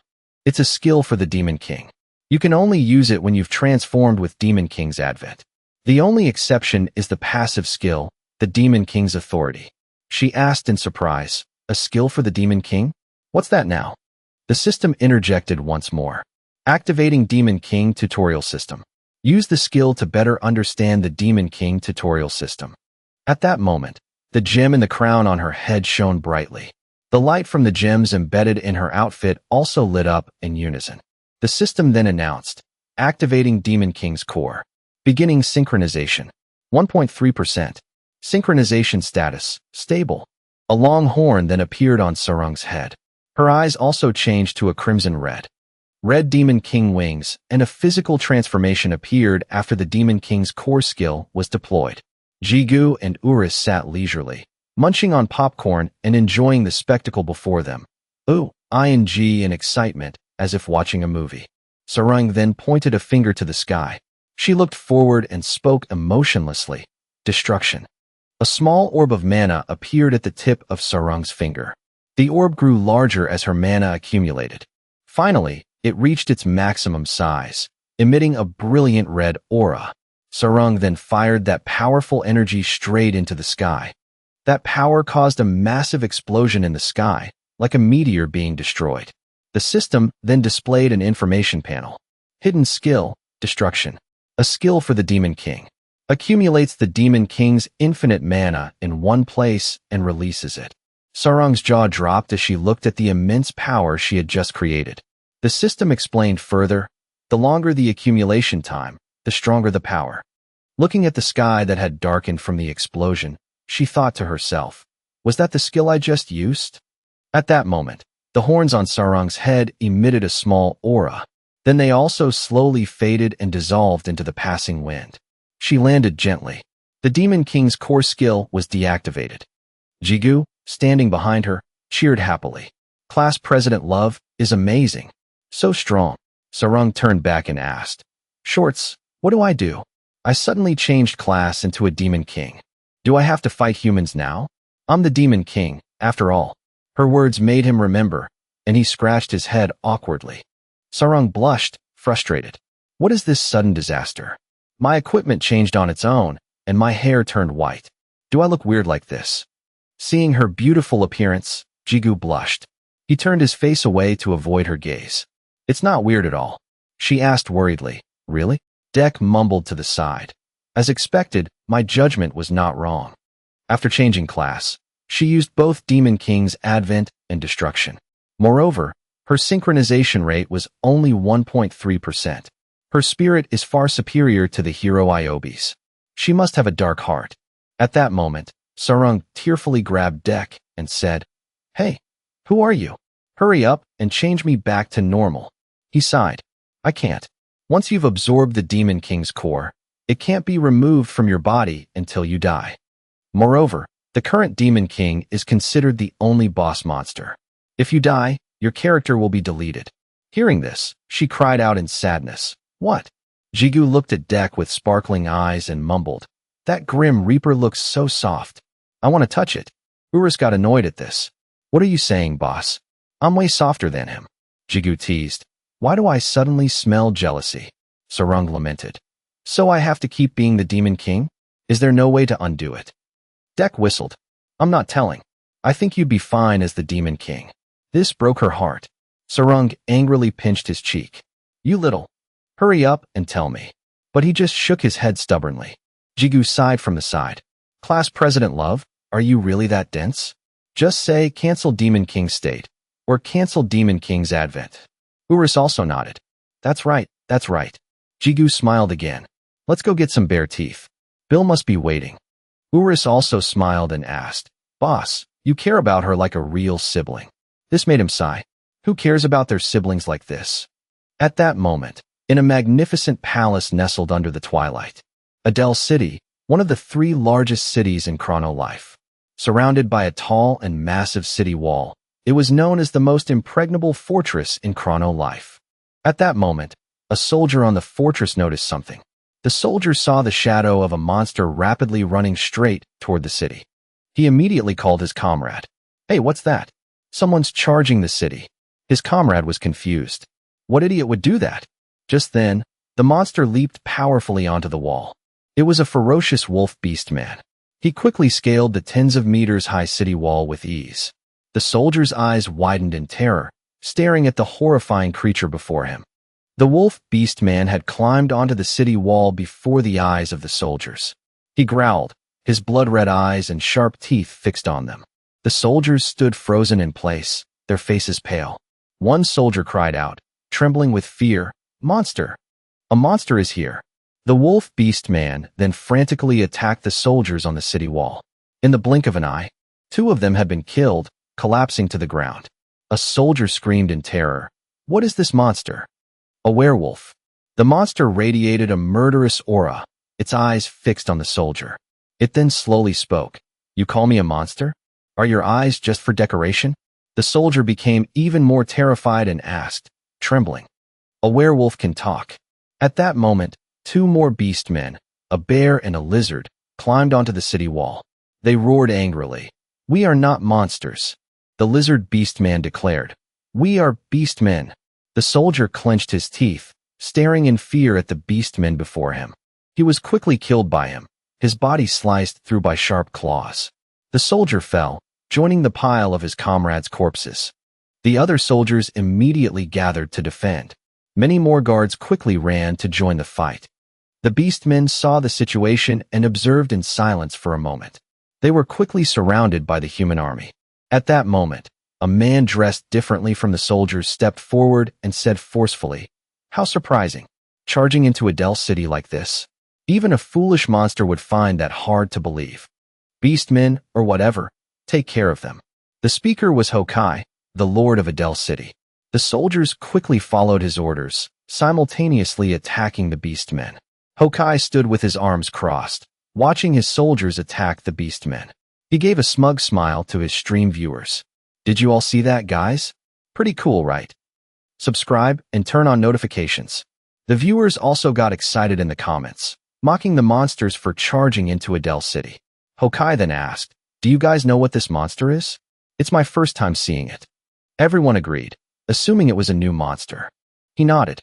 First time seeing a talking monster. If it's not a boss-level monster or a humanoid monster, it shouldn't be able to talk, right?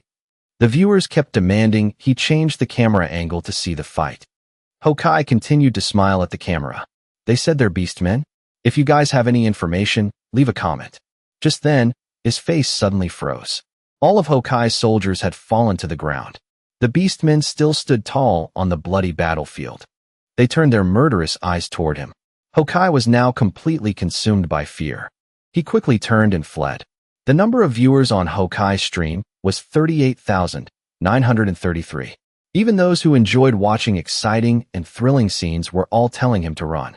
Hokkai's decision was the same as his viewers. He left the scene as decisively and quickly as possible. A storm of questions filled his mind. What the hell are those things? I've never seen them in Chrono Life before. I really don't understand. His face was now filled with extreme fear. At that moment, the shadow of a beast man loomed over him, obscuring his body. Hokkai thought to himself, even an elf's swift run can't outrun the beastman tribe. He glanced back and saw the wolf beastman lunging at him with its mouth open. It quickly bit down hard on his body. Hokkai kicked his legs helplessly, wanting to escape the pain. A few seconds later, his trembling movements gradually slowed. Finally, his body went limp, completely consumed by death. And so, Adel City fell in a short amount of time. The wolf beast man devoured Hokkai's body, chewing it to pieces. He let out a terrifying roar. Adel City was destroyed by 3 strangers. These self-proclaimed beast men now stood on the towering city walls, roaring triumphantly.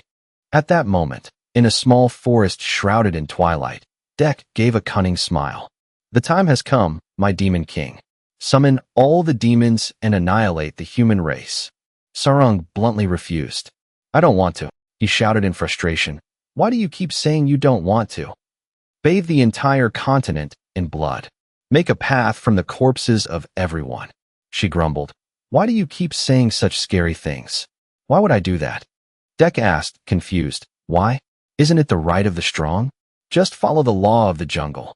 Sarung refused again. Then that's even more reason not to. Because I'm very weak.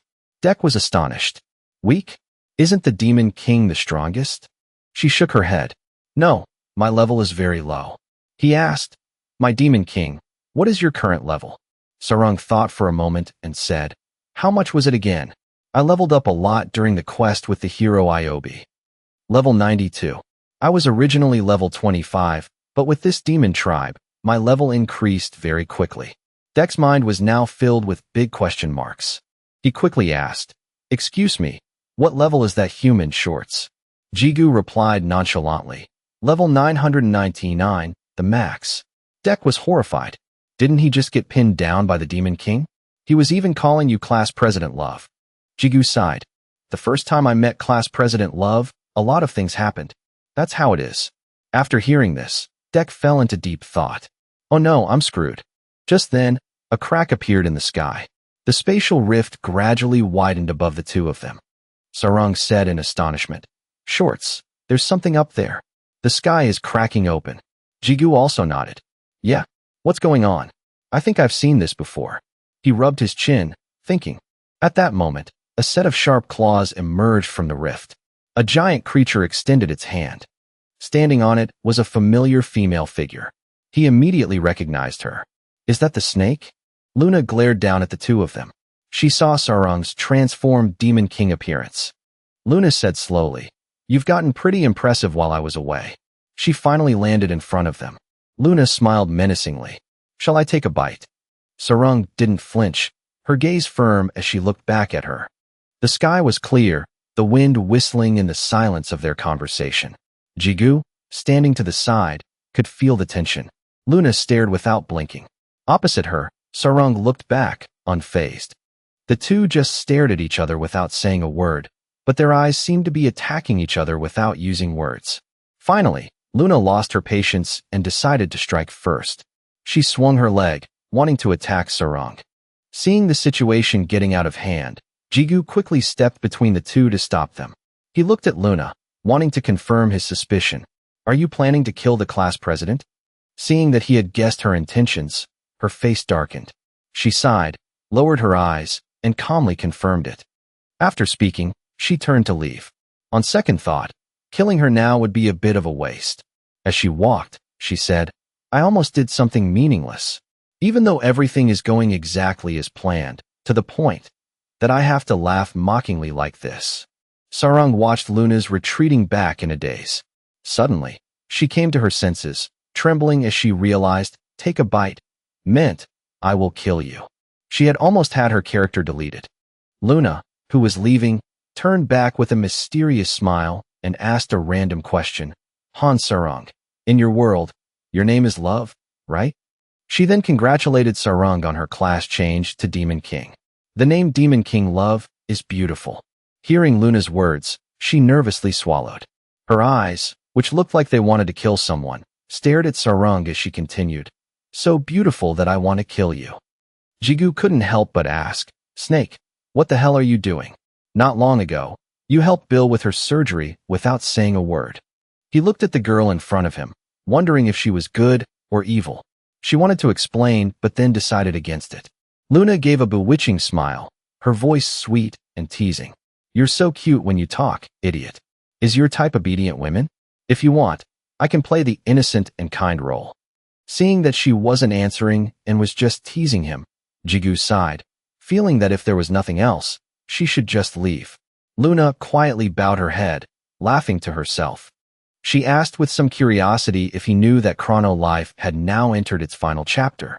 But fearing he wouldn't understand, she explained further. This game will soon come to an end. Jigu was full of doubt, wondering what the hell she was talking about. An online game with an ending? If the game company updates and expands it, it should be a never-ending story, right? She felt that not long ago, she had thought the same as him. But for now, she didn't want to reveal anything, because he would soon find out everything. Luna still wanted him to know that Chrono was changing rapidly. Jigu glanced over at Urus when she mentioned how his arrogance had become a hot topic. One of his heads had fallen off and become the sin of gluttony. Hearing about the sudden appearance of Sloth and Iobe's wrath, he remembered his past encounters with them. Luna continued, just those things alone are enough content for a decade-long scenario. So for normal players, not only is winning against Iobe's legion difficult, but even holding out for a short time is very hard. And speaking of you completing that apocalypse-level difficulty quest, you finished it in a short amount of time.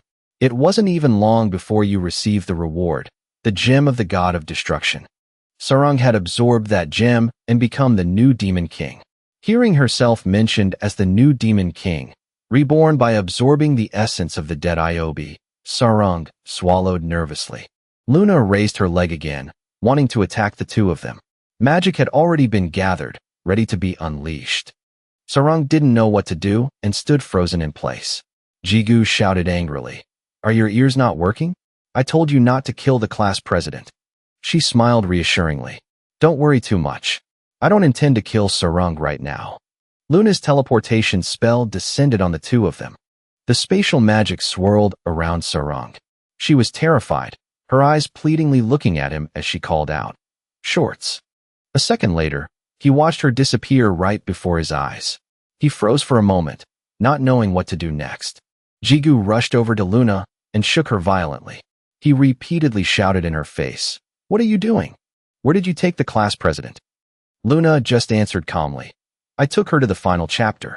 In another place, the wind blew dust everywhere. The dust in the air made Sarang cough continuously. She looked around, trying to assess the situation, but couldn't stop coughing. She couldn't help but wonder what was wrong with Luna. Why did she bring me here? While thinking about where this was, her eyes fell upon several people lying on the ground. Looking further, she realized she was standing in the middle of a battlefield full of corpses. Sarang was standing on a magnificent, unknown fortress. Back with Jigu, he was anxiously curious why Luna had taken Sarang to Adel City. She answered calmly, The first trial of the final chapter. The ancient race from the northern continent. At Sarang's location, she was still looking around in a daze. Suddenly, something large approached from behind, making her look back in confusion. A large wolf beast man was staring at her. She stammered out the word beast man as she looked at its drooling mouth. She stared blankly at him, speechless. Back with Jigu, he had calmed down a bit and gently patted Luna's shoulder. He smiled gently and let out a sigh of relief.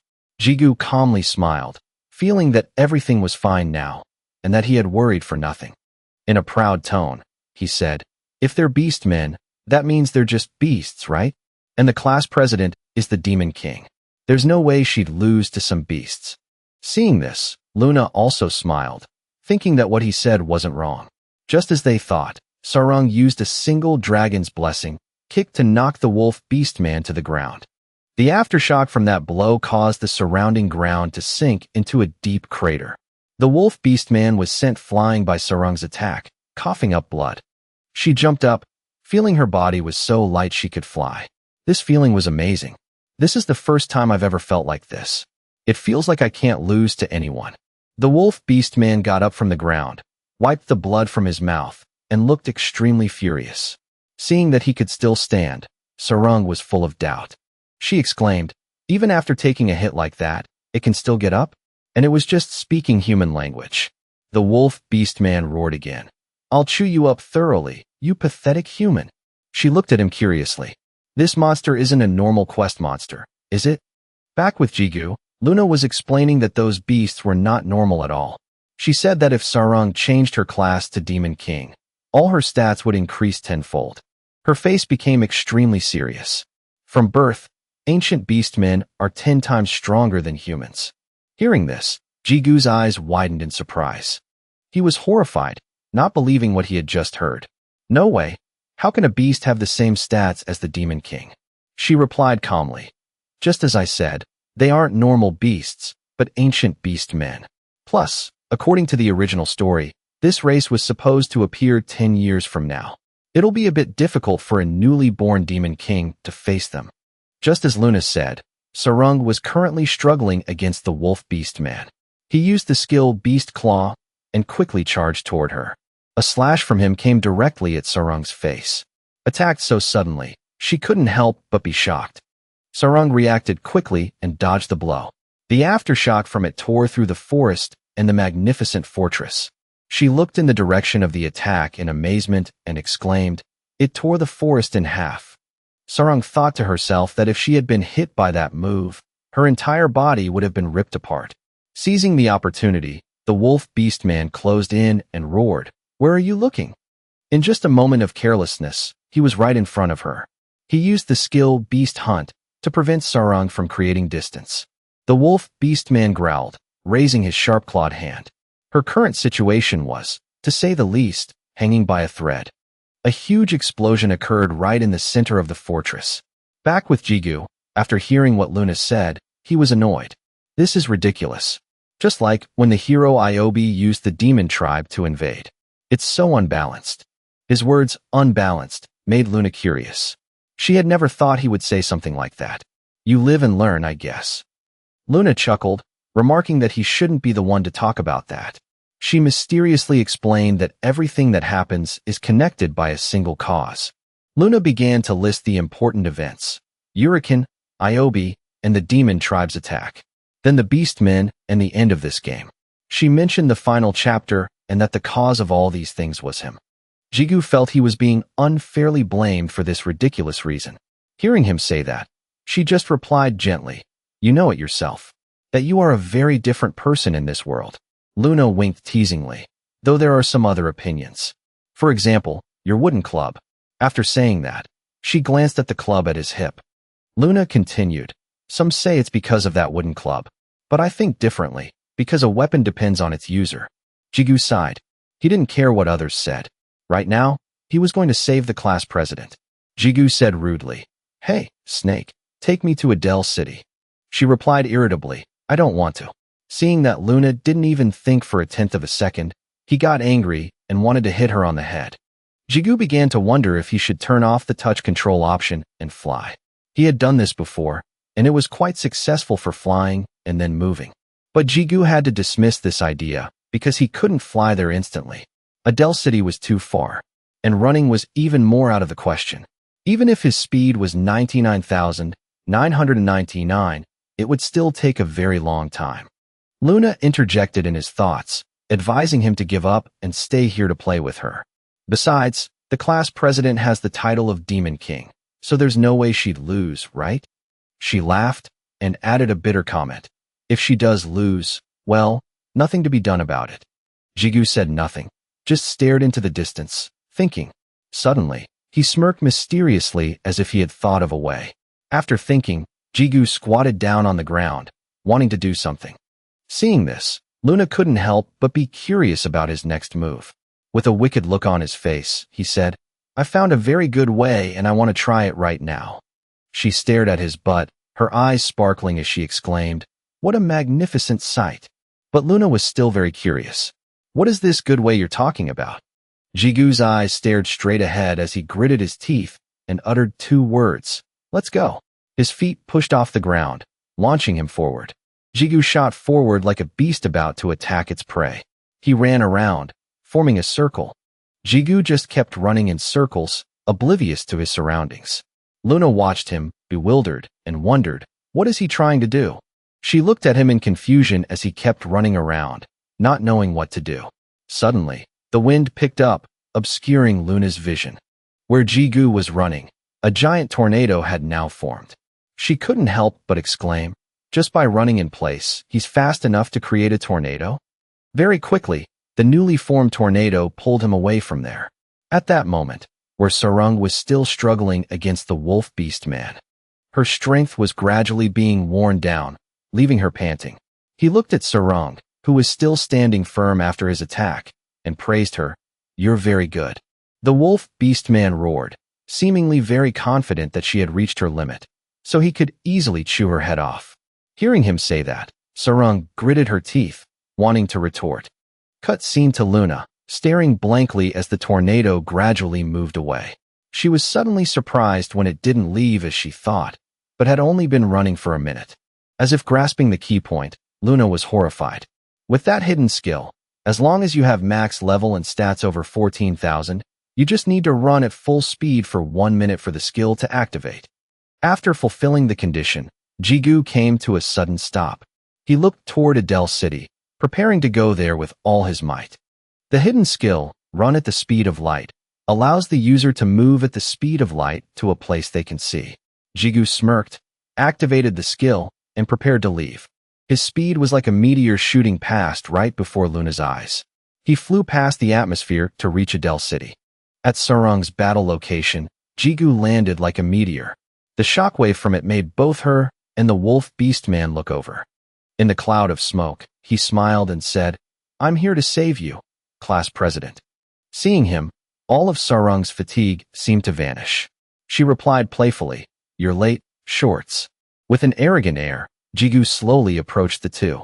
His gestures were calm, his tone arrogant. You arrogant monster. Jigu's voice grew stern as he gritted his teeth and continued. How dare you hurt the class president? The wolf beast man, unaware of the danger, felt lucky that another delicious-looking human had appeared. The sharp claws of some beast tapped loudly on the ground. Next to him, another one approached. The bear beast man and the lizard beast man stood right behind Jigu and Sarung. The bear beast man roared. These 2 humans are. I thought we killed everyone in the city. Seeing the 2 of them, the wolf beast man asked, Have you finished dealing with the newcomers? The bear beast man, annoyed at being spoken to like he was being given an order, snapped. Everything is going according to his plan. We just need to follow his orders. Before he could finish, a blow descended upon him. Jigu quickly slammed a hit into the bear beastman's face. The blow was so powerful it created a huge explosion. The people around could only stare wide-eyed at the scene. His face was unfriendly, not understanding why he did that for what the beastman said. Jigu's eyes rolled back as he gritted out each word. You damn pests. The lizard beastman's jaw dropped, frozen. The wolf beastman also couldn't control his fear and started to tremble. The 2 beastmen charged forward, wanting to attack Jigu, and roared. Who the hell is this brat? He got into a stance, swinging his club to counter the incoming attacks. Sarung shouted, trying to stop him. Don't attack the 2 beastmen. Hearing her call, Jigu immediately froze, ignoring the attacks coming at him, and asked, What's wrong, class president? Sarung didn't know how to explain it to him and just stood there silently. She remembered the scene from before when he and Luna were talking and laughing together. Their relationship seemed very close. Sarung bit her lip, made up her mind, and told Jigu that she wanted him to let her handle those guys. She wanted to prove she had gotten stronger, to be able to stand by his side. The two beastmen, unable to touch him, seemed to have lost all their strength and were panting heavily. Hearing Sarung's request, Jigu asked her to help him with one of them. He looked at the panting lizard beastman. The next second, he grabbed its tongue and started to pull it away. As Jigu dragged him away, he said, "Come on, lizard. You're in the class president's way. Hurry up and come over here to fight." The wolf beastman and Sarung stared blankly at them as they bickered. The lizard beastman screamed, "You're pulling my tongue." He got annoyed. "You're a reptile, so why are you sweating?" She was determined, raising her fist to continue fighting him. Sarung raised her leg, getting into a fighting stance, and issued a challenge to the wolf beastman. "Come on." Her face was serious as she said she wanted to end things. Seeing this, he got a little annoyed and cursed, "You arrogant brat. Didn't you already lose to me?" In his mind, he was still a little shaken, wondering, who was that shorts guy? The scene of Jigu hitting the bear beastman was definitely not something a normal person could do. The wolf beastman thought to himself, "I have to report this to him." Sarung was furious and wouldn't let him call her a loser. Hearing her, the wolf beastman wanted to grant her wish. He thought to himself, "At this rate, I'll die, so I'll take advantage of an opening while fighting her and then run away." Sarung, taking advantage of his inattention, jumped behind him and prepared to kick. She kicked the wolf beastman hard in the head, making him cough up blood. The wolf beastman wondered, what the hell? Why did she suddenly get so strong? The wolf beastman glanced over at Sarung and thought, this human bitch. Her speed was much faster than before as she charged straight forward. Sarung's legs swung straight toward where the wolf beastman was standing. He was so annoyed his eyes looked like they were on fire. The wolf beastman used the skill Savage Claw to counter her. Sarung was startled by his reaction and quickly dodged out of the way. Sarung's hands gripped the ground tightly to keep her balance.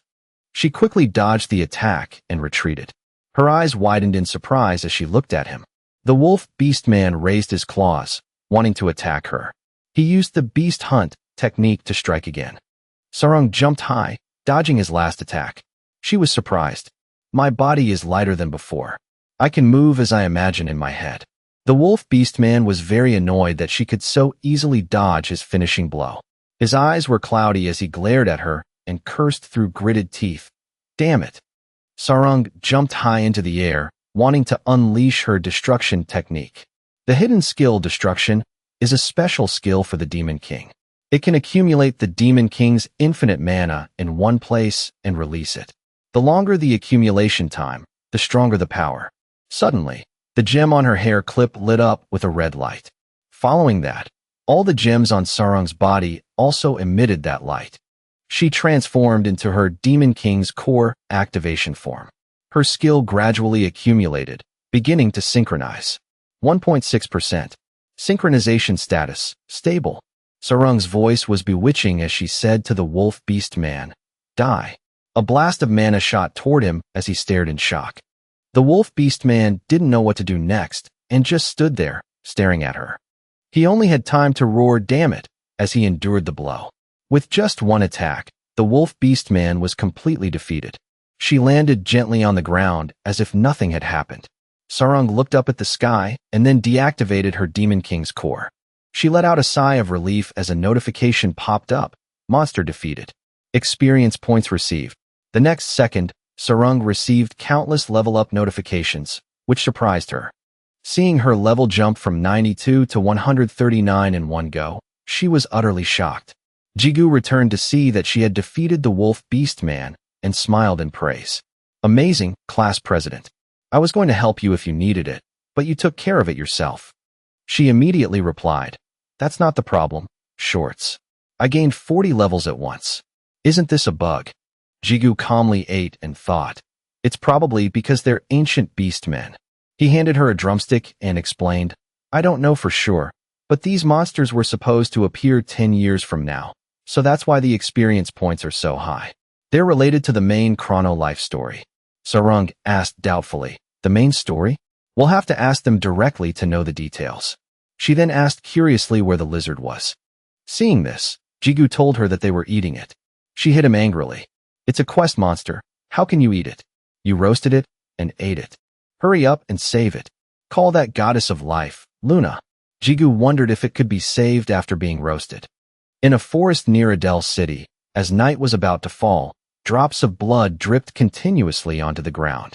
Hokai was seriously injured, leaning against a tree to rest. The griffin roared contemptuously.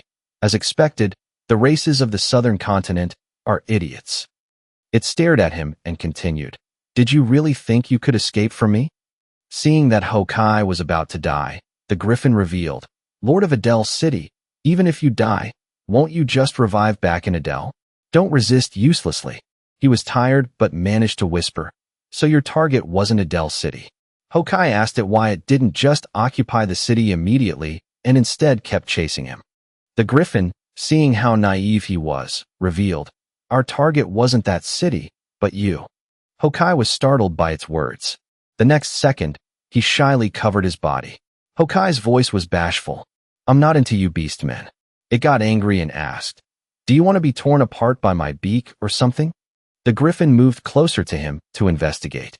Its eyes were bloodshot as it asked through gritted teeth, "You have the ability to telepathically communicate with humans, don't you?" Hokai began to stammer, confused. "Telepathy? I didn't learn that skill." Suddenly, he remembered it was talking about his live stream. His eyes widened. The griffin ordered, "From now on, you will transmit my orders to all the races on the southern continent." Hearing this, a chill ran down Hokai's spine. Sweat poured down like rain. A moment later, he began to prepare his live stream.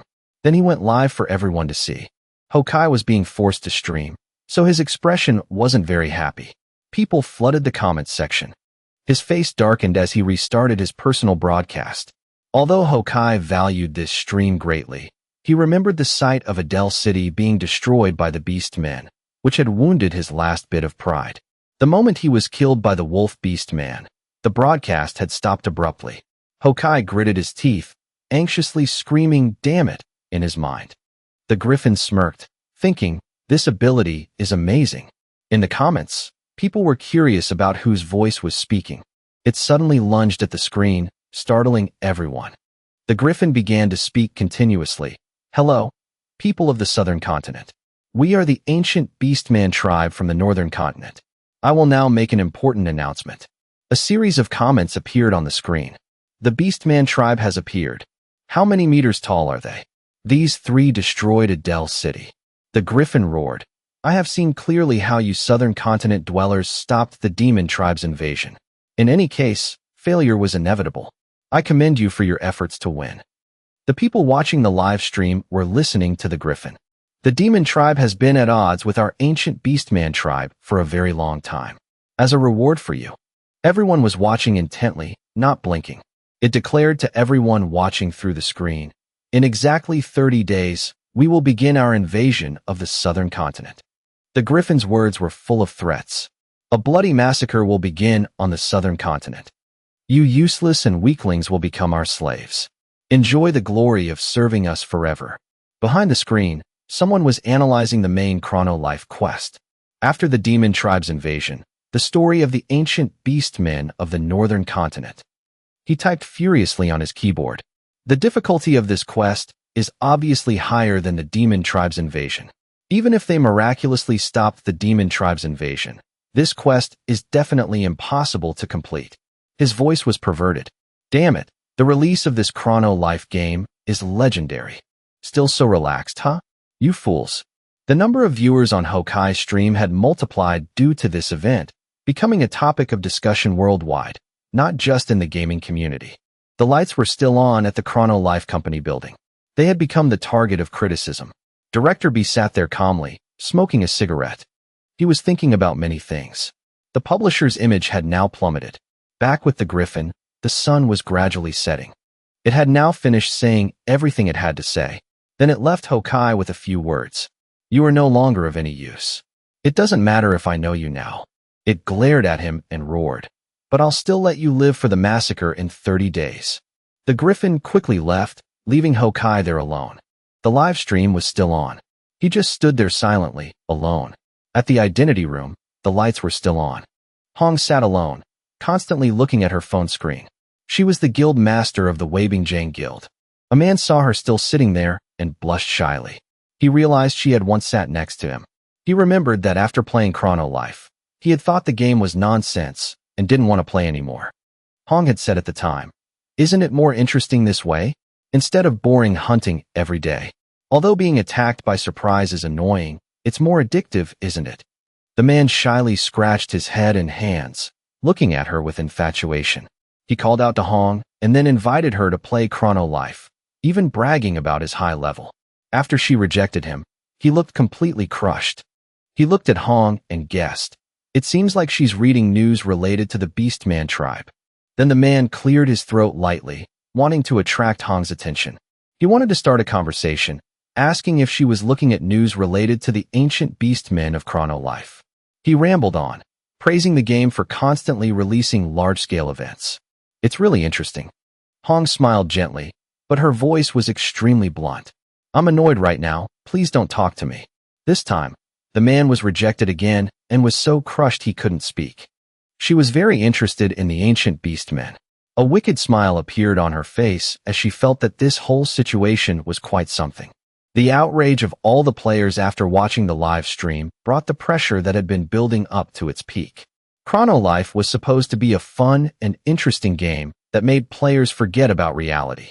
The live stream was still on, but this time, they continuously felt a sense of helplessness, unable to do anything even in the game. In Hokai's eyes, anger and a competitive spirit had emerged. Everyone had clearly chosen to terrorize the game's customer service center, but no one did it. Everyone was worried because the Chrono Life company had learned to do absolutely nothing in this situation. Director B stood there, laughing loudly. He said, "Has our company become the villain? Well, it's not like we've only been hated for a day or two." Director B's face contorted in anger. "It's just that completing it this time won't be so easy." At this point, the user ratings for the Chrono Life company were at a record low. Under the vast sky of the ironic game, the login rate was sky high. Sarung shouted frantically, calling for Jigu. "Did you see Hokai's stream? In 30 days, the ancient beastmen will invade." She spoke continuously. "Right now, all the users are going crazy, demanding to level up. The hunting grounds are all exploding. If we level up for a month, can we win? The ancient beastmen are content from 10 years in the future. One of them was already so strong. What if it's a whole bunch of them?" Jigu's expression was very grim. He gritted his teeth, looking angry. Jigu shouted, cutting her off, "I can't take it anymore." Sarung looked at him in a daze as he went crazy, hesitantly calling out, "Shorts." He felt, "How can you ask me to wait a month for something this exciting?" Jigu put on a perverted face and immediately wanted to go to the northern continent. Seeing him like that, she was frozen and speechless. Jigu activated his run at the speed of light skill and left right before her eyes. With that same expression, he laughed maniacally. Sarung watched him leave, speechless, and just stood there. Jigu was just a speck of fire flying up into the sky. His whole body was enveloped in a blazing red flame. The corner of his mouth pulled back unnaturally, revealing a distorted smile. Immediately after, Jigu stopped. His whole body was floating in midair. Suddenly, Jigu froze, his body as if immobile. At that moment, he whipped his head around, his eyes revealing a craving. Jigu directed his gaze and his mind toward a land that promised many new and challenging things. "That's the northern continent, right?" Immediately after, he burst out laughing wildly and at the same time, cast a spell, run at the speed of light. In the middle of space, a brilliant, winding light like a wave appeared. At the same time, Jigu didn't hesitate and madly charged forward. Suddenly, his whole body was blocked, and blood started pouring from his nose. Jigu's face collided directly with the surface of the terrain. He clutched his nose in pain. "What is this? It's like a protective net." At the same time, the system sent a message. "The northern continent is currently a restricted area. Please visit again later." Jigu fell into a state of hurt. "Do you really have to go this far, Chrono Life?" Witnessing this scene, Director B couldn't help but laugh out loud. He looked extremely excited. "This shorts guy's moves are so obvious. I knew you'd do that, so I put up a fence beforehand, kid." At that moment, his subordinate expressed his opinion. "Chairman, If we don't let the users participate, then... Director B immediately ignored him. Anyway, we're playing the villain this time. Sarang, on her end, was also surprised to receive the information. Huh? Really? Banning entry is a bit too much, Chronolife. She giggled. So that's why you're upset? Sarang kept comforting him. If the developers blocked it, even you can't do anything. We'll just have to wait a month. But Jigu stomped his feet like a pouting child. I'm so mad. Maybe I should just destroy the earth. Hearing this, Director B's group shivered involuntarily. Immediately after, a pair of heels gently touched down on the grass. Luna appeared with a proud demeanor. She carefully warned, "Don't do anything useless." Luna said mockingly, "Even if you destroy the earth, they'll just reset the server. In the end, nothing will change." He pouted defiantly, his eyes shining like burning embers. "Even if nothing changes, I'll get to vent my anger. And you, Snake, why do you keep showing up?" She slowly walked over. "I came to see who would win, the new Demon King or the ancient beastmen. The result was as I expected, but..." Luna glanced at Sarang and said suggestively, "I was kind of hoping you'd get one of your thighs torn off." Hearing this, she boiled with rage.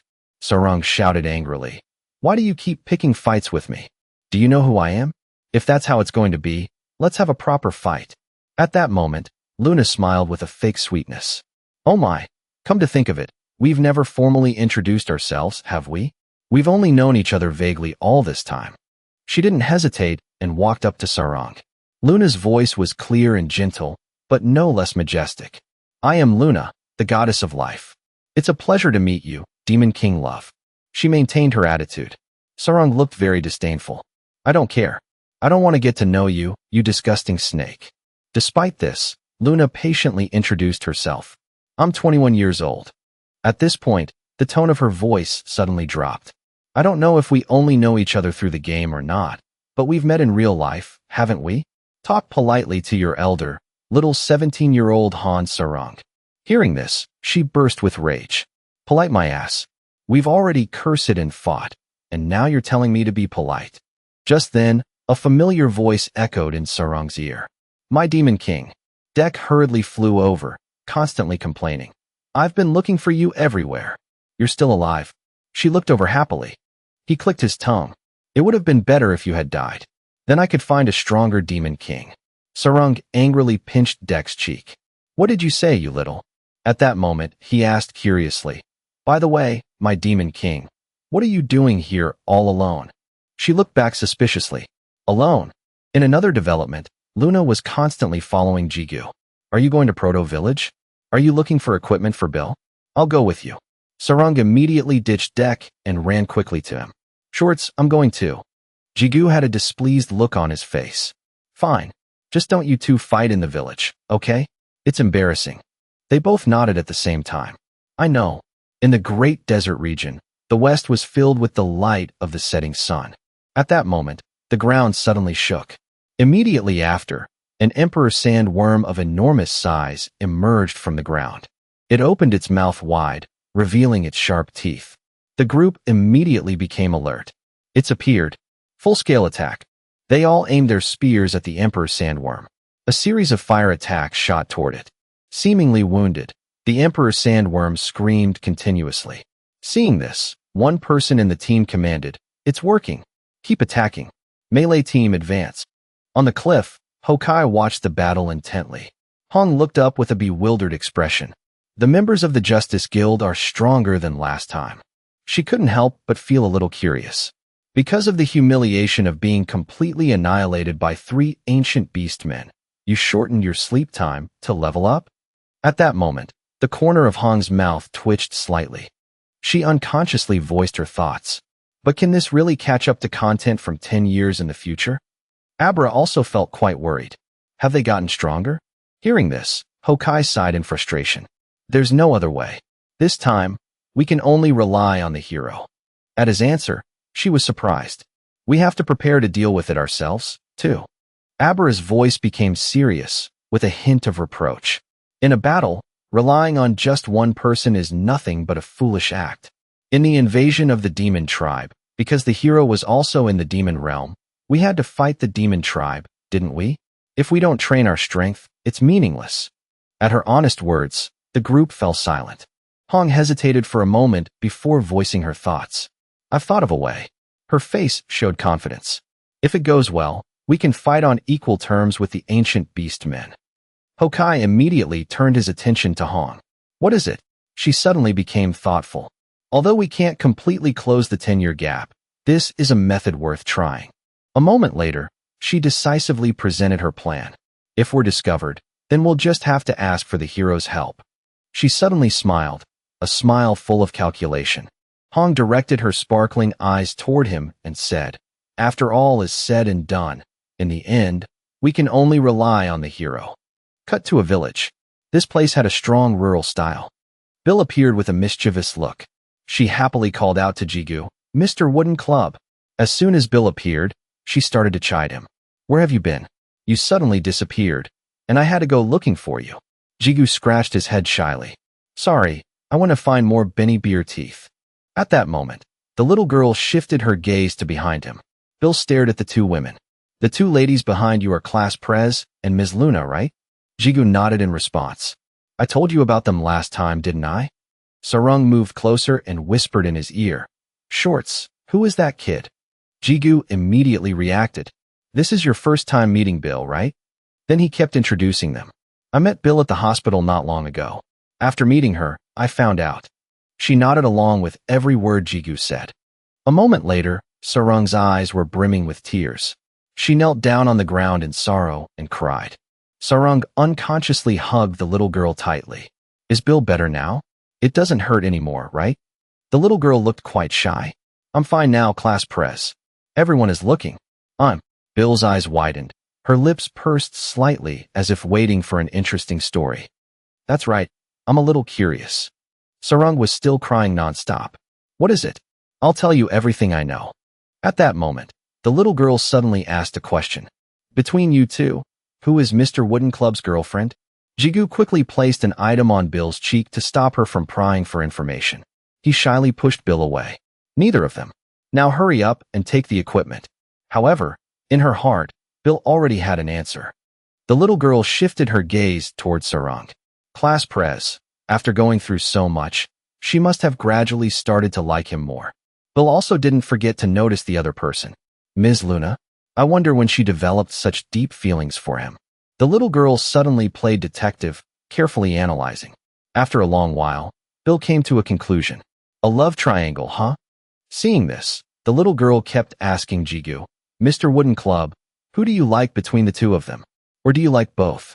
He was too shy to answer. Both? What are you talking about, you little brat? Naturally, the little girl wouldn't believe him. Are you shy? You're blushing. So cute. Bill was still engrossed in her own questions. Who do you like? Both of them are beautiful, so you must be having a hard time deciding, right? Or is there someone else you like besides those two? Immediately after, Jigu got tired of it and played along with her joke. That's right, didn't you know? I like Urus. Both Bill's and Urus's faces darkened. He quickly waved his hands. Just kidding. At that moment, Jigu started jumping up and down frantically. Anyway, that's not the problem. We have to wait a whole month. In her heart, the little girl still held some curiosity. What's life in Chrono Life like? You're always playing the game in such a hurry, like you're being chased, so I'm worried. However, he just gave a perfunctory reply. Speaking of taking it easy, come to think of it, that bearded old man also mentioned this. In a secret room, he seriously stated his opinion. Although it's cyclical, Chrono Life is a pretty good game. Director be carefully persuaded Jigu. For now, please restrain yourself from destroying things. How about enjoying the game? Back in reality, he was so angry his blood boiled. How dare they do that to me? They said they wouldn't infringe on the user's freedom. Immediately after, Jigu whipped his head around. What are you here for? Hong approached with a hesitant look. She seemed quite shy. Excuse me, I have something I need the hero's help with again. It's related to the battle with the ancient beast men. Faced with Hong's request, he couldn't help but feel bewildered. Luna and Sarung both had the same expression. In a region full of frost, a cave appeared in the center. The scene moved to the mouth of the cave, a very dark place. From within, a demonic voice echoed, "How strange." The griffin bowed low with respect. Our great leader, Lord Avenir. In a flash, he appeared before it. Avenir's eyes shone brightly like torches, but radiated a cold aura. His cold voice echoed in the cave. Very well. For the remaining time, prepare well. Immediately after, Avenir let out a roar.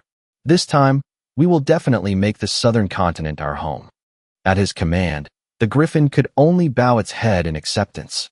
In the dim darkness, a light suddenly flashed. A normal-looking foot suddenly appeared. After that, a feathered wing pointed straight out. At that moment, Avenir had transformed into a human. He slowly walked past the griffin. At that very moment, Avenir shouted fiercely, "The reunion that ends 1,000-year wait, my precious brother, Urus." In another development, Urus was intently gnawing on a chicken leg. The group was sitting neatly around a campfire. At that moment, Hong spoke carefully. So the entire plan relies on the hero. She carefully observed Jigu's attitude. What do you think? Sarang immediately expressed her thoughts. The plan is good. After all, winning against the ancient beastmen is still very difficult, but we can still inflict some damage. Suddenly, Luna cut her off. I object. She pointed out every unusual point in Hong's words. In this plan, he gains nothing. It's called volunteering, right? No, it's a sacrifice. If this continues, it will be taken for granted. It's a bit too much. Luna looked very cautious. Moreover, if we follow that plan, it will provoke the Chrono Life Company. You mean you want the game company to blacklist only him, right?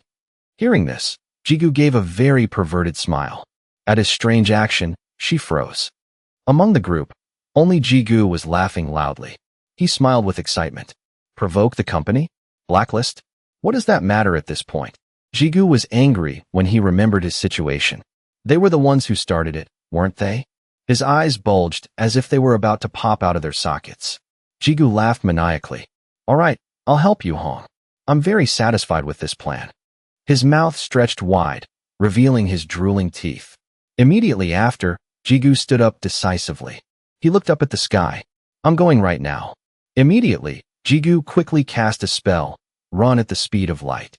In the peaceful space, a deafening explosion suddenly rang out. The group, hit by the dust and smoke, couldn't stop coughing. Bill still didn't understand what was happening. What's going on? Where did Mr. Wooden Club go without eating? In contrast to her bewildered expression, Hong smiled with satisfaction. He went to help me, but actually, it's not necessary right now. Bill immediately put on a curious expression. What did you ask for help with? I was too busy eating to pay attention.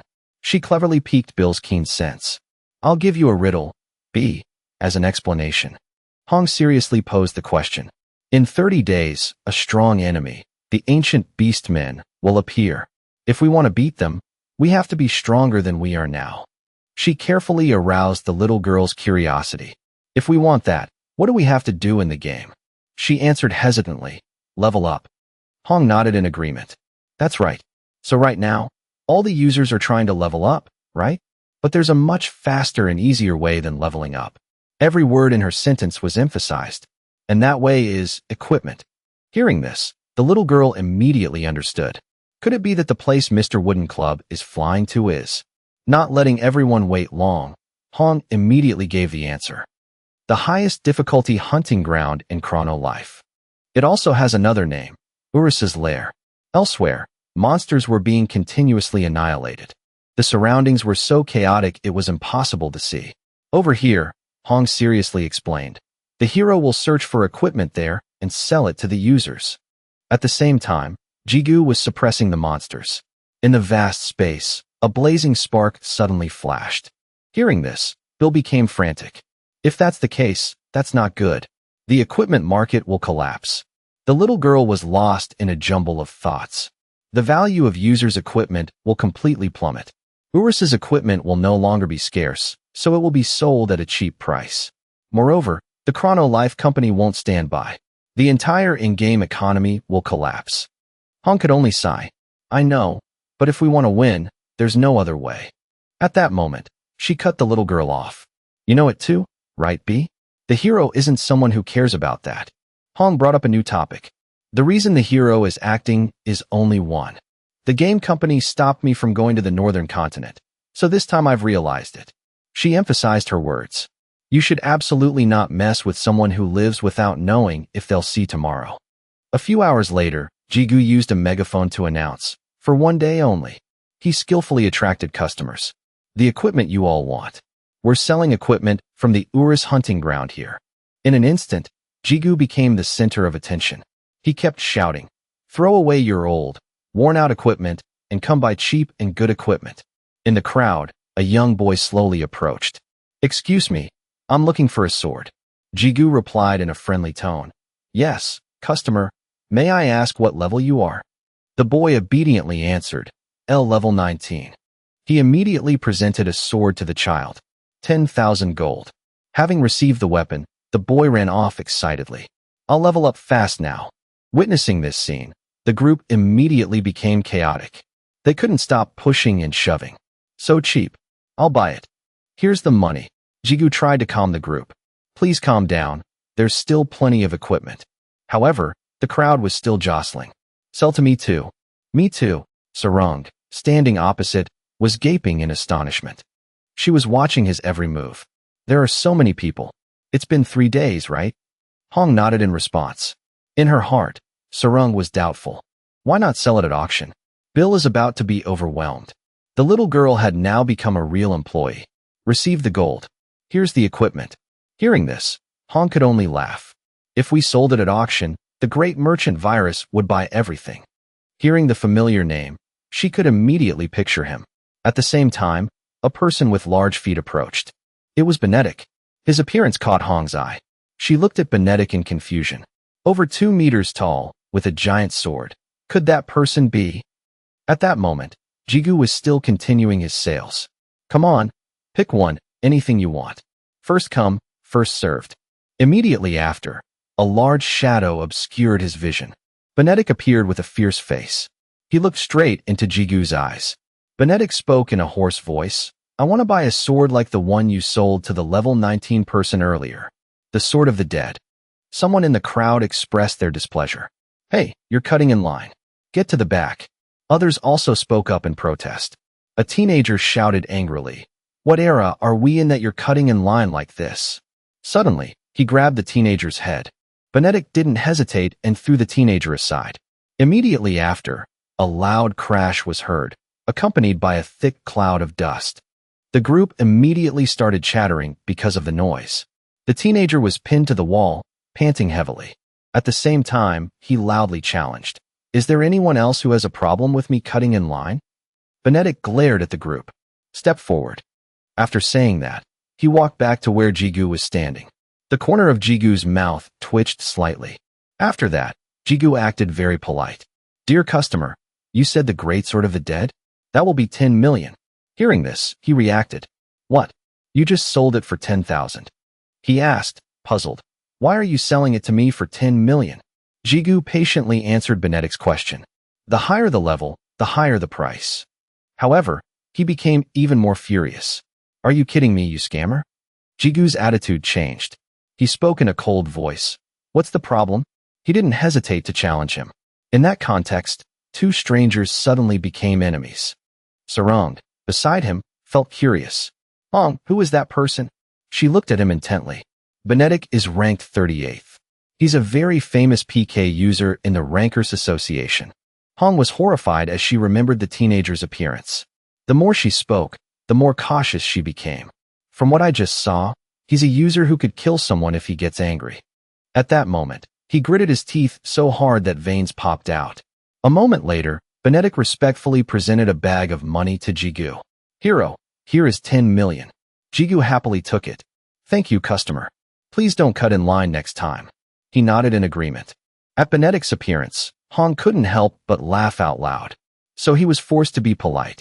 He left resentfully. So scary. She shifted her attention to Sarang. It seems love has leveled up smoothly, huh? After changing class to Demon King, you must be quite strong. She replied modestly. Not at all. Sarang honestly confessed. I haven't leveled up much. I'm probably around level 210 right now. Hearing this number, Hong was immediately bewildered. She looked a bit skeptical. Level 210? Not long ago, you were only level 139. Sarang excitedly recounted. Actually, Lately I've been following shorts to hunt in Urus's lair. But they're so strong, it's hard to catch even one or two. Hearing this, both Luna and Hong's expressions changed. She continued, Shorts teases me every day for being weak. In another development, Hong quietly swallowed. She was a newbie not long ago, so she doesn't know. For a normal user to reach level 200, it takes at least 2 years. Hong gave a mischievous smile, her voice tinged with teasing. Love, are you planning to level up today too? Sarang turned to her and nodded slightly. Yes, if Short sells all the equipment. Hearing this, she gave an encouraging smile. Do your best. However, in her heart, Hong was already in turmoil. Damn it. She stared at Sarang with a calculating look. In the Valley of the Dead, the place was filled with human skeletons. Immediately after, a monster with a sharp chin charged forward. With her quick reflexes, Sarang easily dodged it. The hazy dust gradually dissipated. She stood there unharmed. Sarang's eyes flashed with a challenge. That simple attack won't work anymore. She smiled provocatively. Show me something new. As if understanding Sarang's meaning, the monster attacked again. Seeing the tentacles emerging from its mouth, Sarang involuntarily gagged. Immediately after, a series of tentacles shot toward her. Sarang's skin began to crawl. So gross. At that moment, the gem on her chest suddenly lit up. Sarang's eyes glowed with a brilliant red light. At the same time, the monster had gradually approached her. Seeing this, Sarang didn't hesitate and charged forward to attack. She was like a torch, seemingly capable of burning everything. Sarang's whole body radiated a strange light. She just gently raised her index finger and touched the monster. Sarang's face was now strangely calm. Immediately after, the monster suddenly exploded. Fresh blood continuously poured from its mouth. She had no intention of sparing it and continued to use her technique. From Sarang's index finger, a very small spark shot out, but it had terrifying destructive power. She didn't hesitate to deliver the finishing blow to the monster. A moment later, it groaned in agony. Immediately after, the monster collapsed to the ground. The system announced, Monster has been defeated. Experience points increased. At the end of the battle, Sarang slowly landed on the ground. She let out a sigh of relief. After that, Sarang couldn't stop venting her anger on the monster.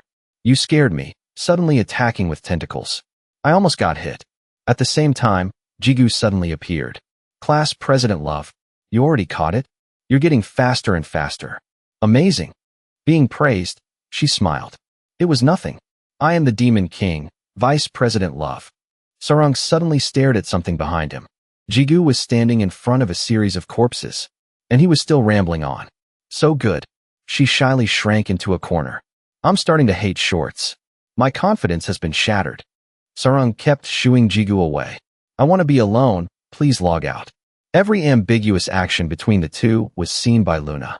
Her face gradually darkened. Her eyes revealed a malicious intent. And so, time passed quickly.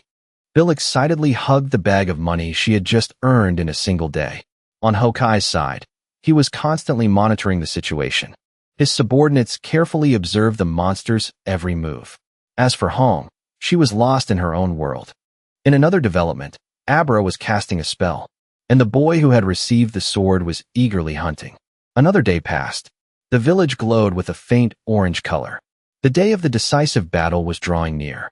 At this time, heavy snow was falling on the icy land. But in the deep darkness behind that gate, a cold smile appeared. Avenda gave a strange smile. He ordered loudly, "Let's go." After that, Avenda let out an extremely piercing scream. The battle begins. Giant creatures with ferocious appearances appeared one after another.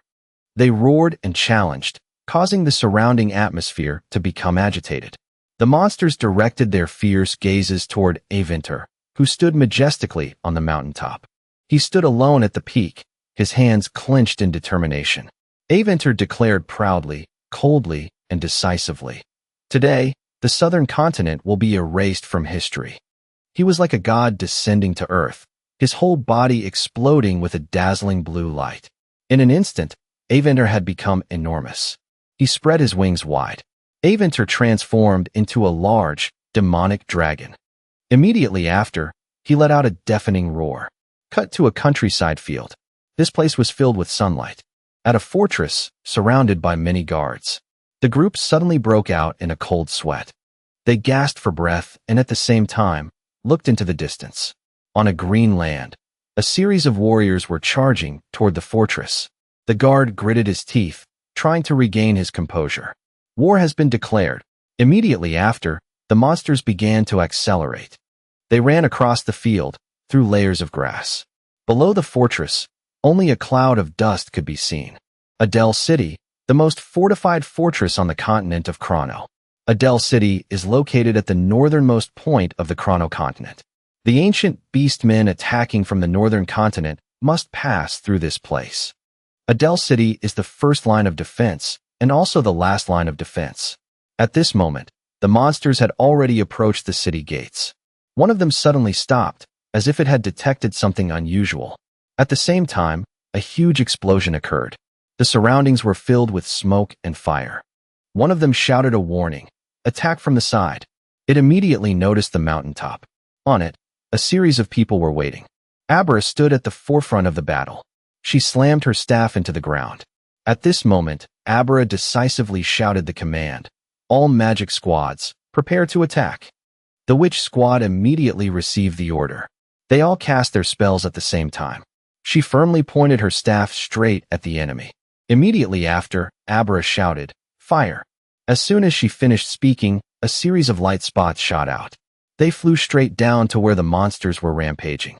One of them showed dissatisfaction. Brave enough to fight outside the city walls.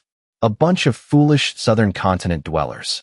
While it was distracted, a beam of light shot toward it with incredible speed. The beam of light pierced straight through the monster. It was bewildered, not understanding what was happening. This time, it's an attack from the front. At that moment, Hokai shouted a reminder. Don't get it wrong, ancient beastmen. From the beginning, we had no intention of fighting inside the city. He gripped his bow tightly. Let's face each other and settle this. With that, Hokai decisively gave the order to all the archers. A storm of arrows rained down on the monsters. They could only roar in helplessness. Outside the city gates, their miserable cries could still be heard. A moment later, the city gates slowly opened. Two figures loomed in the dim darkness. Suho smiled with excitement. It's been a while since that day, hasn't it? The day we fought together. Sanli also laughed. I'm embarrassed now. Don't pretend to be romantic. That day, we were just getting beaten up by one person. The two of them looked up at the monsters at the same time. He couldn't hide his excitement. Anyway, today is the day we restore the position of the 5 great guilds. She was no less enthusiastic and agreed. The two of them immediately charged forward. The ground shook because of it. The gates opened. The two led the army, charging forward. Suho shouted 4 words, "All troops." With a crazed look on his face, he ran to meet the enemy, while the beautiful Sanli provided support from behind. Attack! The army behind them rushed out like a breaking dam. The sounds of clashing blades, exploding bombs, and ammunition rang out powerfully. Nearly 2,500,000 users participated. Jigu's tattered cloak fluttered in the wind. Later, this battle was recorded in the Guinness Book of World Records as the largest scale battle in a game. Jigu stood on the wall, wearing nothing but his shorts. He held his club, resting it on his shoulder. But this brutal war, Jigu gave a bright, innocent smile, was over in the blink of an eye, and all because of a single user. He raised his club high into the air. Then Jigu struck a handsome pose, a cool guy with six-pack abs and bulging muscles. That's enough. He made a pouting face. People looking at me would just find it terrifying. I can't endure it any longer. Jigu stood there, twisting and turning as if posing for a studio photo shoot. Shorts is about to unleash his move. Seeing this, Sarung screamed. Hey, wait. She said to him in a panic.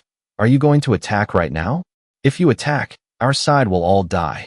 Jigu smiled, showing a full set of white teeth, and reassured her. It's okay, my friend. Then he made an impossibly smug face. You could even screenshot this and make some memes. Users will just revive even if they die, right? But if a monster dies, it's over. Jigu laughed loudly. And the result will be a sweet victory for us. Right. Sarung stammered, but then she changed her tune as quickly as flipping a pancake. She put on a muscular, serious expression. That does seem logical. Agreed. He now stood on the city wall, full of fighting spirit. Well then, let's go. Jigu began to charge fiercely. Unleash. Before he could finish the command, they realized the city was completely empty. They only heard a whooshing sound from somewhere. Sarung's eyes widened in surprise as if she had seen something incredible. She turned her head to the side and saw that he was gone. Shorts disappeared? Then it cut to a place full of computer data. A bright green wall showed clear zeros and ones forming a sequence. He suddenly appeared, floating in the strange space. This made Jigu completely confused. His mind was currently a series of question marks. Jigu looked around, left and right. What is this? Is this the place I've been to before? Suddenly, a strange voice rang out from behind him. Hello. The person was very friendly, approaching to greet Jigu. Long time no see, my friend. Have you been well? This made him let out a sigh, a little annoyed. You scared the hell out of me. It's you again. He let out a single word. She waved. Hi. Jigu wanted to get straight to the point. Why did you call me this time? I have a lot to do back home. If you have something to say it quickly. The god scratched her head in embarrassment. There's nothing between us. I just missed you, so I called you here, my dear friend. Her voice was very whiny. He acted indifferent. When was I ever your friend? The god's expression was unclear, but her voice was the same as before. Let's take this opportunity to have a leisurely chat. You can't stop the furry one right now anyway. That was Director B, holding a high-end cigarette and smoking. Looking at his face, she continued to talk about his situation. The furry one is managing the ancient beast war, so he's very busy. Jigu's face twisted into a horrifyingly angry expression. No. He angrily pushed his face close to the god's. Leisurely chat my ass. I've been waiting for this war for a whole month. You know that. Jigu forced her to take him back to where he was before. You made me miss the climax of the battle. Take me back to where I was right now. If not, don't blame me for being cruel. The god was sweating profusely, her mouth open as if wanting to say something. After that, she calmed down again, sighing softly. The god immediately refused. No, if I take you back there, you'll just end everything with one blow again. She revealed a terrified face. This story cannot have such an ending. His face was still very serious, confronting the god. Then he opened his mouth. Now I understand a little. Jigu grabbed the god's collar in anger. You're a spy sent by the owner of this game, aren't you? I've caught you red-handed. She still tried to justify herself. Not at all. The god kept beating around the bush, making him unable to bear it any longer. Then who are you? Why did you call me here? Jigu even threatened. If you don't talk quickly, I don't care if you're a god or whatever the hell, I'll hit you. The god still tried to keep a calm expression, but her face didn't show it. All right, I'll talk, okay? The god spoke while playfully swaying. First of all, the first thing I want to say is, I am absolutely not involved with anyone in the Chrono Life Company. She smiled. The reason I called you here is only one. Then the god gave a very nonsensical reason. To create karma. Meanwhile, the sun set over the castle where the battle was taking place. Sonli, engrossed, held her spear and charged forward to attack. She thrust her spear straight at the monster. It was sloth, one of the 7 deadly sins. Spear of the leopard. The attack was so strong that the monster had to praise her. This human is pretty good. Then it roared and charged at Sonli. But that's enough playing around.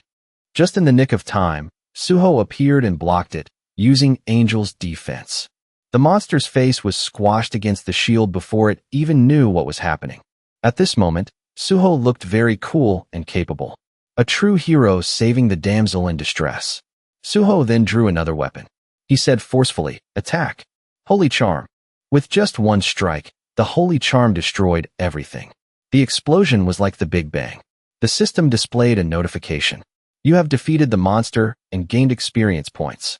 Finally, the monster was defeated by him. After that, he turned to show off to her. No need to thank me, Sonli. But she maintained her attitude, arrogant and haughty. What are you talking about, Guardian? I could have stopped them on my own. After a journey of constant fighting, preparing for war for 30 days, the persistent efforts of the users had paid off. Other users in the game charged forward, in all shapes and sizes, leveling up. Each one attacked a different enemy. Strategy.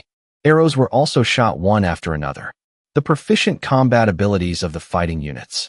In a dazzling purple light, one hand holding a scepter, and equipment from the Urate dungeon. Abra appeared like a war god, holding a scepter. Her mouth was open, her eyes closed, as if she were chanting a spell. Everything had reached a standard far beyond 30 days ago. The move was unleashed, fighting to wipe out the enemy in an instant. Hong appeared, holding two swords, brave and valiant. At the present moment, the war had reached a stalemate. Suddenly, a light flashed from somewhere, making her squint. When most of the monsters had been defeated, a sunny and windy sky appeared before everyone. Suddenly, a giant monster slowly circled above their heads. In its mouth, a ball of light formed. Until he appeared. A giant energy ball of blue light shot down into the town, creating a terrifying explosion. The huge tremor made everyone unsteady. Other users were also thrown far away. Cut to another scene. The wooden club dangled back and forth. Jigu was confused. To create karma? He still had the wooden club on him. He began to ponder. Why does that sound so profound? I'll listen to the rest of this story and then go back. Explain it to me in detail. The god replied cheerfully. Thank you for your interest. Revealing too much would be troublesome. She had one hand in her pocket, and with the other, she used her power to ignite a flame. The god held the flame in her hand and said, Instead, I'll give you this skill. Then she threw the flame directly at Jigu, to his confusion. The god's face still showed no emotion. She explained the magic. It's called the Flame of All Things. If you use this skill, you can see all places. He stared wide-eyed at this magic in his hand. The skill analysis panel appeared clearly. Skill, Flame of All Things. You can see everything you want, regardless of location or character. The flame burned brightly in Jigu's hand. It even showed the scene from before, which made him stare in surprise. Meanwhile, in a place of only dust and fire, Suho was coughing violently and vomiting a pool of blood. His entire body was drenched in sweat. He was using his shield to resist the aftershock to protect Sonli. Suho was so seriously injured but could still joke. Damn it, it looks like that, but how does it have a dragon's breath? After that, he couldn't bear it anymore and passed out. His heavy body fell face down on the ground. Sonli was wide-eyed with astonishment, so scared she was frozen. What is this? Her eyes couldn't even blink. Another large, ferocious blue monster appeared. Its two eyes shone brightly, its mouth still breathing out white mist. That was the polar dragon, Avinter. Cut to another side. Only Urus's wide-open mouth could be seen. He screamed and pushed his face into Jigu's. What? What is that? He's the king of the Beastman tribe. This made Jigu quite curious. You know him? He answered obediently. He's the polar dragon, Avinter. One of the 8 great dragons. Jigu still held the flame in his hand, interested. 3 great dragons. Urus excitedly recounted. The 2-headed dragon Urus, Urican, the polar dragon Avinter, and the super ancient dragon Galadu. In the lore of Chrono Life, it's the strongest 3-headed dragon. Jigu seemed very naive about these types of monsters. Besides you, I've never heard of the other names. He wasn't surprised by this. That's understandable. Both of those monsters weren't supposed to appear for a long time. This made Jigu realize a harsh truth. A long time? So they're stronger than you. He gave him a wry smile, and then proved it. What? That's right, boss. I used to fight them one-on-one. Among the 3 of us, I'm the strongest. Urus emphasized once more. In short, the important thing is, Avinter is the 7th sin, the sin of greed. Hearing this, Jigu was suddenly startled, looking quite surprised. Cutscene. Sonli slammed her spear into the ground. She was trying to hold on. Damn it. The ancient beastmen are dragons. Her face, though covered in dirt and scratches, couldn't hide her beauty. But our equipment is also from the dungeon of the mightiest dragon, Urus. But none of it can take it down. Sonli held onto the hope of victory against the ferocious monster. Even if you kill us many times, we will revive and continue to fight. We are determined to avenge the Guardian. Avinter glared at her. The sky suddenly lit up as if with white fireworks. It was so bright that Sonli had to shut her eyes tightly. She finally opened her eyes. But what strange thing was this? In front of Sonli was some monster or mutant, twice her size. He opened his mouth wide in anger. Urus? How can these pathetic humans say his name like that? Aventer was talking about someone. So you've settled in the southern continent. My dear brother, Urus. At this moment, Jigu and Urus, elsewhere, had witnessed everything. He turned to question him. You and he are brothers? Who is that? He answered indifferently. I'm an only child. The beautiful Sonli on this side also gave a disdainful smile. She spoke mockingly. Even monsters are sentimental. And they even turn into human form. Turning into human form was quite advantageous for Sonli. She confidently warned. But because of that, my spear can now reach your neck. With that, she took a step, ready to fight. Sonli held her spear and frantically attacked her target. Regardless of whether the opponent was strong or weak, she didn't hesitate to stab straight at Aventer's neck. Whirlwind spear. Powerful whirlwinds swirled amidst the tense battle. Sonli smiled smugly, certain of her victory. All right. He on his side also replied with a disdainful smile. Truly pathetic. Aventer didn't even consider her a threat. Not worth his effort to fight back. Now Sonli realized it was too late. However, the brave appearance of the female knight was still a beautiful image. He just looked at her with contempt. You only touched the sun reflected in a puddle, and you thought you touched the sun. Aventer's face became even more venomous. Even if you could touch me, you would never reach me. Sonli's eyes now showed clear horror. At this moment, strange purple tentacles extended from his back. A few drops of water fell. It was about to act. Each tentacle immediately shot forward and stabbed into Sonli's body. Despite her struggles and screams, Sarung, standing at the head of the city, witnessed this scene with utter horror. She couldn't escape her surprise. Her jaw dropped. Abra, who had just come up the mountainside, also witnessed that scene. Hokai also couldn't escape his surprise at the sight. That is, he laughed with such relish that drool dripped out. Aventer beat his chest proudly, confident in his strength. I am the polar dragon, Aventer. I am greed and gluttony among the 7 deadly sins. Now, the 3 tentacles lifted Sonli's entire body, suspending her in midair and draining her strength. Jigu, in the other dimension, was also surprised. He broke out in a cold sweat and exclaimed, Greed and gluttony? That makes Jigu suspicious. But I already killed gluttony, and it has 2 sins among the 7? Urus didn't know about this either. I'm not sure. He was definitely just greed back in the day. So he shouted for the god. Know-it-all. What's going on? She pouted, looking annoyed. How dare you call a god a know-it-all? The god smirked and sighed. Well, I can't help it. I still want to keep it a secret. She reminded Jigu of their earlier conversation. Do you remember what I said at the beginning?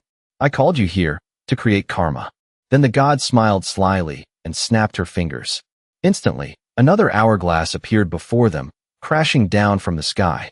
Both of them stared at the giant thing in front of them. The god stood before the hourglass and asked a question. The main quest in Chrono Life is the 7 boss monsters corresponding to the 7 deadly sins. What is the reason for their existence? She said mysteriously. Their mission is to create karma themselves. The god began to talk about the monster Urus from before, when he was still in his large, terrifying form. He killed countless people. The arrogant Urus had created enough karma long ago. She continued the story. The wrathful Iobi also created enough karma before he died. The number of people who fell under his sword is countless, and the story became more and more intense.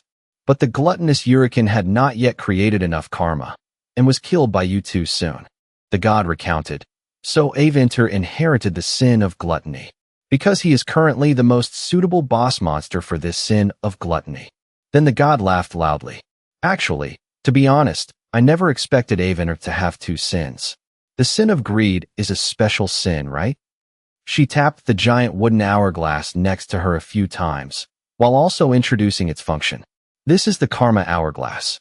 When the sand fills up, it means enough karma has been created. Jigu interpreted it in his own way. So, every time the 7 deadly sins create karma, sand is formed?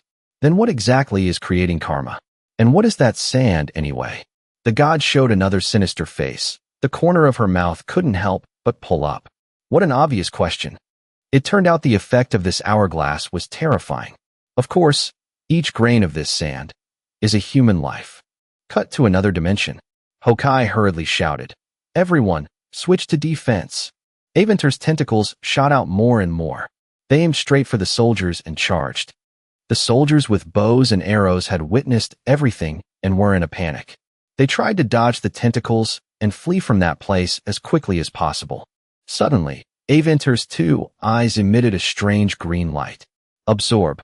After he spoke, all the soldiers touched by the tentacles dissolved into dust. The system's voice rang out. Absorb the opponent's level.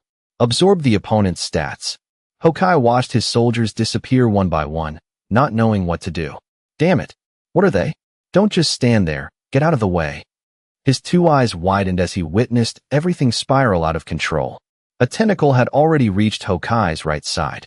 It pinned him tightly by the waist, giving him no chance to resist. Blood trickled from his mouth, his whole body stiff. Damn it! Abara, holding her staff on the cliff, saw the scene and screamed in terror, Hokkai. Hearing Abara's voice, a series of tentacles shot toward her.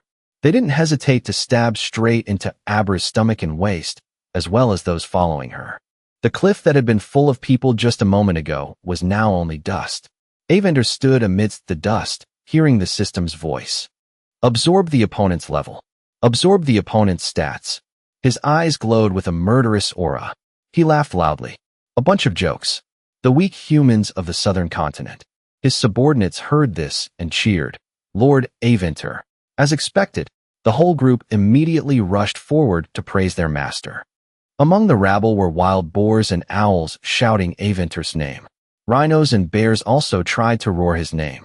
Aventur, a vast land, containing thousands of beastmen of all shapes and species, echoed with only one name. Aventur. Amidst the large beastmen, two small humans were mixed in. One was Hong, holding a pair of dual blades, her face tense. The subordinate behind her shouted, Captain, at this rate, the balance of the war, which had been so hard to achieve, in the fading twilight, had been broken in a short amount of time. Those defeated by Aventur were lying all over the ground. However, players could win because players could die and revive. The image of Aventur's purple tentacles appeared, symbolizing danger and death. But now, the players absorbed by the Devour skill could not revive. Hong bit her lip hard, sweat rolling down her face.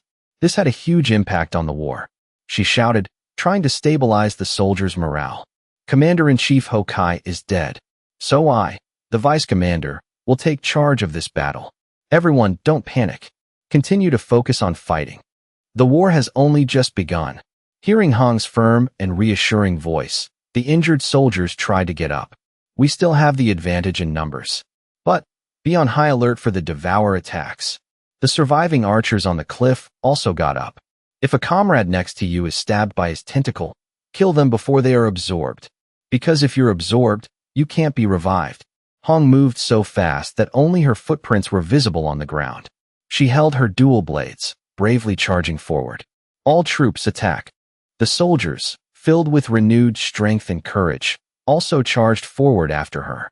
They quickly rushed in to attack the beastmen. Aventur smirked wickedly and smugly. Absorb. A tentacle containing a dangerous fluid shot straight toward Hong. But Hong's eyes reacted faster than the movement of the terrifying tentacle. She jumped up, using her dual blades to cut the tentacle, which was 3 times her size, in half.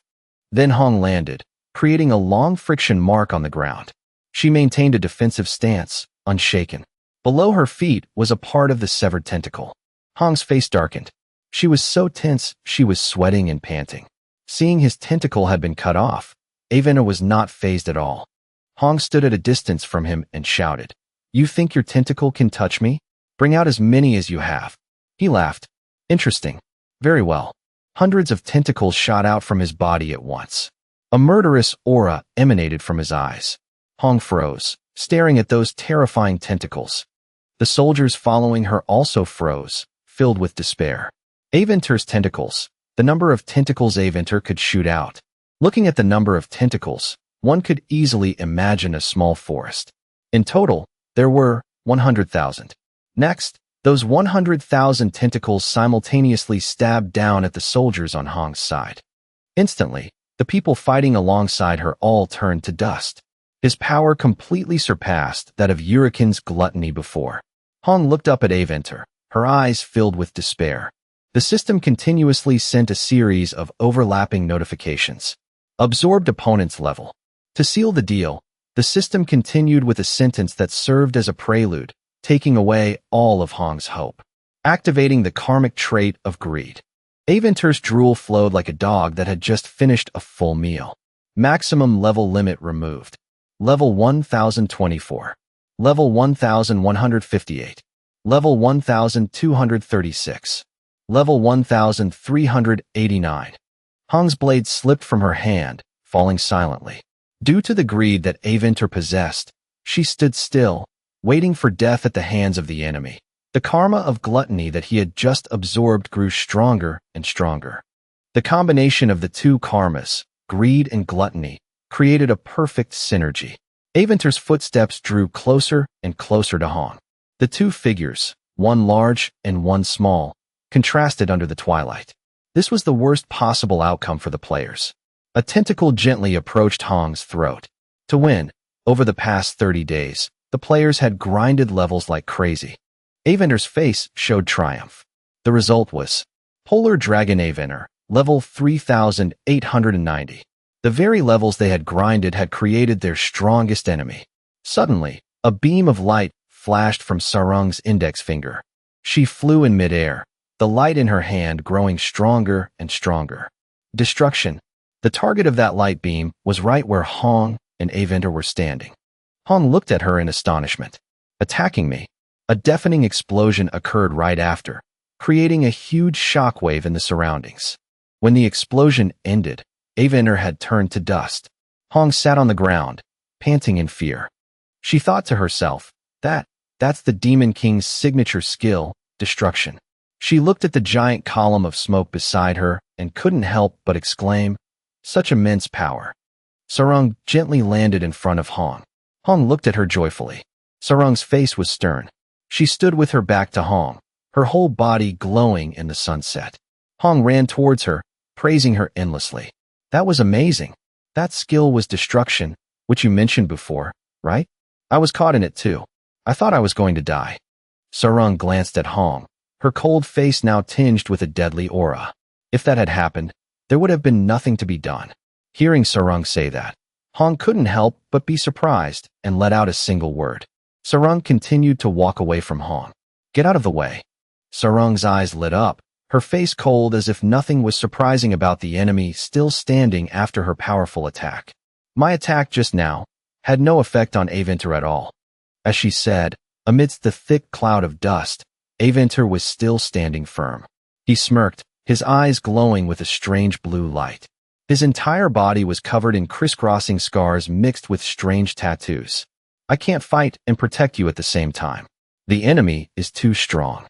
Hearing this, Hong didn't feel surprised or scared of Aventer, but only felt the difference in Sarung. What? Why did love suddenly, completely change? Sarung scanned her surroundings with her sharp eyes. On one side, beastmen like grasshoppers, mantises, and bears were staring at her. On the other side, there were wolf, tiger, and sea lion beastmen baring their fangs and claws. Sarung silently looked further into the distance. The beastmen had gathered in a circle, surrounding her, Hong, and Aventer in the center. Sarung thought to herself, right now, my chance of winning is 0%. Sarung let out a sigh, looking very reluctant. She called her close aide. Dek heard and replied, yes, my Demon King. Her face was expressionless as she said, the Demon King commands you. From now on, our demon tribe will officially join the war against the ancient beastmen. Then she gave an order that could bring the war back to a stalemate. Open the gate to the demon realm. Dek bared his teeth and smiled, looking very interested. A blue light emanated from his mouth. I will do as you command, my great Demon King. With a whoosh, Dek disappeared. The next scene made Hong's eyes widen in astonishment. A second later, the astonishment turned to fear. She was looking up at the growing size of the thing in front of her. In front of Hong now was a monster with a giant mouth. That monster was Dek, transformed. Its mouth seemed to have opened another dimension. Open, the entrance to the demon realm.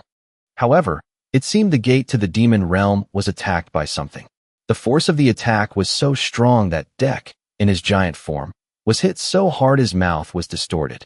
A series of question marks appeared in his head as he didn't understand what was happening. A huge explosion occurred as Dek crashed to the ground from the sudden attack. Hong saw something strange inside the explosion. Her expression was one of utter shock. Before her was a scene of thick dust flying everywhere. A foot stepped out from the smoke. Sorry. The person who had just stepped out of the smoke approached Sarang and Avinter and said, "Come to think of it, that guy was on our side, right? That smug bastard. I accidentally stepped on him when I landed." Seeing that person, Sarang suddenly froze. The Demon King's essence within her disappeared. Deactivating Demon King's essence. She shouted towards the figure that was approaching. It turned out the person who stepped out of the dust cloud was Jigu, wearing only a pair of white shorts. Hong was overjoyed. The other players were also very happy. He's appeared. The people watching the battle were also joyful. Jigu's face was stern and angry. Hero. A hand struck a match and lit a cigar. Director B brought the cigar to his lips and took a puff. "So you've come, my enemy." He stood in the control room, watching the battle on a giant screen with many control staff. But why did it take so long for his face to show up? I thought he would ruin this battle from the very beginning, but he only just now decided to appear. He held the cigar in his mouth, pondering. Could it be because of that person? Cut to another dimension. The god was sitting with her back against the giant hourglass. She crossed her arms and laughed darkly. The god recalled her conversation with Jigu. Well, you can go now. The karma is full." She opened a spatial gate and invited Jigu. "This way out, please. Dear customer." Jigu got angry. "Call me by my name. You're always using weird titles." He stepped into the spatial gate, his tattered cloak fluttering, revealing his bare feet. Jigu warned her, "This is the last time." The god heard this, but didn't understand what he meant. Jigu's face darkened. "If you use this method to trap me again, I'll really kill you then." After saying that, he completely stepped through the gate and left. Only the god was left, secretly sighing. Back to the main timeline. The god crossed her arms and thought, "Don't worry, my friend. I won't use this method again in the future." She smiled mysteriously. "Because this game is over now." Back to the battle. Sarang said to Jigu with tears in her eyes, "You foolish shorts." She rushed over and started punching and kicking Jigu. "Why did you suddenly disappear and then reappear like that? Do you know how scared I was when you left me alone?" Jigu raised his hands to block Sarang's blows. "I was forcibly dragged away." Sarang continued to hit Jigu in front of the astonished eyes of many people. Why did Dek suddenly go berserk? And he even called the demon tribe. Jigu could only cover his head and take the blows. "I'm sorry. My fault." Hong let out a small sigh seeing the two of them like that.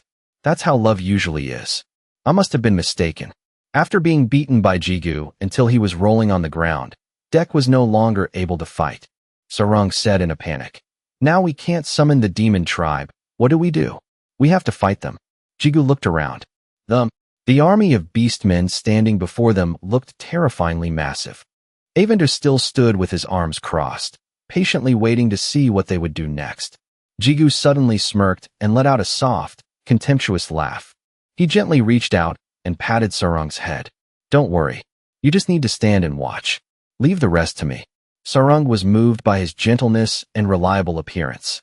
Her face flushed red. Jigu walked alone to face Aventer. He and the beast stood facing each other in the twilight. His face was stern. Below, an information panel appeared. Level 999. Aventer sneered. His information panel read, Level 3890. Director B held a cigar in his mouth, excitedly watching the unbalanced match. He said, "They're finally facing off." His face was full of excitement. The strongest player in the history of Chrono Life versus the highest level monster in the history of Chrono Life. The two figures, one human and one monster, now stood tall, facing each other under the twilight. Sarang, behind them, waited nervously, her face unable to hide her panic. Hong watched from a distance, biting her lip and swallowing nervously. The other players also held their breath, waiting to see what would happen next. They were worried, their faces grim, breaking out in a cold sweat. Aventa looked at Jigu with one glowing eye. Jigu gripped his wooden club, his weapon. His body was smooth and white, wearing only a pair of shorts. The beast sneered, "So you've come. A pathetic human like you dares to stand before me." He began to remember a time before. He stood on a high cliff. Polar dragon Aventer, an eternal being. Below the cliff, millions of beastmen cheered for him. The leader of 1,000,000 ancient beastmen. The 7 deadly sins of greed and gluttony. Aventer laughed loudly. "I am the being who will become the king of this world. But what is this pathetic situation? A pathetic human in shorts is blocking my path." He was in the middle of speaking when he had to stop because Jigu had silently raised his wooden club. But Aventer still roared, "I will tear off your limbs and feed them to the beasts." Suddenly, Jigu stopped his club right at Aventer's neck. He complained, "Too noisy." Aventer felt slighted. "What? You call that an attack?" But before he could finish his sentence, a blow from Jigu descended, completely distorting his face. A spark erupted powerfully from the blow. The terrifying flame shot out as far as outer space. The beastmen all gaped and roared in astonishment. Aventer had now collapsed to the ground. One side of his body had been smashed to a pulp. Aventer roared in pain. The other part of his body had been burned black to ashes. He couldn't believe he had been defeated with just one blow. Director B, who was watching the fight, was so shocked he dropped the cigar from his mouth. Sarung on this side also had a dark face as she witnessed the unbelievable scene before her. Hong was also frozen solid, sweating profusely. The other players were speechless. They could only stare blankly, their jaws dropped in disbelief. Even the god in the other dimension could only give a forced smile. Jigu's face was covered in angry veins as he said, "That dog barks too much." He recalled his meeting with the god and a system notification. The game company too. "The northern continent is currently an unattackable area. Please come back later." He had grabbed the god's collar. And that self-proclaimed god too. "Anyway, there have been a lot of things pissing me off lately." Back with Aventer, he gritted his teeth and said, "That's right. You look good getting beat up, you dog." Aventer was stunned. "I was just hit." His face was now filled with utter terror. Blood from his nose, mouth, and wound flowed like a waterfall. Now, Aventer looked much smaller than Jigu as he knelt before him. He coughed and vomited a pool of blood. Jigu just glanced down at him coldly. Suddenly, he knelt on one knee before him. He slowly opened his mouth and asked, "Does it hurt?" Aventer was angry. "What? A pathetic human like you dares?" Jigu's face shifted to a smile that couldn't be more mocking. "It must be tough being so resilient, huh? You piece of trash." With that, he punched Aventer hard in the face, making him spit blood. The punch was so strong that Aventer was sent flying into the air, spinning around. "Pathetic." He kicked him hard in the stomach, repeating the words once more, "Pathetic." Then Jigu continued to sneer, and rain blows down on him. "Pathetic." Aventer took every hit without fail. "Pathetic." He hit him on the butt. "Pathetic." Aventer blushed and cried out, "Ah." Sarung stood to the side, watching Jigu beat Aventer while saying, "Pathetic, pathetic, pathetic, pathetic." Her face went pale. He snapped. Shorts' cruel mode is on. A beast man had recovered from the shock and let out a shout. The beast men all charged forward. "Aid Lord Aventer."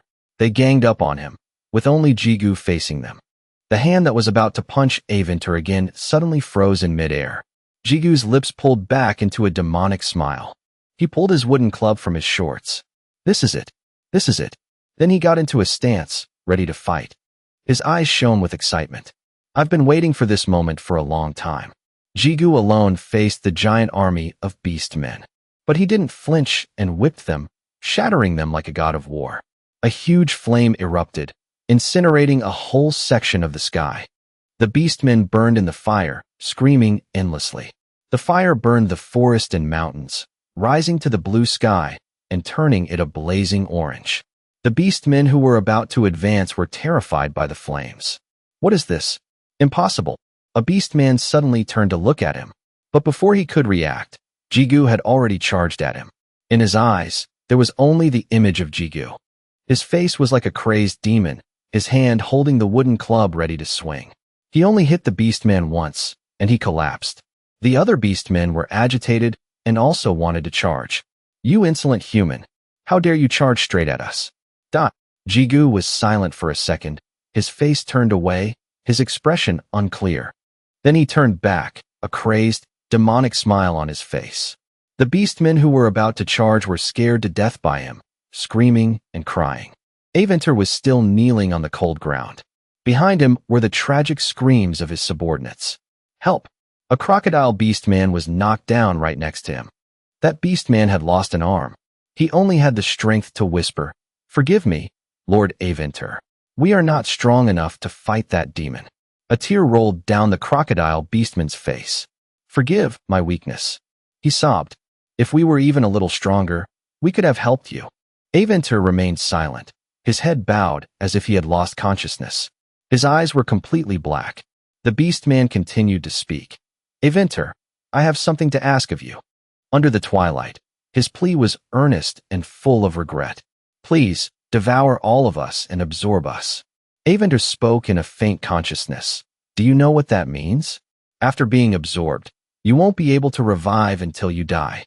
The crocodile beastman's hand trembled. "We all know very well." Unbeknownst to them, thousands of beastmen had knelt before Aventer. But if this continues... They looked over at Jigu, who was rampaging among the beastmen. "We will die a meaningless death at the hands of that demon." With every blow, Jigu said, "Pathetic, pathetic, pathetic, pathetic." The crocodile beastman's tears continued to fall. "Living like this, we would rather die for you. Just as the ancient beastmen have sacrificed for you since ancient times." Aventer remained silent. The beastman continued, "And I have one more thing to ask of you." He sobbed amidst his falling tears. "After you win, could you look up at the sky?" The sky was still a brilliant sunset color. "Please sing a loud song of victory, so that we in the sky can hear it." Witnessing this scene, Hong broke out in a cold sweat. Why did it suddenly get so tragic? The people watching also shed tears. So touching. Tears are falling. They sat in stunned silence, deeply moved. Sarung's face went pale as she thought. What is this atmosphere? It's like Shorts is the real villain. While fighting fiercely, Jigu realized something was wrong. He looked towards Aventer. There were a lot of beastmen there. Why are they all gathered over there? He showed a demonic face. "Wow, looks like fun. Let me play too." Jigu then took a running start and leaped, launching himself into the sky. He landed right in front of the beastmen. As he was raising his club to continue fighting, Jigu froze. Aventer's tentacles appeared again, shooting up powerfully. They were aimed at the beastmen. Jigu's eyes widened in surprise at the sight he was witnessing. Aventer's tentacles seemed to have formed a cage, enveloping the beastmen. He said through gritted teeth, "In the end, I am still in your debt. Thank you for everything." The beastmen said emotionally, "It is our honor to serve you, Aventer." Aventer looked up at the twilight. His tentacles reached for the sky, creating a very tragic scene. "Absorb." The system announced again, absorbed opponent's level. Absorbed opponent's stats. However, this time Aventer no longer felt the enjoyment he had when absorbing humans. He was only left with extreme pain. The last words of the beastmen were a final wish. "Please win." Sarung took out a handkerchief to wipe her tears. Hong was also on the verge of tears. At that moment, it seemed, the players and viewers were moved by the beastman's departure. Everyone, regardless of friend or foe, even the human soldiers, were saddened. They shed tears. Now Jigu landed in front of Aventer. He laughed heartily. "Awesome. You ate them all. Except for one person." Jigu didn't feel moved at all. He clutched his stomach and laughed at Aventer's pain. "Trying to eat a bunch of useless things to increase your level and stats." His laughter grew louder. "But trash is still trash. How could you eat all your subordinates like that?" His laughter made the soldiers uncomfortable.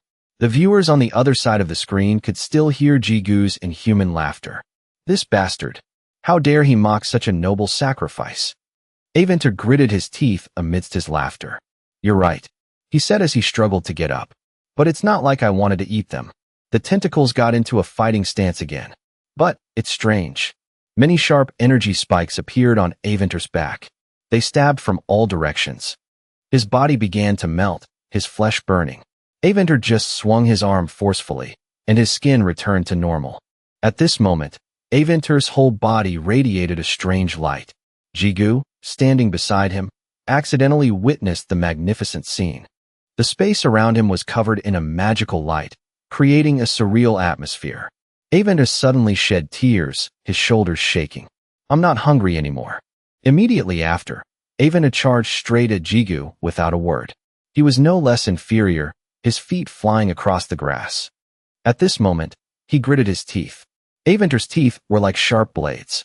His eyes lit up, his mouth wide as he roared in rage. Seeing Aventer's appearance, he couldn't help but feel a little excited. Jigu gripped his club tightly and ran quickly towards him. Immediately after, Aventer's hand collided heavily with his club. The two were like two opposing forces, one ice and one fire. The two charged at each other, their willpower converging at the center. It seemed to spread throughout the space. Sarung and Hong's group were unfortunately caught in the battle. The witch squad was also caught in the strong energy vortex. The pieces of wood on the ground began to move. Then they suddenly floated in the air. A moment later, all the pieces of wood shot up from the ground. They all headed towards Aventer and Jigu, only to see blood suddenly pour from his mouth. As for Jigu, he was completely unaffected. The two were still in a defensive state against each other. Suddenly, both were sent flying by the energy source. After the battle, Aventer was covered in injuries. At this moment, one of his hands had been cut off. Despite this, Aventer refused to give up. He gritted his teeth in rage. In the blink of an eye, Aventer's arm was back to normal. He had used a regeneration technique. It was the skill of the ancient monster, the lizard, a hidden skill similar to the healing factor. Super regeneration. Gluttony, upgraded by the 7 deadly sins of greed, could even absorb the opponent's skills. At the same time, Aventer, with intense fury, charged toward Jigu. He punched through his stomach with his bare hands. Witnessing this scene, Sarung seemed to freeze. The group on the other side of the screen was also astonished. Aventer had absorbed 1,000,000 ancient beastmen. That meant Aventer had absorbed the skills of all the beastmen. He decisively pulled his hand out of his stomach. Jigu's whole body began to sway. He struggled to breathe. Moreover, Aventer was also a unique dragon beastman. After that, he continued to fight back, revealing his sharp claws. Aventer was like a high-level glutton at the top of the ecosystem. However, before his attack, Jigu just stood there and took it. He suddenly activated the hidden skill healing factor. The damaged area of Jigu's stomach gradually healed. A moment later, he easily regenerated the damaged part of his body. Jigu smirked contemptuously. Is that all you've got? With that, he didn't hesitate to hit Aventer hard on the head with his club. A spark suddenly engulfed his head. Aventer coughed up blood continuously. He was in so much pain he groaned. Aventer tried to endure the pain by gritting his teeth hard. He fought back against Jigu. Suddenly, Aventer froze. His eyes showed clear panic. Because he had disappeared, Jigu was no longer in his original position. At the same time, a series of fireballs surrounded him. Aventer's face became extremely shocked. At that moment, a spark from behind shot through his body. Aventer began to cough up blood more violently. His face was contorted in pain. However, Jigu was determined not to spare him and continued to attack. Overall, Aventer had gradually lost his ability to resist. His entire body was engulfed in flames. Sarung, beside him, couldn't hide her excitement. He won, as expected of Shorts. Suddenly, Aventer erupted with power. The surroundings were covered in a cold aura. Noticing the critical situation, she shivered involuntarily. He had returned to his original form. Aventer let out a roar. Now I have nothing left to lose. Without my subordinates, this continent is meaningless. Director B was stunned by the scene. Could that be? Ice breath. He broke out in a cold sweat. If a level 9,999 dragon uses ice breath, the entire continent will be blown away. Contact the server team to shut down the power now. Back with Aventer, he cursed, die. From above, a giant sheet of ice shot down with terrifying speed. It shot straight toward Jigu. He just chuckled softly. Power statistics, activate hidden skill, soul of the giant. Behind Jigu, a giant ice version of himself also appeared. A cold aura began to radiate from his body because Jigu had used a hidden skill. He remembered the fight with the honey bear. With just one club, Jigu had easily defeated it. He laughed smugly for defeating the bear in one blow. In the sky, strange sheets of ice suddenly appeared. Jigu lightly stretched his bones to prepare. The sheets of ice began to fly toward him. Immediately after, Jigu countered with fire. The flame immediately spread, consuming the layer of ice. Seeing his power, Aventer found it hard to believe. He roared fiercely. Aventer screamed at the sky and the earth. In outer space, a flame suddenly shot out. It pierced through small planets, flying past a whole galaxy. At this moment, the ground under Jigu's feet had been destroyed. He raised his club to his shoulder with a smug look. Jigu smiled smugly. Let's see, there's only one left, right? He looked up at the vortex in the sky. The 7 deadly sins of pride. At the same time, a figure appeared and disappeared in the dust cloud. Sarang appeared with a bright expression. She couldn't stop praising Jigu. As expected, you're here. My adorable number 1 subordinate. He smiled with joy. At this moment, Sarang unconsciously looked in the other direction, only to see Aventer's body suddenly move. She became suspicious. Aventer is still alive. Jigu immediately denied it. He looked up at him and affirmed with certainty. He looks like that, but he's dead. On this side, Aventer was constantly grimacing. He struggled to breathe. Jigu signaled. Class president, step back. He might have a final burst of power before he dies. Hearing this, Sarang quickly moved back. Jigu stood opposite Aventer, his eyes always following his actions. The corner of Jigu's mouth twitched up. Still alive, huh? As expected of a level 9999. Aventer tried to roar. I admit defeat. Kill me, human. Hearing this, he became angry. I was going to do that even if you didn't say it. A loser dares to give me orders. With that, Jigu raised his club high. Rest in peace. When people are on the verge of death, they often remember their painful past. He was the same. Aventer's whole body began to tremble. He painfully remembered his fallen comrades. At this moment, Jigu's club was about to touch the top of Aventer's head. This time, he remembered how his comrades had been attacked. Thinking of this, Aventer shed a tear. I'm sorry for everything. Back in reality, Jigu suddenly stopped. So you want to give your last words? Jigu's voice was provocative. But what do you have to regret? Noticing his unusual behavior, he looked bewildered. Jigu pressed his face close to Aventer's. You will become an ego weapon. He remembered a memory. A monster had mentioned something. Boss, have you heard of an ego weapon? At that time, Jigu also felt vague. What's an ego weapon? It quickly explained. To put it simply, I will become the boss's weapon. I'll abandon my body and only my soul will remain. At the same time, Urus looked suspicious. Boss, why are you suddenly mentioning an ego weapon? Aren't you going to kill him? He had no intention of denying it. Jigu didn't hesitate to reveal his calculations. I'm already level 999. Even if I absorb this guy with the gluttony skill, my total stats will still be 99,999. At this point, he suddenly laughed maniacally. So he'll be like Urus. Wouldn't it be more interesting if he became an ego weapon? Hearing this, Aventer immediately erupted. What? Why you? He looked bewildered. Brother Urus. I felt your presence but kept denying it. Have you become this human's dog? It hesitated for a moment before nodding. Receiving the answer, Aventer suddenly burst out laughing. Has the pride of the two-headed dragon Urus disappeared? To be at the feet of a lowly human. His face was full of indignation and determination. I refuse. To live as a human's dog, I'd rather die without reviving. The system announced. Aventer refuses to let you collect his soul. Jigu just smiled and let out a sigh. His voice was low, his expression sad but calm, as if he had been prepared for this.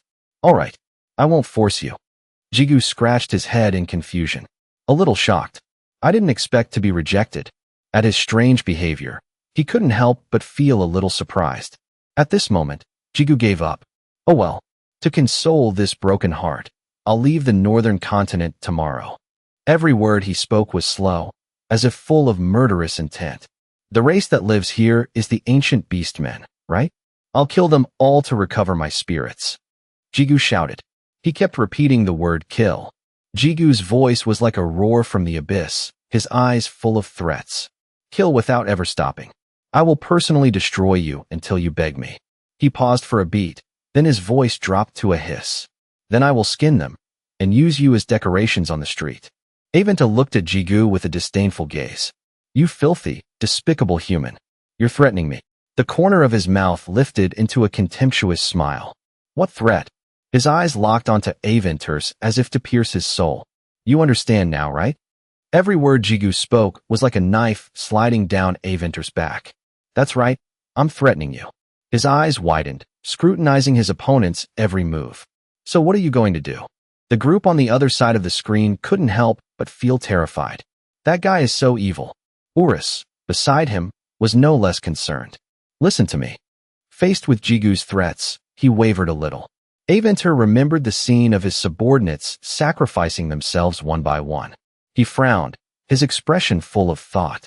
Aventer sighed softly, as if all his internal conflicts had been resolved. I understand. I will become an ego weapon. Please don't disturb my subordinates. Immediately after, the system sent information. Aventer has agreed to let you collect his soul. Will you accept this mission? Jigu smiled with satisfaction. You should have said so sooner, you bastard. At this moment, Urus stared into his eyes. But boss, where are you going to put his soul? One piece of equipment can only hold one soul.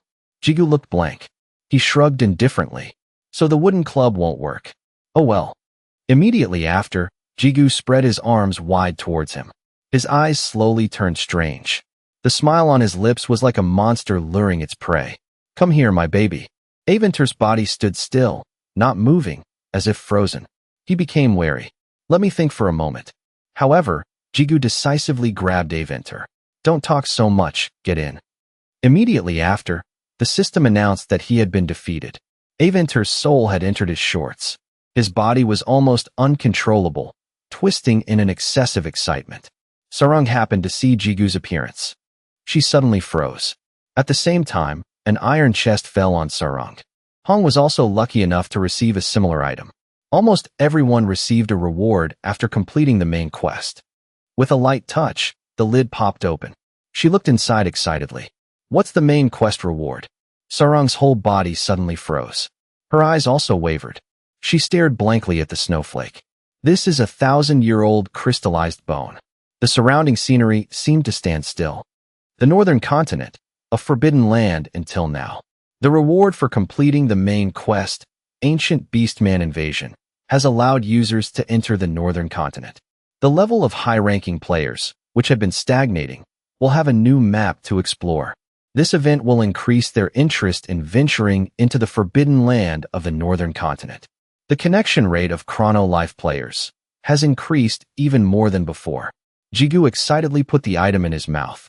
He decisively bit off the 1,000-year-old crystallized bone.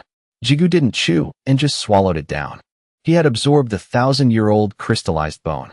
Thus, Jigu had adapted to the cold of the northern continent. He quickly confirmed with the system. Great, I can go now, right? Jigu was still frustrated about being prevented from entering the northern continent. He couldn't contain his excitement and shouted, Northern continent. And so, the war with the ancient beastmen had ended. But their journey to the northern continent is a story for another time.